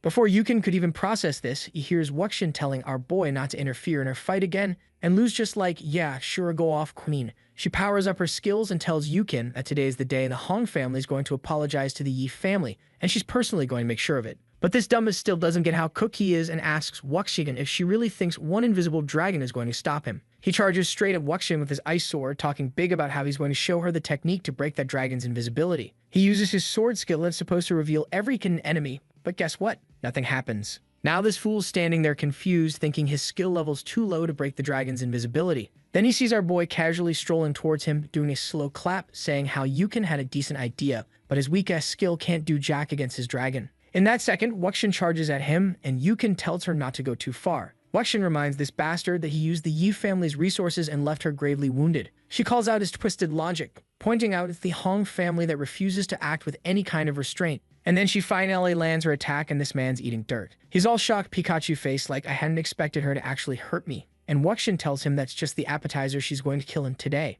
Yukin realizes he's in deep trouble now, so he decides if he's going down, he's taking everyone with him. With that, he activates his cold ice formation skill, combining all of his remaining swords into one mega sword. As he does this, Wuxin's eyes go wide. She recognizes this move. This was the exact skill that Yukin used to wreck her before, and now he's charging straight at her again. But our boy had already seen through this cheap-ass trick from a mile away. He knows Yukin's only pretending to attack Wuxin, hoping Lu will jump in to save her. So our boy decides to use that against him and sends the Shadow Dragon to intercept. The moment that bastard sees the dragon charging, he shifts his attention from Wuxian to the dragon and uses his skill, Blood Sword Imprisonment, locking up the shadow dragon for 30 seconds. Then he starts laughing, saying how he knew Lu Fan wouldn't stay quiet and would interfere, and now that his dragon's imprisoned, he's basically useless. He then tries bouncing out of there on his ugly-ass mount. Just then 2 slashes came flying from behind him, completely destroying the mount, and in the next second that bastard was face-planting into the ground. Our boy pins his swords right to his neck, asking if he was really under the assumption that the dragons were the only threat here. Like, bro, do you forget our protagonist literally exists?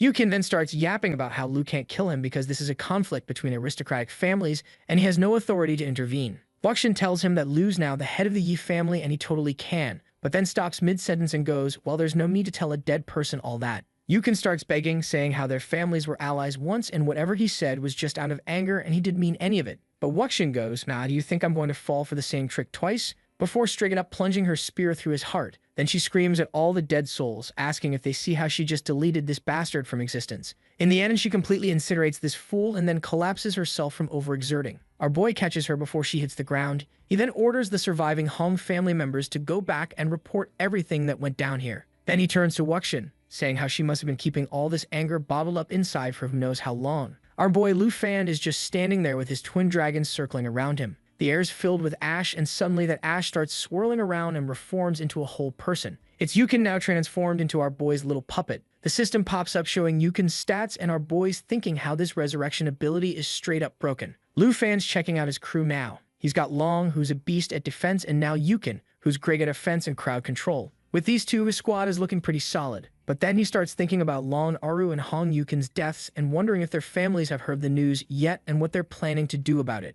Meanwhile, at the Long family mansion, Long Xing walks into the grand hall where the clan king is waiting. This guy's a level 98 beast called the Blood Knight. The king wants confirmation about what happened and Long Xing tells him everything. He says Dragon Tamer is crazy powerful and that Long Aru got obliterated before you could even make a move. One hit from that dragon and you're done. Even 3rd stage warriors can't survive. Everyone in the room is shocked. The king asks how some girl from the Ye family could even find someone that's strong to be her backer, but then an elder interrupts, saying the real problem is the message Dragon Tamer sent. The Long family has 3 days to surrender all their territory and resources or they're getting destroyed. Before anyone can respond, there's a huge explosion on the rooftop, and this guy bursts into the hall screaming Long Chong Kong's name. It's an elder from the Hong family and he's pissed about his grandson Hong Yuan's death. He's just saying how his grandson killed his grandson. Long Chong Kong mocks him, saying the Hong clan couldn't beat the Ye family so now they're blaming others. But the Hong elder says Long Aru killed his grandson under the Ye family's orders. Long Xing is confused and says his brother was killed by Lu Fan's dragon. He saw it happen. The Hong elder asks if he's telling the truth and threatens him that if he's lying,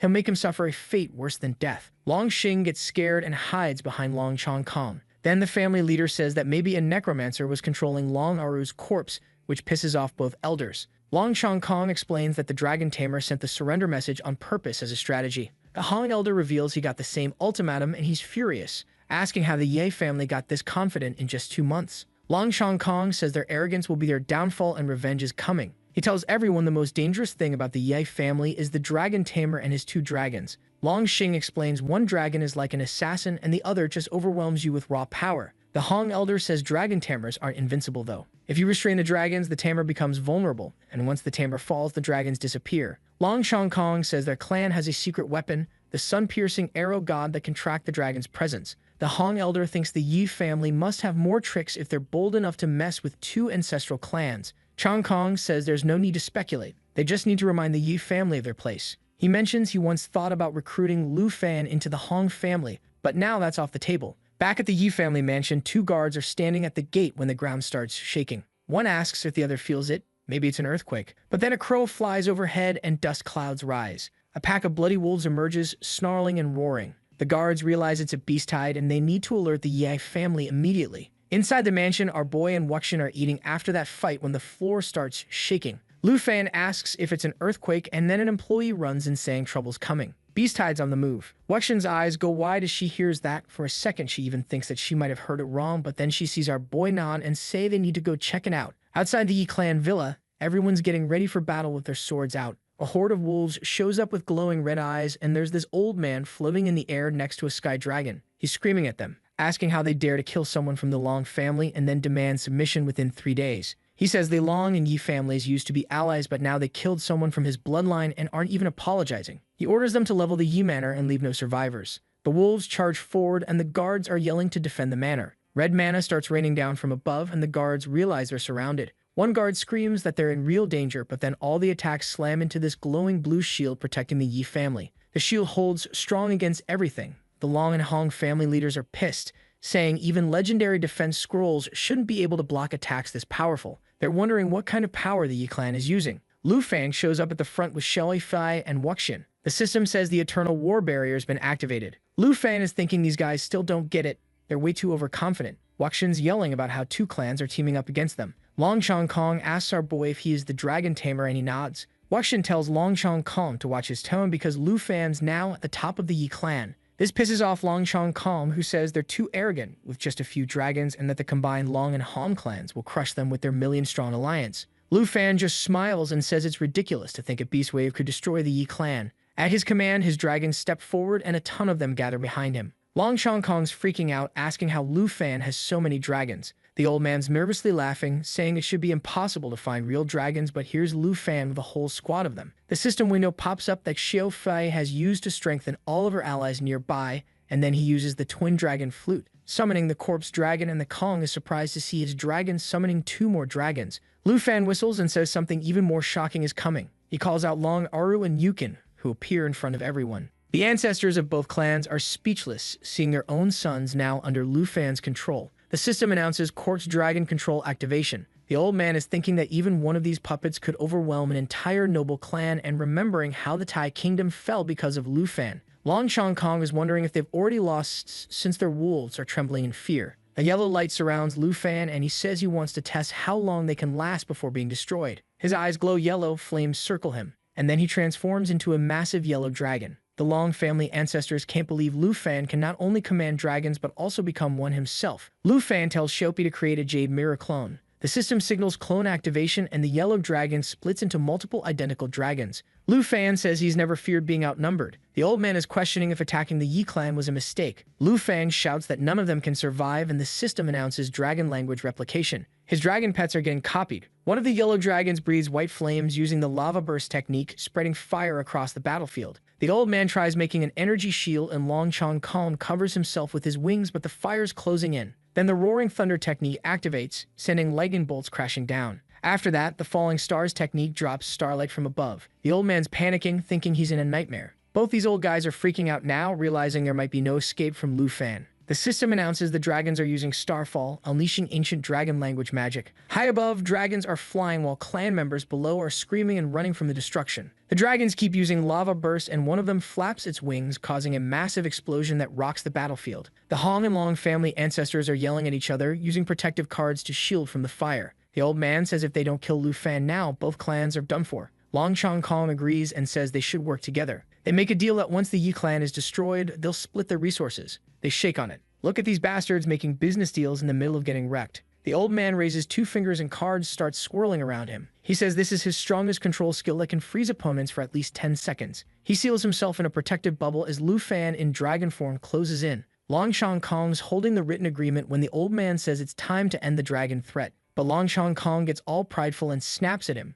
saying he doesn't need instructions. Red mana surges out and the wild wolves start trembling, their eyes glowing red as they get more dangerous. Lu Fan watches as a massive yellow explosion wrapped in red light blasts across the battlefield. Wuxin's freaking out, calling Lu Fan's name. Long Chong Kong smirks, saying Lu Fan's just a fake shape-shifted dragon and can't survive a combined attack from him and the Hong clan's second elder. He calls him a dead rat. But then Lu Fan shows up completely fine, still in dragon form. He asks mockingly if they really thought they destroyed him. Long Chong Kong freezes when Lu Fan appears behind him, revealing the dragon they hit was just a jade mirror clone. Long Chong Kong was stunned, trying to understand Lu Fan's power. Lu Fan's massive tail wraps around him and Long Chong Kong screams, saying he'll kill him now that his real form has showed up. He launches a full power attack. Miss Yi is still fighting the wolves and calls out Lu Fan's name in concern. Lu Fan blocks Long Chong Kong's attack with one hand and counters, sending him flying off his dragon mount. Long Chong Kong is recovering midair with yellow mana coming from his eyes, admitting he thought his power was huge, but even one of Lu Fan's clones was enough to exhaust him. He's questioning if he has any strength left at all. His last blow drained everything and he can't understand how Lu Fan,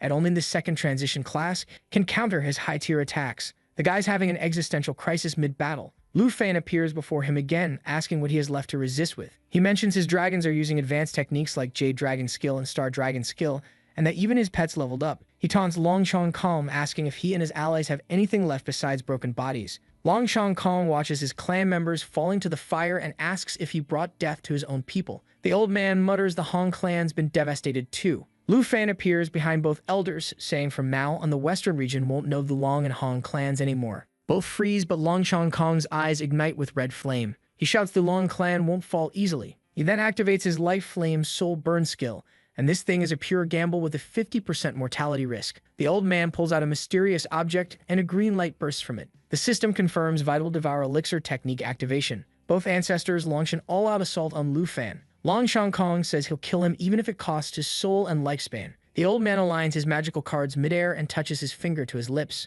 The system announces the Heaven Calamity of the 10,000 Talismans technique. Both of these bastards then attack our boy at once. The cards form chains around Lu Fan, and the old man thinks they've finally trapped him. But Lu Fan says that he came to test the Han clan ancestors' strength, and he's severely disappointed. With one move, Lu Fan shatters every barrier and seal around him. The old man's face twists in terror, realizing that despite everything, they couldn't even hold Lu Fan for a single second. Against this power, they're completely helpless. Lu Fan's completely lost it now, his whole body covered in these crazy yellow flames as he says it's his turn now. The system pops up, saying the dragon language replication technique is activated. The old dude immediately throws up his card shield because he knows if this hits, they're absolutely screwed. The system shows he used the Mystic Talisman's Spirit Shield, which is supposedly one of those legendary 12 elemental talismans. But honestly, that's not going to cut it, because our boy is absolutely pissed. His eyes go fully white, and he tells them they better brace themselves for this. A massive wave of fire explodes from the dragon's mouth straight at the old man, who's screaming like he's being cooked alive. Lu Fan shifts back to his human form and just casually walks forward like nothing happened. He strolls up to the injured Long clan ancestors, and this bastard still hasn't accepted his defeat. He's saying how his clan had the divine artifact, asking our boy what trick he pulled to deceive it.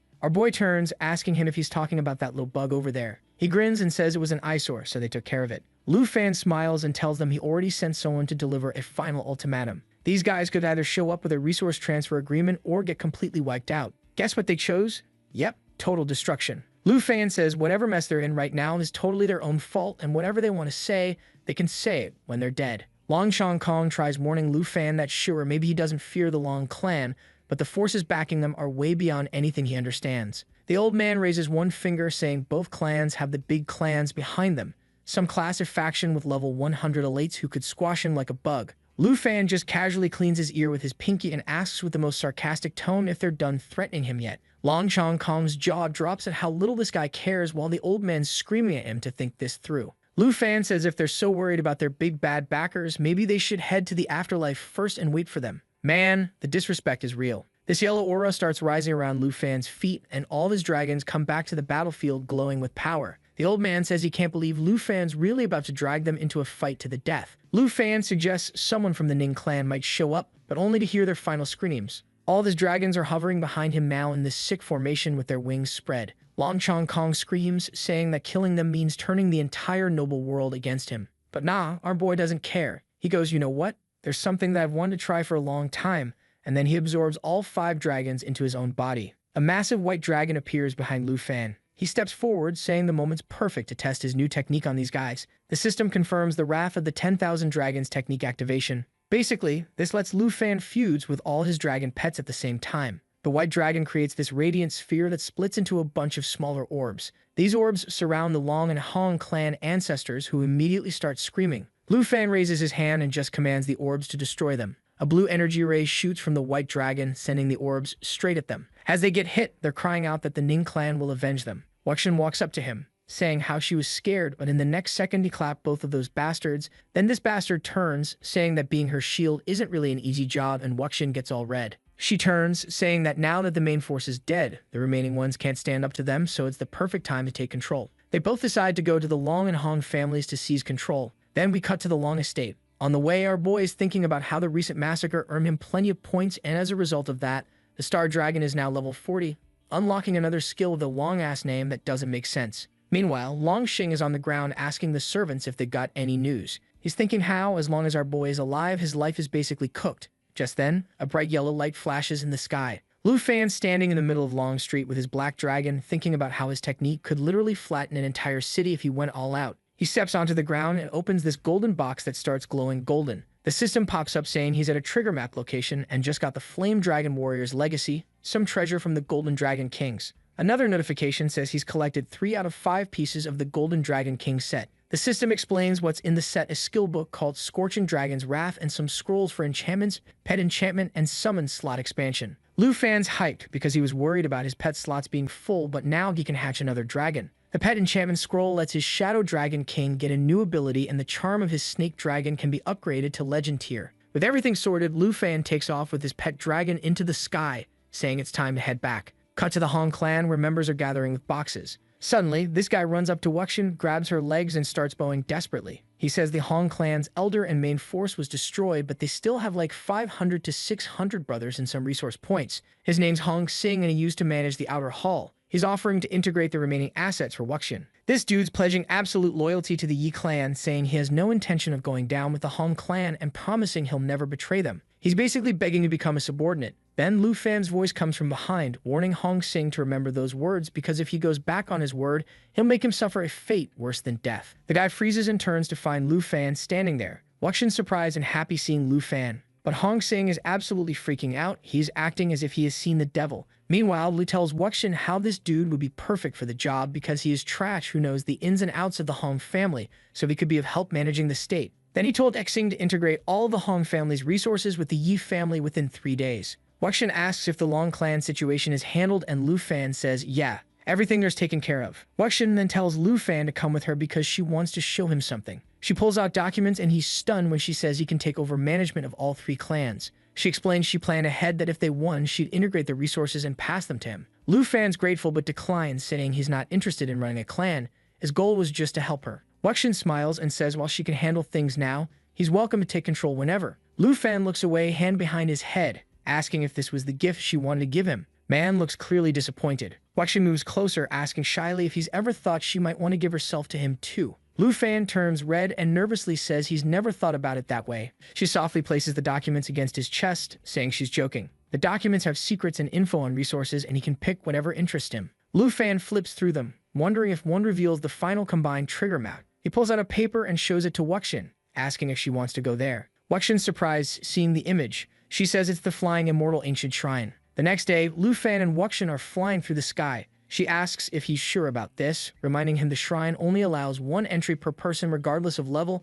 and he'll only gain 1 level, which might not be worth it right now. Lu Fan glances at her, saying while the shrine will return eventually, he'll lose sleep if he doesn't explore it now. They land at the shrine's entrance, where members step forward to welcome them. Many start showing off their loyalty, but Wuxian tells them formalities are necessary. She says loyalty to the Yi clan gets rewarded, while betrayal gets punished. Lu Fan steps forward, leading the way up the stone steps. Wuxian stops at the entrance, telling Lu Fan she already entered once before, so she can't go with him. She says she'll wait outside until he returns. Lu Fan smiles, nods, and then enters. The system message says he's arrived at the application zone. Inside there's a large training dummy ahead of him. Lu Fan looks around, wondering if this is really his destination, and starts thinking about taking a dragon egg, wondering what's next. As soon as our boy sits down in front of the poison dragon egg, he's thinking how it's been forever since he last saw a dragon egg. Not since the time with Abao. The moment he grabs it, he thanks the senior for the blessing and promises to have the Hong family fix up the old shrine when he gets back. Then he notices he's been holding a book this whole time and completely forgot about it because he was too focused on the egg. He checks it out and sees it's an explorer's notebook, some high-quality item from a wilderness explorer. Flipping through the pages, he sees wear and damage, showing the original owner went through some seriously dangerous places.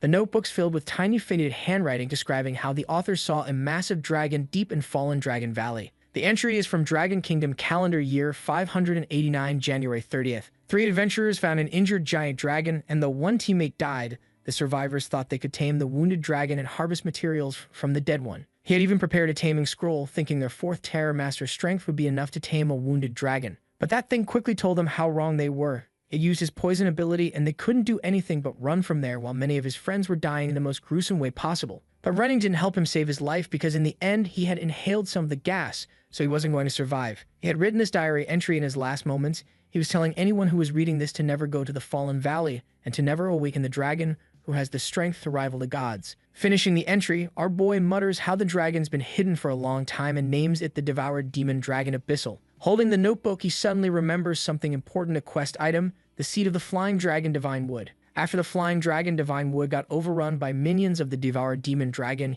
he got a hidden quest back in the flying dragon mausoleum. Back then, he didn't have clues or power to complete it, but now it feels totally doable. He recalls he got a summon slot expansion scroll, which means he can tame a dragon companion directly. He summons all of his dragons, wanting them to meet his new pet dragon. He used the scroll and all of his dragons were on the floor waiting for the little one to join them. Lu looks around and warns Xiao Yi and Abao not to bully the new kid. Then he starts his dragon riding technique. The egg cracks and poor Xiao Yi gets a full blast of poison to the face. So while she is busy throwing up, our boy is wondering how it's odd that the poison dragon is not coming out of the shell and is only concerned about turning the room into a gas chamber. He checks the system window. It shows the dragon's stats and most of them are average. Only the spirit number looks good but not impressive enough to brag about. Then he sees the passive skill and his jaw almost drops. The dragon basically refuses to die. It explodes and revives on its own and anyone who touches it gets poisoned. Lu smiles. Finally some good news. The little guy pops out and immediately starts a race around the room with Abao chasing him like a toddler.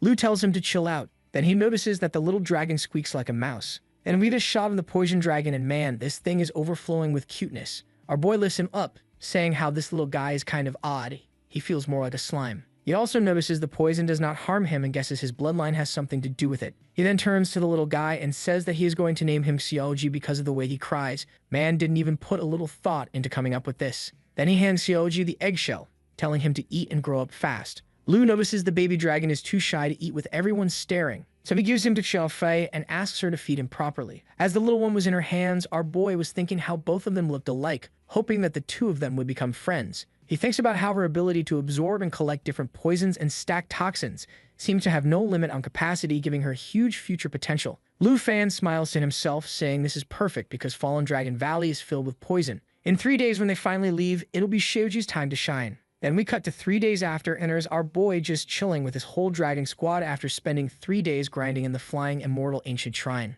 And man, bro's been BUSV. He hit level 49 and unlocked this weapon master passive. In these 3 days, Xiaoji leveled up even faster than him because she started lower. She's already at level 13 and picked up this skill called Netherworld Guardian. Lu Fan's sitting there thinking about how she's not like his other dragons at all. This girl is timid, insecure, socially anxious, and has zero aggressive energy. Basically, she's me at any family gathering. Her entire skill set revolves around hiding and running away. After spending 3 days playing Dragon Therapist, helping Ebao, and getting Xiaoji to face her fears, Xiaoji finally warmed up to the group. And now that the 3 days are over, he has to go back. He exits the shrine and Wuxian is waiting for him outside and she immediately locks onto Xiaoji. She's like, what is that adorable thing? And Lu Fan introduces her as his new dragon. Wuxian asks if she can touch her because she looks squishy like jelly. But Lu Fan's like, whoa, hold up, she's got social anxiety. Don't overwhelm her and yeets Xiaoji back into storage before she has a panic attack. Then Lu Fan asks if Wuxian's been waiting long and she's like, oh crap, I almost forgot why I came here. She switches into principal mode and tells him that Xiao Sun Ming reached out yesterday about the final assessment at Dragon City Academy. Apparently, they said Lu Fan's participation was optional because he's already OP, but Wuxian's not having it. She's like, nah, our students don't skip exams. You're going. Before she can go full authority figure on him, Lu Fan interrupts and tells her to drop the act and talk normally. So she switches to senior sister mode immediately. Our boy gets all nostalgic, saying it feels like just yesterday when Teacher Gu recruited him. Then Lu Fan hits her with, hey, do you know where Fallen Dragon Valley is? And Wuxian freezes. She's like, why do you want to go there? Lu Fan's surprised she even knows about it. She tells him that his old man died because of that place. 6 months ago, he led 3/4 Terra Masters to explore the western frontier and push all the way to the valley floor. Her old man was a confident, experienced, powerful dude who thought he could just annex the whole valley into the Yi family domain. They unknowingly entered a forbidden zone, found a more open area, and ran into a final boss they had no business fighting. One of his companions yelled for him to watch his back, and Grandpa realized they were screwed. He ordered a retreat and planned to come back with reinforcements, but during the escape, he got poisoned. And this wasn't your average poison either. Even the Dragon City priests couldn't cure it. The man collapsed, everyone's crying, and to make it worse, the Hong and Long families used his weakened state to start beef with the Yi family. In his final moments, Grandpa held Wuxian's hand and told her that during the retreat, he heard a single dragon roar coming from deeper in the valley. He died hoping that one day the valley would belong to the Yi family. Wuxian finishes the story and says it's basically a secret family asset, then asks Lu Fan again why he wants to go there. Lu Fan explains he got a rare hidden quest to slay a Dragon King level entity. Wuxian's shocked, but also like, yeah, that tracks for you. Lu Fan admits it's risky, but says he's got enough trump cards now to survive, then asks if she'll support him. Without hesitation, Wuxian says absolutely she's a key decision maker in the Yi family and has the authority to reveal the valley's location. Lu Fan thanks her and tells her to head back to Yi Manor and prep for departure the next day. Then we cut to the old Hong Manor and oh boy, things are not going well. A giant punches the ground and the kid riding on his shoulder is like, you Hong family bastards are in serious trouble now, and the reason why this dude is mad is because they are 3 days late in delivering their tribute. Some guy nearby is begging him to stop, crying that this isn't even a Hong family anymore. Ning doesn't care. He's like, I don't care. My sister is waiting for the tribute. The guards then start running a frenzy because they know how crazy this kid is. As they are running for their lives, this little bastard is enjoying all this, saying they're getting crushed like insects. Meanwhile, some mansion guy is looking around in alarm, shouting about the loud noises and demanding to know what's going on. The ghost just keeps advancing, crushing everything, and another dude is frozen with fear, realizing there's no time to notify the family. They're completely unprepared for what just rolled up to their doorstep. Meanwhile, our boy is already in Fallen Dragon Valley, and it's exactly what it sounds like. A massive, creepy wilderness with birds flying overhead through this hazy, ominous sky. Lu Fan's walking through like he's on a casual hike, checking his GPS or whatever fantasy equivalent he's got and thinking, yep, finally found the right place thanks to Senior Sister's coordinates. This is the Western Frontier's Uncharted Zone, a level 90 area. Lu Fan sets his bag down gently, and we get this little flashback to the day before when Wuxian handed it to him. She packed it full of tools from her late grandfather's records, consumables, scrolls, buff food, and the whole adventurer's starter pack. Lu Fan had tried to tell her she didn't need to go that hard, but Wuxian wasn't having it. She reminded him that a lot of unforeseen accidents have happened in this valley, so it's better to be overprepared. Lu Fan looked at her all sincere and apologized for not being able to bring her along this time. She calmly told him that when it comes to dragons, she wouldn't be much help anyway. Plus, she needed to deal with the growing beef between the Yi and Hong families. As Lu Fan turned to leave, she hit him with that classic be extremely cautious around the Dragon King line. Cut to shortly after Lu Fan left. Another girl walks up to Wuxian and reports that the Hong family has officially handed over the high-level secret realm called Molten Core Cavern, and Hong Ing is organizing the resource collection. Wuxian's like, cool, I'll personally visit the cavern, and tells the girl to help Hong Ing manage things but also keep an eye on him. Meanwhile, Ning is chilling in the guest hall of the former Huang family estate, living his best villain life. Some dude bows before him and drops the news that Miss Yi, despite now leading 3 clans, personally entered the mine to gather ores herself. Ning laughs. He's like, this new clan master is wild. First time I've ever heard of a leader collecting ores herself and trusting former enemies to manage her house. A maid brings him tea, and he takes a sip while casually commenting that even third-rate clans still understand proper etiquette. Then he says he'll give them a few more days because he wants to meet this fascinating clan leader in person. Back at Fallen Dragon Valley's entrance, Lu Fan activates this round device he's carrying, and it turns out to be a portable magnetic light. Perfect for when you're about to descend into a toxic death pit. Just as he's about to head in, Xiaoji pops out of the bag like a curious cat. Lu Fan glances at her and tells her to stay put, then packs the bag again and keeps walking. But here's the thing. He's actually happy she's with him because, thanks to Xiaoji's presence, he's completely immune to the toxins filling the valley. He then orders Abao and Xiao Yi to clear a path for them, and he is standing in the center thinking how. If Xiaoji had been the first dragon I ever encountered, I might have truly doubted whether dragons are the most powerful beings in the world. So while his dragons were committing a monster massacre, Abao ran into a level 85 venom slime, and our boy immediately turned to Xiaoji, telling her that it's her turn to shine now. As he was saying that, he noticed that his other dragons were killing these slimes left and right, so he immediately ordered them to at least let one live for Xiaoji, and this dumbest Abao was in no mood to listen until he got a kick to his face. Then he turns to Xiaoji and says it's her time to shine. She needs to absorb the toxin to grow up, hyping her up by saying she's a dragon, the mightiest of all of her kind, and she finally feels it. She flies to the slime, absorbing that poor dude whole, and as the absorption finishes, she levels up to 14. Our boy lifts her high, saying how if she continues to grow strong, one day she'll become as strong as her brother and sisters. So the scene shifts, and now the whole group is fighting against these level 86 fire moths. And our boy just standing there thinking about how far they've come. After 2 solid hours of getting their asses kicked in combat training, Xiaoji's finally starting to figure out how battlefields actually work. So naturally, they decide to push deeper into the valley because why not tempt fate, right? Xiaoya and Ayubao are up front doing the heavy lifting while Xiaoji's basically playing loot goblin, absorbing every toxin she can find from dead monsters. Then they run into this green-armed poison scorpion level 87, and this bastard's got shell armor so thick it reduces all damage by 70% for a full minute. But here's where it gets interesting. Xiaoji absorbs this scorpion's venom, which paralyzes enemies for 12 seconds and then slows them down by 30% for another 20 seconds after that. Lu Fan pats his poison dragon and he's genuinely proud now, telling her she's collected 3 powerful toxins: corrosion, burning, and paralysis. Our girl hit level 15 and unlocked something called Form Shift. Now Lu Fan's looking at the system screen and his jaw just drops. The description says Shioji's new form is the source of all venoms, some legendary nightmare straight out of ancient monster encyclopedias tied to the netherworld. But instead of turning into some giant dragon or whatever, this girl literally transforms into a poisonous swamp. While he's processing this insanity, Lu Fan spots a ball off in the corner still poking glowing mushrooms like a toddler with a nightlight. He shakes his head, thinking, why is this dragon playing with fungi? Makes a mental note to buy some actual toys once they get out of here, maybe a ball or something. Then he turns back to Shioji and she's glowing. Turns out she absorbed toxins from those glow-cap mushrooms Abel was messing with, and now she's a walking lamp. So yeah, the mushrooms are poisonous, but apparently they also come with LED features.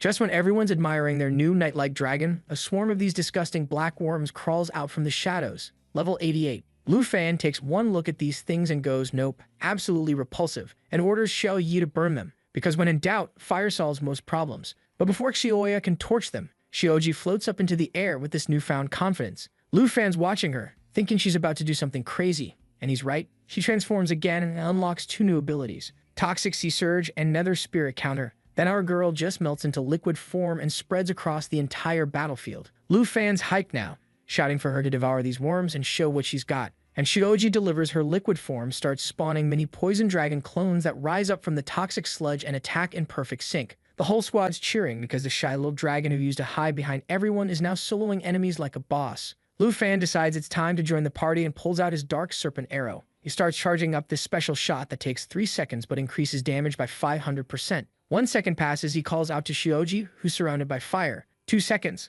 Abel warns to get clear. 3 seconds reminds everyone to leave one worm alive for Shioji to absorb. Then he releases the arrow, and this thing is glowing with red, yellow, and deep blue energy. The shot explodes and just annihilates the entire swarm in one blast. Once the smoke clears, Lu Fan tells Shioji to go collect her prize. She glides over immediately to absorb whatever toxins are left, and Lu Fan's standing there genuinely impressed. He thought she'd stay timid forever, but instead she adapted and evolved way beyond what he expected. He calls everyone to gather up because his scanner or whatever found a deeper cave ahead. Pulls out this round light device and tells Shioji to stay alert for ambushes. She nods, all serious now, saying she's ready. As they push deeper, Lu Fan mutters that they're finally reaching the bottom of Fallen Dragon Valley, the exact place Gramps kicked the bucket. The path opens up into this massive hollow chamber, and right in the center is this ancient twisted tree. But it's not just any creepy tree. Every inch of bark, every branch, every root is covered in thousands of red eyes just staring at them. The system identifies it, Venom Devil Vine, level 100. Our boy walks toward the massive roots, pushes them aside, and steps into the narrow passage.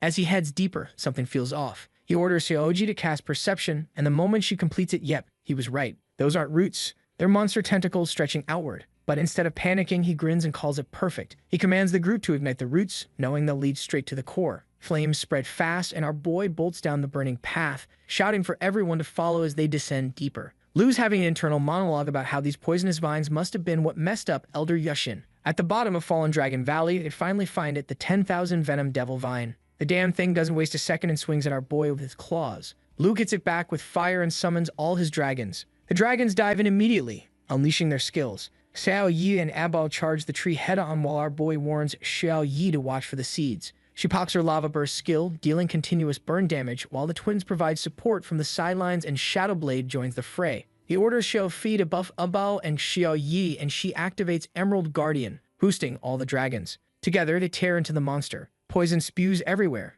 Thinking it's over, our boy orders Xiao Jin to absorb the poison, but when she hesitates, he frowns. Then a system window pops up. The bastard can regenerate infinitely as long as its roots remain. Luke instantly commands Star to shift into her radiant form. He admits this is rough. Level 100 traits like these are why 5th turn experts can literally rule nations. Suddenly, the poison dragon takes flight and dives straight toward Lu Fan. Dragon Domain locks the Devil Vine's stats while Shioji uses Corruption Toxin to weaken it further. The system then announces Toxic Sea Surge, a swamp of venom that doubles toxin stacking, followed by Toxin Corruption, which reduces enemy stats by 1% per stack and prolongs all debuffs. The combo keeps bleeding the monster's strength away. It's death by 1,000 cuts poison style. Lu turns to Xiao Fei and tells her to grant Xiao Jin her Emerald Light. Then he orders Shioji to keep corrupting, saying time's no issue. Even though Shioji is only level 15, her debuff nature makes her the perfect predator for this kind of fight. With enough time, even a level 100 boss can be worn down. Not flashy, but effective. 15 minutes later, the system finally confirms the toxins absorbed.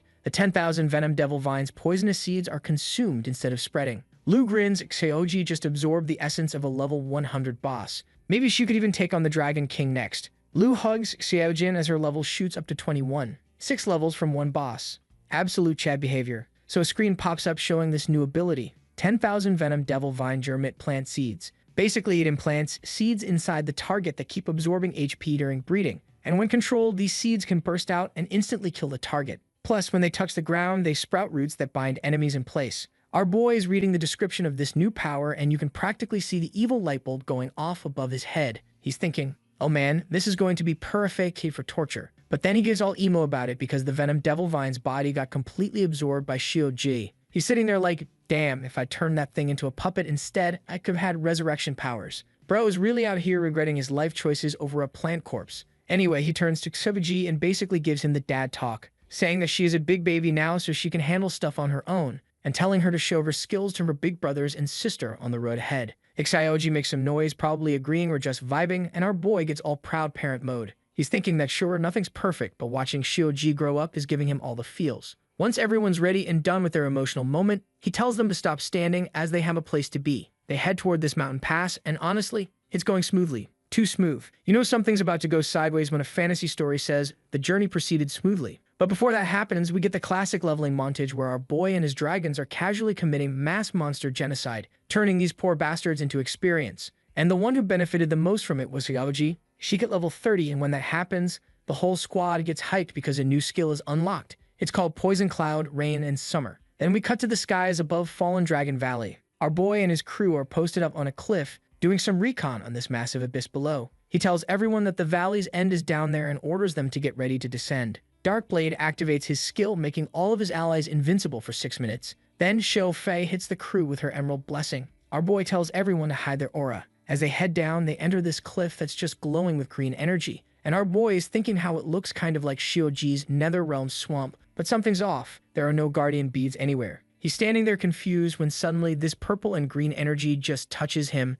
and he immediately realizes this toxic stuff can bypass Xiaoji's defenses. Xiaoyi does a full perception scan of the poisonous pool and straight up gasps in shock. On the other side, the black dragon starts roaring like crazy while flames erupt all around it. The screen pops up to explain that the black dragon's perception can detect hidden enemies and cancel out camouflage effects nearby. Then this green creature shows up with glowing red eyes, just death staring at the whole group. The black dragon rushes in to confront it with everything he's got, but then this creature does something weird. Energy forms into a bubble, and when does it burst? Green energy just surges out. Lu screams for everyone to scatter, but this attack is way too fast. It hits him directly, and the dragons are all panicking, crying out. But our boy's tough. He tells them he's fine, orders them to fly higher, away from that cursed poisonous pool. He's glaring at this creature now, realizing it could see through Darkblade's concealment the whole time. And that's when it hits him, this might actually be the Dragon King. Pain starts spreading through his body, and he admits something pretty scary. Even though he shares blood with Shio-ji, which should give him poison resistance, the Demon Dragon King's poison is on another level. It's straight up overpowering Shio-ji's resistance. Shio decides it's his turn and unleashes a surge of green energy, hurling a poison orb at the enemy like he's playing dodgeball with death. The screen shows Like Spring activating, which continuously restores HP to all the allies. At least they got healing going. The master warns everyone that if this fight drags on, they're screwed. They need to end this fast. So he does. He pulls out his bow, and you guys already know how broken this thing is. If you charge this thing for 3 seconds while drawing the Dark Serpent bow, it releases this powerful shot that increases damage by 500% and gives you a brief charge effect. The Dragon King then finally takes a good look at our boy and realizes that he is a dragon tamer. Meanwhile, our boy was just chilling when suddenly his spidey senses started tingling. His mind goes, who? And before he can finish that thought, this beast comes crawling out of the shadows, all ancient and dramatic. And get this, the thing starts roasting Lu Fan telepathically, calling him a lowly creature, but with a compliment sandwich thrown in there about being able to mind chat. Our boy Lu Fan's standing there like, bro, did you just speak? The dragon says it's heard all these wild stories about humans enslaving baby dragons,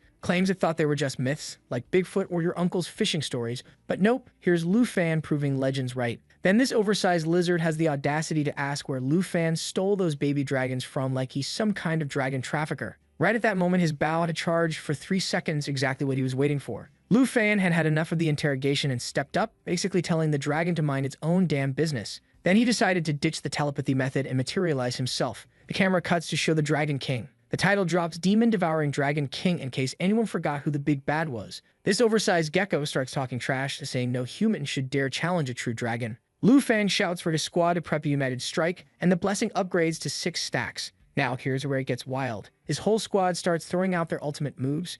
Xiao Yi activates Lava Flame and Star drops Roaring Thunder, summoning a lightning storm that paralyzes everyone in range. The third teammate unleashes Shadow Mental Sunblade Energy Burst that hits everyone nearby and yoinks their buffs away. And our boy is rapidly firing Serpent Shadow Arrows.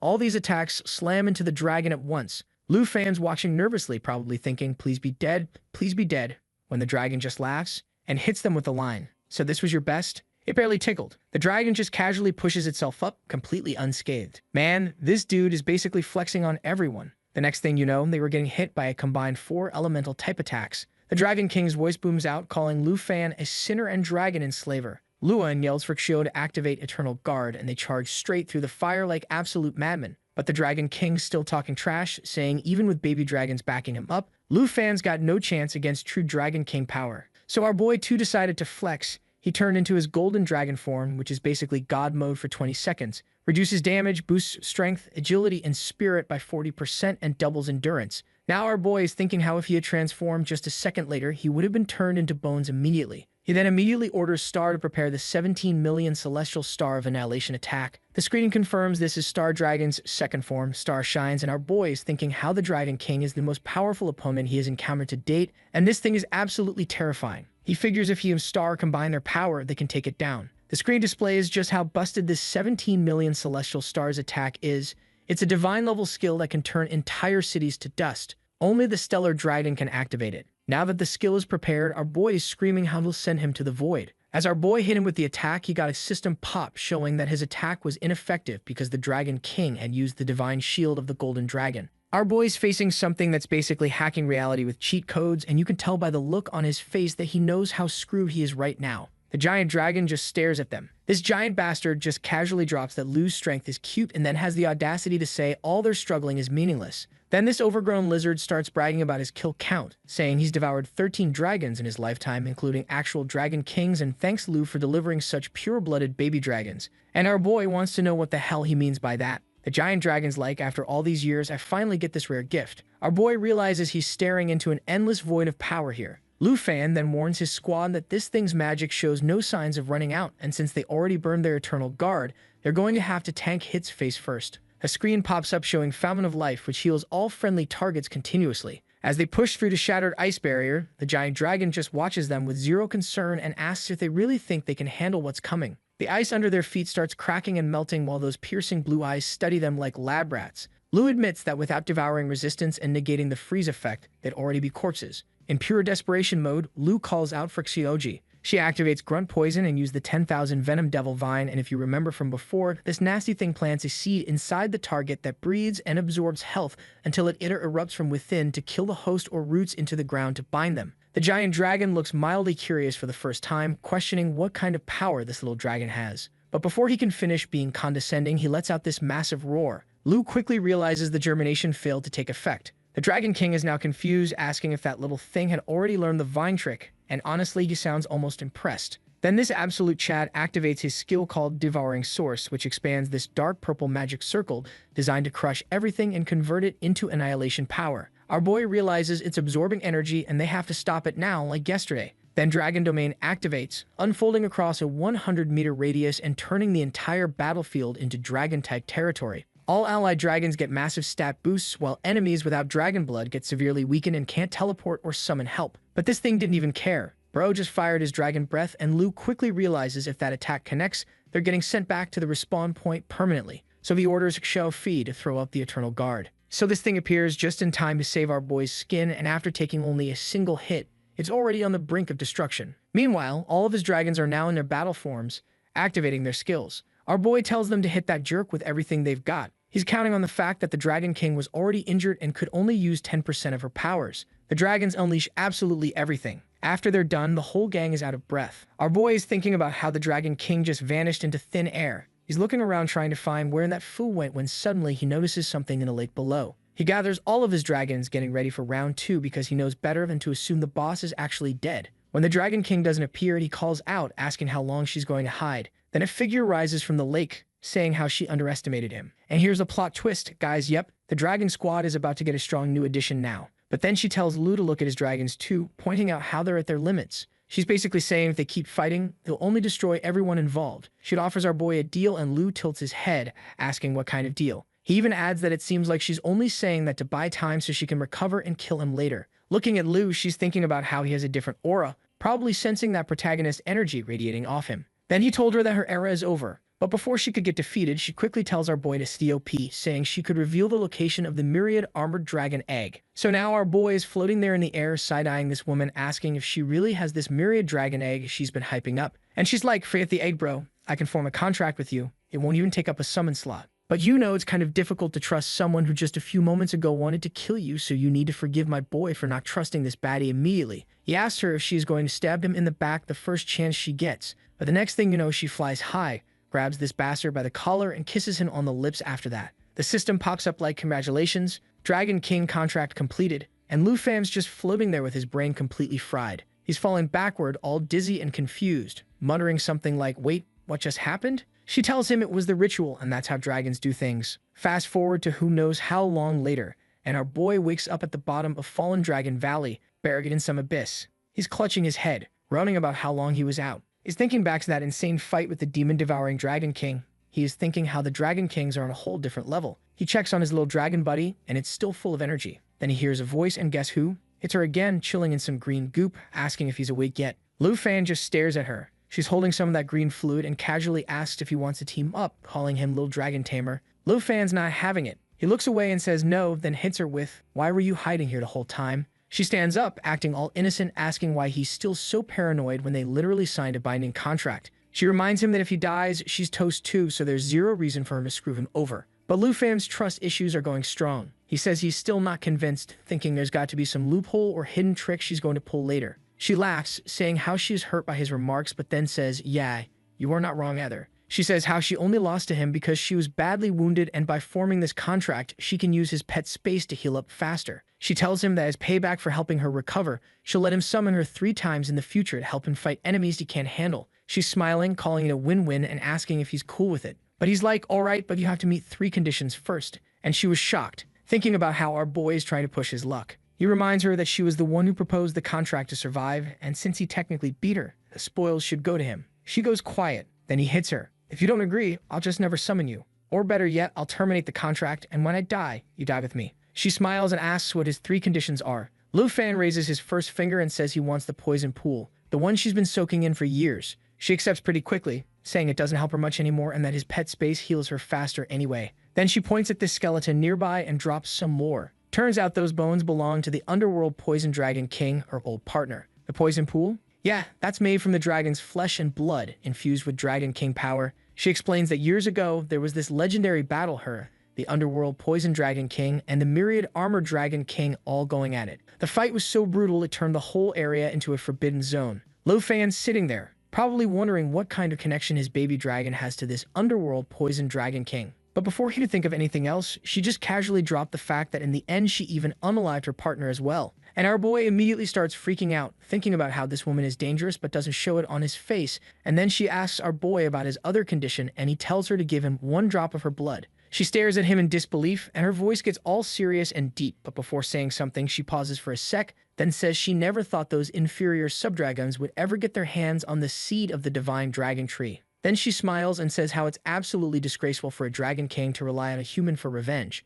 This was amusing to her, but she'll accept his conditions. She tells our boy he can take the seed and do whatever the dragon king wanted, but when the time comes, she wants to tear apart the dragons who entrusted him with the task. Lu Fan immediately shuts that down with a hard no. She just laughs and says he'll understand eventually. Ominous much? Then she calls him Little Dragon Tamer and says she's tired of playing alone and needs a nap. Lu Fan's immediately like, wait, what are you planning now? She lowers her tongue and slowly licks her finger in the creepiest way possible, saying that she's tired and heads to his pet space to rest. He yells at her, demanding to know where she took the myriad armored dragon egg. She just laughs and tells him not to be impatient. He says even with her help, he's not strong enough to retrieve it yet. She promises she'll come back once she's recovered and reminds him she doesn't break promises. So now our boy is just standing there thinking about how annoying she is, but since he can't do anything about it, he decided to focus on his hidden quest. He is happy that he was able to complete the quest, and then he orders Hyoji to go and absorb the poison pool. He's rushing her, saying they need to finish up and get out of there soon. He then opens his system window and they're all wrecked.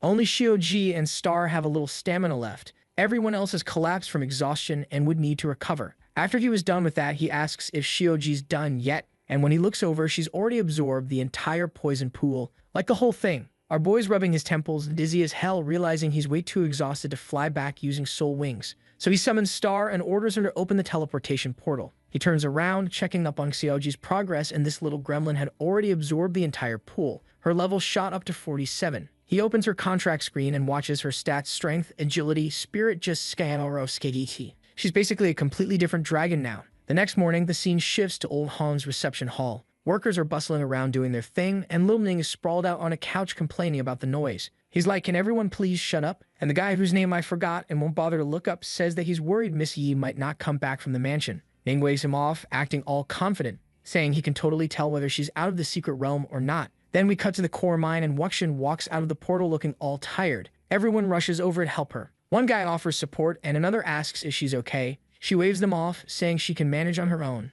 Internally, she's thinking about Lu Fan's insane progress. Half a year ago, she was teaching him melee combat techniques. Now she's worried she won't even qualify as his senior unless she steps up her game. Then she hears something. She glances toward the sky and rubs her eyes like she's seeing things. She sees that someone was calling her. And this bastard has no chill. He slams her to the ground. Wuxian looks at him and asks him who he is. Ning too introduces himself as the second master of the Ning family, saying he's been waiting for days to finally meet her. So now Wuxian is just lying there on the ground, completely helpless, trying to figure out who this puppet guy is and if these third-tier clans showed up to avenge the Hong family. Then some desperate dude comes running in, absolutely BGGAing for mercy. He's telling Ning to let Wuxian go, saying she's probably got enough earth cores and promising to hand them over right now if they just spare her. Meanwhile, his puppets got Wuxian by the knee, choking her out and not in the fun kind of way, and she's gasping for air, asking if all they want are the earth cores. Ning said that since the Hong family merged into the Yi family, their tribute is now Wuxian's problem. He says working under the Ning family will give them a chance to climb into the third-tier clans. The guy next to Wuxian keeps begging her to just accept the deal, but she's got tears forming in her eyes, cursing her timing. She spent way too long in that earth core cave, and now she's completely drained. Ning's aura gets all dark and menacing as he demands she hand over the earth cores now. Tells her to behave like a loyal dog if she wants the Yi family to survive. Then drops the classic villain line. With one flick of a Ning family finger, your entire bloodline could be erased from the Western territory. But my girl doesn't give in, and this bastard does not appreciate that. He orders his puppet to slam her to the ground. The servant dude is telling Ning to think it over, but Ning's done with the diplomacy route, so he orders his ghost general to charge and crush her. The puppet dashes forward, there's an explosion, and from within it, Wuxian emerges with her spear. She activates the first layer. Each layer burns out one after another, and she's shouting that Ning's no better than the Hong family, just another bully. By the time she's down to the last layer, Ning's straight up laughing at her. He mocks her sense of righteousness, saying he showed her too much mercy. Then he turns to his ghost general with this twisted smile and orders him to keep playing with her. The last layer flickers out, and Wuxian's just standing there speechless, probably thinking this is it. Ning casually suggests they start by breaking her legs. Then someone appears out of nowhere. Wuxian looks up, stunned, asking who the hell this guy is. The mysterious figure steps forward and gently tells her not to worry. He says he's here now. She recognizes him and just sighs deeply, grateful but also embarrassed. She thanks him, saying he arrived just in time. Our boy tells her that he might not know the full story, but he's seen enough to know it's time someone taught Ning a lesson. We cut to a scene from a few minutes earlier, and we're in the Ye family garden. A young girl is running frantically through the halls, screaming that something terrible happened. She tells the crowd that Wuxian had her watching over Honging, but members of the Ning family showed up demanding tribute. They took Hong and are now heading straight for the mines where Wuxian is. Our boy tells her not to worry and BLTS off to rescue her. Back in the mine zone, Wuxian is still weak, coughing, looking up at Lu and saying it makes sense now why he showed up at the perfect moment. She admits she nearly died after completely depleting her strength. Lu turns and calls for Xiao Fi, who appears instantly, and he tells her to heal Wuxian while he handles their enemies. Xiao Fi activates the Fountain of Life. As Wuxian recovers, she warns Lu to be careful, explains that the giant guy is actually a puppet, just like Lu's own fallen corpse puppet. The little bastard then smiles and asks our boy if he is the famous dragon tamer he has been hearing about. He asks our boy if he knows the consequences of provoking him, but our boy just casually pulls out his dagger and asks him if he knows the consequences of hurting his waifu. This little bastard is sitting on his giant puppet's shoulder, and this tiny thing has arrogance stats on max. He's scoffing with maximum arrogance, going on about how a mere D-grade family thinks they can challenge him. He laughs, saying how our boy is at least good enough to be one of my puppets. Then he points dramatically and tells his ghost general to crush him. The ghost general comes in swinging with a punch, laughing. Right before impact, there's this burst of energy and our boy transforms into a golden dragon and catches the fist like it's nothing. Ning's whole smug expression just evaporates. Our boy looks at the puppet and basically goes, "Yeah, "You're not a problem anymore," then activates some bonus stat boost. When the puppet tries again, he just mocks him with "Is that all you got?" While gripping the puppet's hand, the dragon's eyes start glowing as he analyzes this fool. Then he activates another bonus that unlocks his latent bloodline power, the Golden Dragon King transformation. His strength, agility, and spirit just skyrocket. Ning's watching this unfold, and you can see the "oh shit" realization hit him. He says how this isn't how dragon tamers are supposed to fight. Our boy doesn't stop there. He calls for Zufi to possess him because why have one power-up when you can stack them? Xiaofei shows up in this storm of green energy as an emerald dragon, spreading wings and everything. A screen pops up explaining that all emerald dragon skills get DOBLED. While the puppet's struggling, this soul sanctuary activates, buffing all allies who have soul light by boosting their stats completely. Plus, every hit they take gives them energy guard layers. Back to Ning, who's coughing and yelling at the puppet to get up. He's thinking to himself that getting defeated in one strike at level 100 is too outrageous. Our boy then roars and demands to know what Ning was shouting about earlier. Ning's just standing there in disbelief as the dragon summons this massive lava burst while chanting about crushing enemies. He's using dragon language replication to copy his pet's magic and amp it up. Then he opens his mouth and releases this lava burst that creates a blazing magma pool. Anyone caught in it starts sinking and taking continuous heavy damage.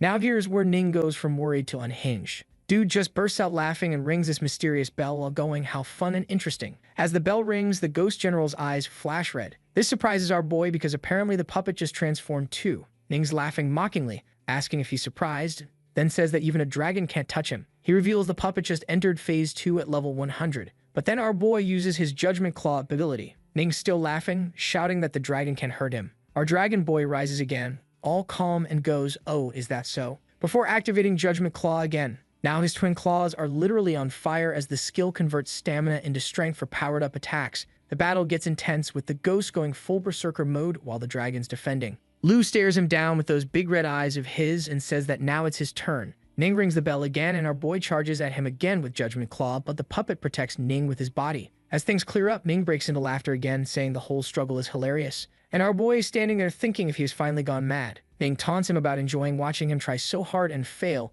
but since he still hasn't lost his spirit, he'll show him something fun. He pulls out a piece of paper and says how the Ghost General is a level 100 puppet. His puppet then transforms once again. This bastard was now in his third phase. Just then his system window pops up informing him how he's possessed by the Mountain God. As a Mountain Breaker, the Ghost channels divine power and gains the God's might. Both strength and stamina stats surge by 300%. So now this bastard is laughing as his puppet's power rises with triple stats and the blessing of the Mountain God. He's flexing hard, claiming even level 100 elites would be shaking in their boots right now. But wait, there's more. Because apparently one ultimate skill wasn't enough for this overachiever. He's about to display another one. The screen pops up, revealing 3 nails to the soul. Basically, each puppet gets stronger and their attack power doubles with every wooden nail embedded in them. Wang suddenly looks even more terrifying and Ning commands him to unleash his full strength. Bro is really out here stacking buffs like he's min-maxing a Dark Souls build. After that, this bastard is laughing like he has already won and tells our boy to give up since his puppet's stats have now increased by tenfold. Then our boy reverts to his normal human form and Ning bursts out laughing, asking if he's surrendering. He shakes his head and says that even with an ultimate skill and 10 times the power,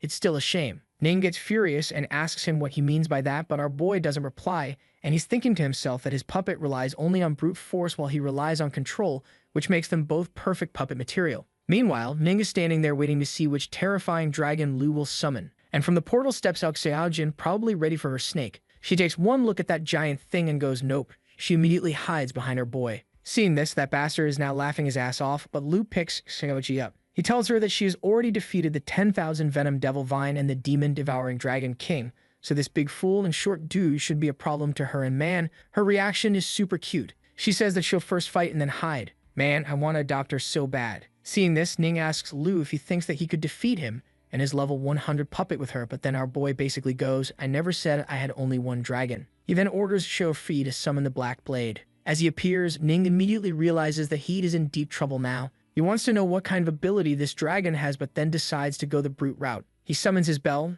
This one doubles his damage, gives him a shield and other standard stuff. He then orders the Ghost General to charge and kill our boy and his dragons. But our boy doesn't move from his position, and as the puppet's fist was about to hit our boy, a system window pops up showing how Xiaoji's current poison effect causes her enemies to lose health over time. And in that very instance, this place had turned into the poison swamp, and Ming is confused as hell, thinking to himself, when did our boy fill the place with the poison? Though he quickly activates his skill Clear Mind Mirror, making him immune to all the negative effects for the next 3 seconds, and then stacks other skills. It was useless, as all it combined could not remove the effect of Xiaoji's poison. Ning is thinking how it's ridiculous. He then decided to change his strategy and called back the puppet, but it was stuck, and before he could do anything to free it, Shadow Blade swooped in from where it was and split the damn thing in half. It dropped in the poison, and Lu followed up with an attack of his own. Ning then immediately summons another one of his puppets, thinking to himself how he can't lose the Ghost General, as it's his strongest puppet. But instead of fighting, he decided to retreat, but our boy wasn't having it. He chased after him, and was basically like, "Where the hell are you going with that top-tier puppet material?"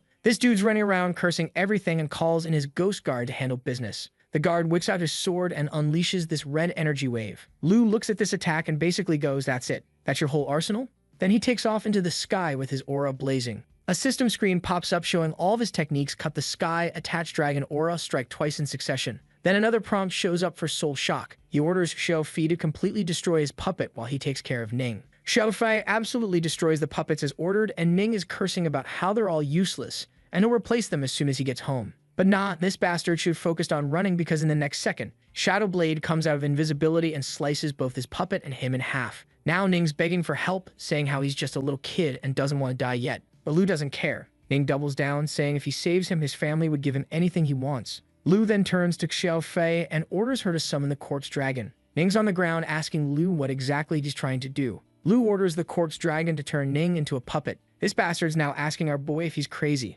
Doesn't he know his family would kill him if they found out, especially his sister? But when you're the MC, you don't care about second-rate villains. So naturally, our boy doesn't care. He turns Ning into one of his quartz puppets. A system window pops up with all his info, and Lu's thinking about how this bastard's skills were absolutely broken. His skills apply to the puppets. As he's busy thinking about how he could use that to build an army of puppets, Wuxian calls for him. She says how cruel it was to kill a little boy and then turn him into a puppet. Lu just shrugs and says it would have been a waste to not turn a level 100 expert into a puppet. Plus, he wanted to see if Ning could turn the fallen puppets into normal puppets. If he could, their combat efficiency would skyrocket. Then he casually asks her how her health is. She says her injuries were pretty severe, but Shia's healing restored her almost completely. Just some mild fatigue left, nothing a good nap can't fix. He nods, promising he'll continue his work and hoping the outcome doesn't disappoint. After checking up on her, he turns to Ning and summons his puppets. His Pokemon collection walks out, and he orders Ning to control them. Ning extends his hands and uses his skill to make puppets. After he's done, he pulls out his ring. The result is a success.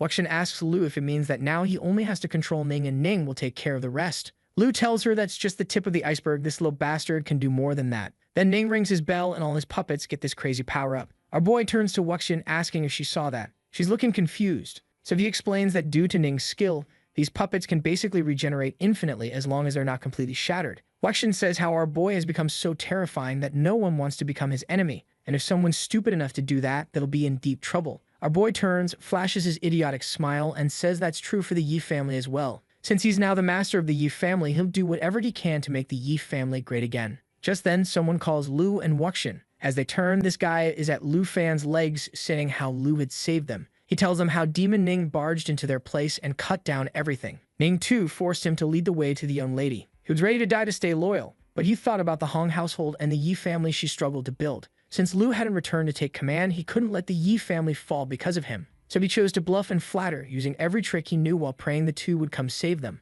Lu was surprised, saying he thought the man was scheming, ready to abandon the sinking Yi family to cling to the Ning family's power. The man starts crying like a child and swears by heaven, the sun, and the moon that his loyalty to young Master Lu and the Yi family was purer than gold. He says he would never dare betray them, even with 100 borrowed lives. He wanted to be brave, but if he had resisted, then before help came, not even a roof tile would have been left on the Hong estate. Wuxian then says that facing the Ning family without being a combat class user was impossible, and even a 4th stage master would struggle. She assures our boy that he did his best. Our hero sighs and pulls himself free, warning that if the Hong estate remains ruined, in 1 month the man will lose his position as the butler. The man breaks into a sweat and vows that in 1 month the Hong estate will be 10 times more glorious. He promises that if he falls short, he'll leave on his own without being asked. Suddenly, Wuxian begins to feel a headache. Just as she's about to fall, our hero catches her. He lifts her in his arms and says she's still tired, so he'll take her home to rest. She smiles softly and says something. That night, at the Western Borderlands, Ning's sister got the news about his brother's death. She is saying all that standard stuff about how she'll kill whoever did it, and it's not just empty talk because this hot girl is a level 109 Phoenix warrior. Suddenly, someone tells her to calm down.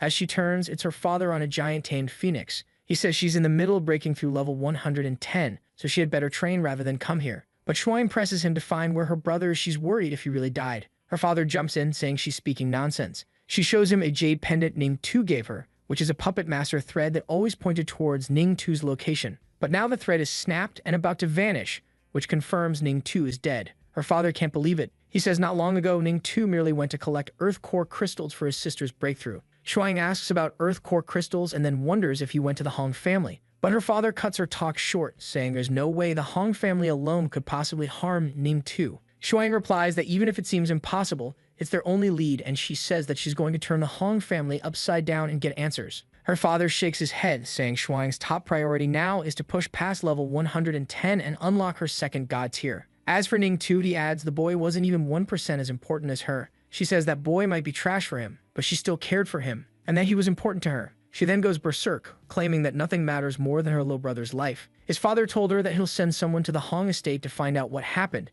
telling her to focus on her breakthrough, but she wanted to go there personally. His father draws out his sword and tells her to go back to her training. He then adds that whether Ning Tu lives or dies is less important than whether she reaches level 110. He then orders her to go to the Divine Palace and do what's best for the clan. He even says that frankly it might be better if Ning Tu were dead so she would stop clinging to him, holding herself back and disappointing the clan. Damn, this guy really said skill issue to his own daughter mourning her brother. She charges at him, asking him if he even cares about his children at all, but the dude decided to answer with action instead of words as he injures her hand with his sword. So now he is wiping the blood off his sword. He is telling his daughter that her wings got a little too big and she's getting bold enough to throw hands at him. This man pulls out a teacher's sword and says maybe it's time to teach her some manners and make her obedient again. That's when this dude with glasses comes flying, screaming at Uncle Ming to chill hell out. He's asking why everyone's fighting. Her father's like, well, since you're engaged to my daughter, you're basically family, so I'll tell you straight up. Puts his sword away and explains that Shuang doesn't understand priorities and went against the family's orders. Why? Because she's convinced her brother Ning Tu is dead. She's clutching her wounded arm, looking absolutely done with everyone's BS and says, yeah, I'm right about this. Lu gets closer, tries to calm her down and tells her to be careful, but she's having none of it. Tells him to let go and says that she's heading to the Shuang estate to find her brother and nobody's stopping her. Then Lu takes off his glasses and he's like, oh, so that's what this is about. Drops the bomb that he already knew about Ning Tu's death, but was going to wait to tell her until after she leveled up. She turns to him crying, asking if he really knew if her brother's actually dead and if the Hong family did it. Lu tells her to calm down first and flexes that his Lu family became a C-tier noble clan in the western borderlands thanks to their intelligence network. Confirms that yeah, Ning Tu got murdered, but nah, it wasn't the Hong family. She asks who did it then, and Lu says it was this dragon tamer dude named Lu Fan from the Yi family. She's like, who the hell is that? Her father says that he heard of this dragon tamer guy before. Says, yeah, Lu Fan has dragon pets, but he's under level 50, so there's no way he could kill Ning Tu. But Lu is insisting they trust the family intel, explaining that this man helped the Yi family subjugate both the Hong and Long families. According to their investigation, the guy might have 8 dragon pets, and he only used 3 of them to kill Ning Tu. Her father's shocked, asking where the hell Lu Fan got 8 dragons from. Lu explains they investigated everything about this guy. His experience is crazy and his combat record is impressive, but unfortunately, they couldn't figure out how they got the dragon eggs. Ning's like, if even the Lu family can't find out, this Lu Fan guy must be something special. Meanwhile, Shuang's over here with literal fire buzzing around her head. Our girl is pious HD. She's screaming that she doesn't care. Lu Fan killed her brother and she's going to take his life. Demands to know where he is and tells Lu to spill. Her dad tells her to shut up, says she's not going anywhere except the divine ruins, and that he'll handle his son's situation. Shuang calls him out, saying he doesn't even care about Ning Tu. Then Shuang tells everyone to calm down. They're standing right in front of this lava-buzzing hill, and he says he's got an idea and they should listen. Cut to later, and her father admits that Lu's proposal was actually pretty good since it won't delay Shuang and Ning Chuan from hitting up the Divine Ring secret realm while also letting them get revenge. 2 days later, we're at the western borderlands in a Yi family garden. Lu Fan's asking Wuxian if she's sure she wants to come back to Dragon Capital with him. She says nah, she's about to hit level 97 since she just came out of the Earth's core lava,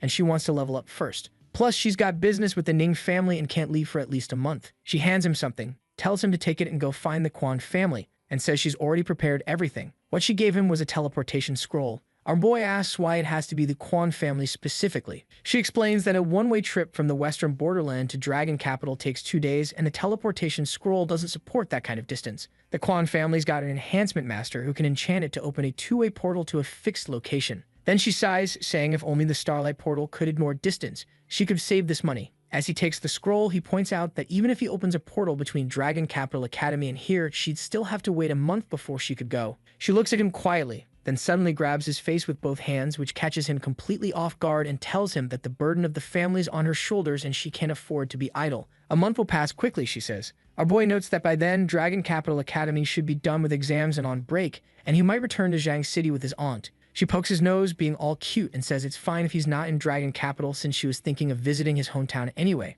They smile at each other and he says it's settled. She adds that he should take some equipment back to everyone since it might be useful for the final exams. He says it's way too much. Suddenly, we cut back to Shuang, who is trying to find our boy using some kind of magic. We cut to the western borderland once again, where Lu is saying his goodbye to Wuxian when suddenly the sky tiers open. A giant hawk avatar materializes and starts screeching. Our hero's just standing there squinting at it, wondering if some fierce beast just crashed the party. But now, Wuxian explains it's not a beast. It's a class changer's avatar, basically a projection. The hawk goes quiet and locks eyes with them. Even though it's just an avatar, the aura coming off this thing is no joke. Then it speaks up, demanding that Lu come out and show himself immediately. And following the dumbest logic, our boy was eager to head out, but Wuxian asked Lu to be careful, saying this has to be someone from the Ning family here for revenge, and rushing in might make things worse. But our boy's like, nah, someone knocked on my door. I'm answering. He pulls out his dragon wings, tells her to stay back and protect the estate, and flies up to meet this thing face to face. The avatar introduces herself as Ning Shuang, eldest daughter of the Ning family, and gets straight to the point, asking if he killed her brother Ning. Our hero confirms it without hesitation and asks if she's got a problem with that. Oh boy, she's got a problem, alright. Goes absolutely ballistic and launches a fireball at him. Our hero dodges and fires back, saying the Ning family started acting tyrannical first, so they don't get to play victim now. He points out she didn't even have the guts to show up in person, calling her out for courting death. Shuang says her avatar alone is enough to wipe him and the entire estate off the map and slams fire down at the ground. Wuxian's freaking out, thinking they're screwed. Shuang's level is way too high. Her avatar could incinerate them, and if her real body shows up, it's game over. She's thinking they need to retreat with Lu Fein ASAP. Meanwhile, our boy's just standing there calm as hell. He turns to his senior and goes, "Did you hear that? Someone who doesn't even have the guts to come out in person is threatening us." With that, he summons Xiaofai. Shuang recognizes it as one of the 8 dragons and laughs, saying according to what she heard, it's just a support type. She says that Lu will pay for her brother's life and unleashes her fully charged attack. It's this massive whirling flame phoenix strike that hits everything in range like a falling sun, dealing absolutely ridiculous damage. Only problem? It needs at least 10 seconds to charge, which she just spent doing. Before the strike lands, our hero calls Xiaofi to attack. Xiaofi immediately creates an eternal guard, protecting all allies with her strength and region. The system pops up with the skill info. Just the phoenix flames crash into the barrier and just fade away. Shuang standing there stunned that Xiaofi blocked her ultimate attack like it was nothing. Then our boy snaps his fingers. In a split second, his black dragon teleports directly behind the avatar, going for Shadow Strike. It's this perfect teleportation move that targets weak spots. The black dragon's fist goes straight through the avatar, triggering an extra 20% damage. The avatar starts glitching out as Shuang realizes Lu Fan's dragons are way too fast. She's looking at the black dragon, thinking this must be the one that killed her brother. As her avatar fades, Shuang admits he's truly a legendary dragon tamer, living up to the hype. Our hero tells her she thought she could get revenge with just an avatar, but she seriously underestimated him. Shuang's not having it though. She says her revenge is just getting started and she will kill him, just not today. She says that she'll settle this. Right as the avatar disappears, our boy snatches up the Divine Ruin Secret Realm teleportation stone it dropped. He's looking at this legendary great item, thinking about all the properties it has for entering the secret realm. The system pops up showing the realm opens in 68 days. Cut to Shuang. She's standing there thinking about her boy and how he only used a quarter of her strength, and now she wanted to fight him for real, so she can't wait for when he'll come to this divine realm. Meanwhile, back in the western horizon, our boy is reading the system details on the teleportation stone, wondering if he's supposed to use this to enter the realm. Wuxian flies over, asking if he's worried about Ning Shuang coming back. He asks her what she knows about the Divine Ruin Secret Realm. She explains it's this ultra-rare secret realm of opportunity in the western borderlands that only appears once every 50 years. The teleportation stones are extremely rare drops from monsters. Our boy shows her the stone, thinking this thing could sell for a sky-high price, but he realizes Ning Shuang is using it to challenge him to a duel. Wuxian tells him not to accept because it won't just be Shuang there. Tons of nobles approaching their 5th advancement will show up too. Our boy lands and hears Dragon Mummy's voice telling her not to listen to Wuxian and saying that he has to go there. And our boy is like, why? She explains that he needs to go there to find the spirit-quenching liquid for her. She promises that after he reaches his 3rd advancement, she'll tell him where the myriad armored dragon egg is. He asks if she's been awake this whole time watching everything. She says his pet space is super comfortable and she'll be fully recovered in a month or 2. He asks why she wants him to go and what the spirit-quenching liquid even does. She's sitting there all innocent-like, explaining the secret realm is where a legendary god fell, so it's packed with treasures. but the spirit-quenching liquid is the most precious. The higher someone's attributes are, the more it increases them, potentially even doubling stats. Our boy's thinking this sounds like a pro version of the Fountain of Blessed Light. If he combined both, his attributes would go through the roof. He's thinking if she's willing to trade a myriad armor dragon egg for it. This liquid thing must be insanely hard to get. While playing with our boy's emotions, she explains that Shuang invited him with an avatar because she wants to use the Divine Ruin's secret realm's unique properties to kill him. He asks her, and what exactly is that property? She tells him that inside the secret realm, he can't use summons or weapons. He can only rely on himself. This means the puppet team he prepared is completely useless. Entering would be walking straight into Shuang's trap. She then tells him not to be afraid since he still has the Golden Dragon set and can use the transformation skill. She adds that even though she's not in his contract slot, he wouldn't be able to summon her in the realm anyway because in the end, she is also his pate. But our boy is still not convinced. He says how what she is telling him to do is crazy, as that woman along with her subordinate will be there to kill him. He reminds her that she is now bound to him by the contract and if he dies, she'll die with him. She smiles, asking Lu if he is still afraid of her, telling him not to be. Then she asks him not to forget the spirit-quenching liquid and promises after his third advancement, she'll help find the myriad armor dragon egg, and with that egg in his hand, Shadowblade's power will skyrocket, and that woman won't be a match for him. So now our boy is standing there wondering if this armor is really that strong or if she is playing tricks with him. Just then he hears Wuxian calling for him, asking if he is daydreaming. She tells him to hurry up and says that he needs to go back to the Dragon City. If not, he'll miss the final exam. He nods, saying that he is coming, though his thoughts are different. He thinks how this is not the time to ask endless questions. He should level up and reach his third advancement before the realm opens. That way he'll at least have the ability to tame the myriad armor dragon and obtain the spirit-quenching liquid, and if everything goes smoothly, maybe even defeat Shuang. The next day at Dragon City Academy, our boy was sprinting across campus, late as hell. Why? Because of Shuang, of course. She made him miss the final exam assembly. He shows up and hears two dudes talking about how it's going to be 5v5 matches, and our boy immediately starts cursing, thinking about ranking and stuff, and in that hurry, he runs into Teacher Gu. Our boy asks her how she is doing, and she immediately starts thanking our boy for saving her. Then the other teacher asks Lu if he had formed a team. Cut to a wanted swordsman bragging about being level 31. The dude gets roasted by a girl who reminds him that he harassed Gianting at the beginning of the semester, telling him to get the hell out of there. Then they turn and greet our boy, tease him a bit, and say how now that he is back their team's complete. Taosi jokes they can all chill since Lu Fan's back, but our boy laughs, calling himself their personal laborer. Tao proudly says they've been grinding dungeons under Jinning's lead, and their strength's nearly Qinian level now. Then Quinn asks him if he is looking for Jinju and Tianti. As she said that the mood shifted instantly, she told him that they've been missing since returning from the Patchy Kingdom. Our boy swears he'll kill them someday. Tao reminds everyone the assessment is in 3 days. In the distance, some martial arts dude was recruiting members for his team, announcing that only top 10 ranked players can join his elite squad. Our boy turns, he tells the group how those two dumbasses seem familiar. The girls told him that they are from the Wind Pavilion, saying how these guys have been inactive for a long time because they were punished, but now they are back. But nah, these losers aren't even worth our boy's time. He told everyone to keep moving when someone shouted that he wanted to join their team. This giant dude walks up to those fools, asking if they truly have the ability to take first place. He says that if they can, he'll join, but he's got no interest in teaming up with weaklings. What he wants is first place in the assessment. Jang is taken aback seeing him, narrowing his eyes and reminding the man he formally invited him to join the Fongjin Pavilion before but got refused. The armored dude replies that if it weren't for these ridiculous rules, he would have accepted, but he's willing to join temporarily for the assessment. Lu asks the girl about the giant dude. They tell him that it's Ming, the transfer student who arrived during the national trials. She heard Ming comes from a military family and enlisted young. Everyone else believes Ming's the strongest. Tao adds that Ming's been participating in ranked matches with a 132-win streak. He's beaten Jang and even third-ranked Jang Fo. His next match is supposed to be against Jin. She told her that she's never participated in ranked matches but guesses Ming intends to use the final assessment as an opportunity to fight her. Our boy's thinking if Ming truly replaced Jang Fo as number 3, he must be the real deal. Meanwhile, Quinn was telling everyone to head back, saying that Jang will most likely team up with Ming. Our boy replies that he'll see for himself. If they're strong enough, then he won't need to step in. Tao smiles with confidence, saying she'll give Lu a big surprise when the time comes. Just then, Jing panics and rushes to Jang, saying he just spotted Lu Fan in the crowd. Jang starts freaking out, wondering when Lu Fan returned. Ming asks them who Lu Fan is. Jang tells Ming that Lu is the dragon tamer who is currently ranked number 1, adding that if he's truly returned, their chances of taking first place vanish. And Ming didn't like that at all. He suddenly roars or maybe uses one of his skills that grabs everyone's attention. He then asks these dumbasses how they could admit defeat before even fighting. He says how the only reason he had joined them was because he had thought that they were powerful.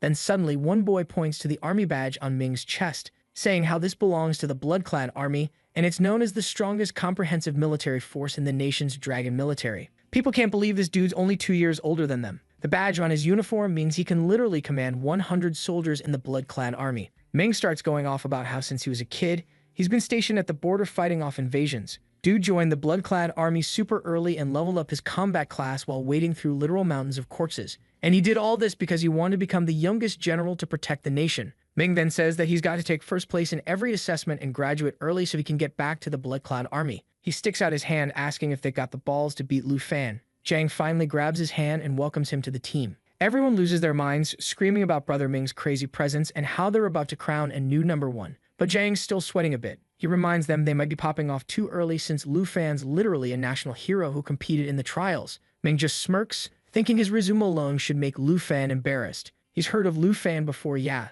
The guy's got dragon pets, but Ming thinks it's weak sauce since Lu Fan never experienced real frontline combat. What he really wants is to test how strong Lu Fan actually is. Cut to Dragon Capital Academy. Tao's staring at this glowing armor on the table with her eyes bugging out. Quinn's like, yeah, this is way too valuable. Good enough to use till level 50 or 60 easy. Tao's wondering if their senior just gave all this stuff to them. Our boy quickly tells her the gear's for everyone. Nobody gets to hoard it. He tells his aunt he brought a bunch of skill books for her to enchanting stuff and protective skills. His aunt gets all emotional, saying she tells the little fan to thank her properly. The system shows off the state of the equipment and man, this is broken. Tao tries it on and freaks out it's her first legendary weapon. It's the Hydra set that turns her into a Water Lotus sword with a skill that amps all water damage by 40%. Quinn gets this legendary regal armor next. The best part?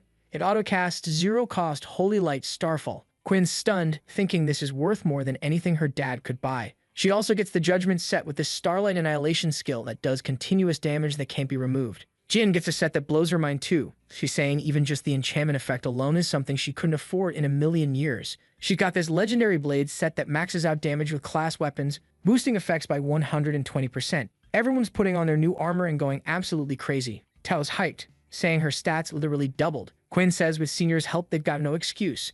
They have to crush this exam. Jin says they need to invite Wuxian over to thank her properly, and everyone agrees. Even the honest saying little fan can't be ungrateful. Our boy says they probably can beat up for about a month since Wuxian's dealing with family stuff. His aunt sighs, saying by then the exam's over and they'll all be on vacation. Someone knocks on the door. Our boy opens it, and there's this massive dude standing outside. He introduces himself as Marozov from the Snow Country, saying Andrew sent him to oversee the renovation project for Luan's territory. Our boy's thinking Andrew moved fast as hell. In such a short time, he got the famous Snow Country designer Marzovic to find him with construction blueprints for his island. The design plans blow his mind because they include epic-grade Shadow Diamond Crystal cannons deployed all around Iceland. Their firing range covers the entire island and the surrounding sea, easily capable of killing a 5th advancement master. While the girls are teasing each other, Marzovic says that the teleportation formation linking Dragon Capital Academy Dungeon Hall to Shadow Island will be done in 3 days. And that's the same day the final exam starts. Tao and the others volunteer for the task. Tao says how if they don't run into someone crazy strong, Lu won't need to make a move. She says they'll show him the results of their training, so he accepts, saying he's happy to be useless. Then he decides to give them a final power-up sprint before the exam and teaches them new skills. Tao learns Dazzling Holy Light, which deals high damage to all enemies in range and slaps on a Holy Light burn effect that cuts enemy resistance by 20%. He trains Kin with Earth Splitting. This thing's mountain-shaking effect delivers a whopping 320% physical damage. And the last one with a Water Prism. She can swing her blade to release 4 water channels that lock onto a target, making it unable to escape. During this time, the enemy's movement and attack speed drop for 8 seconds. After that, our boy takes them leveling and training. Tao hits level 38, Kin reaches 39, his aunt gets to 30, but Jin levels up the most, hitting 40. He himself only goes up to 50 with barely any effort. Then we cut to 3 days later and the competition's finally about to start. Number 8 gets called and our boy's wondering who his opponent might be. Tao casually says it doesn't matter because they'll beat whoever is unlucky enough to become their opponent. Then someone calls out to our boy, addressing him as Great Lu Fan. This little dude speaking all hesitantly, asking if he can get a photo with Lu. Our boy looks at him surprised as the guy grabs his phone, explaining he watched the Trial of the Nation live stream and thought it was awesome,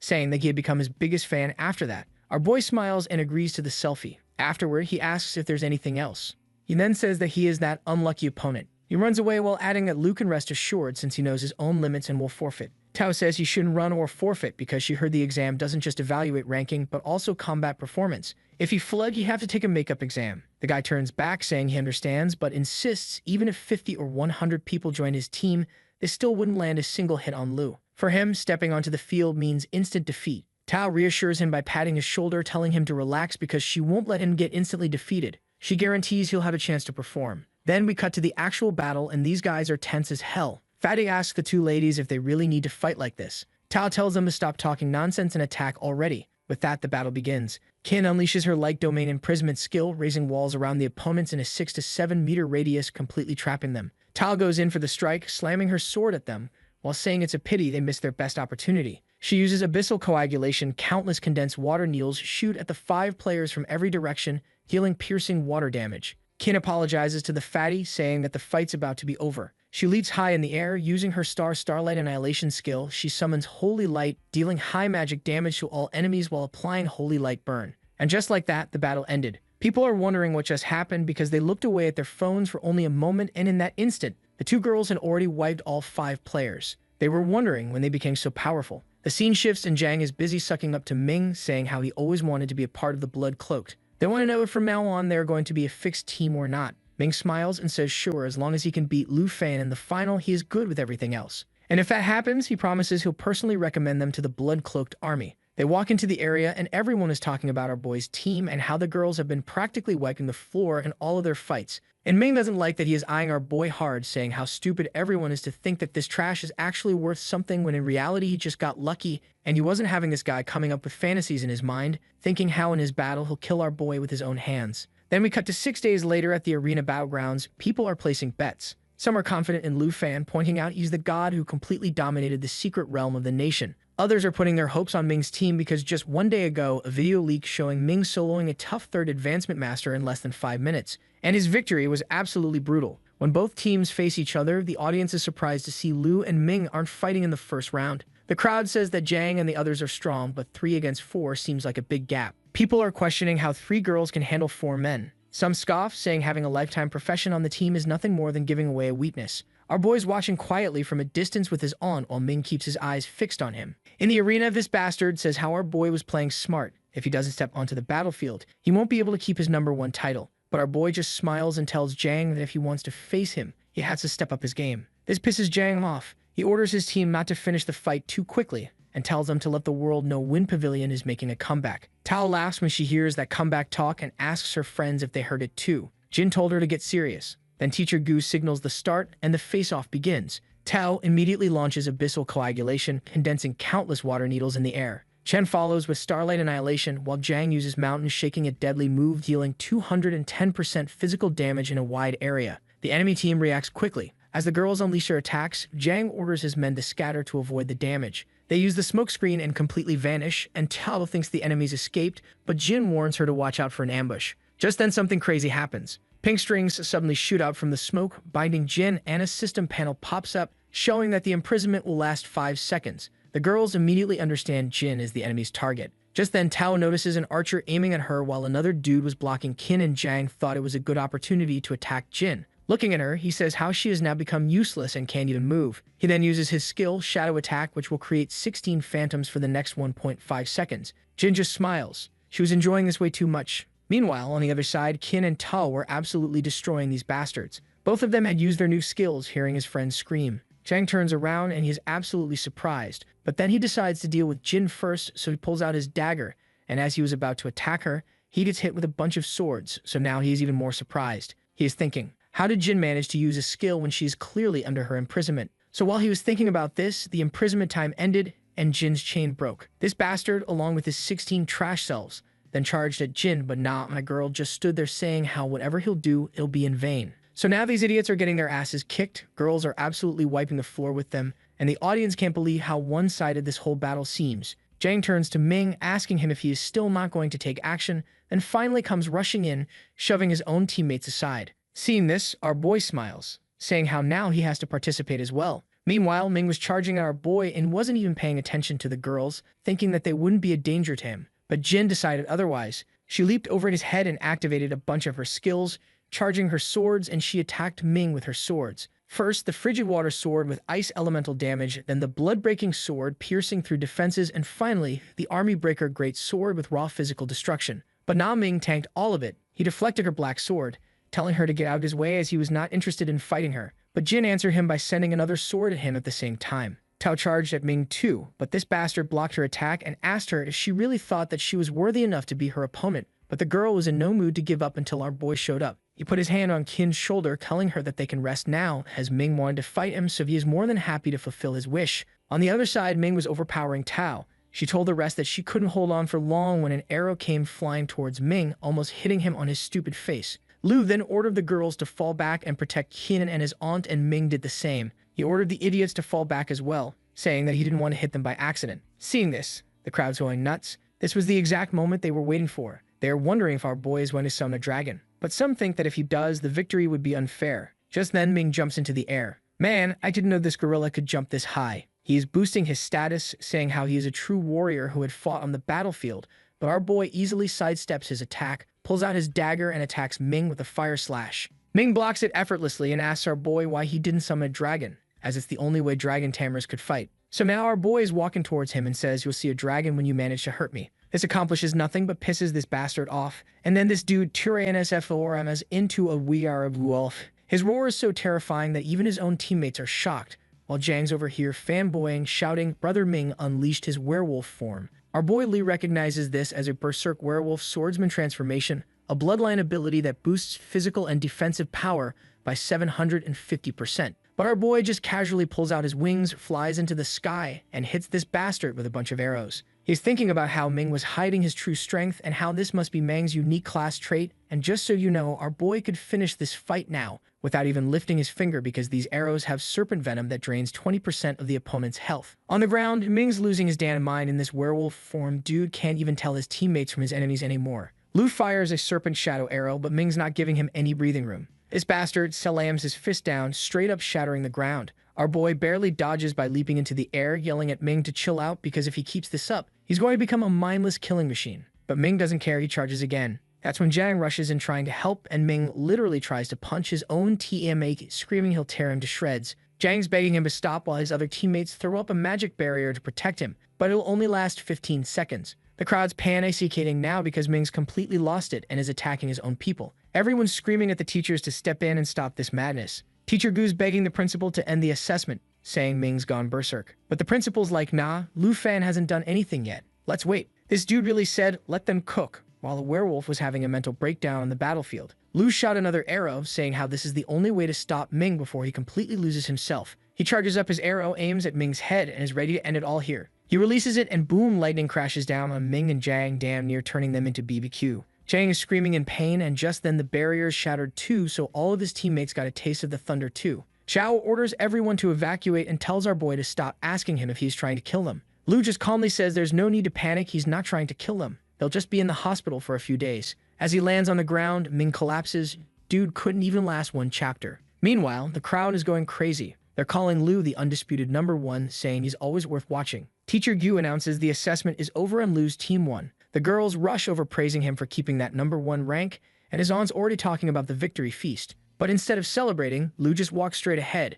He summons Xiao Fei, and seeing her in her human form, the crowd goes crazy. Everyone's saying how adorable she is and how they want to hug her. Meanwhile, he was trying to get back to his feet. Seeing our boy coming towards his direction, he gets surprised. He reminds him this isn't a real battlefield. He doesn't have to do that. But then Xiao raises her hand and activates the Fountain of Life, healing everyone. Ming freezes because he just realized Lu healed them. Lu turns away and says in the future, Ming shouldn't play chess with terrible players. Staying with Fang's pavilion is just dragging him down. Even though he got his ass handed to him, Ming is still refusing to accept the defeat. He can't understand how a mere student overpowered him. He falls to his knees, shouting about how he's fought savage beasts every day, trained relentlessly, and holds the record as the fastest in the blood-clad army to reach Third Order. How could Lu defeat him so easily? He says how it's too unfair. That our boy turns, telling him that everyone thinks he just got lucky and soared to the top by relying on a dragon. But the truth is, he saw opportunities and worked his ass off raising each dragon, constantly facing stronger challenges. His efforts are no less than theirs. Then Tao jumps in, telling everyone that Lu has military honors from the northern borderlands and carries a golden EMBLEM from the Griffin Legions. Plus, he's been recognized by one of the 3 elders of Dragon Country. If he wanted, he could command the entire blood-clad army himself. Ming and Zhang are Stiyuan indeed. A golden emblem from the Griffin Legion? For someone who's only been enrolled for a year? How the hell is that possible? Everyone is now connecting dots. One of the 3 elders is the nation's battle supervisor, which means this whole trial wasn't ordinary at all. Now everyone is thinking that the chaos in Tai Chi City might be tied to Lu Fan himself. The principal breathes a sigh of relief, saying at least no one else will get hurt. Lu assures everyone he won't abuse his power or mess with anyone's path. He just advises them to work hard so their strength matches the positions they want. Then we cut to the night after the victory feast and our boy's climbing the stairs saying his aunt's cooking is perfect as always. But when he enters his room, he gets caught completely off guard. Jin is lying on his bed, fast asleep, wearing this loose revealing outfit. Lu immediately closes the door, wondering why she's on his bed dressed like that. He shakes his head, muttering he must be hallucinating. Maybe he ate too many mushrooms earlier, or maybe for once his aunt's cooking actually went wrong. Yeah, buddy, I don't think it's the mushrooms. Our boy gathers his courage and quietly opens the door again. This time Jin wakes up, asking what he's doing. But our boy asks her why the hell she's in his bedroom. She walks toward him and apologizes, admitting she came in without permission. After hesitating for a bit, she says that she's been waiting for him. She starts explaining that after he finished eating, she wanted to continue talking, but her voice trails off until she finally admits she just wanted to spend time with him. Lu's face goes ray deep, but then he asks what exactly she means by that. Jin quickly clarifies she only wants to talk about the holiday break. She heard from her elder sister Han that Lu's leaving the dragon capital when break starts. Lu nods, confirming it's true. The break lasts 4 months and they're returning to Shanghai City. Qian and Tao are coming too since it's their hometown. Jin asks if she could go with him. Lu is surprised at first, then laughs, realizing this is what she was so nervous about. He tells her, of course, she can come, though he's wondering why she wants to. Her smile fades as she shares her backstory. Her family was one of the most prominent in the border city of Yim province, but when the beast tide came, the entire city got destroyed. Her family sent her to the dragon capital while they stayed behind to defend their home, fighting until the very end. None of them survived. She tells him this happened only 2 months before she enrolled. She used to be a top scholar of Yim province, but now she's got no home to return to and no family left. Then she got all shy, thinking that she was causing our boy unnecessary trouble, and started to leave the room, but our boy stalked her, dropping the line, "No one is destined to be alone. There is always a place for you in my harem," saying that she could go with him to the dragon city that could be her new home from now on. She got all teary, thanking our boy. But while they were having their emotional moment, something dangerous was about to take place in the Divine Valley, the border of the Tai Nation. A giant skeleton hand split the ground apart. He was muttering something about the destruction of the dragon tamer. At the same time, urgent warnings spread through the city. News breaks that Taiyaki Nation got hit by a massive beast tide attack. All flights are suspended and passengers need to adjust their tickets at the service desk. His aunt turns to him, uneasy, asking if the Taiyaki Nation pissed off both heaven and man. Lu stays silent, convinced the Taiyaki are hiding the truth. What the hell happened? The Lu family seized power after the Jin family's downfall, and thankfully his wanted status got nullified. But he's wondering if those mysterious figures his senior sister mentioned will make their move. His aunt is all happy, saying whatever this is doesn't concern them. They've been away from Shanghai too long, it's time to return and show Lu their new home. Lu nods, thinking to himself that worrying about it won't help, and decides to focus on the holidays ahead of him. Meanwhile, the castle city had been turned into rubble, and the authorities there were trying to talk to the dragons. His old man is looking at the dragon, begging for it to spare them, while thinking to himself how the higher-ups have clearly given it on them. If they want to stay alive, they have to make these dragons happy. Then he turns to his guards, telling them to bring the prisoners in. The girl gets scared, asking the fatty what more they want from them. Their family is already their prisoners, but the fatty doesn't listen. He points at the white-haired dude, telling them he's the only dragon tamer they got. Meanwhile, this dude is freaking out, thinking about how the dragon's overwhelming aura alone is enough to kill him. If he wants to live, he needs to get the hell out of there. He summons his discounted dragon, hoping it'll buy him enough time to escape, but nah, the skeleton dragon kills it in one attack. It tells the fatty this isn't the guy they're looking for, and since they helped him find the one,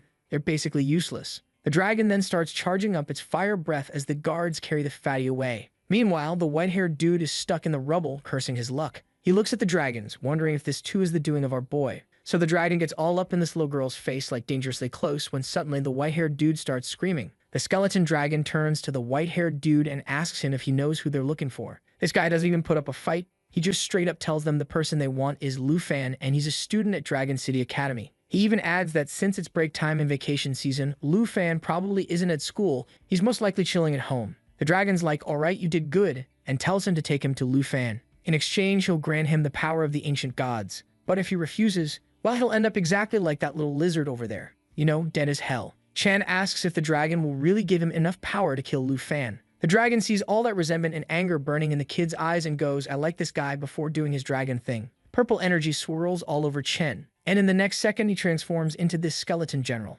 His level shoots straight up to 110. Looking at his bone armor and new body, he's feeling himself, muttering how the power of a level 110 ancient god feels absolutely incredible. The skeleton dragon tells him that from now on he's his slave. His life and death depend on the dragon's will. His job? Find Lu Fan. Until he does, the dragon will rest in his pet space. But before dipping, the dragon reminds him with this creepy smile that if he fails, killing him won't be any trouble at all. Meanwhile, the little girl's hiding behind a fallen building, watching Chen and thinking how it's all over. This dude just transformed into an ancient god. She's remembering how she used to order him around, and now, if she tries that, they'll probably kill her on the spot. Over there, Chen's feeling all high and mighty with his newfound power. He's talking big, saying he's now the most powerful person in the world and no one will be able to look down on him anymore. That's when Fatty comes running over, asking what happened to the dragon. Chen tells him the dragon's resting in his body after giving him ancient god powers. Fatty's eyes go wide. Chen turns to leave, but Fatty just had to push his luck. He orders Chen to stop, acting like he's still in charge. Chen slowly turns around and asks what power Fatty has to order him around like that.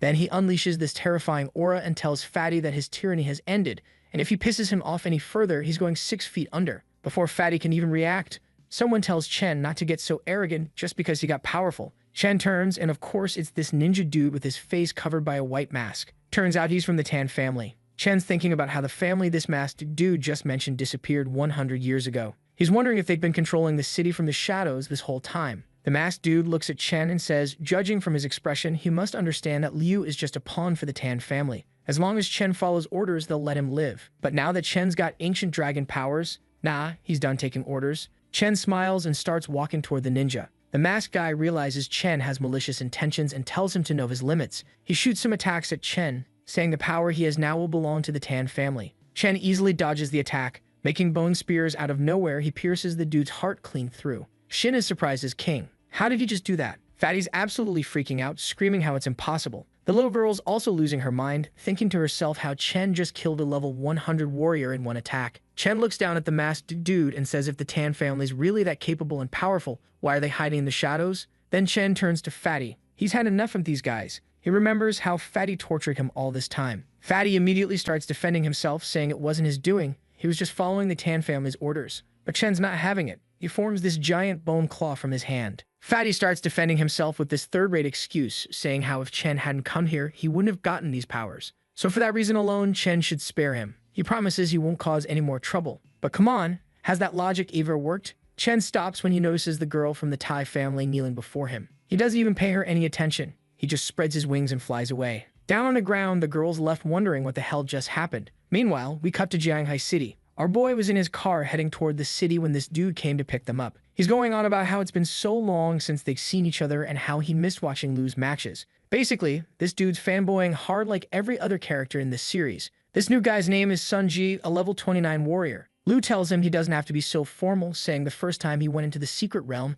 Sunji was commander and led the team, so it's always nice to see him. Meanwhile, Qin's telling Jin she can come live with them at Jiangshan Garden. Our boy won that place as a reward, but they never really got to live there yet. To's saying she hasn't seen her parents in a long time and can't wait to visit them. That's when they get news from the radio that the beast tied in Tai City has been cleared and its ruler died clean in battle. Tao's in the backseat complaining about how it can't just be over like that. She was expecting this thing to last at least a week or so, but it just ended. The whole city got destroyed, sure, but she was expecting country-level destruction. Girl's got some wild expectations, man. Meanwhile, our boy's wondering if he should be more concerned about some kind of curse or something, but he's not really worried about the Thai citizens. His senior told him there are level 5 experts hiding in the city, so if things go south, they should be able to handle this mess on their own. After a while, they arrive at the Qin mansion. Qin's father and uncle are waiting outside. Both girls run toward their fathers, saying how much they miss them. The parents do their usual thing, saying how the children have grown so much they can barely recognize them. Then they turn to our boy and his aunt. Lu's aunt says it's been a really long time since they last saw each other and apologizes for showing up unannounced like this.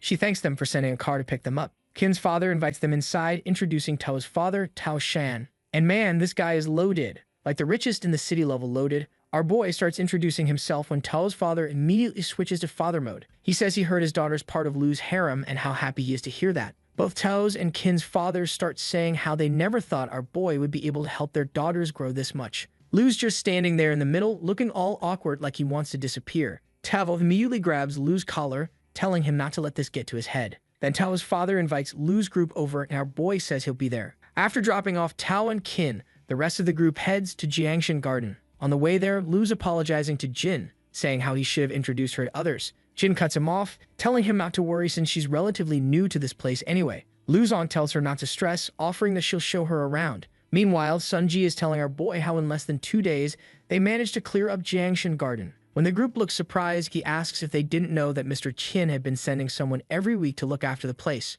Our boy's like, wait, what? Cut to the next morning, and now our boy's stuck between these old dudes. Then this conversation suddenly turns into a competition about whose daughter is cuter and more perfect for our boy. Both old men start showing off their daughters, one saying how his is cute while the other's claiming his is more mature and perfect for Lou. So now our boy has two routes open. First is the classic childhood friend route. Second is the classic pink-haired route, meaning our boy could raid her pink dungeon for a lifetime. Man's living in a dating sim at this point. Mr. Kin's now teasing Mr. Tao about how if Lou ends up choosing his daughter, he'll have to come to the wedding. Our boy's desperately trying to calm these old men down before they start planning the entire ceremony. And even the system's having fun with this. It's playing narrator, saying how our boy has more than two routes open. There's also the option of the silent, quiet type. We cut to some time after, and his aunt's asking our boy to slow down. She's like, why are you in such a hurry? Jin starts teasing him, saying he's probably happy about all this attention. Our boy's literally begging her not to remind him of anything about that topic. He just wants to forget the whole thing happened. Just then, one old dude and one ancient man appear. Seeing them, our boy is surprised he hadn't expected to meet them here.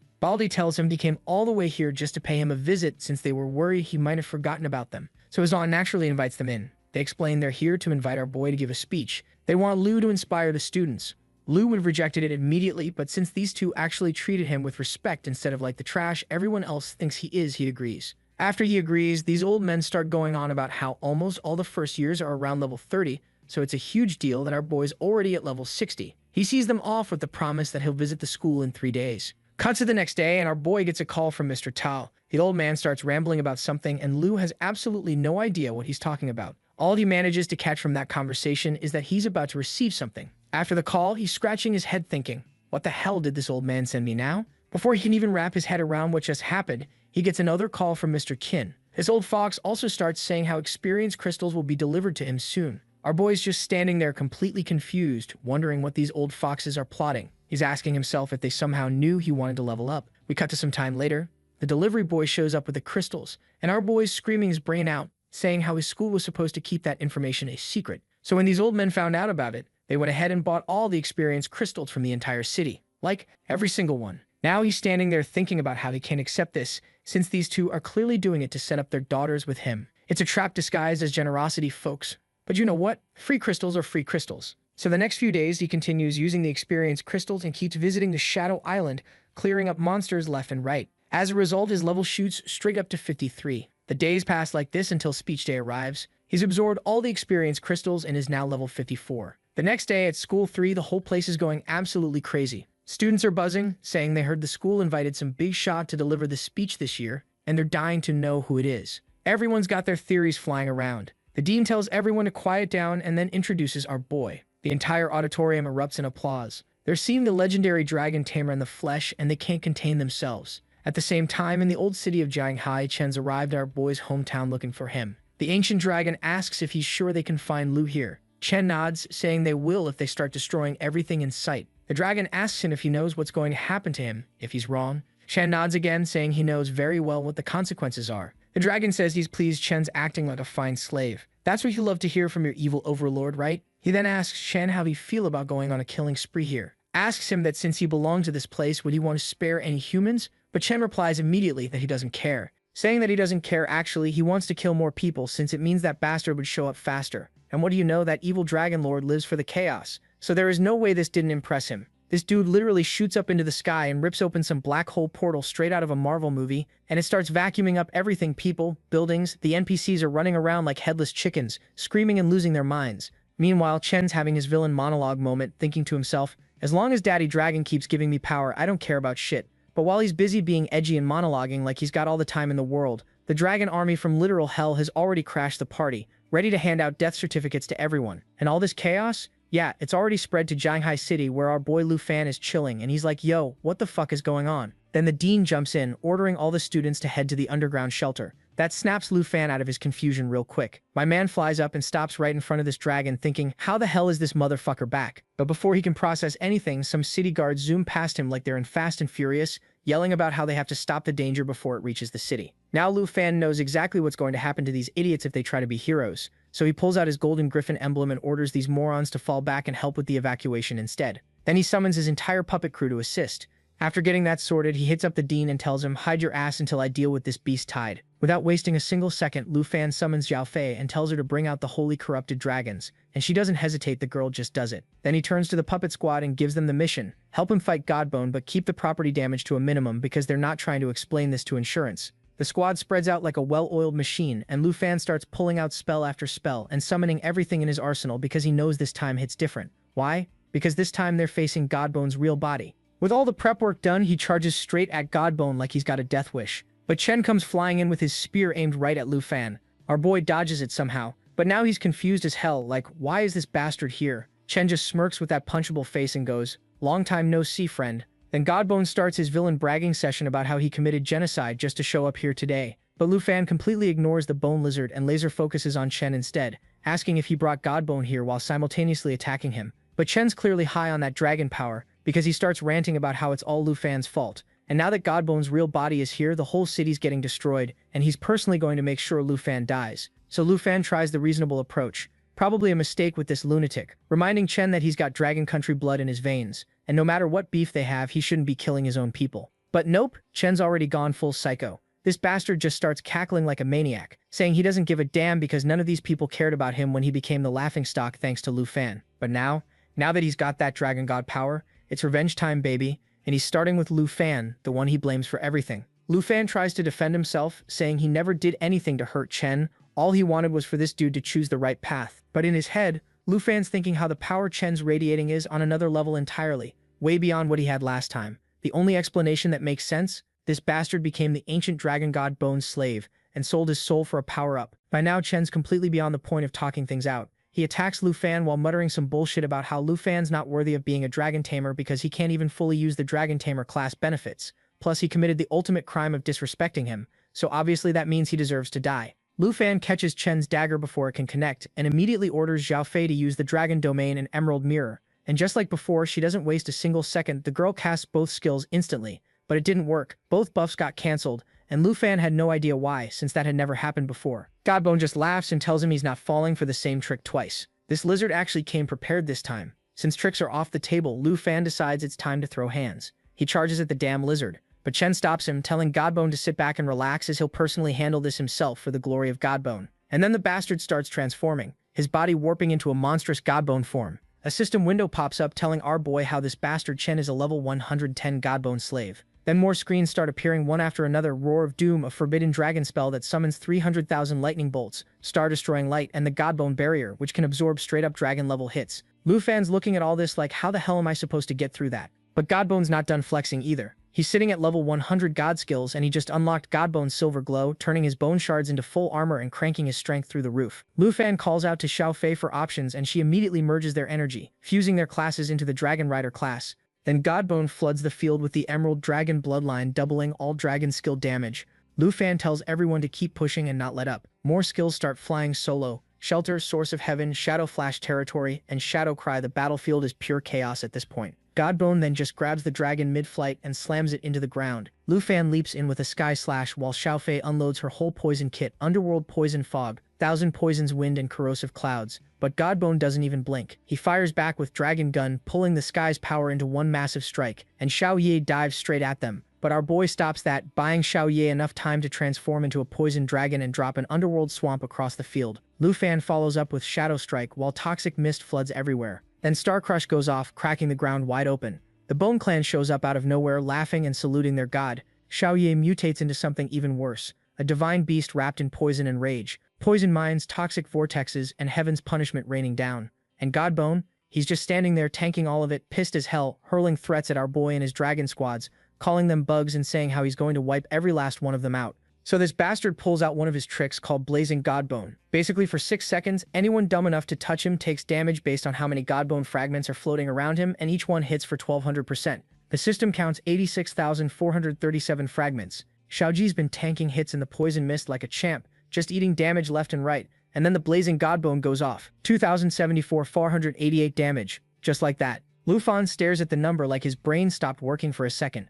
Godbone looks at his face and just loses it, laughing, telling him that's the good stuff. And oh, by the way, they're just getting started. Lu Fan shakes it off and tells Xiaoji she's done her part. Get out of there and link up with the puppet army down below. Our boy was concerned about her, but nope, he didn't have to be. Xiaoji had a special ability thanks to her bloodline, which was basically that if she takes a hit that should kill her, she just doesn't. Shatters, puts himself back together, and comes back fully healed and debuff-free, and now anyone who walks near him gets poisoned on contact. Xiaoye's energy starts going crazy. Lu Fan takes a breath. It doesn't matter if he's doing this solo, he's not quitting because if he does, people are gonna get hurt down there. Chen sees all this and decides it's his turn, activates Godbone Dragon Claw, turns his whole hand into this massive bone claw, and charges straight at our boys, screaming about how everyone dies here, and their corpses are gonna be trash under his feet. Cut to the Ixincheng district, and the girls are dealing with the chaos. A bunch of dragons have appeared and trashed the whole place, and they are busy fighting them back, and because of their fight the buildings are coming down, there are fires everywhere, and the capital is getting absolutely cooked.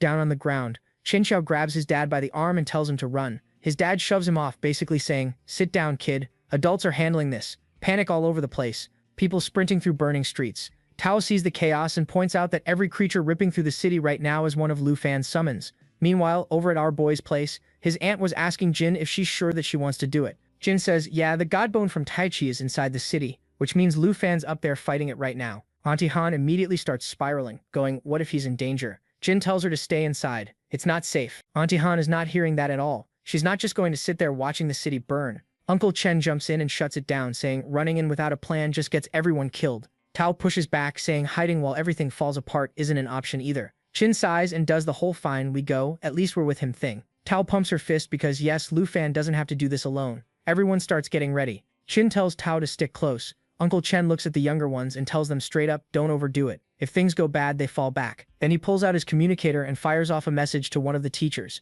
basically saying, send help right now. Cut back to Lu Fan and the fight was still going on full force. Both were busy throwing hands. Lu Fan's sword meets it head on, and the clash sends shockwaves flying everywhere and nearly flattens him. Then two voices come out of nowhere. Tao and Chin come flying in yelling that they're here. Just tell them what to do. Chin shows up right behind them. Godbone looks at all of them and just laughs. Says that's adorable. Says they'll all get buried together. Lu Fan snaps back in. Godbone raises those claws, but before it can land, Xiao Ye and Xiao Fei both roar and slam their combined energy straight into the hit. Lu Fan shouts for everyone to get back or they're getting flattened. Godbone smirks, thinking to himself how he has a score to settle with these extras, so he orders his old slaves and tells his guys to rip them apart. Tao looks around and goes, there are way too many of them. Tells Xiao Fei to get ready. Qinshu stays calm, pulls out her weapon and says she's got her side. The horde rushes them. Then another notification pops up. Will of the Fierce Dragon Warrior, 3 out of 5 active. Godbone lunges and the golden dragon comes screaming down from above and takes the hit full on. Blinding flash, shockwaves rolling through the whole city again. Lu Fan realized that he can't stop him in his human form, so he transforms into the Golden Dragon King and gets all sorts of buffs. Strength plus 50, agility plus 50, spirit plus 50, and endurance plus 200. Our boy then turns to the 3 of them to fall back and go help Xiao Ji. The squad doesn't waste a second and heads straight for the ground. Seeing our boy trying so hard, Godbone starts laughing before going into full transformation mode. A system notification pops up, showing that this bastard just absorbed 59,724 fragments to power up his God of Bone incarnation skill. And before anyone can even process that number, he's already lunging at the waifu squad. But Lu Fan's not about to let that slide. He blocks the attack and yells at the girls to go help Xiao Ji while he holds this bone lizard off. Godbone looks at him like he just told the funniest joke ever and goes, the fuck are you talking about, you absolute nobody? Even if you went full golden dragon mode, you still couldn't touch me. And just to prove his point, this psychopath casually deletes our boy's right shoulder, like straight up erases it. Lu Fan's golden dragon transformation shatters instantly, and he's free-falling while screaming in agony. But even while plummeting to his potential death, my man still got that commander energy and orders all his dragons to gang up on this bone bastard right now.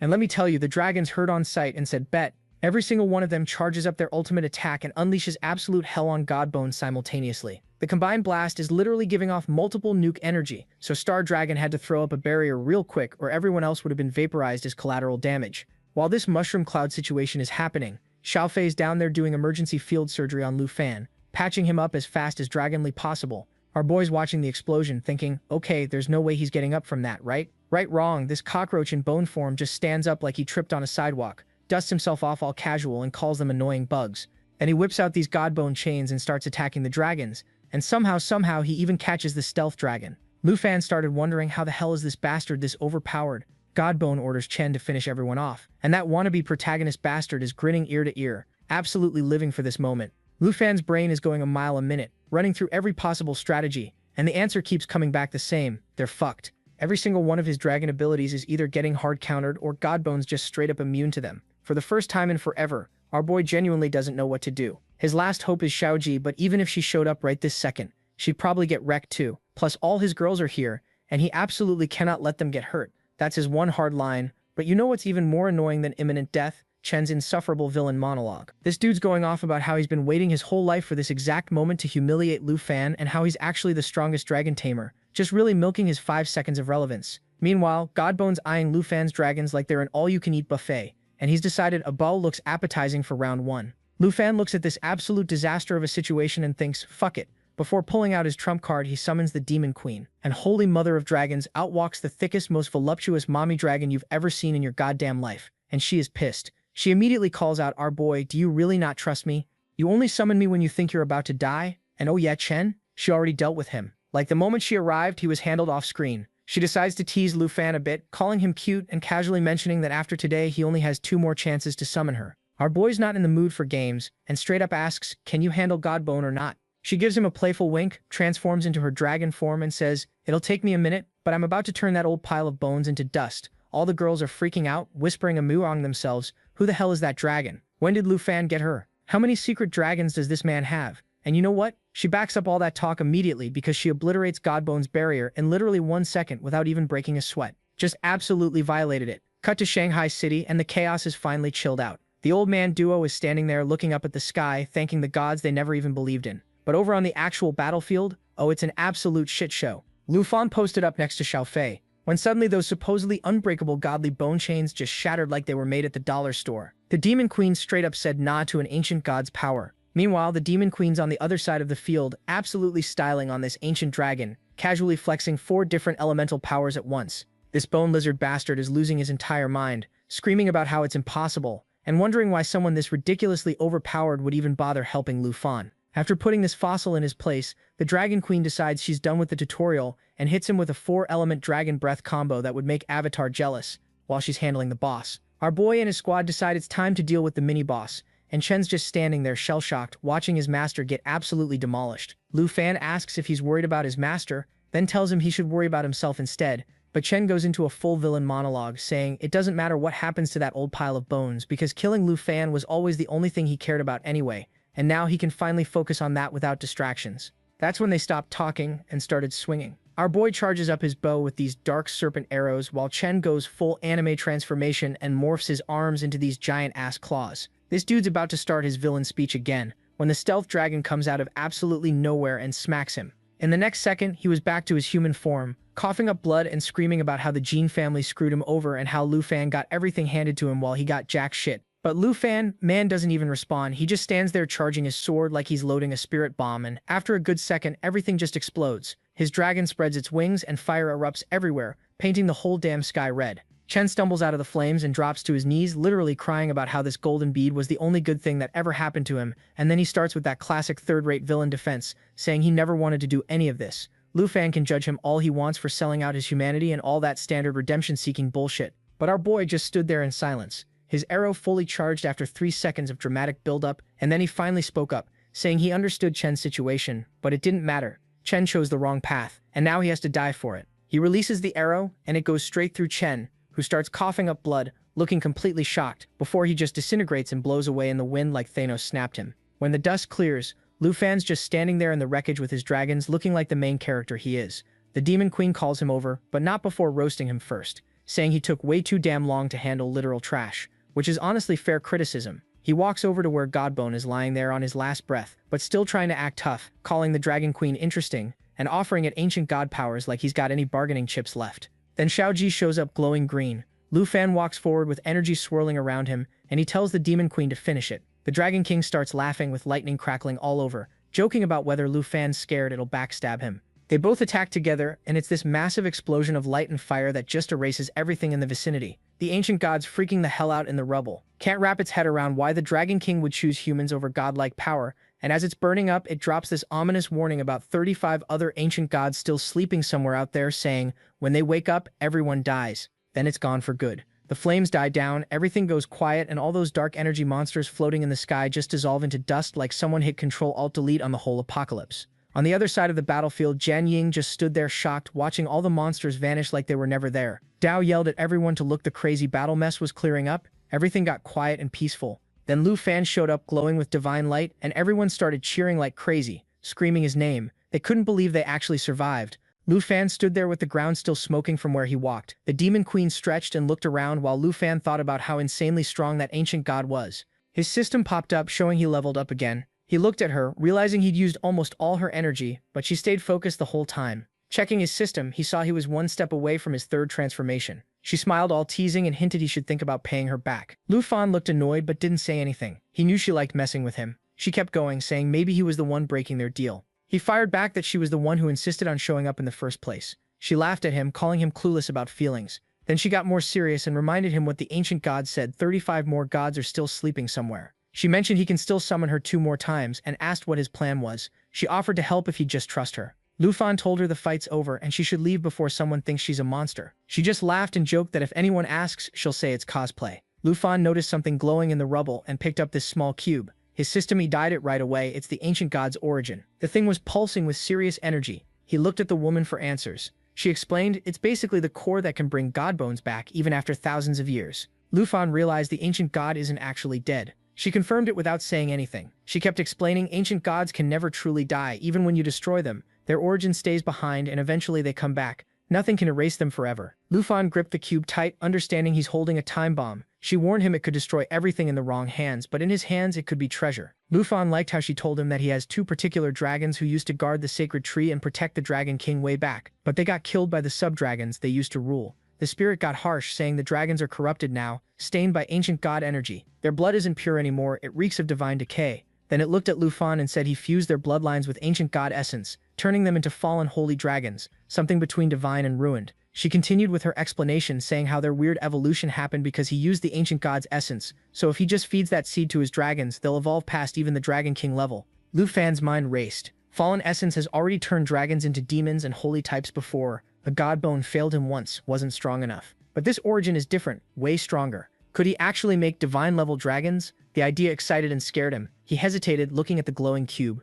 If I use this, how does the ancient god stay immortal? Won't that just cause problems later? She laughed and called him too cautious. If a living dragon absorbs it, yeah, after thousands of years that dragon becomes the ancient god reborn. But his dragons are different. They're not actually alive, just echoes. He summons. The ancient god can't possess something that isn't really living. Even when Lu Fan's long gone, the origin stays, but the dragons stay his. Her words cleared his doubts. She smiled and said, I've said enough. Your choice now. Then she started fading away into light particles. Whatever happens isn't my problem anymore. And she was gone. Although she was gone, our boy was still thinking about what she just said, and he was deep in thought until the girls called his name. He turned and saw 2 old men and some fine women running towards him. So he first ignored those 2 eyesores and focused on the girls. But just then, Senior 2 showed up. Senior 2 smiled big and went, it's been a long time, hasn't it? Lu Fan was shocked. Senior 2 laughed and got down. I should have known it was you. Heard someone with a Griffin gold badge stop the beast tide. Didn't even need to ask who. Lu Fan smiled a bit. It happened in my hometown. Couldn't just watch. Senior 2 clapped his shoulder, looking proud. That's you, always charging in when the world needs saving. Then he got serious. Also heard about the Taichi Kingdom. Something about an ancient god? Lu Fan nodded. The god's revenge wiped out 4 cities, and apparently 35 more ancient gods are going to wake up. Everyone went silent, totally stunned. Chen stepped forward. Senior 2, we need to report this to the city defense army now. Then she turned to our boy and noticed blood on Lu Fan's sleeve. You're hurt. Lu Fan waved it off. It's nothing. Xiaofei healed it. Just don't tell my aunt. Chen smirked and dropped it. Before leaving, Senior 2 pulled Chen, Lu Fan and that old man into a big friendly hug, laughing. Don't worry, I'll make sure the 3 elders of the Dragon Country hear about this. You deserve way more than a medal. I'll get you properly rewarded. So 10 minutes later, Lu Fan's thanking Senior 2, and they're bouncing out, heading back to the city. Soon they're just this tiny speck in the distance, and then poof, they're gone. He apologizes for making her wait around, but Jine just smiles and goes, dude, you've gotten so stupidly strong, I hope I can catch up to your level someday. Jine staring at the horizon, thinking out loud, I wonder when the next beast tide's gonna hit Yunbei province. Will I even be strong enough to protect my family by then? Lu Fan standing next to her with that unreadable face he does, but deep down he's thinking fate still got his back. I mean, the dude's got this super treasure map system, even the weakest nobody could level up and become somebody. Maybe even flip destiny on its head. But then doubt starts creeping in, like can he actually change other people's fate though? He starts thinking about Chen, Jane, and a bunch of other people, wondering if he'd met them earlier. Could he have saved them from all that pain and suffering they went through? Jane turns to him and gets real honest, saying, look, I'm not going to lie, I used to be scared that all this power you're getting would change you, like you'd turn into a completely different person. Her eyes lock onto his, all warm and genuine. But now I know I was tripping. No matter how ridiculously strong you get, you're always going to be the same guy, the one who stands at the front protecting everyone, even if it kills you. Thank you for changing my life and letting me meet you. Lu Fan looks down a bit with this tiny smile tugging at his mouth corner and just says thank you, keeping it simple because that's how he rolls. The sun's dipping below the horizon now, spilling golden light everywhere like some movie ending. Giant takes a breath and goes, all right, it's time to head home. Lu Fan watches her walk ahead, smiling to himself. For the first time in forever, everything actually feels peaceful, like the storm finally passed, or at least it seems like it did. Then something weird tugs at his senses and he just stops. He turns around and his eyes land on the remains of Chen. Lu Fan just stares at it, and for a second his expression gets all soft and he's thinking to himself, if we'd met before all this went down, Jinzu, maybe we could have been friends instead of enemies trying to murk each other. Cut to 3 days later, everything's calm again at Jianshan Garden. The sun's shining, birds are chirping, and people are going about their day. Lu Fan's aunt is downstairs yelling at him to come eat breakfast, getting no reply. She walks up to his room, knocks on the door, and tells him Mr. Chen and Mr. Tao sent over some snacks to share with Jin. Though even after multiple knocks, she gets no reply, so she calls again. She's getting worried now, so she opens the door. The second the door opens and the room is empty, and there is just this portal in the middle of it. Meanwhile, Lu Fan's at this destroyed palace on Tianfu Island, staring at a lake that's glowing weird. He's holding this cube thing that's got crazy powerful energy. He's thinking back to how even the Dragon Queen didn't want anything to do with this thing, and he gets why she was so freaked out now. This power's no joke. He looks over at the fallen holy dragons and says, only you guys can handle this. The dragon roars, ready to go. Lu Fan tells Zhao Fei to stay sharp and recall the holy dragons because if the ancient god inside this thing wakes up, they're screwed. Now it's go time. Our boy throws the cube straight at the dragons, and the dragons gulp it down. Everything goes crazy. The dragons start screaming in pain, purple god energy tearing through them. Ground's cracking, everything's shaking. Lu Fan watches, he knows what's happening. They're evolving the same way he did when god energy almost killed him. It hurts like hell, but they're getting stronger. The dragons start merging together, gold, silver, and red scales all mixing into one massive creature. Its roar literally shakes the sky. The energy's going nuts, about to blow everything up. Lu Fan yells at Xiao Fei, cast it now. She spreads her wings and green light blasts everywhere, crashing into the chaos. Everything's just blinding light for a second. The green light makes these barriers that hold back the crazy energy and start healing everyone. When it clears, there's just smoke. Lu Fan coughs and asks for a status report on the dragons. His system pops up, showing the dragons are still dormant, but evolved. They got new powers now. He tells everyone not to touch them. Let them finish stabilizing. If something goes wrong, they'll use the demon cannons. He sets a 24-hour timer and heads home. When he gets back, his aunt says someone from the garrison came by. Commander 2 wants to see him. Also eat the snacks Mr. Chen sent. Lu Fan's like, yeah, okay, after I see the commander, and he's gone. Back home, Jin's watching TV. News is talking about the election, and how the Lu family's popularity is tanking because everyone found out how bad the divine beast attack was. Her friend says the Tai nation got lucky. If the ancient god's power hadn't been pulled toward Lu Fan, they'd all be dead. Meanwhile, at garrison headquarters, Commander 2 is waiting. Lu Fan walks in and immediately goes, this is about the ancient gods, right? The commander says, yeah, got new info. The Divine Bones god is dead, but 35 others are waking up. He slides over a photo telling him the fallen corpse of the ancient god is moving. There was a huge earthquake and avalanche up north, and something under the snow shifted. Worse, there's a second blood moon now. The blood moon beast buried in the mountains opened its second eye. Soldiers can hear the mountain vibrating like a heartbeat. Lu Fan remembers something from his squad days of how they discovered that the blood moon beast isn't even the real threat. It's just a servant. The actual fallen corpse of the ancient god is sealed in a black coffin under the mountain. Commander 2 agrees and then reminds Lu not to take this situation lightly because the Divine Bones god woke up early, and he was already level 110-120. If the real one wakes up, it's game over. Whole countries would be wiped out in days. Then he comes to the real reason why he has summoned our boy here so urgently. He turns to him and goes, Lu Fan, you are our country's only hope, and that surprises Lu Fan for a second. But the commander keeps on going, telling him how Elder Han, one of the 3 big bosses of Dragon Country, also shares his opinion. And plus the 3 elders want to team up and destroy the fallen corpse god. And they picked Lu Fan to be the guardian of Dragon Country. He's the only one who ever killed an ancient god. Commander 2 pulls out a case with this legendary metal badge covered in glowing runes saying, this is the Guardian's mark. Take it. You're our protector now. And folks, this thing is really something. It straight up increases users' stats by 25%. After pressing that gift, Commander 2 continued saying how our boy is basically the key to their success and asked him once again if he's in. He's talking all heavy like, every move matters. If you mess up, just leave it hanging there. Lu Fan thinks for a second. He's fought gods and monsters before, but this is different. This time it's about people trusting him. He looks up and just says, I accept. The commander smiles and laughs. You didn't even think twice. That's what I expected. He puts his hand on Lu Fan's shoulder. All proud, you're like those old school heroes who'd carry the world without complaining. Lu Fan smiles a bit. If the 3 elders picked someone else, I'd focus on protecting those around me. But they picked me, so I'll fight for everyone. That's it. He holds up this glowing pendant thing and stares at it, seeing everyone who's counting on him.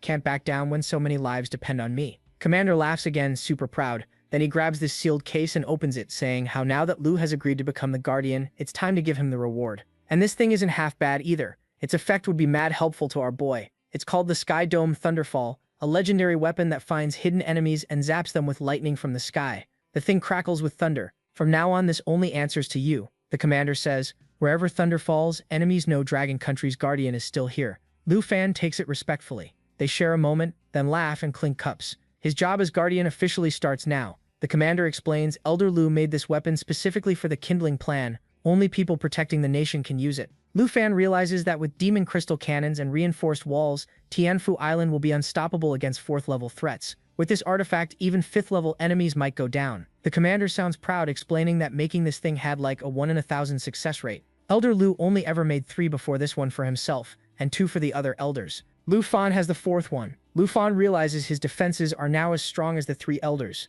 It's not just an honor, it's them saying they trust him with serious power. The commander gets serious. This weapon is classified and made just for Lu Fan. Only Elder Lu knows how it works. Lu Fan nods, he'll keep that secret. Then the commander drops the big one. Lu Fan's now a guardian with crazy authority. He can access the nation's resources, and he's ranked just under the 3 elders. He's not just a soldier anymore. He's one of Dragon Country's shields. Final bomb. When war breaks out with the ancient gods, every legion, including the commander's Griffin Legion, will be under Lu Fan's command. The whole country's future is on him. They shake hands, it's done. Cut to the next morning, and Lu Fan's standing on some cliffs at Tenfo Island, watching a bunch of workers rebuild the palace. He's out here giving orders and setting up the whole foundation for this plan that's going to decide whether humanity makes it or not. In his head, he's making this silent promise to protect his home and lead the charge against these ancient god assholes. Then our boy activates the Sky Dome Thunderfall, and shit goes crazy. The sky literally rips open, golden light is exploding everywhere, and lightning bolts are shooting straight up into the air, forming this massive dome of pure energy over the entire island. Everyone around him just freezes up because the thunder's loud as hell,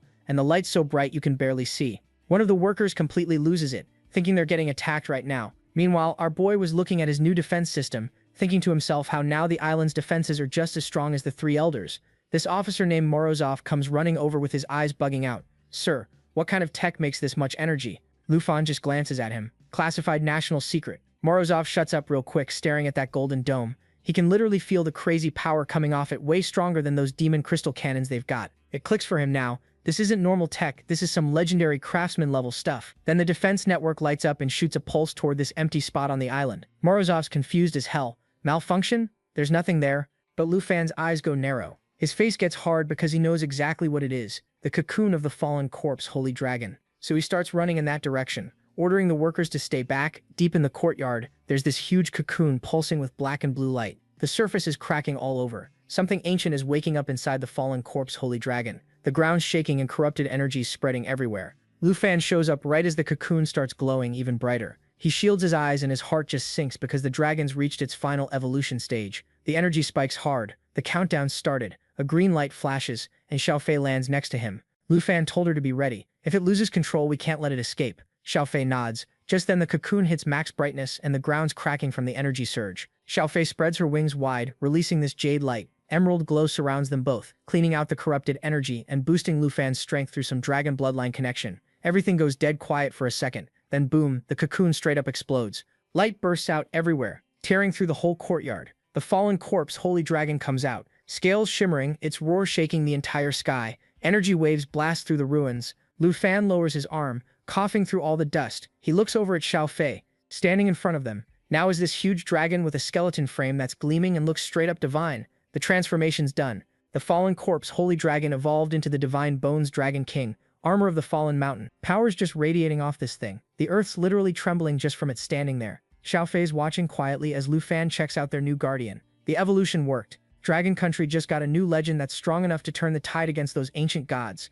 Lu Fan realizes this isn't just some basic evolution. The dragon absorbed every single fallen corpse and puppet from the battlefield, and fused all their strength into itself. Its base stats are in the hundreds of thousands. With Xiaofei's Jade Dragon boosts on top of that, the total power is over 1 million. So now Lu's just standing there staring at this glowing blue screen, and bro's smiling because he finally got his hands on a Dragon King level entity. And honestly, he deserves this W. Behind him, this massive skeleton dragon wakes up and starts glowing. The ground's cracking under its feet, everything's shaking, and Lu's just vibing, watching the system numbers lose their damn minds. The dragon's stats are climbing so high they're basically breaking the game, like each star is multiplying everything until the numbers don't even make sense anymore. The whole area gets flooded with divine energy, and Lu can feel this connection forming between him and the dragon, like they're synced up on some soul-level shit now. Then the dragon unlocks this new ability, Godbone Breath. The energy just does whatever the hell it wants. Lu knows immediately this thing could delete mountains off the map. Xiaofei walks over and touches the dragon's bone armor. The air around her starts shimmering, and she's got this calm, proud look on her face.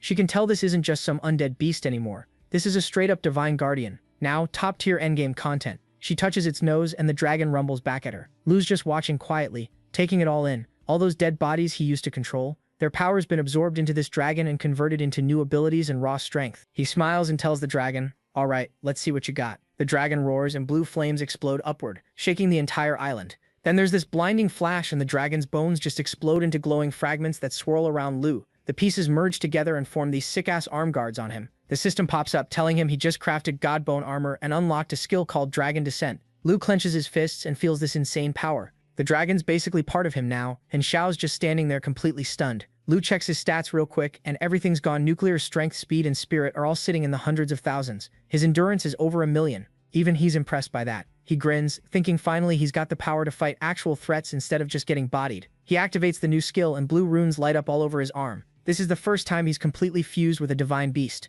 Suddenly the sky goes pitch black. Black clouds start swirling up out of nowhere, lightning cracking everywhere. The soldiers are absolutely losing it, freaking out. The system alert drops. Shadow Isle's realm activated. Lu's just standing there with his armor glowing, smirking like the main character he is. His friends are confused as hell, and one of them asks if he's controlling the storm. Lu says, "Nah, this isn't weather. This is my domain." The Shadow Ida's realm. Then the ground explodes. This absolutely massive shadow dragon bursts out, covered in fire and lightning. The system announces it's an abyssal variant, some crazy mix of demon and celestial energy. The thing's aura is literally warping the air around it. Lu looks at it, completely calm. Another shadowy figure forms behind him, wearing dark armor. He tells his friends to back off, no help needed here. The wind picks up hard as his power surges. Dark energy starts gathering around him like he's charging up. His friends are yelling at him to be careful, but he's ignoring them completely, locked in. Lu just flies up suddenly. It dawns on this idiot that he had these bad boys for a long time, but never gave them names, so now was the time to give them one. He named them Xiao Zuo and Xiao Yu.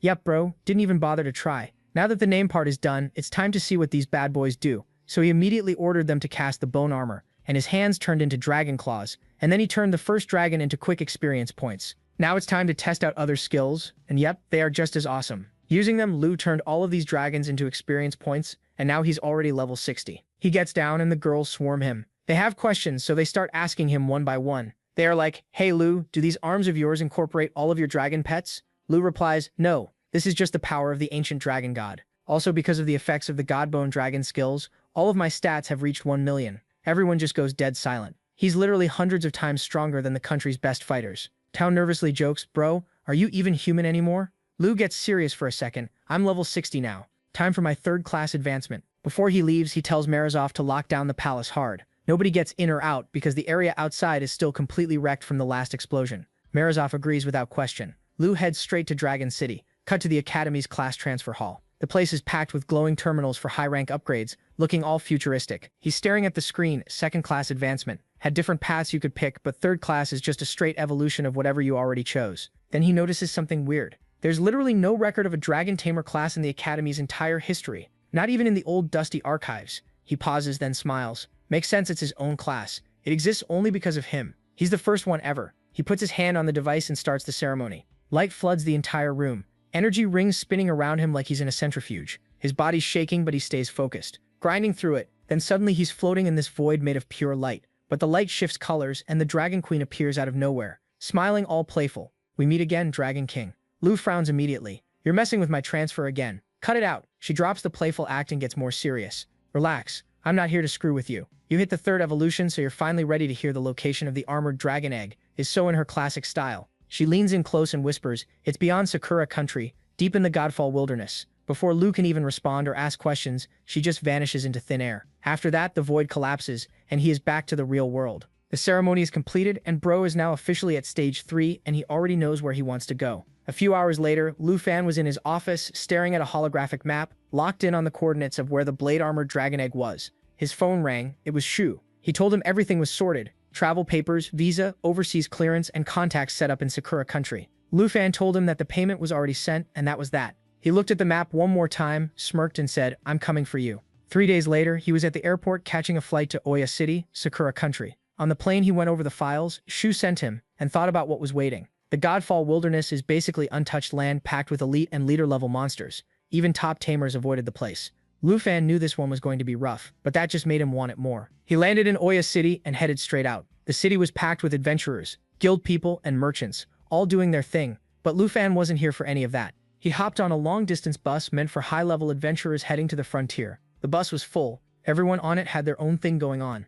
some chasing clout, some chasing loot, and some running from something. They were all talking loud, swapping stories. Lu Fan just sat there with his eyes closed, tuning them all out, saving his energy. Hours went by, it got dark. Then the driver came on the speaker and said the next stop is Outpost 137. The bus stopped at this empty checkpoint in the middle of nowhere, cold and foggy with nobody around. The driver casually said this was the last chance to turn back, and the next stop was the end of the line. Some passengers laughed it off, saying they were all level 60 veterans heading to Outpost 138. The driver just smirked and said, "Suit yourself." The bus kept going deeper into the mountains. The roads got worse, the wind picked up, fog rolled in thick, and the whole vibe inside the bus shifted. Everyone got quiet. Lu Fan frowned. Something felt off. He pulled up the map and checked their location against the coordinates. They didn't match at all. They weren't anywhere near the right road. He looked at the driver. The dude was just sitting there, completely calm, staring ahead. Then one passenger lost it and stormed to the front, screaming that the driver took the wrong road and to turn around. The driver said nothing. The guy grabbed at the dashboard, yelling to stop the bus. The driver just smiled and floored it. Everyone went crazy. People screaming, grabbing onto each other. Some blue-haired guy ran up with a knife and pressed it to the driver's neck, telling him to stop the bus right now. The driver laughed, then slowly turned his head and revealed his eyes were glowing. Runes started lighting up on his arm, weird pulsing symbols under his skin. The knife hand just froze. That's when everyone realized they weren't heading to Godfall Wilderness. They were already in something way worse. Then, out of nowhere, energy exploded through the air, glowing symbols spun together, forming some kind of formation, and before anyone could move, a violet flash swallowed the whole bus. Everything went sideways for a second, colors warping, sound gone, bodies weightless. Then silence. When it cleared, they weren't in the mountains anymore. They were standing in a dark forest covered in glowing mist. The air felt heavy and wrong. Someone yelled, asking where they were. Fatty was already on the ground, saying his strength was draining just from standing there. Lu Fan looked around and figured it out fast. They'd been forcibly teleported into another dimension. Next to him, the blue-haired guy had his weapon out, scanning the fog where shadowy shapes were moving around in the distance. Then a voice came out of nowhere, basically saying their guard was embarrassingly low. The ground shook. A tall figure walked out of the mist holding a staff glowing violet, symbols floating around him. Everything about this guy screamed danger. Lu Fan clocked immediately that this wasn't random, it was a setup. The driver, the fake route, all of it was planned from the start. The figure stepped forward and said, "Welcome to my hunting ground." Then he introduced himself as Hirata, Space Mage, level 71. Everyone on the bus was freaking out, and honestly, it was a fair reaction when you just got kidnapped by some purple glowing psychopath cosplaying as a dark mage. Half these people were academy students. They had zero clue, they just became the main course on someone's hunting menu. Then this edgelord Hirata steps up, his purple cloak doing the most, and starts his villain monologue. He's out here roasting them for being level 60. Going on about how the strong don't grind like peasants, they just rob the weak, and casually drops that hunting people is way easier than hunting monsters. Lu Fan's chilling in the back, quiet as hell, just connecting the dots. These weren't your average bandits. These were material hunters, the absolute bottom feeders of society who camp newbie zones and jump fresh adventurers for their starter gear. Lu Fan is internally disgusted, but then one academy kid decides he's the main character, steps forward with his sword shaking like a leaf, trying to hype everyone up, saying Hirata's just some fraud in a Halloween costume, and they can rush him together. Hirata just laughs at this dude, doesn't even dignify it with words, just flicks his staff and summons this nightmare black orb that starts spinning. And this thing? It's basically a life-draining blender. Students start dropping to their knees screaming, as it sucks out their HP, MP, stamina, and probably their will to live. Everyone's getting drained dry. Everyone except Lu Fan, that is. The man standing in the back like he's watching paint dry, not even flinching, just observing everything. Then some terrified student breaks, gets on his knees and starts begging. Full panic mode, telling Hirata they're just students from Kyoto Academy, offering up all their gear, their wallets, probably their Netflix passwords, anything. If he just lets them go, swears they won't snitch. Hirata hits him with the cold reality check. What's stopping you from snitching anyway? Then he goes into this whole explanation about how he spent weeks setting this trap and even acted as a bus driver. The black orb gets hungrier. Students are getting weaker. Someone screams to fight back. Another one turns to Lu Fan, straight up begging him to do something. Lu Fan looks at them, doesn't move a muscle. Then boom, out of absolutely nowhere, an axe comes flying through the air and just buries itself in the skull of the kid who was yelling. Homeboy drops dead before he even knows what hit him. The whole crowd loses it. Another dude lands from the trees above, dual-wielding axes giving off serious serial killer vibes. Harada introduces him like he's on WWE. Meet Kane, my partner. We've been planning this massacre for weeks. Kane looks at these students like they're not even worth the XP. Then this psycho swings one of his axes straight at Lufan's head. Someone screams for him to move. Lufan doesn't move. Right before impact, his godbone armor just snaps into existence. White skeletal plates materializing over his arms and chest, glowing like holy fire. Dragon King aura explodes out of him so hard the ground cracks.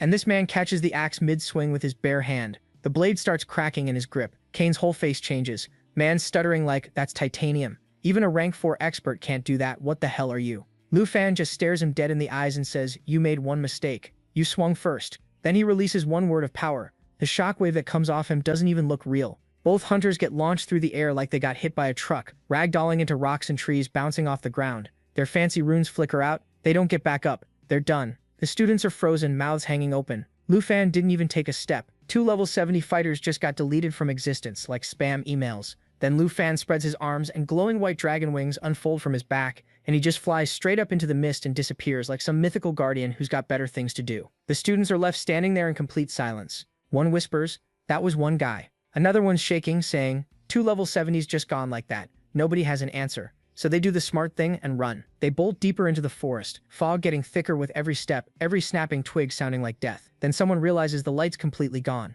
They whip out searchlights, trying to navigate back, nobody noticing the massive serpent silhouettes moving through the shadows behind them. Then the ground starts vibrating. One student hears it and freezes mid-step. They agree to split up into 3 and scatter in different directions. They start running, and each of them meets with a snake ready to delete them. And some dude is watching it all from a distance. Cut to the next day. Lufan is flying full speed towards Sky God Peak when he slams face first into some invisible barrier and gets launched backward. Bro catches himself mid-air though and lands smoothly, but he's definitely confused. Then out of nowhere the Dragon Queen just materializes behind him, and he jumps like 3 feet in the air, yelling at her to stop doing that creepy teleport thing. She just shrugs and goes, I do what I want. That contract we made doesn't bind my freedom. Lufan's like, okay, whatever, but what the hell is this wall? She explains there's literally a god's abandoned world on the other side, so obviously he can't just fly through it like some random door. Lufan asks what gods even are like. Are they the same as those ancient gods people talk about? And she's like, nah. Those ancient gods were just really strong dudes who basically stole the power of natural laws.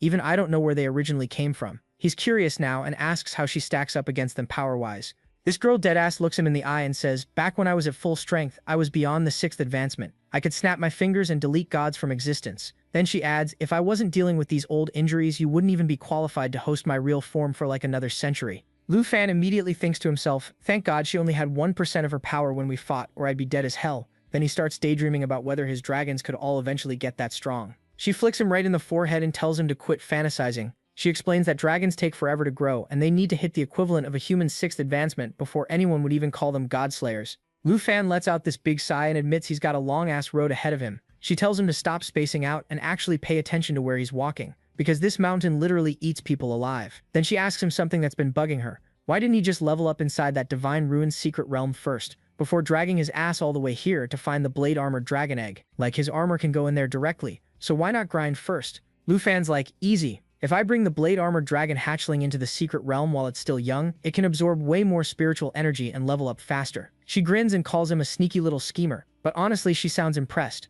Right then, out of absolutely nowhere, 3 spears come flying at their faces. They both dodge at the last second, and the spears slam into the ground. A massive crystal rock golem stomps forward and announces, trespassers die here. 2 more show up beside it, repeating the same line like some kind of boss intro. A system notification pops up showing they're all level 95, can shoot stone spears, and trigger earthquakes in a cone AoE in front of them. The Demon Queen offers to handle them and asks if they should call this their second deal. Lufan's like, why would I use a nuke to kill an ant? And tells her to save her energy for the blade-armored Dragon King. She smiles, steps back into her usual I'm too cool for this pose, and tells him to show her what he's working with. Lufan activates his Shadow Dragon King aura, gets a fat 30% speed boost plus a concealment effect, summons claw scales on his hands, and charges in, thinking this is the perfect time to test out his new move. The golems launch their spears before he even gets close, but bro's moving so fast he just weaves through all of them like they're standing still. The golems are shaken, then he hits them with the sky-breaking skill, a dragon-coordinated slash attack, and straight up shatters one of them immediately. He tears through the rest using his Dragon Tamer aura,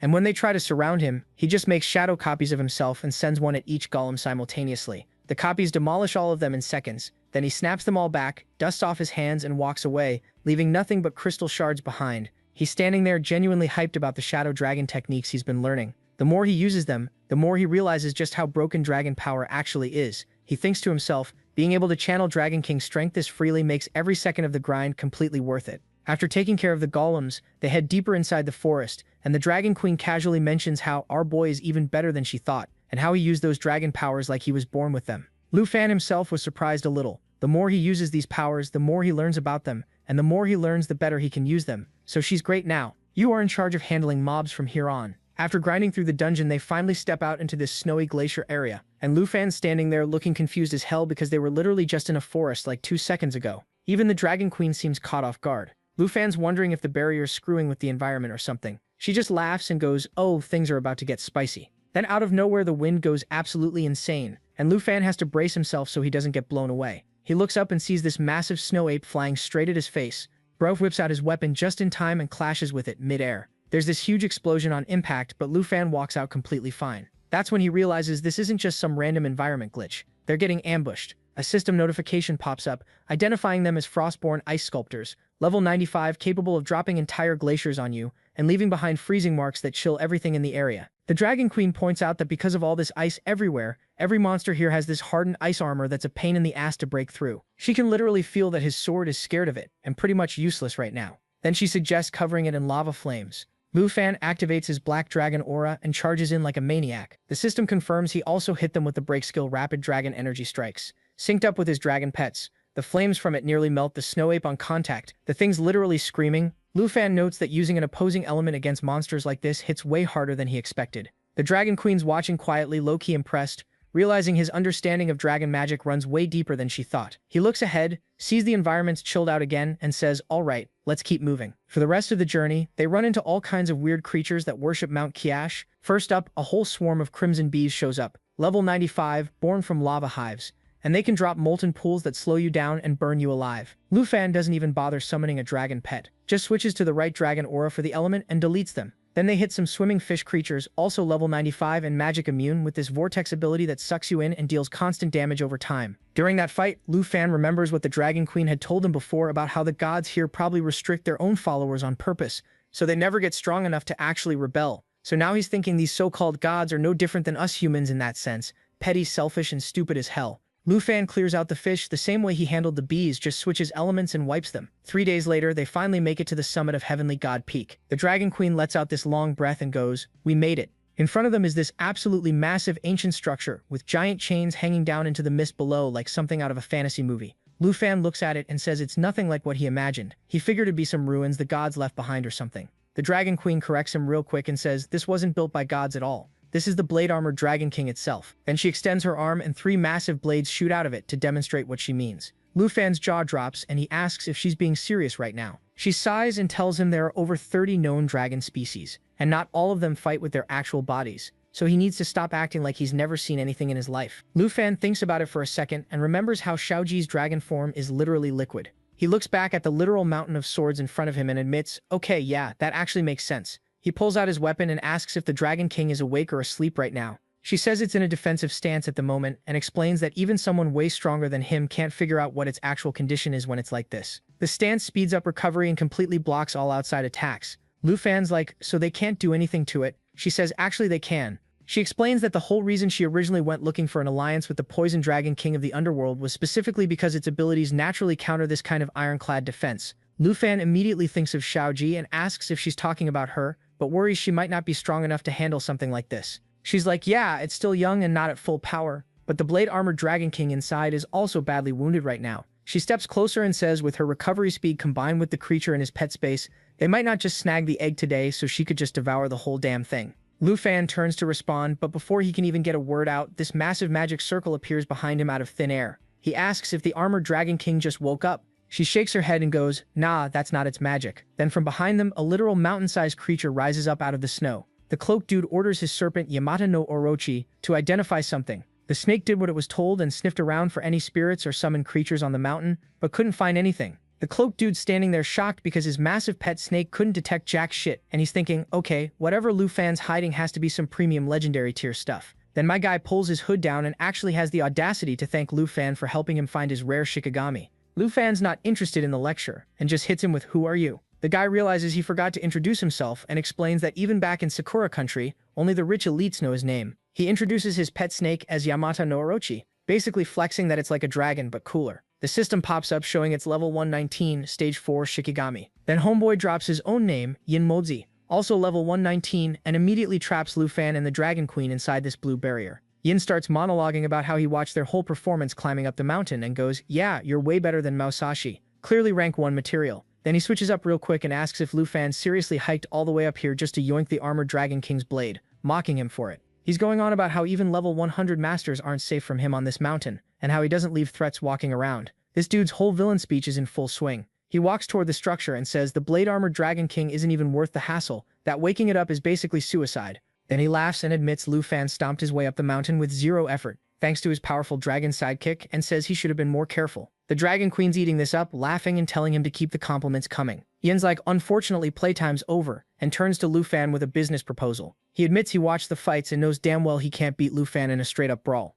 But if Lufan becomes his ally, he'll get the VIP treatment in Sakura country, resources, fame, wealth, the whole package. All he's got to do is hand over that armored Dragon King. Easy trade, right? Lufan and the Dragon Queen just stand there in silence for a second. Then Lufan smirks and says he's disappointed because what he is offering is not offering friendship. He's just trying to recruit a lackey. Yin's smile drops fast, he gets heated and snaps, "What did you just say?" Then he repeats himself, pissed off now, asking who the hell Lufan thinks he is, and whether he seriously expected him to just fork over the Dragon King. He reminds Lufan that he's still stuck in his barrier, like that's supposed to be threatening. Lufan casually raises his dragon scale arm and just shatters the barrier. Then he smiles and goes, "Oh right, I almost forgot about your little prison." The Dragon Queen jumps in with the burn, saying it's a shame because if he had sweet-talked a bit better, she might have let him shoot his shot. Your Voln's done playing nice. He gets into fight mode, curses Lufan out, and says he's confident enough to escape and take the armored Dragon King blade with him. Lufan launches forward and tells the Dragon Queen to just sit back and watch, saying he's not wasting a contract slot on this clown. She yawns, stretches, and says there's nothing interesting to see anyway, then goes off to nap.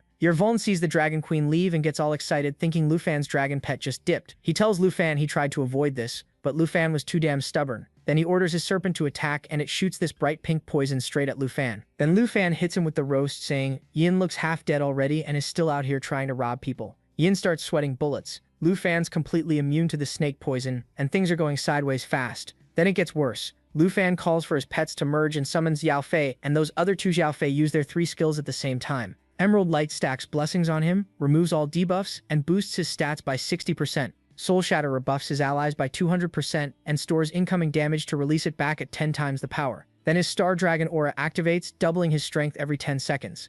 Lufan looks at Yin dead in the eyes and says, "Let's see you escape now." Yin is full-on panicking, screaming at Yamata no Orochi to run and do something. Anything. The system activates God Armor on Yin, tripling all his stats. Then a dragon-riding aura flashes and a streak of white lightning tears through every single snakehead in one hit, obliterating them instantly. Yin's stats spike again from desperation, but he crashes to the ground, screaming that Lufan can't take the dragon. He realizes he's cooked and knows they need to bail immediately. But Lufan's already charging through the wreckage straight at him, saying he's not taking shit. Yang starts chanting again, yelling that this is Sakura land, so the dragon belongs to Sakura, and calling Lufan a thief. His eyes turn yellow, and he tells the shattered remains of Yamata no Orochi to help him one last time, as he activates Poseidon Cleansing. The broken pieces of the serpent get hit by blue mana, and this giant demonic phantom materializes. The system identifies it as a phantom of Susanoo with a sword, running at 350% of the Shikigami's power with a 30-second timer. Then the sword upgrades to the Kusanagi sword, and the phantom's stats double. Lufan looks at it completely unbothered and says it looks like Yin doesn't have any other Shikigami besides Orochi. Yin is screaming that he won't be underestimated, and swears Lufan is going to regret this. The phantom rushes Lufan and lands a glowing attack. The system says Poseidon Cleansing has 1 second left. Yin feels a wave of relief, thinking his escape plan actually worked. Lufan says it didn't. He winds up and throws one punch. Blue mana explodes across the entire area. The phantom screams and dissolves into mist, leaving nothing but a cloud of blue energy behind. When the smoke clears, Lufan sighs and goes, "So that bastard escaped after all of that." The scene shifts, and we see that bastard in question is almost half dead, coughing up blood, apologizing to his teacher for failing. Bro is full-on kowtowing, head on the ground, telling his teacher what happened. This brown, glowing-eyed figure shows up through the mist and immediately calls Cap, a level 61 kid killing Yamata no Orochi. Nah, not buying it. Not even worth the conversation. But then this bastard started straight up groveling. He looks up all nervous and begs his teacher to avenge him and Yamata no Orochi. His teacher asked for the guy's name, so he told everything he knew about Lufan. The guy ranked 1 in the national trial. The teacher goes dead silent. Then he asks how Lufan killed Musashi Tan. Now he wants every single detail. Yin keeps begging, reminding him he's a rank 5 master, saying he can easily rip Lu Fan apart. The figure finally introduces himself, Yin Tianzi. He says if Yoon's actually telling the truth, then Lu Fan might genuinely be on his level, which would explain why Yoon got his ass handed to him. Calls Lu Fan a level 61 dragon tamer and paladin, running around with multiple dragon pets. Says capturing him alive will explain how the hell he got all of them. Yoon immediately agrees and starts hyping him up, says once Lu Fan's dealt with, his teacher will be the undisputed top dog Amarong, all 5th rank masters. Yoon Tanzi asks if Yoon left a tracking mark on Lu Fan. Yoon says hell yeah. After Yamada died, its resentment latched onto Lu Fan like a curse. So every time Lu Fan tries to summon the serpent, boom, they can track his location. Yoon Tanzi says good, but tells him not to sleep on Lu Fan. Handle this shit carefully. Yoon bows and thanks him, then hesitates. Gets all nervous and brings up that without Yamada, he's basically useless now, and starts asking for another Shikigami. Yoon Tanzi shuts that down so fast, calls it shameful, says giving Yoon Yamada in the first place was already a mistake, and he's sure as hell not doing it again. Then panics hard, apologizes like crazy, promises to never ask again, and starts backing away into the mist. Yin Tianzi tells him to stop wandering around embarrassing him and get his ass back to Yin's palace right now. Yin understood, and he's gone. Outside, he picks up this black rock and basically says, just wait, Lu Fan. Payback's coming. The scene switches to Golden Sand Peak. Our boy, aka the Dragon Queen, asks if they're ready to start. She notices he looks nervous as hell. Xiaofei next to him looks uneasy too. She reminds him straight up if she hadn't held back earlier, he never would have gotten that dragon egg. A system notification pops up. God Dragon King Armor of Godbone. Rank 1. Our boy checks the stats and realizes all of them are above 1 million. So now he's all hyped up and asks the Dragon Queen if he can defeat the blade using this. The Dragon Queen laughs and calls him cute, says this is just the warm-up. She boops his nose and explains that his armor is only 1 star. When she fought the blade-armored Dragon King back in the day, it was nearly 4 stars. Basically tells him stay back if you want to keep breathing. She lays out the plan. Once it wakes up, it'll immediately go into defense mode. She'll try to pin it down. He summons all his dragons to protect himself while he grabs the egg. Then they all bail together. Our boy says even she doesn't sound confident about this. She admits it. Says both of them went all out at Falling Dragon Valley, and she hasn't fully recovered yet. If the blade-armored Dragon King recovers before her, they're both cooked. Our boy sighs, got it. He summons all his dragons and they move in. Sneak attack mode. The plan is simple. Grab the egg, open the territory portal, and get the hell out. He walks up to this massive steel-scaled dragon and prepares to wake it up. Puts his glowing hand on its scales. Everyone's tense. Even the Dragon Queen looks uneasy. He touches it. Energy pulse. The dragon explodes upward, shattering the ground beneath it, with rocks flying everywhere. Our boy's standing there frozen. Asks the Dragon Queen what the hell just happened. She's just as stunned. Can't explain where this level of power is coming from. The blade-armored Dragon King opens its glowing blue eyes, lets out a roar that shakes the entire mountain, snaps all the iron chains holding it down in one move. It's fully recovered. 3 stars peak form, and it's pissed. Our boy's sweating bullets. They both realize they need to scrap the original plan and switch it up now. He tells Star to use the Star Shuttle and pull back immediately. But the Dragon Queen? She flies up above everyone, laughing like she's completely lost her mind. Our boy stares at her like she's insane. She's grinning ear to ear and says, this is incredible. Reminds her of the Great War. Then she looks down at our boy and goes, try it. So now that his plan is cooked, our boy's standing there with 2 choices. Either bolt like a coward or stay and throw hands with a literal dragon god. And if he dips now, that means handing over the blade-armored dragon to that ugly bastard. So what does he do? He thinks about it for a bit and goes, screw it, we bowl.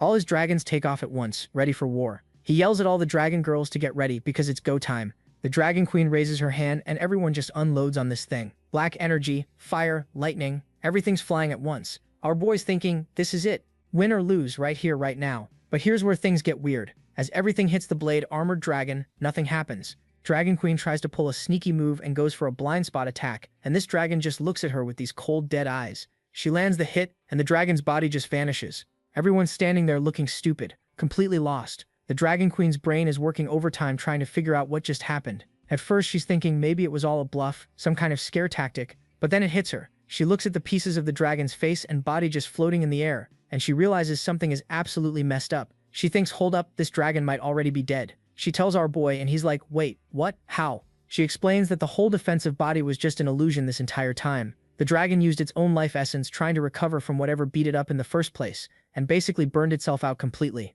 It's been dead for ages. Our boy starts putting the pieces together after the big war. The blade-armored dragon left Falling Dragon Valley and came here to this cave, and then it did the most heartbreaking thing possible. It sacrificed itself to protect its eggs. The Dragon Queen agrees, but she's still confused about something. She points out that with that level of power, the dragon could have fully recovered here if it wanted to. There was literally no reason for it to sacrifice itself. Something doesn't add up. Our boy doesn't waste time. He walks straight into the dark area ahead, saying the egg should be in there somewhere. And guess what? He finds it almost immediately. Even the Dragon Queen, who's usually got something to say about everything, just goes completely quiet. He pulls out this black celestial dragon egg and asks if this is really the blade armored dragon egg he's been searching for. The system pops up and confirms it. Blade armored dragon egg, unknown level. And here's where it gets absolutely wild. Inside this thing there are 2 dry god crystal cores of legendary quality, and these things still carry traces of their original owner's power, and all that energy has been fully absorbed, plus 2 magatama that he's never even seen before in his life. The system casually mentions these things absorb toxins and glow on their own.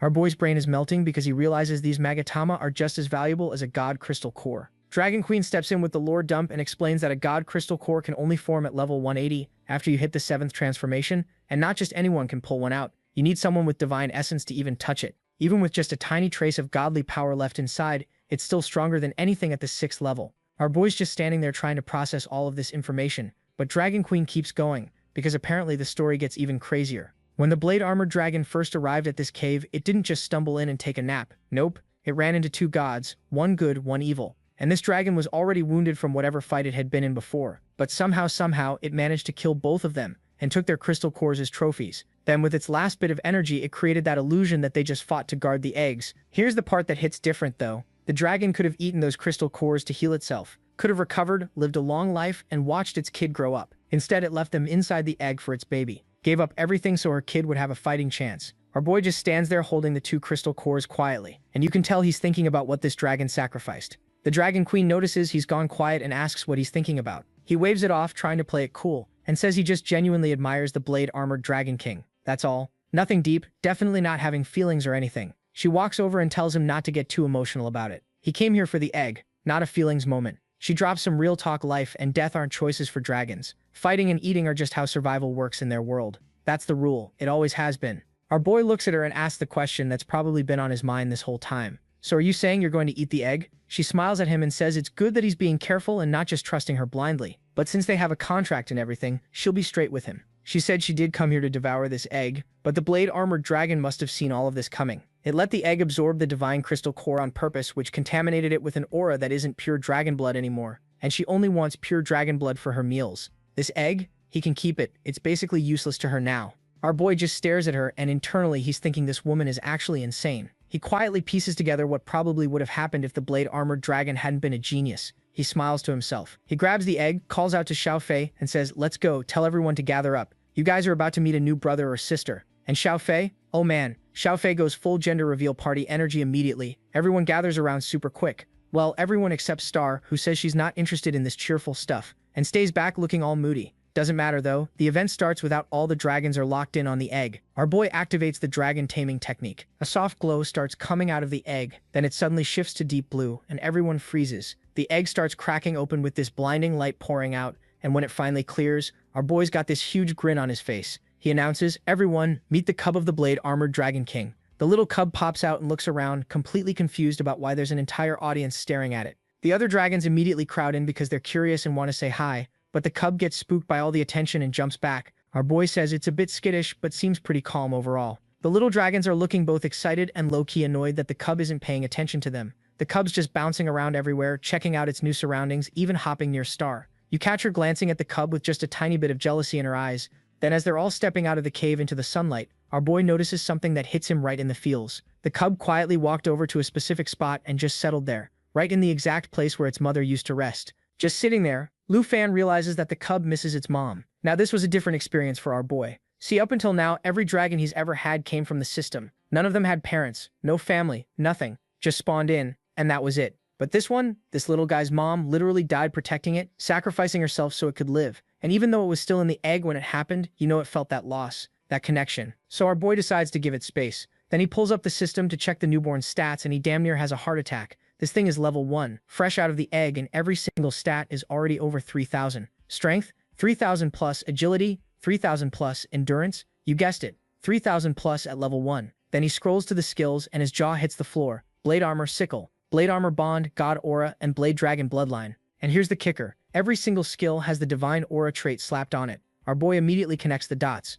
Those crystal cores the Blade Armor Dragon left behind before dying, they didn't just protect the egg from the Dragon Queen's attack, they straight up blessed this baby with god-tier stats from birth. literal divine intervention. The system window pops up saying, "How is this god core?" Yeah, that's a legendary relic, used to belong to an actual god-level being. Most of the power's been absorbed already, but still. This egg was basically incubating in divine energy. He looks down at the sleeping cub and notices the armor bond skill. It can literally transform into equipment and transfer all its stats and skills directly to him when equipped. And our boy's already doing the math in his head like, okay, so if I combine the divine bond gauntlet plus the blade armor chest piece, yeah, Ning Shuang is about to get cooked in the divine wind secret realm. Man's planning the whole build out already. He closes the stat window and looks around. All his other dragons are growling softly, low-key on edge around this newborn. He tells them to chill out and says they'll wait for the cub to wake up and give it time to grieve properly. And it was then that he remembered one tiny detail that he hadn't paid attention to earlier. This little guy is genderless. Fast forward to the next morning. Our boy walks outside, does a big stretch and yawn, and the little cub that's been waiting outside all night finally decides to follow him. Meanwhile, his other dragons are still knocked out cold from sleeping too long. He already knows this thing is absurdly strong from the stats, but watching it move,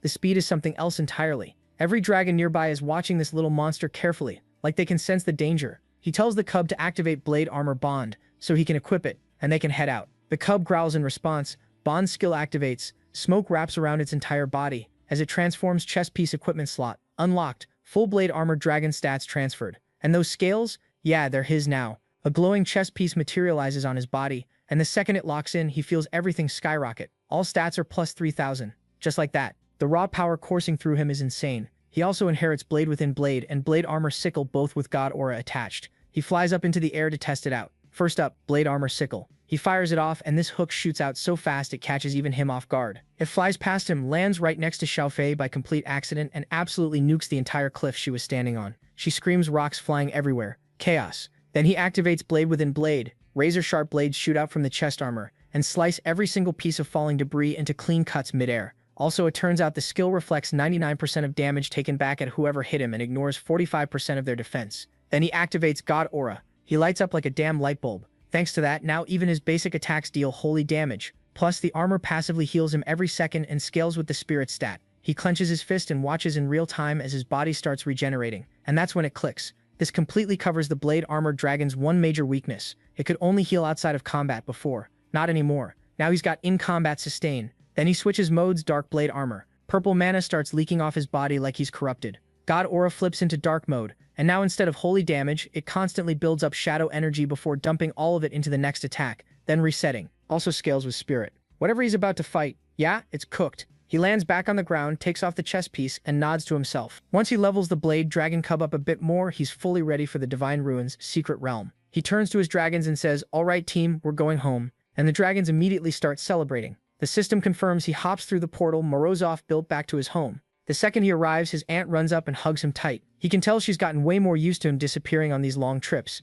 Now she's not freaking out like she used to. She's just happy he's back. She mentions she just bought groceries and wants to invite Xiaofei over for dinner tonight. Jiang Ting chimes in from the side like, yo, today's Tao's free meal day, so she's gonna show up on her own, whether you call her or not. Just hit up Xiaofei, and that's everybody. Our boy agrees and says cool, because he's actually got something important to tell everyone anyway. Later that afternoon at Jane Garden, everyone was posted up and chilling, eating food, when our boy told everyone about his plan to take a hike all the way to the Western Front. And Tao immediately freaked out after hearing that, telling him how there's no need for him to push himself through something this dangerous. His aunt immediately agrees. She's worried accidents happen too easily out there in the wilderness. She asks why he can't just use that teleportation scroll Wuxian gave her, wouldn't that be way smarter? Everyone's nodding along because honestly, a plane or literally any other form of transport would be easier than what he's planning. Hiking all the way to the western border on foot, that's 1 to 2 months minimum of non-stop travel through monster territory. Our boy just casually drops that, yeah, he can't summon the fallen corpse golem anymore. But before anyone can freak out, he adds that it's actually fine because it absorbed all those fallen corpse puppets and evolved into a godbone dragon king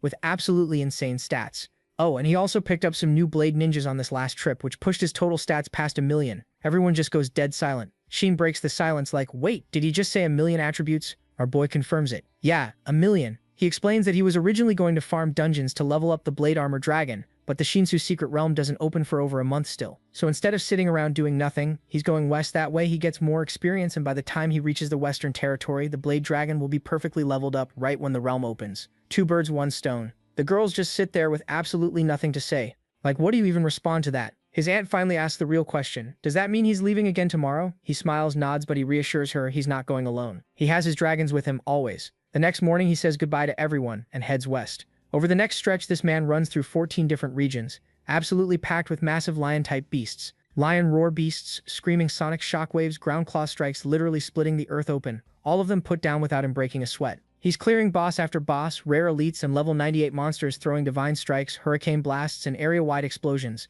Doesn't matter, none of it touches him. He even solos a nightmare difficulty dungeon going up against a level 92 demon-eating mushroom that shoots paralyzing spore clouds everywhere and literally blows itself up when it gets low on health, and he still clears it. Then he runs into some human hunters going after rare materials. One mana burst. They're gone. After all of that, everyone leveled up. The Blade Armor Dragon hit level 57. His other dragons pushed into the mid-60s, and the dragons are absolutely thrilled because they didn't have to do a single thing. Their guy handled every fight solo while they just vibed in the back collecting XP. After a full month of non-stop grinding, our boy finally reaches the western border. He stands there for a second, taking in the massive wilderness stretching out in front of him, and the colossal beasts roaming in the distance. But then he checks the countdown for the Shinsu secret realm. It's already ticking down. Not much time left. He spreads his wings and says, "Alright, time to head back." Then mid-flight he just stops. Right in front of him is this rare golden eagle. This thing is called the Golden Feathered Roc, a top-tier mountain creature that's only found in the western borderlands. Luda takes a quick scan, and all of his levels pop up.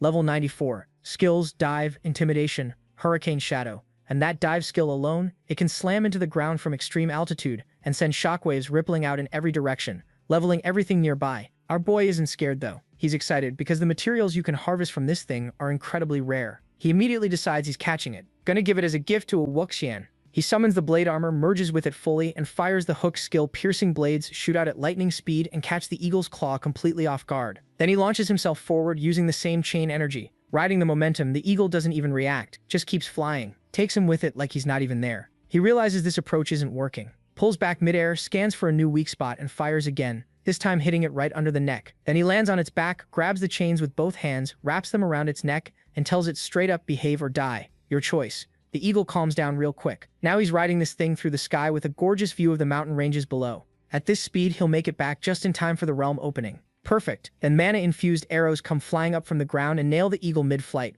It wobbles hard. Our boy steadies himself. This is an ambush. From below, hunters are shouting commands. Cast the net. Catch the golden eagle now. More spears pierce through the eagle's wings, and suddenly a massive net drops from above and wraps around it completely. The eagle can't move. Wings locked, it's going down. The hunters on the ground start celebrating early, thinking they got it. Then they notice the armored figure dropping down from the sky above them. Our boy lands hard. One strike from his blade tears straight through the net like it's paper. But it's too late. The eagle still can't open its wings in time and crashes into the ground below. The hunters rush in thinking it's over, ready to claim their prize. Then a shockwave of force hits them all from above and scatters them like bowling pins. One of them recovers first, weapon drawn, looking around confused as hell. The smoke clears, and he sees some kid standing in front of the fallen eagle. Another hunter named Squints at him trying to figure out what just happened. Then he puts it together. This guy must have fallen from the sky with the eagle when they brought it down. He looks at the kid's gear and calls him out as a lone materialist hunter. Basically a nobody. Their leader immediately tells everyone to attack. Says this guy's not from any noble house, so killing him won't cause any political problems.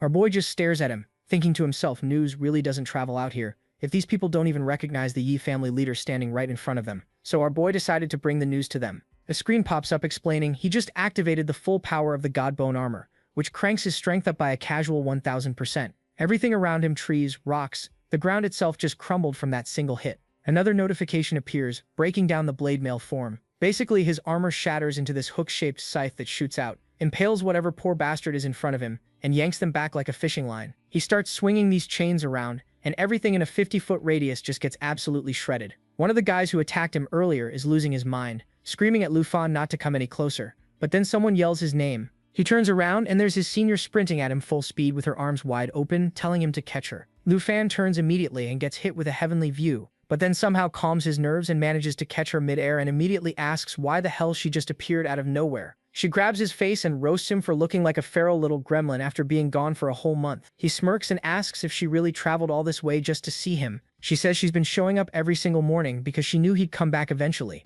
Then she looks around at the absolute disaster zone surrounding them and asks what happened. Lufan explains he caught this rare golden feathered bird as a gift for her, but these idiots attacked him mid-flight, blew both him and the bird out of the sky, and ruined the whole thing. She slowly turns to look at the attackers, and bro, her entire vibe shifted. Her eyes go blood red. Flames start flickering off her earrings, and you can practically feel the temperature drop. The two guys immediately start having a meltdown. One of them recognizes her as the Calamity, who single-handedly wiped out the Hong and Long families. They're stuttering, begging, saying it was all a huge misunderstanding and they'll pay whatever she wants, cash, treasures, their left kidney, whatever. She doesn't give a single damn. She pulls out her bow and coldly says, once a fight starts, someone has to bleed. Anyone who wants revenge can come find me. But before she can turn them into kebabs, Lu Fan grabs her wrist. She snaps at him, asking why he stopped her. He calmly tells her these small fries aren't worth her energy and points at the main guy, saying the rest just need a good beating. Then Lu Fan steps forward and the ground literally explodes. Fire erupts in every direction like the earth itself is pissed off. A screen pops up explaining it's the dragon's killing intent. It deals true damage to everyone in range, ignores all defenses, and the weaker you are, the harder it hits. The main guy drops to the ground screaming and rolling around like he's on fire. Lu Fan doesn't even look at him. He announces loud and clear that he did this, and if the Zhao family has a problem with it, they know where to find him. He turns to his senior and asks if she's satisfied now. She scoffs and says he already handled everything without even asking her opinion first. He just smirks, activates his dragon wings, scoops her up bridal style and tells her it's too late to complain now. She turns bright red and tells him to put her down because he smells like sweat. He says nope and takes off into the air, warning her not to wiggle around or he won't be responsible if she falls. Cut to them chilling at a dining table back at the Yi residence. She's leaning forward all excited, asking him to bring out the blade armor Dragon King, because she wants to see the baby dragon. She says newborn dragon cubs are insanely cute, and she absolutely has to hold one. He immediately tells her to kill that thought right now. She looks confused and asks if hugging it could really hurt that bad. Lu Fan raises his hand, and this tiny dragon jumps out of the light. She just freezes, asks if this little thing is really the blade armor Dragon King. He tells her not to sleep on it. Its defense is so broken that even someone as strong as Xiao Yi would struggle to crack it. She leans in closer and notices the dragon isn't even acknowledging her existence, just staring past her like she's a piece of furniture.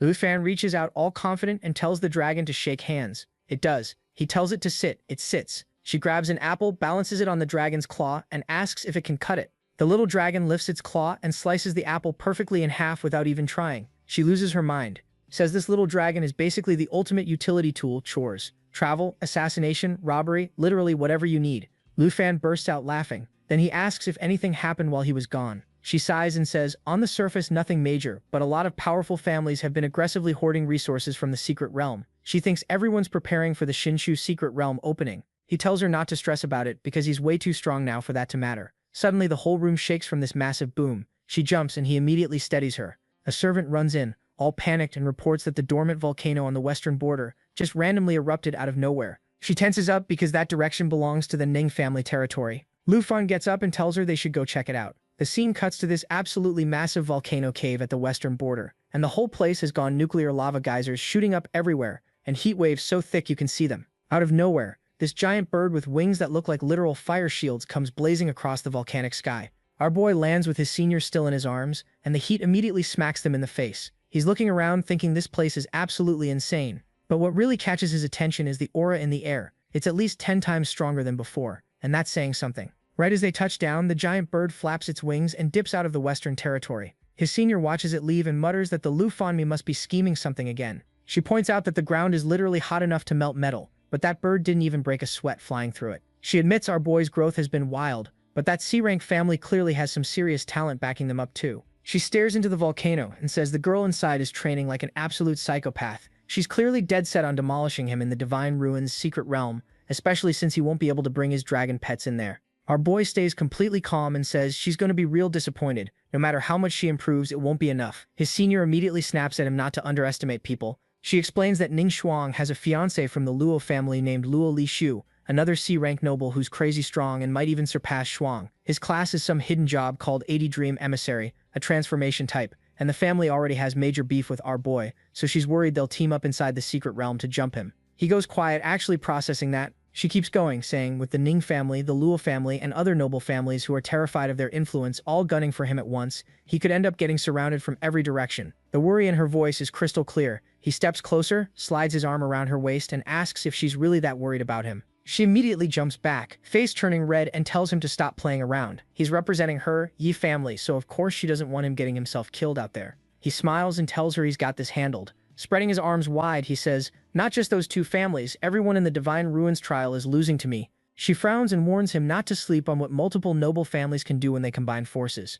Even with his blade armor hatchling and Divine Bone Dragon King fused with him, he'd still be under serious pressure. Then he asks her what she thinks Shuang's stats would be after activating her transformation. He explains he just hit 10,000 total attributes himself, but Shuang grew up with full C-rank family support backing her. and her class multiplies her stats on top of that base. At her peak, she could hit 10 times his number. His senior nods and says she could easily clear 100,000. He just casually says, 100,000 isn't that high. She freezes, stares at him. What did you just say? He raises his arm and it shifts into shining steel armor. Tells her to watch closely. 2 screens pop up, Blade Armor Bond, which fuses his dragon into chest armor and gives him all its stats and skills, and Divine Born Armor, which turns his other dragon into gauntlets on both wrists and stacks the Divine Bone Dragon, King stats plus the Godbone Descent ability. He throws one punch into empty air. The explosion is massive. The shockwave alone shakes the entire ground. She can't believe that much destruction came from a single strike. He looks at her calmly and says, "This is my punch now." She's completely speechless. He explains that with both dragon cubs stacked together through the divine bond, his total attributes have pushed past 1 million. She thinks back on the single month he was gone and just can't process it. 1 million total attributes. That's not supposed to be possible. He lifts off the ground, wings spreading, and tells her not to worry at all. Even inside the Divine Ruins realm with multiple families coming at him at once, he's not scared in the slightest. She sighs and says it's not that she doubts him. She's just worried that if these noble family elites push him too far and he ends up wiping all of them out, it could spark a full-scale noble family war. The next day at the Ning family residence, Ning's father is sitting there with the most serious face you've ever seen. He tells everyone that for this Divine Ruins expedition, the Ning and Luo families need to stick together and make absolutely sure no other family gets their hands on the spirit-tempering liquid. Lixu says confidently that since Shuang is his fiancée, the two families are already one, and he won't let anyone touch their interests. Then Shuang walks in and announces she's back. Her father immediately asks if she broke through. She lifts her chin all proud and says she hit level 110 and unlocked her second level 100 skill Scarlet Sunfire stance, and she promises she's making that dragon tamer suffer this time. Her father almost jumps out of his seat, level 110, at only 18 years old, already approaching 5th job advancement strength. No other C-rank noble even comes close to that. With enough time, she could push the entire family up to B-rank status. Lixio stands up too and tells her she's definitely taking first place in the secret realm. Shuang ignores all the compliments and gets straight to business. She asks if everything's going according to plan and whether the dragon tamer is actually entering the secret realm. Lixu confirms the Luo family's intel shows our boy returned to the Yi residence today and he's actively preparing for the trial. Shuang smirks and says she's glad he didn't run away, but then Lixu adds something. Our boy picked up a new dragon pet while he was out, one that can transform into equipment. She pauses and thinks about it, realizes he studied the Divine Ruins restrictions and specifically prepared a counter for that battlefield. But she scoffs and says even with one dragon equipped, the realm still won't let him summon the rest of his collection. His overall strength drops hard. With both families working together, they've already won. She says out loud she can't believe he thinks he can take on the Divine Ruins with just one gear dragon. It can't be that simple, right? Lixu strokes her hair and tells her to stop obsessing over that one guy. The real threat is Murong Sheng, from the B-rank Murong family. He's competing for the spirit-tempering liquid too. Shuang goes completely stiff, repeats the name slowly. Young master of a B-rank noble house, and he's entering the Divine Ruins secret realm too. This didn't make any sense. Why would anyone from a B-rank noble family be competing? And her dad shares her opinion. He's saying how second-tier noble families don't waste their time with some basic Shinshu secret realm. Sure, the spirit-tempering liquid is nice and all, but it's not send a literal B-rank powerhouse. Nice. That's overkill on a different level. Then Lixu steps up all calm and collected, telling him he's missing the whole picture. He drops the bomb 2 years ago. Murong Sheng was already sitting at level 119, literally 1 foot away from hitting the 5th reincarnation. And according to the Lu family's intel network, he's been planning for the breakthrough for the past 2 years. And to guarantee that, he needs the spirit-tempering liquid to max out his stats before he makes the jump. Lixu looks dead at everyone in the room and says it plain as day. Murong Sheng is coming to the Shinsu secret realm for one reason and one reason only. To grab the liquid, juice his stats to the absolute ceiling and ascend to the 5th stage with 0 chance of failure. Ning's dad just collapses back onto the couch like someone unplugged him. Man is stunned. He did not see this coming. He tries to say something, but Shuang cuts him off before he can even get a word out. She says even if Murong Sheng hasn't hit the 5th level yet, he's still from a second-tier noble family. And realistically, even if the Ning and Luo families teamed up and threw everything they had at him, winning still might not be on the table. Though the old man wasn't paying attention to her, he was thinking about the time 2 years back when he first met Murong Sheng. He was rolling with another elite from a second-class house, and some beef broke out over loot in a secret realm. You know what Murong Sheng did? One ended the whole conflict with one skill. After watching that display, he understood the truth, even though they're all technically labeled same rank. The gap between them and someone like him is just too big, so he knows that their chances of getting the liquid are slim if they go up against him, realistically close to 0. But Ning told him not to lose his hopes yet, because in the secret realm nothing's guaranteed. The secret realm has restrictions, and Murong Sheng isn't even a shapeshift type class. Until they're actually inside, nobody knows how things play out. Anything can happen. Lixu jumps in, backing her, saying how in the Shinshu secret realm, luck can matter just as much as raw power. They might stumble onto the spirit-tempering liquid before Sheng even gets close to it. It's not over before it starts. Niking's father finally takes a deep breath and says that while the liquid is important, their lives matter more. If they genuinely can't beat Sheng when it comes down to it, then the smart move is just handing it over. There's no point in dying over it. And that's when Shang absolutely loses it. Her voice echoes through the entire damn residence as she screams that what she wants most from this trip isn't even the spirit-tempering liquid. All she wants is to get her hands on our boy. Before the tension can escalate any further, Shalulin casually drops the most out-of-pocket comment possible, saying once they get back from the secret realm, it'll be time to start arranging wedding plans. And Li Xiu, this bastard, is grinning ear to ear, saying how he's going to follow Uncle's order. Cut to 3 days later, our boy and Wu Qian are gliding through this massive deep valley when she flies ahead, all amazed, saying she never realized the western frontier stretched out this far. And our boy laughs, pointing out this place is only 2,000 miles from the Ye family. How has she never been here? She explains the whole area is locked down by third-class noble families, and he raises a brow, asking if third-rate families are really that stuck up, and then wonders what first- and second-class nobles must be like, if even the lower tiers act this arrogant, and she just smiles, saying she has no idea because that's a world that she can't access. Before he can respond, she points forward at the entrance to the Shinshu secret realm, and bro, the valley is packed, she mutters, the turnout is insane, and competition's gonna be brutal. The second they step closer, whispers fly through the crowd with people sneering that the dragon tamer from the Ye family actually showed up, calling him cannon fodder, who's just a frog at the bottom of a well, and someone adds they heard the Dunning family already sent him a teleportation stone to kill him inside. Wuxian clicks her tongue, telling him to ignore it since his level 65 alone keeps half these people up at night, and our boy just shrugs, saying he's used to being the center of attention. She points out the crowd, explaining most competitors are transformation-type classes, gesturing at Yuan Zhang, who's level in 10 and transforms into a giant ape, then at Li from the Li family, who's also level in 10 and transforms into a crane, whispering those two are the strongest outsider nobles here. Then an eagle's cry cuts through the air. Everyone looks up, and our boy says calmly, she's here, as Ning Shuang and Lu Lidshu drop down, locking eyes with our boy and Wu Shan with tension so thick you could cut it. When suddenly a massive burst of white energy explodes across the area, everyone starts shouting. Shuang and Lu Shu look shaken. Nobody knows what happened, and someone screams the secret realm just opened. In the next second, a gate appeared, and Wu Shan told our boy to be ready, as the secret realm was opening. Meanwhile, Yuan completely loses his shit, laughing like a psychopath, saying how he's been waiting forever for this moment.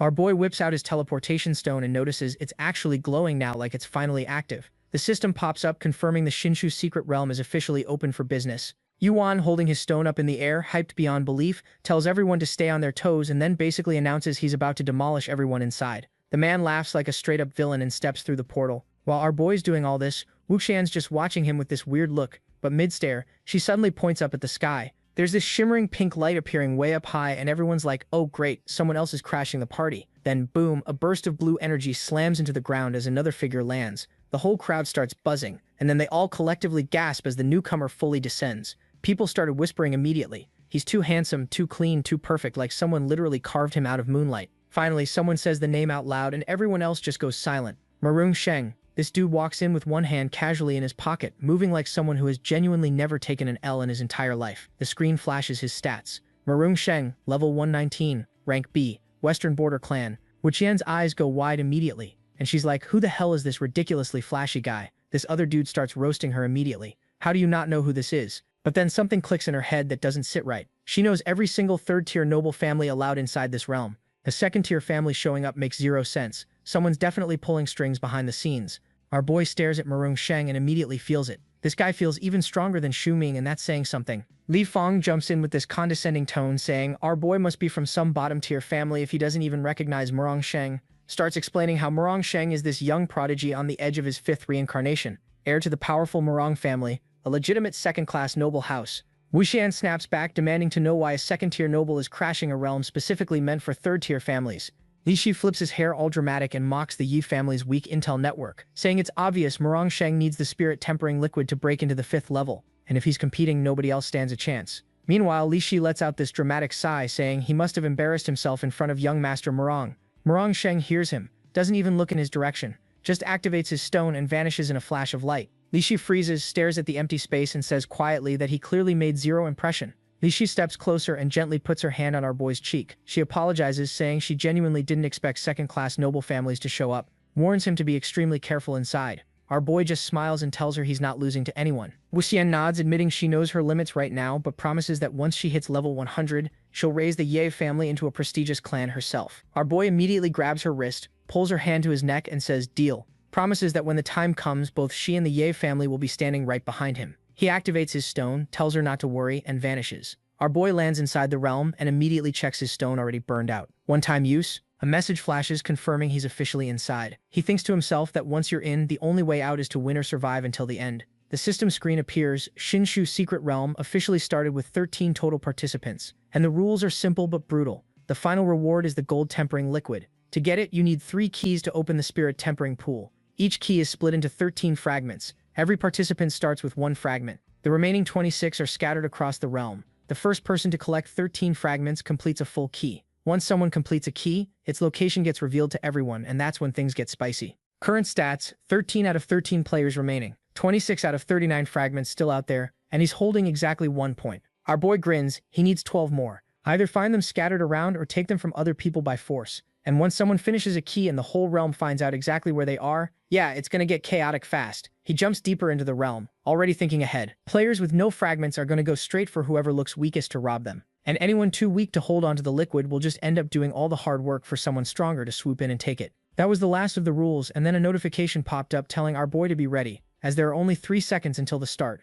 Our boy locks in. Then everything goes white. Like blinding, pure white energy just explodes everywhere, so bright it feels like his eyeballs are getting nuked. He slowly forces his eyes open, waiting for the world to stop looking like a flashbang went off. And when things finally clear up, he realizes he spawned at the peak forest of the Divine Ruin's secret realm. The moment he takes a step forward, a massive boulder comes crashing down from above, nearly turning him into a pancake. He clicks his tongue, thinking how anyone without flying class would get absolutely destroyed here. This terrain is basically a death trap for them. He pushes deeper into the forest when suddenly this voice calls out from behind, mocking him for being unlucky. Lu Fan turns and sees this giant figure step out of the shadows. The big dude's grumbling about how lucky he is, spawning next to some kid from a D-rank family. The info screen pops up. Wong, level 105, Beast Tamer, Western Border, C rank. Wong starts cackling, saying our boy's a free appetizer that just delivered itself right to his doorstep. Our boy just smirks back, thinking to himself, yeah, someone here is lucky, all right. But it sure as hell isn't you, Wong. This bastard then starts boasting about how it's his second time in the realm,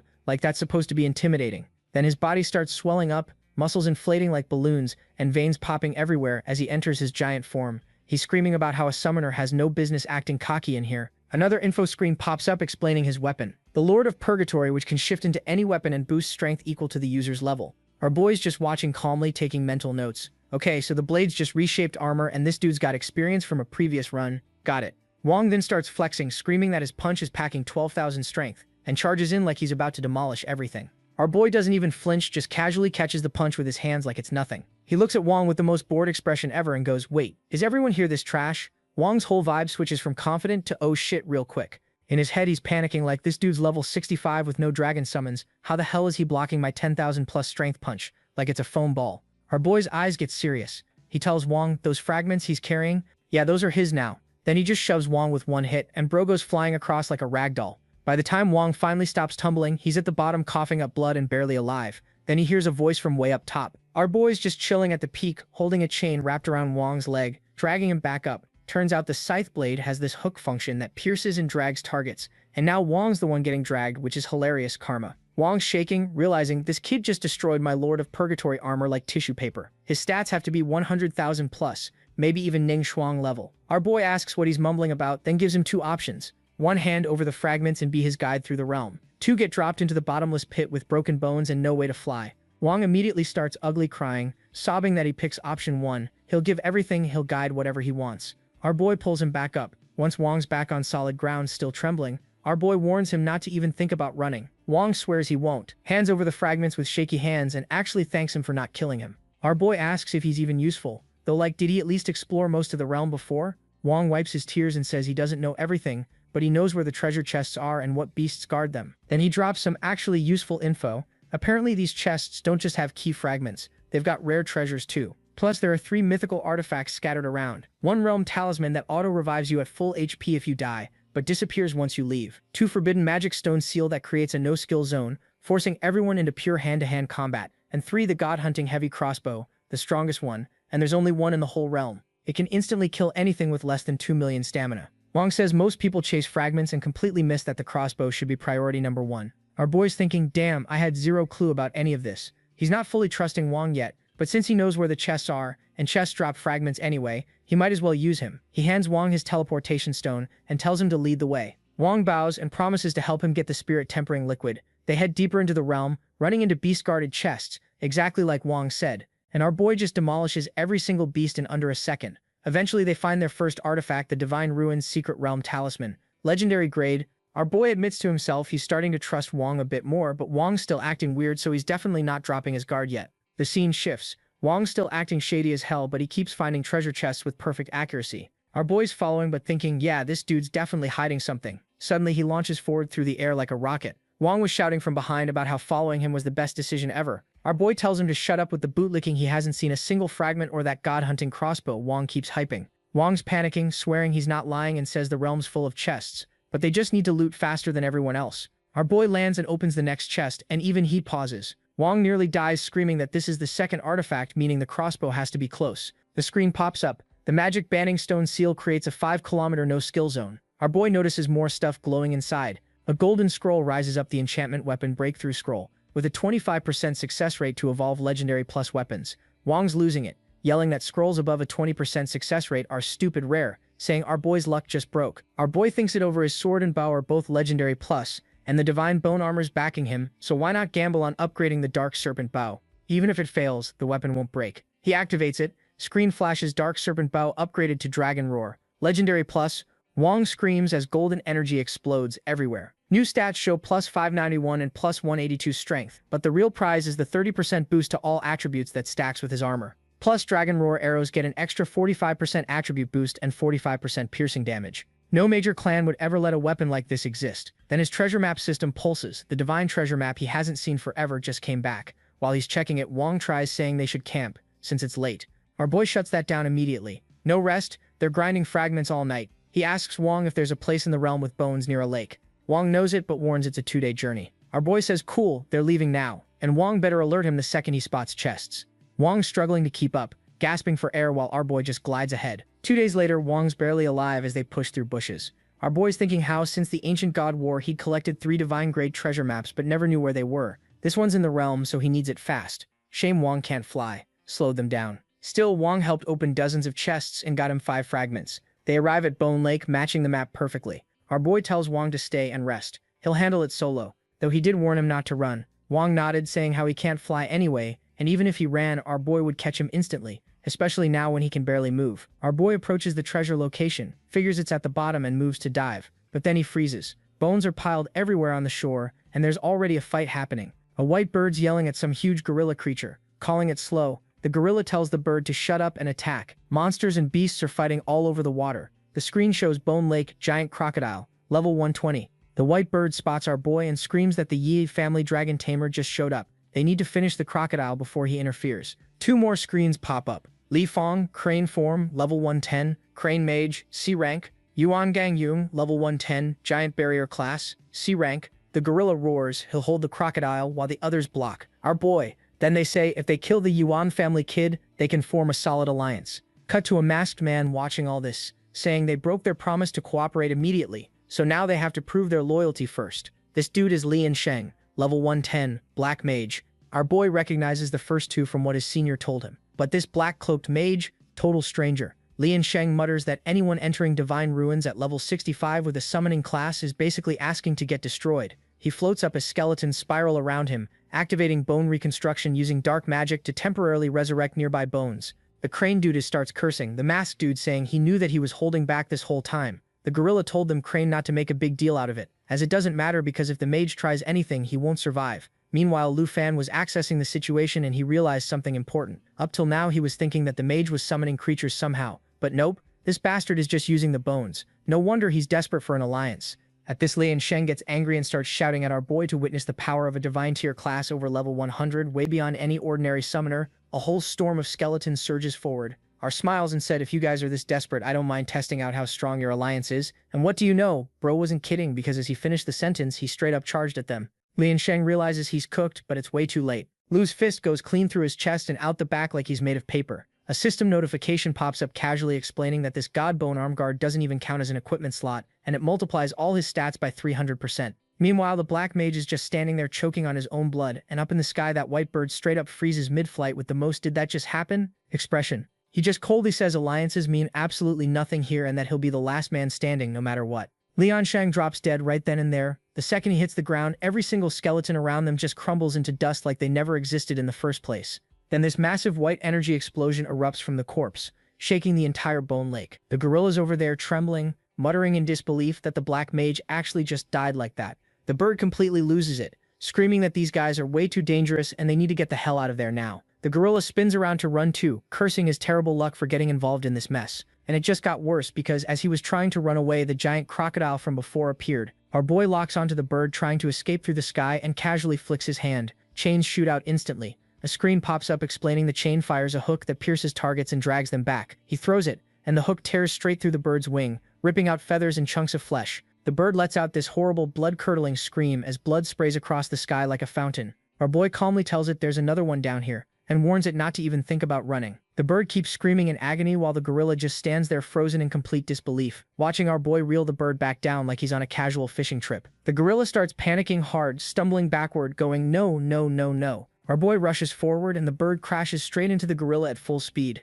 They both instantly snap back into their human forms from the impact. Yuan grabs his leg, screaming in pain, while the bird transforms into Li Foam, who immediately starts begging for mercy, promising they won't try to run anymore. Our boy walks toward them with this calm and unbothered. He says he'll let them go if they hand over their fragments and fight alongside him, the same deal he gave the gourd elixir guy. Wang shows up completely out of breath, asking what the hell just happened. Li immediately snaps at Wang about having some royal dignity and accuses him of bowing to Lu way too fast. Wang claps back without missing a beat, telling Li to look at the pathetic state he's in before running his mouth. Then Wang says there's no way someone with Lu's strength is actually level 65. He has to be at least level 119. Our boy just calmly responds that level alone doesn't decide strength, and honestly, the crocodile appears once again. This time that bastard was targeting Lu Fan. Li rushes over to Yuan, saying if they hand over their fragments, Lu will protect them and guarantee they win this whole thing. He looks Lu dead in the eyes and asks if he'll really keep his word. Before Lu can even answer, Yuan screams and points behind him in pure terror. A screen flashes up deadly bite, 30% chance per hit, deals 10% max HP and inflicts bleeding. The absolutely massive bone crocodile rises up behind our boy with its jaws wide open, big enough to swallow an entire building whole. Our boy doesn't even flinch. He just says, of course I'll keep my word. I represent the Yu family. We keep our promises. Then he activates giant form, swells up huge and flies straight into the crocodile's open mouth like an absolute madman. The screen flashes fatal bite interrupted. Godbone descent activated. Yuan and Li are just standing there with their jaws on the floor. Wang crosses his arms all smug and goes, told you. Our boy glances back casually like nothing happened and says he almost forgot about that crocodile, then asks where the treasure chest it was guarding is. Li's brain is doing mental gymnastics trying to process this. This guy just one-shot a beast they'd been struggling against for half a day straight. Was he even trying when he fought them earlier? Yuan, still on the ground, clutching his wounds all weak, points toward the lake. He bows his head and apologizes for their earlier disrespectful attitude. Wang quietly slips away toward another path, keeping his eyes on our boy the whole time. Our boy nods, satisfied, and says, good, at least you two finally get it now. Li hands over his fragments without hesitation. Yuan immediately does the same, saying Lu can take everything and that they'll help him conquer the entire secret realm just like Wang promised. Our boy collects them and tells them they made the right call. If they'd sided with the Ning family instead, they would have ended up shredded like that crocodile. A screen pops up, 2 fragments of the God-tempering pool key obtained. Secret realm fragment 713, but then our boy stops. Something feels off. Where the hell did Wang go? He scans around, dead silence. Then a treasure box next to the lake suddenly flies open, and Wang jumps out laughing his ass off, practically crying from how hard he's laughing. He mocks our boy. He reveals he's been playing our boy from the very start, and asks if Luo really thought he was some loyal little follower this whole time. A screen appears. Hunter God heavy crossbow, 3 arrows remaining. So this absolute clown starts cackling, going off about what a genius he is, making everyone else do the dirty work, while he swoops in for the treasure. He's throwing his head back laughing, declaring himself the new king of this whole damn realm, and this annoyed Lu Fan. He starts walking toward Wang with straight-up murder in his eyes. Yuan's frozen in disbelief, while Li's over here whining that if they'd killed that crocodile earlier, the crossbow would have been theirs. Our boy's voice drops to absolute zero. He tells Wang he always knew this snake would backstab them. He just thought he'd run crying to the Ning family instead of playing solo villain. But now he sees exactly what kind of trash Wang really is. Our boy's eyes start glowing blue, and he's looking at Wang like he's the dumbest bastard alive. He gets to the air and asks Wang if he seriously thinks he can control this realm, and challenge him. Wong tries acting tough, grips that crossbow, and says he came prepared for everything. Lee points out the obvious, only 3 arrows left, so why is Wong acting invincible? Wong laughs and reveals every treasure chest they open had crossbow parts inside. He raises the weapon and fires. The screen pops up. Hunter God heavy crossbow loaded with over 60 arrows. Lee's jaw drops. Yoran straight up collapses, whispering they're completely screwed because one hit means instant death. Our boy doesn't even flinch. He realizes the treasure map was a trap from the start. Wong starts firing like a psycho, screaming that with 10,000 damage per shot, nobody under level 200 is surviving. Arrows everywhere. The count drops fast. 60, 59, 58. One grazes our boy, but he dodges clean. Wong loses it completely and keeps firing non-stop, screaming for everyone to die. Then a massive fire explosion goes off. Everyone gets thrown back, choking on smoke. Yoran admits even the strongest fighters wouldn't survive a direct hit. Wong keeps shooting blindly, then stops and starts laughing, convinced our boy's dead, completely vaporized. He lowers the crossbow, looking smug, saying even second-tier nobles would have dropped dead. Then he looks at Lee and Yuan crawling on the ground and raises the crossbow at them, saying there's no point keeping them alive. Lee immediately breaks down, begging. Yuan tries reasoning, but Wong transforms into giant form, saying he'll check their corpses for extra bolts. Yuan panics, saying they could help fight the other families. Then a shadow falls over them. Our boy walks straight out of the smoke, completely alive. Not a scratch on him. He asks Wong why he's switching targets when he hasn't even killed him yet. Tells him he's genuinely stupid and says even with 100 arrows, not one's touching him. The screen appears. God aura activated. Light blade armor across the entire body. Wong screams, it's impossible. Our boy says anyone who touches his blade armor is already dead. Another screen light blade mail regenerates 1% HP per second. Wong panics and fires again, screaming survival was just luck. An arrow shoots at lethal speed. Our boy calmly catches it with his bare hand. Wong freezes in pure terror. Lee and Yuan look like their souls just left. Our boy casually says the crossbow isn't even that strong, and reveals his stamina is way above 2 million. He channels energy into the arrow, reshaping it into a glowing purple dragon arrow. The screen appears. Dragon arrow uses the starry dragon bloodline to boost strength by 100% every few seconds. Wong's shaking, whispering that catching the arrow should have been impossible. Our boy lifts the transformed arrow and aims it back at Wong. He tells him plain and simple, inside this realm, the one who decides everything isn't some cheap crossbow, it's him. Screen flashes Godbone. Descent active. All stats plus 300%. The purple dragon arrow streaks through the air. Wong screams, realizing his luck's run out. The arrow connects. Massive explosion. His final scream echoes across Bone Lake as he's obliterated. Turns out his luck really was just too damn bad. The smoke cleared and Wong just straight up vanished. And then Lu Fan went where Wong was to check out if that idiot had found anything else from the chest besides the crossbow. And yep, he did. A book. He cracked it open and the first page was a diary with a bunch of entries. The first one he read was from May 20th, day 211, of exploring the far north. And as he kept reading, this whole wild story unfolded about some dude wandering through frozen wastelands where even the damn plants tried to kill you. Then the writer dropped the bombshell. He ran into an actual dragon. Not just any dragon either. A massive ancient beast that was literally draining the life out of everything just by existing. And with one breath, it turned an entire region into a frozen graveyard. Our boy's flipping through these pages faster now, heart racing, because Wong having intel on dragons was the last thing he expected, and the description matched the Ice Dragon King perfectly. His brain immediately went into overdrive, thinking if this thing was real and he could find it after leaving this realm and somehow tame it, their whole squad would level up to God tier. Without a second thought, he shot straight up into the air because he needed to speedrun the hell out of this realm and get to the far north ASAP. He flew back down to Lee and Yuan, and the second these two saw him descending with those chains swirling around him, pure terror just painted their faces. Our boy didn't waste time. The chain shot out like a whip, hooked Yuan and yeeted him into the air, then grabbed Lee right after. He's just casually holding both of them mid-air, asking if they have anything to say for themselves. Lee's shaking like crazy, gripping the chain for dear life, promising he'll hand over every fragment, every supply, literally everything, just begging to be spared because dead people are useless anyway. Yuan's over here groaning, clutching his busted ribs, trying to play it cool like, yeah, I lost. Just kill me and get it over with. But then his voice cracks and he immediately switches up, promising that if our boy spares him, the entire Yuan family will owe him a massive favor, anything he wants.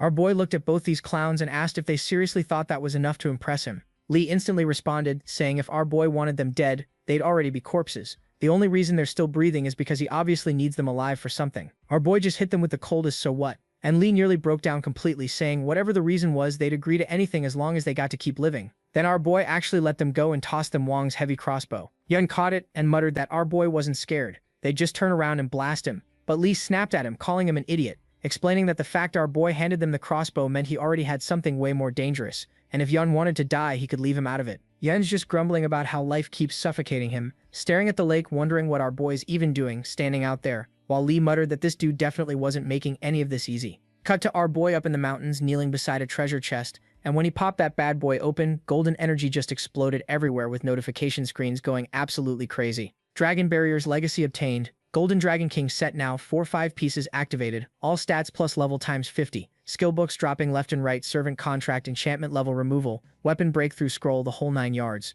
Our boy stared into the chest with the blankest expression because of course there were no dragon eggs. There never were. He picked up the enchantment scroll first. This thing had a dragon emblem with flames bursting off it, and the description said it removes level requirements from any item, which is absolutely cracked. Then he grabbed the weapon breakthrough scroll that pushes legendary weapons past their limit, with a 25% success rate, and if it works, the weapon evolves into something beyond legendary. He looked at his Mars Metro sword, thinking there's no point hesitating. If it works, it works. So he drew the blade, and the second his hand wrapped around the hilt, flames just erupted to life like a living thing. He channeled energy through his other hand, and the power built up so violently that waves of fire swallowed the entire area, getting so thick you literally couldn't see the sword anymore, just pure blinding flames. When it finally settled, the blade had transformed into starfire streams, and our boy realized he couldn't even see the physical sword anymore, just shifting fire, which meant his attacks were about to be impossible to predict and infinitely more deadly. Then a book dropped out of the flames, the servant contract, and when he read the description, his eyes lit up because this was a Beastmaster ability that lets you forcefully turn targets into your minions, and how long they stay controlled depends on the stat gap between you, meaning the stronger you are compared to them, the longer they're your puppet. Our boy smirked, thinking about how absolutely broken this would be in a real fight, then walked back to Lee and Yuan. Lee nervously asked if they were leaving now, but our boy shook his head, saying before they moved he was going to give them a special buff, but they needed to think carefully if he gave them complete freedom inside the secret realm. Were they willing to accept it? Yuan frowned, asking what kind of buff comes with conditions like that. The scene shifts, and we see these idiots getting straight into action, and what do you know? These guys are decent, they took care of the monsters quite easily. But then they started complaining that Lu Fan keeps using them like free labor, swearing that the second their leg fully healed, they'd challenge that bastard again. Fair and square this time. Lee, who'd been listening to this whole rant, just snorted and straight up told Yuan that even with a fully healed leg, Lu Fan would still squash him like a bug, so he needed to stop dreaming and focus on staying alive. Then our boy stepped out with the blankest expression ever and said, nah, that's called allied cooperation, and then immediately threw shade at their sketchy past alliance with the Dark Mage. Lee internally winced hard while our boy landed beside them, telling him to activate the contract and pass over some XP, just a few chunks because he was buzzing at 70% progress with only one key fragment left to go. Yuan stomped forward, all pissed off, saying they were doing all the grunt work while our boy just collected the benefits like some kind of AFK farmer. Our boy raised an eyebrow, asking why their efficiency was so trash. Lee killed 7 beasts, but Yuan only got 5. Yuan absolutely exploded, saying he was melee. So if our boy thought it was so easy, he should try charging into monsters himself instead of sitting back. Our boy completely ignored his tantrum and turned to Lee, asking why he was only killing low-level mobs. Nothing above level 100. Lee almost choked, and suddenly came up with the excuse of how he just had bad luck and only ran into weak ones. But our boy gave him the slowest, most skeptical look and said, so not a single high-level beast anywhere nearby? Fine, then I'll summon a level 120 boss for you, saving you the trouble. Both Yuan and Lee immediately panicked, waving their hands and saying there was absolutely no need, and they'd find high-level beasts on their own, with Lee insisting our boy really shouldn't go through the trouble. Our boy lazily raised his hand, saying good because he hated looking at unlucky, broke people since it always made him want to help. Then sat down, cracked open a sealed box, and muttered, let's see if this is finally the last key fragment. The second the box popped up, this glowing shape showed up inside it. Another key, and purple energy just exploded outward everywhere. Our boy grinned because when you're on a hot streak, nothing's gonna stop you. And the screen lit up, showing he snagged the God Forging Pool key fragment with secret realm pieces, now sitting at 1313, which meant he could finally make the key. But then the box started shaking like crazy, and then the whole damn thing just exploded with red fire blasting everywhere. They all jumped back as the explosion ripped through the air, Yuan yelling, asking what the hell just happened, while Lee and our boy just stared as wild energy kept pouring out. Our boy's eyes went narrow because someone had grabbed the key before he could, and now this red fire was tearing across the mountains, eating up everything it touched. He stared into the flames with his jaw clenched because whoever jacked that merge wasn't just quick, they were way too quick, which meant he needed to find a God-forging pool before they did. He threw his hand up, telling the other two to go for the northwest light beam, while he hit up the closest one. He didn't even wait for them to answer, he just shot into the sky, telling them to keep in touch and let him know the second anything changed. Lee was down immediately, while Yuan bitched about it but tagged along anyway. Cut to 2 hours later. Now we are at the Divine Hunter's secret realm, where some dude stood in front of something looking cool as hell with his giant axe on his back, looking down at our boy up and down like he was trash, calling him a brat wandering where he shouldn't be. Our boy just casually threw his hand up and the key showed up instantly with the screen flashing. God Forging Pool key grabbed. The dude's face completely froze because he didn't expect our boy to have a key, so without wasting a single second, he transformed into his monster form and told our boy to hand over the key, but nah, Our Lu Fan didn't care. He walked past him, slapping his palm on it as energy burst out. The wolf dude felt disrespected and charged straight at Lu, screaming at Lu to hand over the key, but our boy didn't care. He was just annoyed about the fact that the god-forging pool wasn't here. In the next second, Lu transforms into his golden dragon form and deletes this guy in like 1 second. The scene shifts. Now Lu is standing in front of some door, thinking how what Lee had told him was actually true. The lake surface is actually solid. Before he could do anything, some fireballs came straight at him. He dodged them to check out who dared to attack him. He turned and saw this giant phoenix, it's Ning's sister, telling Lu that he's going to die today. She'll send him to hell for killing his brother. The screen blew up as the phoenix feather dance went off. Hundreds of burning blades shot off the phoenix's wings, locked onto targets and just started blowing everything up on contact. The phoenix flew higher and kept spreading flames until the whole place looked like a giant oven, and our boy just stood there completely still, looking at it like, is that all you got? The phoenix got annoyed and came back with phoenix wings / basically compressed all its fire into 2 giant crescent cuts that crossed each other midair and made a huge cross explosion right in front of him. He wrapped his chains around his neck and ran straight into it. A new skill popped up. Blade armor. Sickle shot a sickle forward, stabbed it into the phoenix and yanked it toward him. He pushed through the fire and explosions, burning feathers flying everywhere, broke through and smashed his sword into the phoenix, driving it straight into the ground. The phoenix screamed and forced itself back up, wings wide open, spitting even more fire like it wanted to burn everything to nothing. He didn't stop, jumped super high with his blade up, ready to finish it. Realizing that she was in trouble, Shuang called out for Li Qiu. In the next second, that bastard joined the fight and bound Lu's in poisonous spider silk. He didn't even know what he was looking at in the next frame. Out walked a giant spider. I'm talking about a massive spider. The system popped up with all of his info. Level 110. 8-eyed demon god. Now that he was here, Shuang could relax for a bit, so she transformed back to her human form, injured, thinking how she never expected that Lu would be this powerful even without his dragons. But it doesn't matter because they have caught him now, so she must kill him with her own 2 hands. Li Xiu stepped in, saying fighting here was pointless because dying inside the reincarnation lake meant nothing. So she said fine, then they drag him out of the lake and cut him into 1,000 pieces. Our boy said nope, not happening, power spiked. He just broke the poison net by force, stared her down, shot up glowing gold and grabbed her by the neck. Li Xiu screamed at Shuang to watch out. The poison silk skill description popped up. Neurotoxins, slows movement by 70%, drains HP constantly, counts as natural poison, not direct damage. He pulled her in and her flames went completely crazy. Energy exploded off her, and a massive fire blast went off around them, forcing Li Xiu to shield himself just to not die. Our boy walked out of the fire, looked at her, and basically said her flames weren't even enough to call a warm-up. She tried to pull herself together. Li Xiu was losing his mind in the background, internally thanking the reincarnation lake because without it he'd have no way to explain this disaster to the Ning family. She shot up out of the lake, cursing. Li Xiu'd her skill called the Crimson Sunfire, that compresses the fire energy inside the body. The temperature goes up 300%, all fire attacks get an extra 200% true damage. Burn damage over time, and healing is cut in half. Man, those are some serious stat boosts. She came at him again. He gripped his sword tighter, energy building heavier. Li Xiu was screaming at him, saying he hadn't landed a single real hit yet. She fell back into the lake, clearly scared but still mean-mugging him. Then she exploded back out of the water, wings wide, fire everywhere. He raised his sword and dove straight down at her, crashed into her head-on and drove her into the ground hard. Standing over her calm, he basically said he respected the stubbornness but genuinely wanted to know how many times she was planning to die before she gave up. Li Xiu tried stopping Lu Fan using his poisonous entangling spider skill. A system window pops up, poisonous entangling spider skill. Shoots out a bunch of neurotoxin webs that wrap you up tight, slows you down by 70%, and keeps draining your HP with poison damage over time.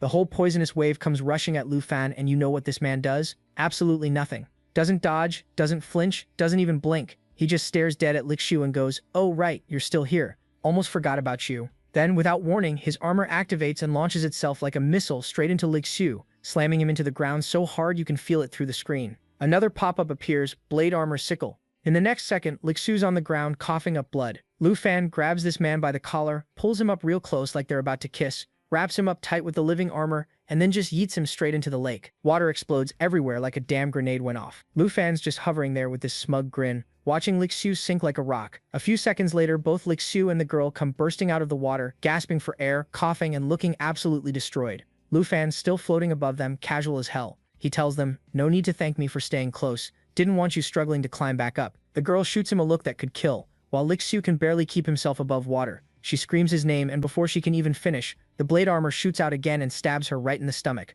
And their death speedrun continues for a bit. Blood Lu Fan looks down at these 2 drowning idiots and says, "This is just the beginning." Then his armor goes absolutely feral. It spreads out wide and slams Li Xiu back into the ground. What follows is straight up WWE wrestling. The living armor wraps around both of them like demonic chains, Picks them up, smashes them down, picks them up again and throws them around like rag dolls, just an endless combo of pain with no mercy. Finally, Lixiu breaks. The man screams, "Enough, we surrender." Both of them collapse on the ground, shaking, barely conscious, and he's yelling that they'll do anything, whatever Lu Fan wants, they'll give it to him. The girl glares up at him through gritted teeth and calls him a monster. Lu Fan lands in front of them, looking genuinely disappointed. He says he thought they'd last longer, that he assumed they weren't already done. Then he drops the most savage line, "This is boring." She immediately snaps, "What do you want from us?" He looks at her all calm and collected and says, "It's simple. Hand over the key she's carrying, and he'll let them go." Her face freezes. She says they don't even have a complete key. Lixiu adds that they only have 6 fragments and came here hoping to get lucky with RNG. Lixiu Fan stares at them in silence, realizing he just beat up the wrong people. Lixiu clenches some stones in his hand and begs for their lives, saying everything they have is right there. But before anything else happens, Lixiu Fan looks up. A massive blast of golden energy lights up the sky. His eyes narrow. 2 more players eliminated. The battle royale's heating up and time's running out. He turns back to them, and chains immediately tighten around their bodies. They scream as it locks them in place completely. Lixiu shouts, "What are you doing?" as Lu Fan lifts both of them off the ground and takes flight. Panic floods Lixiu's face. He screams, "Are you going back on your word?" The girl's cursing him out, calling him a despicable bastard. Lu Fan replies super calmly that he always keeps his promises. There's just one tiny condition. Between the 2 of them, only one gets to leave. They stare at him, completely frozen, brains struggling to process what he just said. Shuang remembers about the time when Lixiu had promised her dad that he'd ensure her safety. As that memory hits her, Lu Fan speaks again, saying since neither of them wants to answer, he'll just send both of them on their way. Fair's fair, right? They look down, silent, refusing to speak. Then Lixiu absolutely cracks, sweat's pouring down his face. His body's trembling, and he's exhausted, furious and overwhelmed. He finally screams, "I want to be let go. I don't want to die here." Shuang's head snaps up, staring at him with this confused, unfocused, almost betrayed look, like she can't believe what she's hearing. Seeing this, Lu Fan goes, "Looks like Lixiu's made his choice." And then this man really starts spiraling, asking Shuang to understand that if he dies here, the entire Lu family is finished. And then this bastard continued pleading with our boy, saying how it was the Ning family that had the beef with Lu Fan, not his family, and that they never wanted to be part of any of this. Shuang told Lixiu to shut up. She said the thing she was most grateful for in her entire life was that she hadn't married him yet. Meanwhile, Lu Fan was enjoying this couple fight, thinking to himself how these political marriages are nothing but illusions. So Lu Fan turned to Lixiu and said, "It's time to fulfill that promise," then released him from his chains. This bastard somehow grabs onto the chain mid-fall, screaming, "You promised not to kill me. You can't break your word now." Then he's trying to save his own ass, saying, "Bro, going against you wasn't even my idea. Ning Shuang's the one who wants revenge on you." Lixiu's out here doing damage control, claiming he was forced into this whole mess, but Shuang just glares at him and calls him a pathetic coward. The chains tighten even more around his neck. Lu Fan looks at her with the most deadpan expression and says, "This is the fiancé you chose. Your taste is honestly terrible." Then slowly he starts loosening the chains. Lixiu stares at him in complete disbelief, eyes wide like his brain's blue screening, trying to process what's happening. Lu Fan reminds him, "All calm, I promise not to kill you, and I'm a man of my word." He pauses for dramatic effect, then adds with the most sinister smile, "But if you happen to fall to your death on your own, that's got nothing to do with me." And then this absolute menace just shoves the chains forward and yeets Lixiu off the cliff into the air. And then Shuang watches him plummet the entire way down without saying a single word, and honestly, I don't blame her. Dude had it coming. Then Lu Fan turned to her, still holding those chains, flew forward, and straight up slammed her into the ground. He looked down at her and said, "You're next." She's laid out on the ground, completely drained of energy, staring up at him, all defeated. She tried to say his name and tried to swear she'd get revenge, but she couldn't even finish the sentence because she was that cooked. Then she pulled a last-ditch Hail Mary and transformed back into her phoenix form, screaming that she'd make him regret this. Lu Fan just watched her calmly and said, "Still trying to fight back?" Then he casually raised his arm and this glowing golden magic circle appeared in front of her out of nowhere.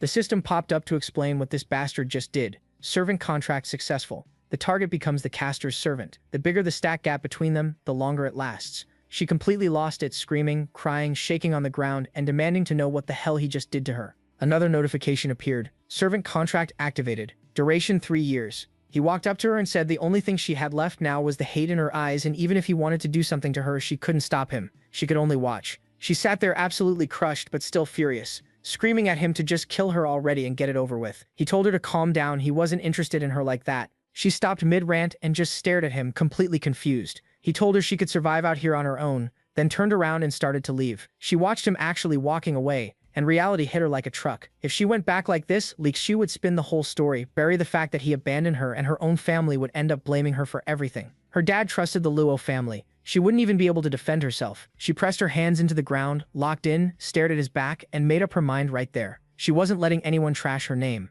Later that afternoon, deep in the poison forest, everything was purple flowers, leaves, mist, all soaked in deadly poison. Lu Fan was flying through it at full speed when something suddenly smashed into his wings. Then something shot out of the darkness and grabbed his leg. He activated his armor instantly, and blades exploded out in every direction, shredding everything that was touching him. When it stopped, he dropped hard to the ground and nearly ate dirt but managed to hold himself up. He caught his breath, thinking he'd finally made it. Skipping those poison bees earlier was definitely the right call. He looked at his energy reserves. 50%. That was all he had left. He locked onto one of the two pillars of light in the distance and thought, it has to be this one. He shifted his energy into circulation form, knowing this was his absolute last shot at making it. Then in the distance he heard a massive blast and thought to himself, those two servants better buy me more time, or everything I just went through was for nothing. He launched into the air at full speed. Then a system notification popped up out of nowhere. Your slave's HP is below 10%. Lu Fan immediately started cursing about how useless they were, but then something else on the panel caught his eye, a status effect he didn't expect.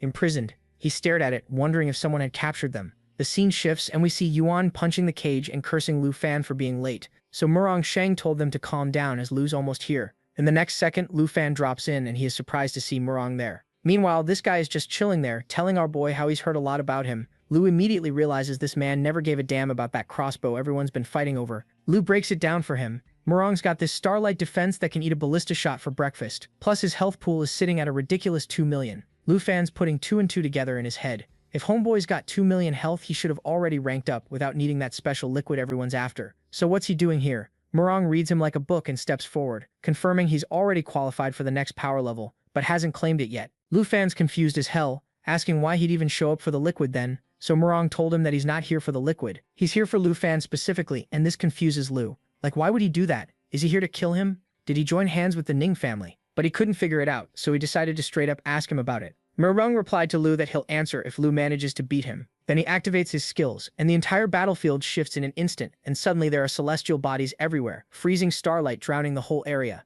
The effects hit immediately. Anyone caught inside gets their speed and damage output cut in half, takes constant chip damage from the starlight, and Murong can strike from literally any angle, and 60% of whatever damage lands on him converts straight into his own power, while the remaining 40% bounces back at whoever threw the hit. Lu Fan's internally freaking out, realizing this is Star Dragon's ability. Murong raised his hand and sent a massive wave of star energy forward. Then meteor rain started dropping, each hit doing 180% magic damage. Everyone was scrambling to not get flattened. Lu Fan barely dodged and launched himself upward. He fires back with his blade armor hook, this thing that shoots out lightning fast and drags targets in close, but Murong just expands his zone even wider and sidesteps 2 energy blasts. Then he throws up these star-shaped shields floating around him, each one eating a hit before recharging a second later. Lu Fan cranks his armor to maximum output and closes in with a devastating slash that ignores nearly half the enemy's defenses up close and bounces back almost all incoming damage, like 99% of it. Merging doesn't even look pressed though. He starts circling slowly while 3 glowing rings form around him, starlight weaving into another defensive layer with the same gimmick, auto-blocking shields that regenerate on their own. Then he looks dead at Lu Fan and basically laughs in his face, saying as long as starlight exists, he literally cannot die inside his own zone. But Lu Fan's been studying him this whole time and catches something crucial. Every single time an attack gets stopped, Murong does the exact same thing. First he retreats and makes space. That's when it clicks for Lu Fan. This dude needs time to fully charge up his starlight power. So Lu Fan decides right there he's going to completely deny him that luxury. He drops straight down, lands in a combat stance, and triggers his ultimate transformation. Divine Bone Armor manifests. His Dragon King morphs into full plating on both arms, jacking up all his stats. Ring spreads his spiral power even further, and summons his own armor. Lu Fan vanishes forward in a blur. The hook shoots out, catches Murong, and drags him in close. The stars protecting Murong shatter like cheap glass on contact, but the man just stares through the debris unfazed. Lu Fan doesn't let up for even a second, triggering his close-range attack that cuts through nearly half of Murong's defenses, and that's when Murong actually panicked. He couldn't think fast enough, the distance was gone, and when Lu Fan drove both hands into him with energy overflowing, Murong felt the full weight of it. The starlight around him started spiraling out of control, and he knew right then he was about to get blown to pieces. Right at the moment of impact, Divine Bone Descent activated. An extra layer of armor formed instantly, not taking up any equipment slot, and bumped all stats up by 300%. Murong screamed. His whole star spiral barrier exploded into pieces, and just faded out. He hit the ground broken. Lu Fan just stood there looking at him, and calmly asked, "Is it over?" Yuan was frozen on the sideline. Did Murong just get dropped like that? Li looked just as cooked, shock all over his face. Then they heard that bastard's voice once again complimenting our boy. Murong came back fully and straight up admitted, "Bro, you're the strongest person I've ever fought, and without this resurrection stone I'd be cooked right now." In the next second, the system window pops up explaining how this bastard is back. It turns out he had one of those resurrection stones. Murong steps up all confident and says, "You're exactly who I've been looking for. Let's run it back." Lu Fan doesn't say anything, but his brain's already working, thinking how the power Murong is using is definitely of the Star Dragons. That means that the Murong family is definitely hiding something big, something dragon-related that nobody knows about. Murong just smiles and drops the worst news possible. "That last fight? Yeah, that was just me testing you. This time I'm not holding back." Lu Fan's response, "Bet," and he explodes forward. Massive energy hands forming around him, shockwaves going off with every step. Our boy's not playing around anymore. He's going full throttle from the jump. Then Murong pulls out some new bullshit, astral corridor. Basically starlight portals that teleport you wherever the hell Murong wants. The second you step in one, Lu Fan clocks it immediately, because he's not an idiot. Murong flies higher looking all smug and says, "Now that you've seen how strong those guards were, good luck getting close to me this time."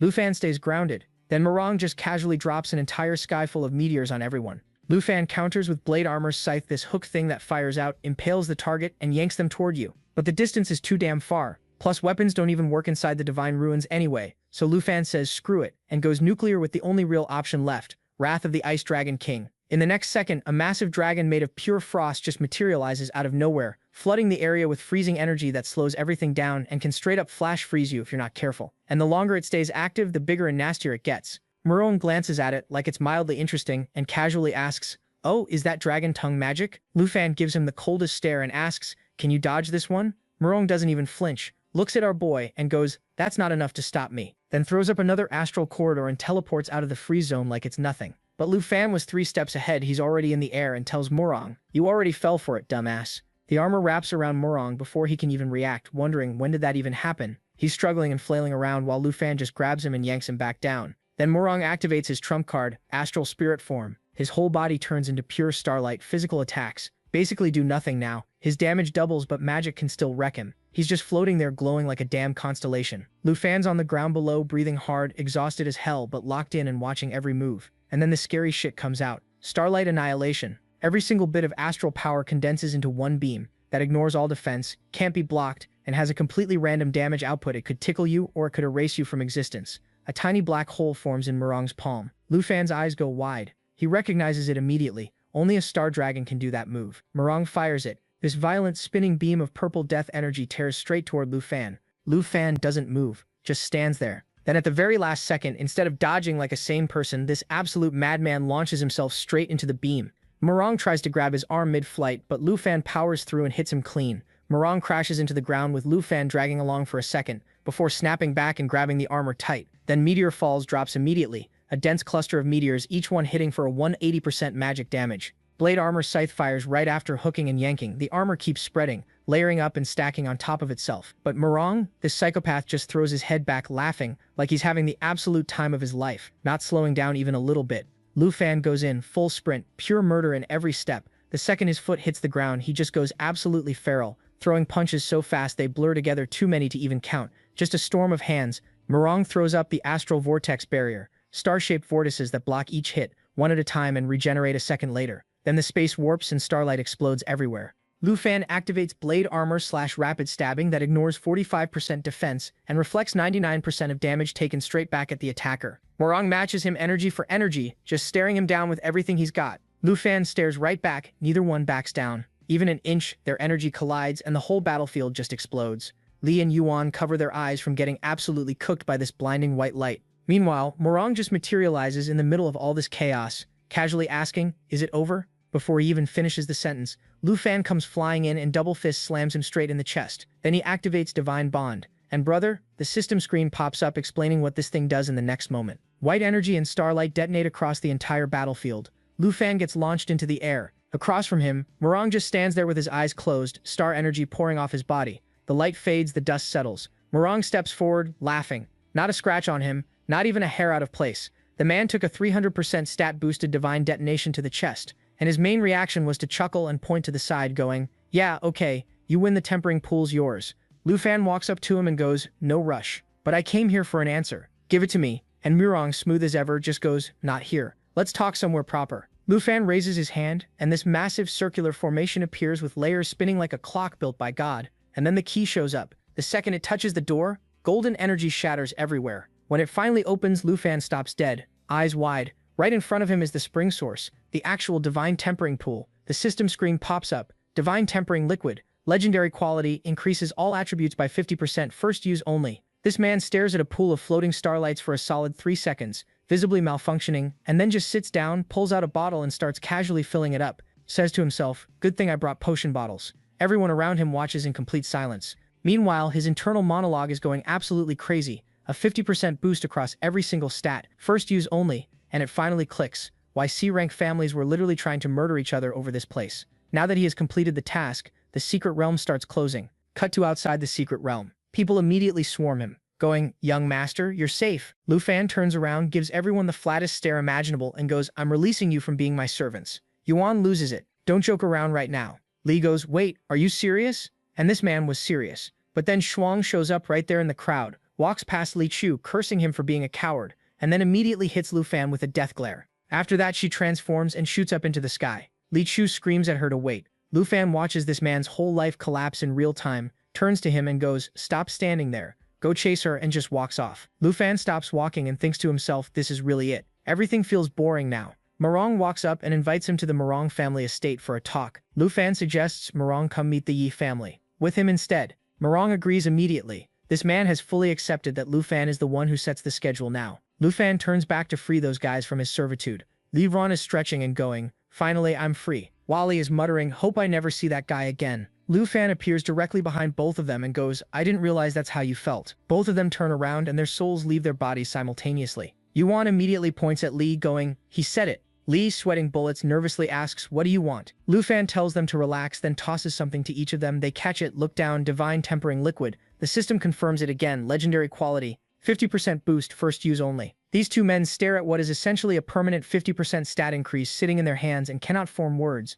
Lu Fan just shrugs and goes, we work together, this is your cut. Yuan looks at Li looks at Yuan. Yuan turns back to Lu Fan and goes, alright, you're the real deal. What started as beef turned into something real. Li says they won't forget this. Yuan tells him the Yuan family doors are always open, come have a drink anytime. Murjong watches all of this with a smile and goes, you just pull people in wherever you go, don't you? Lu Fan goes, they never meant any of them harm, so now let's go. The scene shifts, and now we are at the Yi family. Wuxian sees our boy, her brain just blue screens for a second. Then she just sprints at him and wraps him up in the tightest hug imaginable. After that, everyone heads inside to actually talk business. Our boy's sitting down with Murong and Wuxian. Murong starts telling his story of how 400 years ago he found a star dragon. This surprises Lu Fan, so Murong takes a breath and starts breaking down the ancient family lore. Back in the day, the Murong family was struggling. We're talking bottom-tier deer rank, getting bullied by everyone. But they got crazy lucky and stumbled on this thing called a starry sky waymarker, which let them summon an actual star dragon. Now this dragon was old as dirt, beat to hell, and honestly just wanted a quiet place to take a nap and recover. Meanwhile, the Murong family was desperate for power because all the noble families were playing Game of Thrones, and they were about to get wiped out. So they made a deal. If the dragon crashes at their place, they get to use its power for 1 generation. Simple transaction. From that moment on, every top-tier Murong family member would change their whole class to Star Envoy, and that one deal launched them from C-rank nobodies, all the way to B-rank powerhouses in the western region. But here's where it gets rough. Murong admits the family's falling apart now. They're barely hanging on by a thread, and he's literally the last Star Envoy they've got left. The Murong ancestors were losing their minds trying to figure out how to save the family's future, when one of his ancestors casually dropped a prophecy on them. Basically, they said their only chance at survival was whoever won something called the Divine Unit in the Divine Realm's secret realm. Then a screen pops up showing Murong's ancestors, a level 120 Star Envoy, and the 5th-ranked B-ranked noble family in the west. Murong locks eyes with our boy and straight up tells him he's the only one who can save the Star Dragon. Our boy just sits there, silent, staring right back. Murong keeps pushing. He says if the Star Dragon dies, the Murong family loses their Star Envoy powers completely and drops out of B rank forever. Then he turns to her and says she knows how brutal it is to maintain your status in the noble world, and if our boy won't help them, the entire Murong family might just cease to exist. She doesn't say anything, but you can see the conflict written all over her face. After this painfully awkward silence, our boy finally speaks up. He says it's not that he's unwilling to help, he genuinely has no idea how to help. Like, yeah, as a dragon tamer, he's obviously interested in meeting a star dragon, but actually saving its life? That's a completely different beast. Murong looks at him for a second, then nods and admits his father only predicted where our boy would show up, not how to actually fix the dragon problem. But he still asks if our boy would at least come visit and meet the dragon in person. Maybe something would click once they're face to face, you know? Our boy looks at him, points, and says, fine, he'll go check it out. But he makes it crystal clear, no promises. Murong's eyes immediately light up. He starts going off, saying, this is incredible. This is their last hope, and if our boy actually pulls this off, he'll be the greatest person in Murong family history. Man gets so hyped he stands up and says the entire family, including the family head himself, will follow our boy's orders if this works. Our boy immediately pumps the brakes and reminds him he said no guarantees.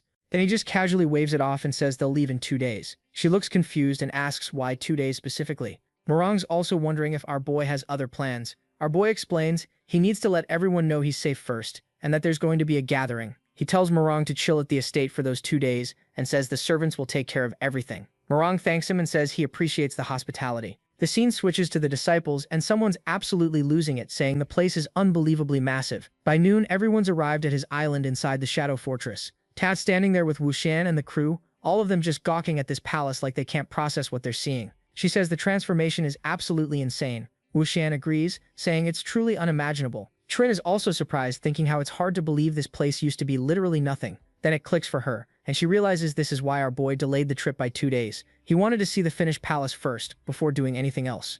Our boy walks up behind her and confirms everything matches the blueprints perfectly, then gives major props to the Morozov engineer team, saying they're genuinely impressive and deserve all the credit. She reminds him not to forget Andre and suggests they should have him over for a meal sometime as thanks. Our boy immediately agrees, saying how everyone loves her cooking, and that he literally only met Andre in the first place because his aunt's food was that good. Then this guy walks up, greeting our boy, saying it's been a while. He explains the Shadow Fortress is basically done, just the interior finishing touches and the automatic magic crystal shell supply line are left, and both will be completed within a month. He asks if he can give everyone a quick tour of the inside. Our boy says yes without even thinking about it. Tao can't contain herself and starts yelling at everyone to hurry the hell up. Morozov just laughs and tells everyone to follow him. Walking down the corridor, he explains it connects the control room to literally every other part of the fortress, and tells them to hit him up if anything needs adjusting. Then he points out the leisure area and mentions the bookshelves, bar, and media library will all be fully stocked soon. Tao immediately throws herself on the couch and tells everyone it's her room now. Farron comes in right after and tells her to stop being selfish and claiming everything.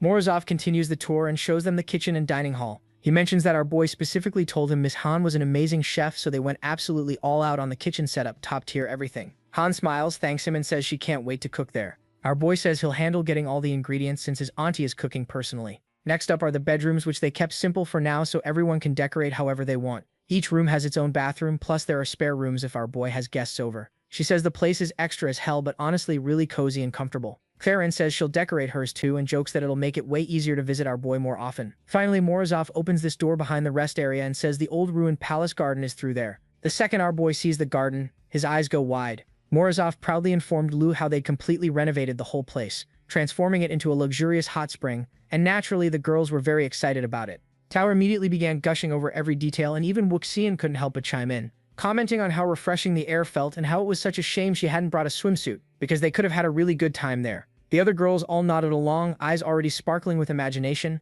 and that's when Morozov swooped in like the hero nobody asked for but everybody needed, he announced, with the confidence of a man who had absolutely been planning this, that he had already prepared swimsuits for everyone. As for sizing, not a problem, because his eyes, he explained with a proud smile, were basically a measuring tape, and when it came to their curves, well, let's just say he paid extra attention. Very extra attention. What do you know, folks? Turns out the old man is a certified man of culture. The girls, however, were less than impressed. The poor guy barely had time to feel proud of himself before earning a well-deserved slap. Cut to a few moments later, everyone's gathered around enjoying Auntie's cake, moaning about how absolutely delicious it is. And I just want to say, for the record, I also want Auntie's cake. And folks, then comes the next panel, and I'm genuinely thinking of continuing the rest of the recap on this panel. Does anyone mind? So now everyone was in the pool chilling and having fun. Then our boy started thinking about the divine tempering liquid. It was a one-time use thing, but since the blessing spring turned into a hot spring, he got an idea. He checked the item legendary quality boosts all attributes by 50%, first use only. He called Chin over and told her to get out for a sec because he wanted to test something. She immediately clocked what he was thinking and asked if he was really about to pour it straight into the hot spring. He said yeah,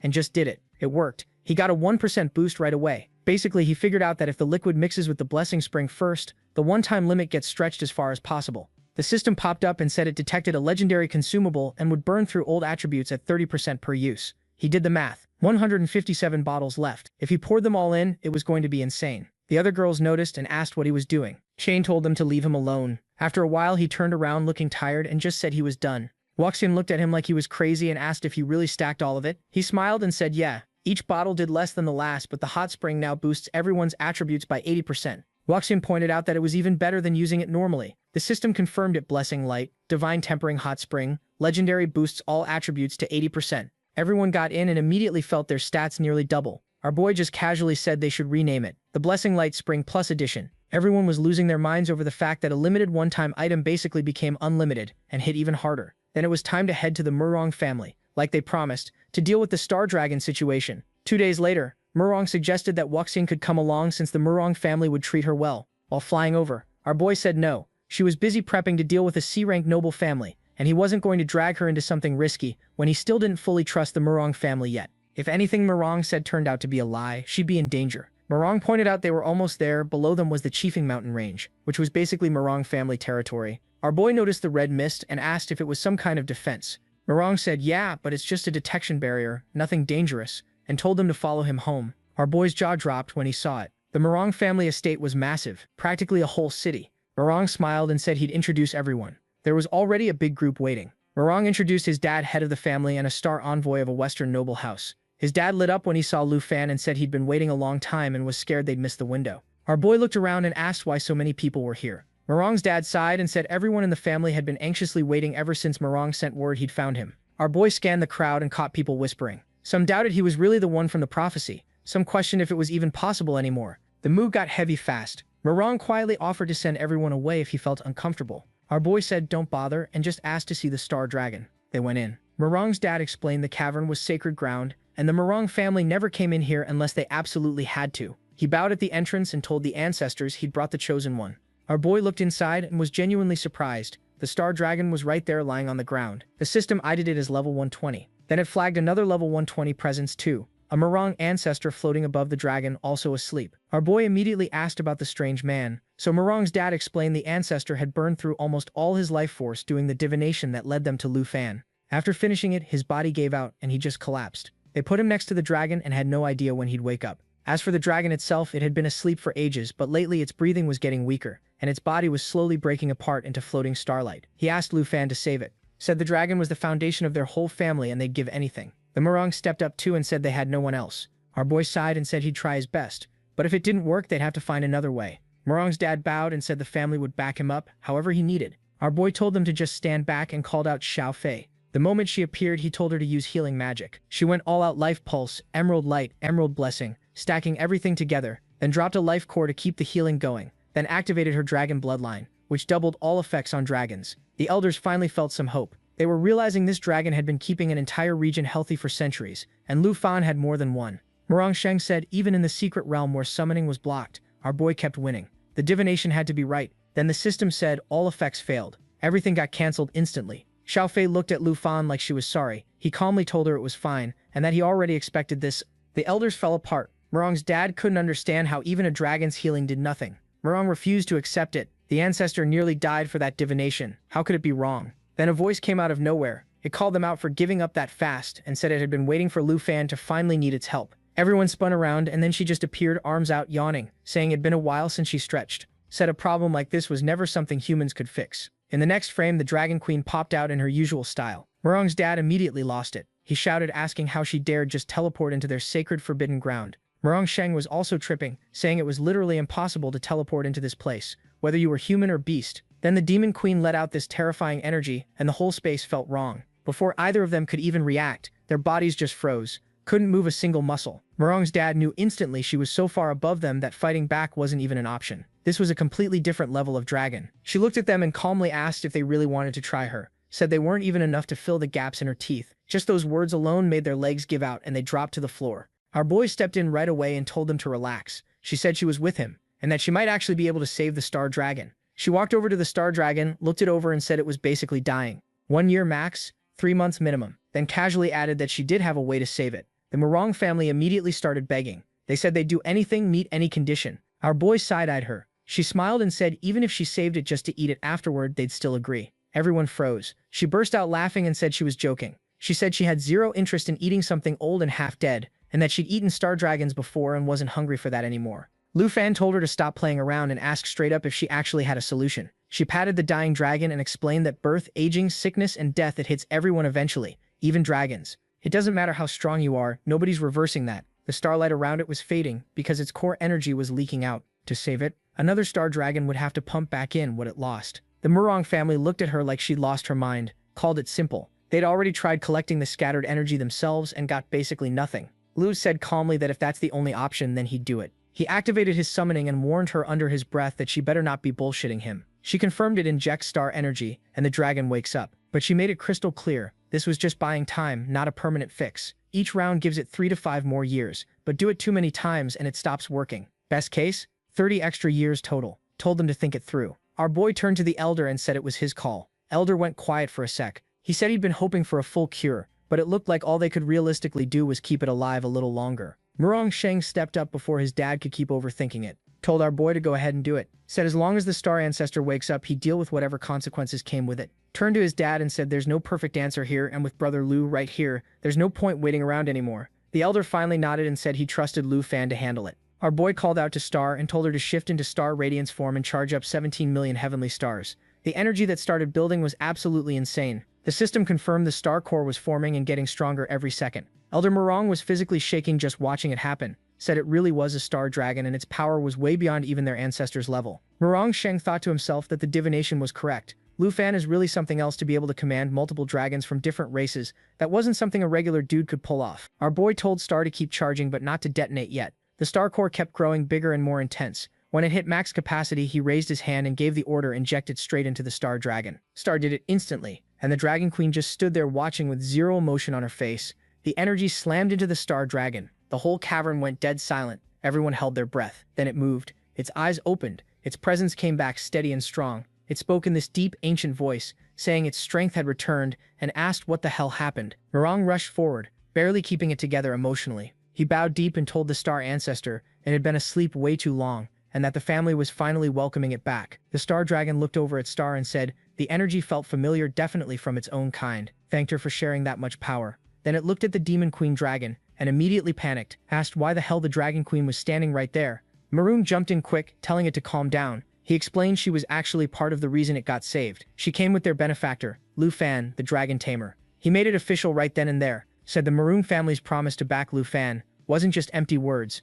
Now that the ancestor was awake, they were going to stand by him and his whole crew from here on out. Murong Sheng just stood there connecting the dots in his head. She was a dragon king. Even the star ancestor straight up panicked seeing her. No wonder one look from her earlier had everyone frozen stiff. Brother Lu was built different. The Murong family choosing him as an ally might have been the smartest move they ever made. If they'd ended up on opposite sides, yeah, it would have been game over for them. Our boy told Murong that now that the star dragon was awake, there was obviously a lot to sort out, but he'd head out for now. In his head he knew the demon queen dragon's reputation had dragons everywhere shook, and he didn't want to stress out the already weakened star ancestor any more than necessary. Then the star ancestor stopped him, asked him to wait. Specifically, he said the young emerald dragon and the star dragon should stay behind too. Our boy stopped dead in his tracks, had genuinely no clue what it wanted from him. So the star dragon hit him with it, said he had a selfish request. He wanted to be reborn. Our boy was straight up confused. Like, is that even possible? Meanwhile, Murong Sheng was over there thinking, wait, if you had a method this whole time, why the hell didn't you mention it earlier? The star dragon explained he wasn't trying to hide anything from them.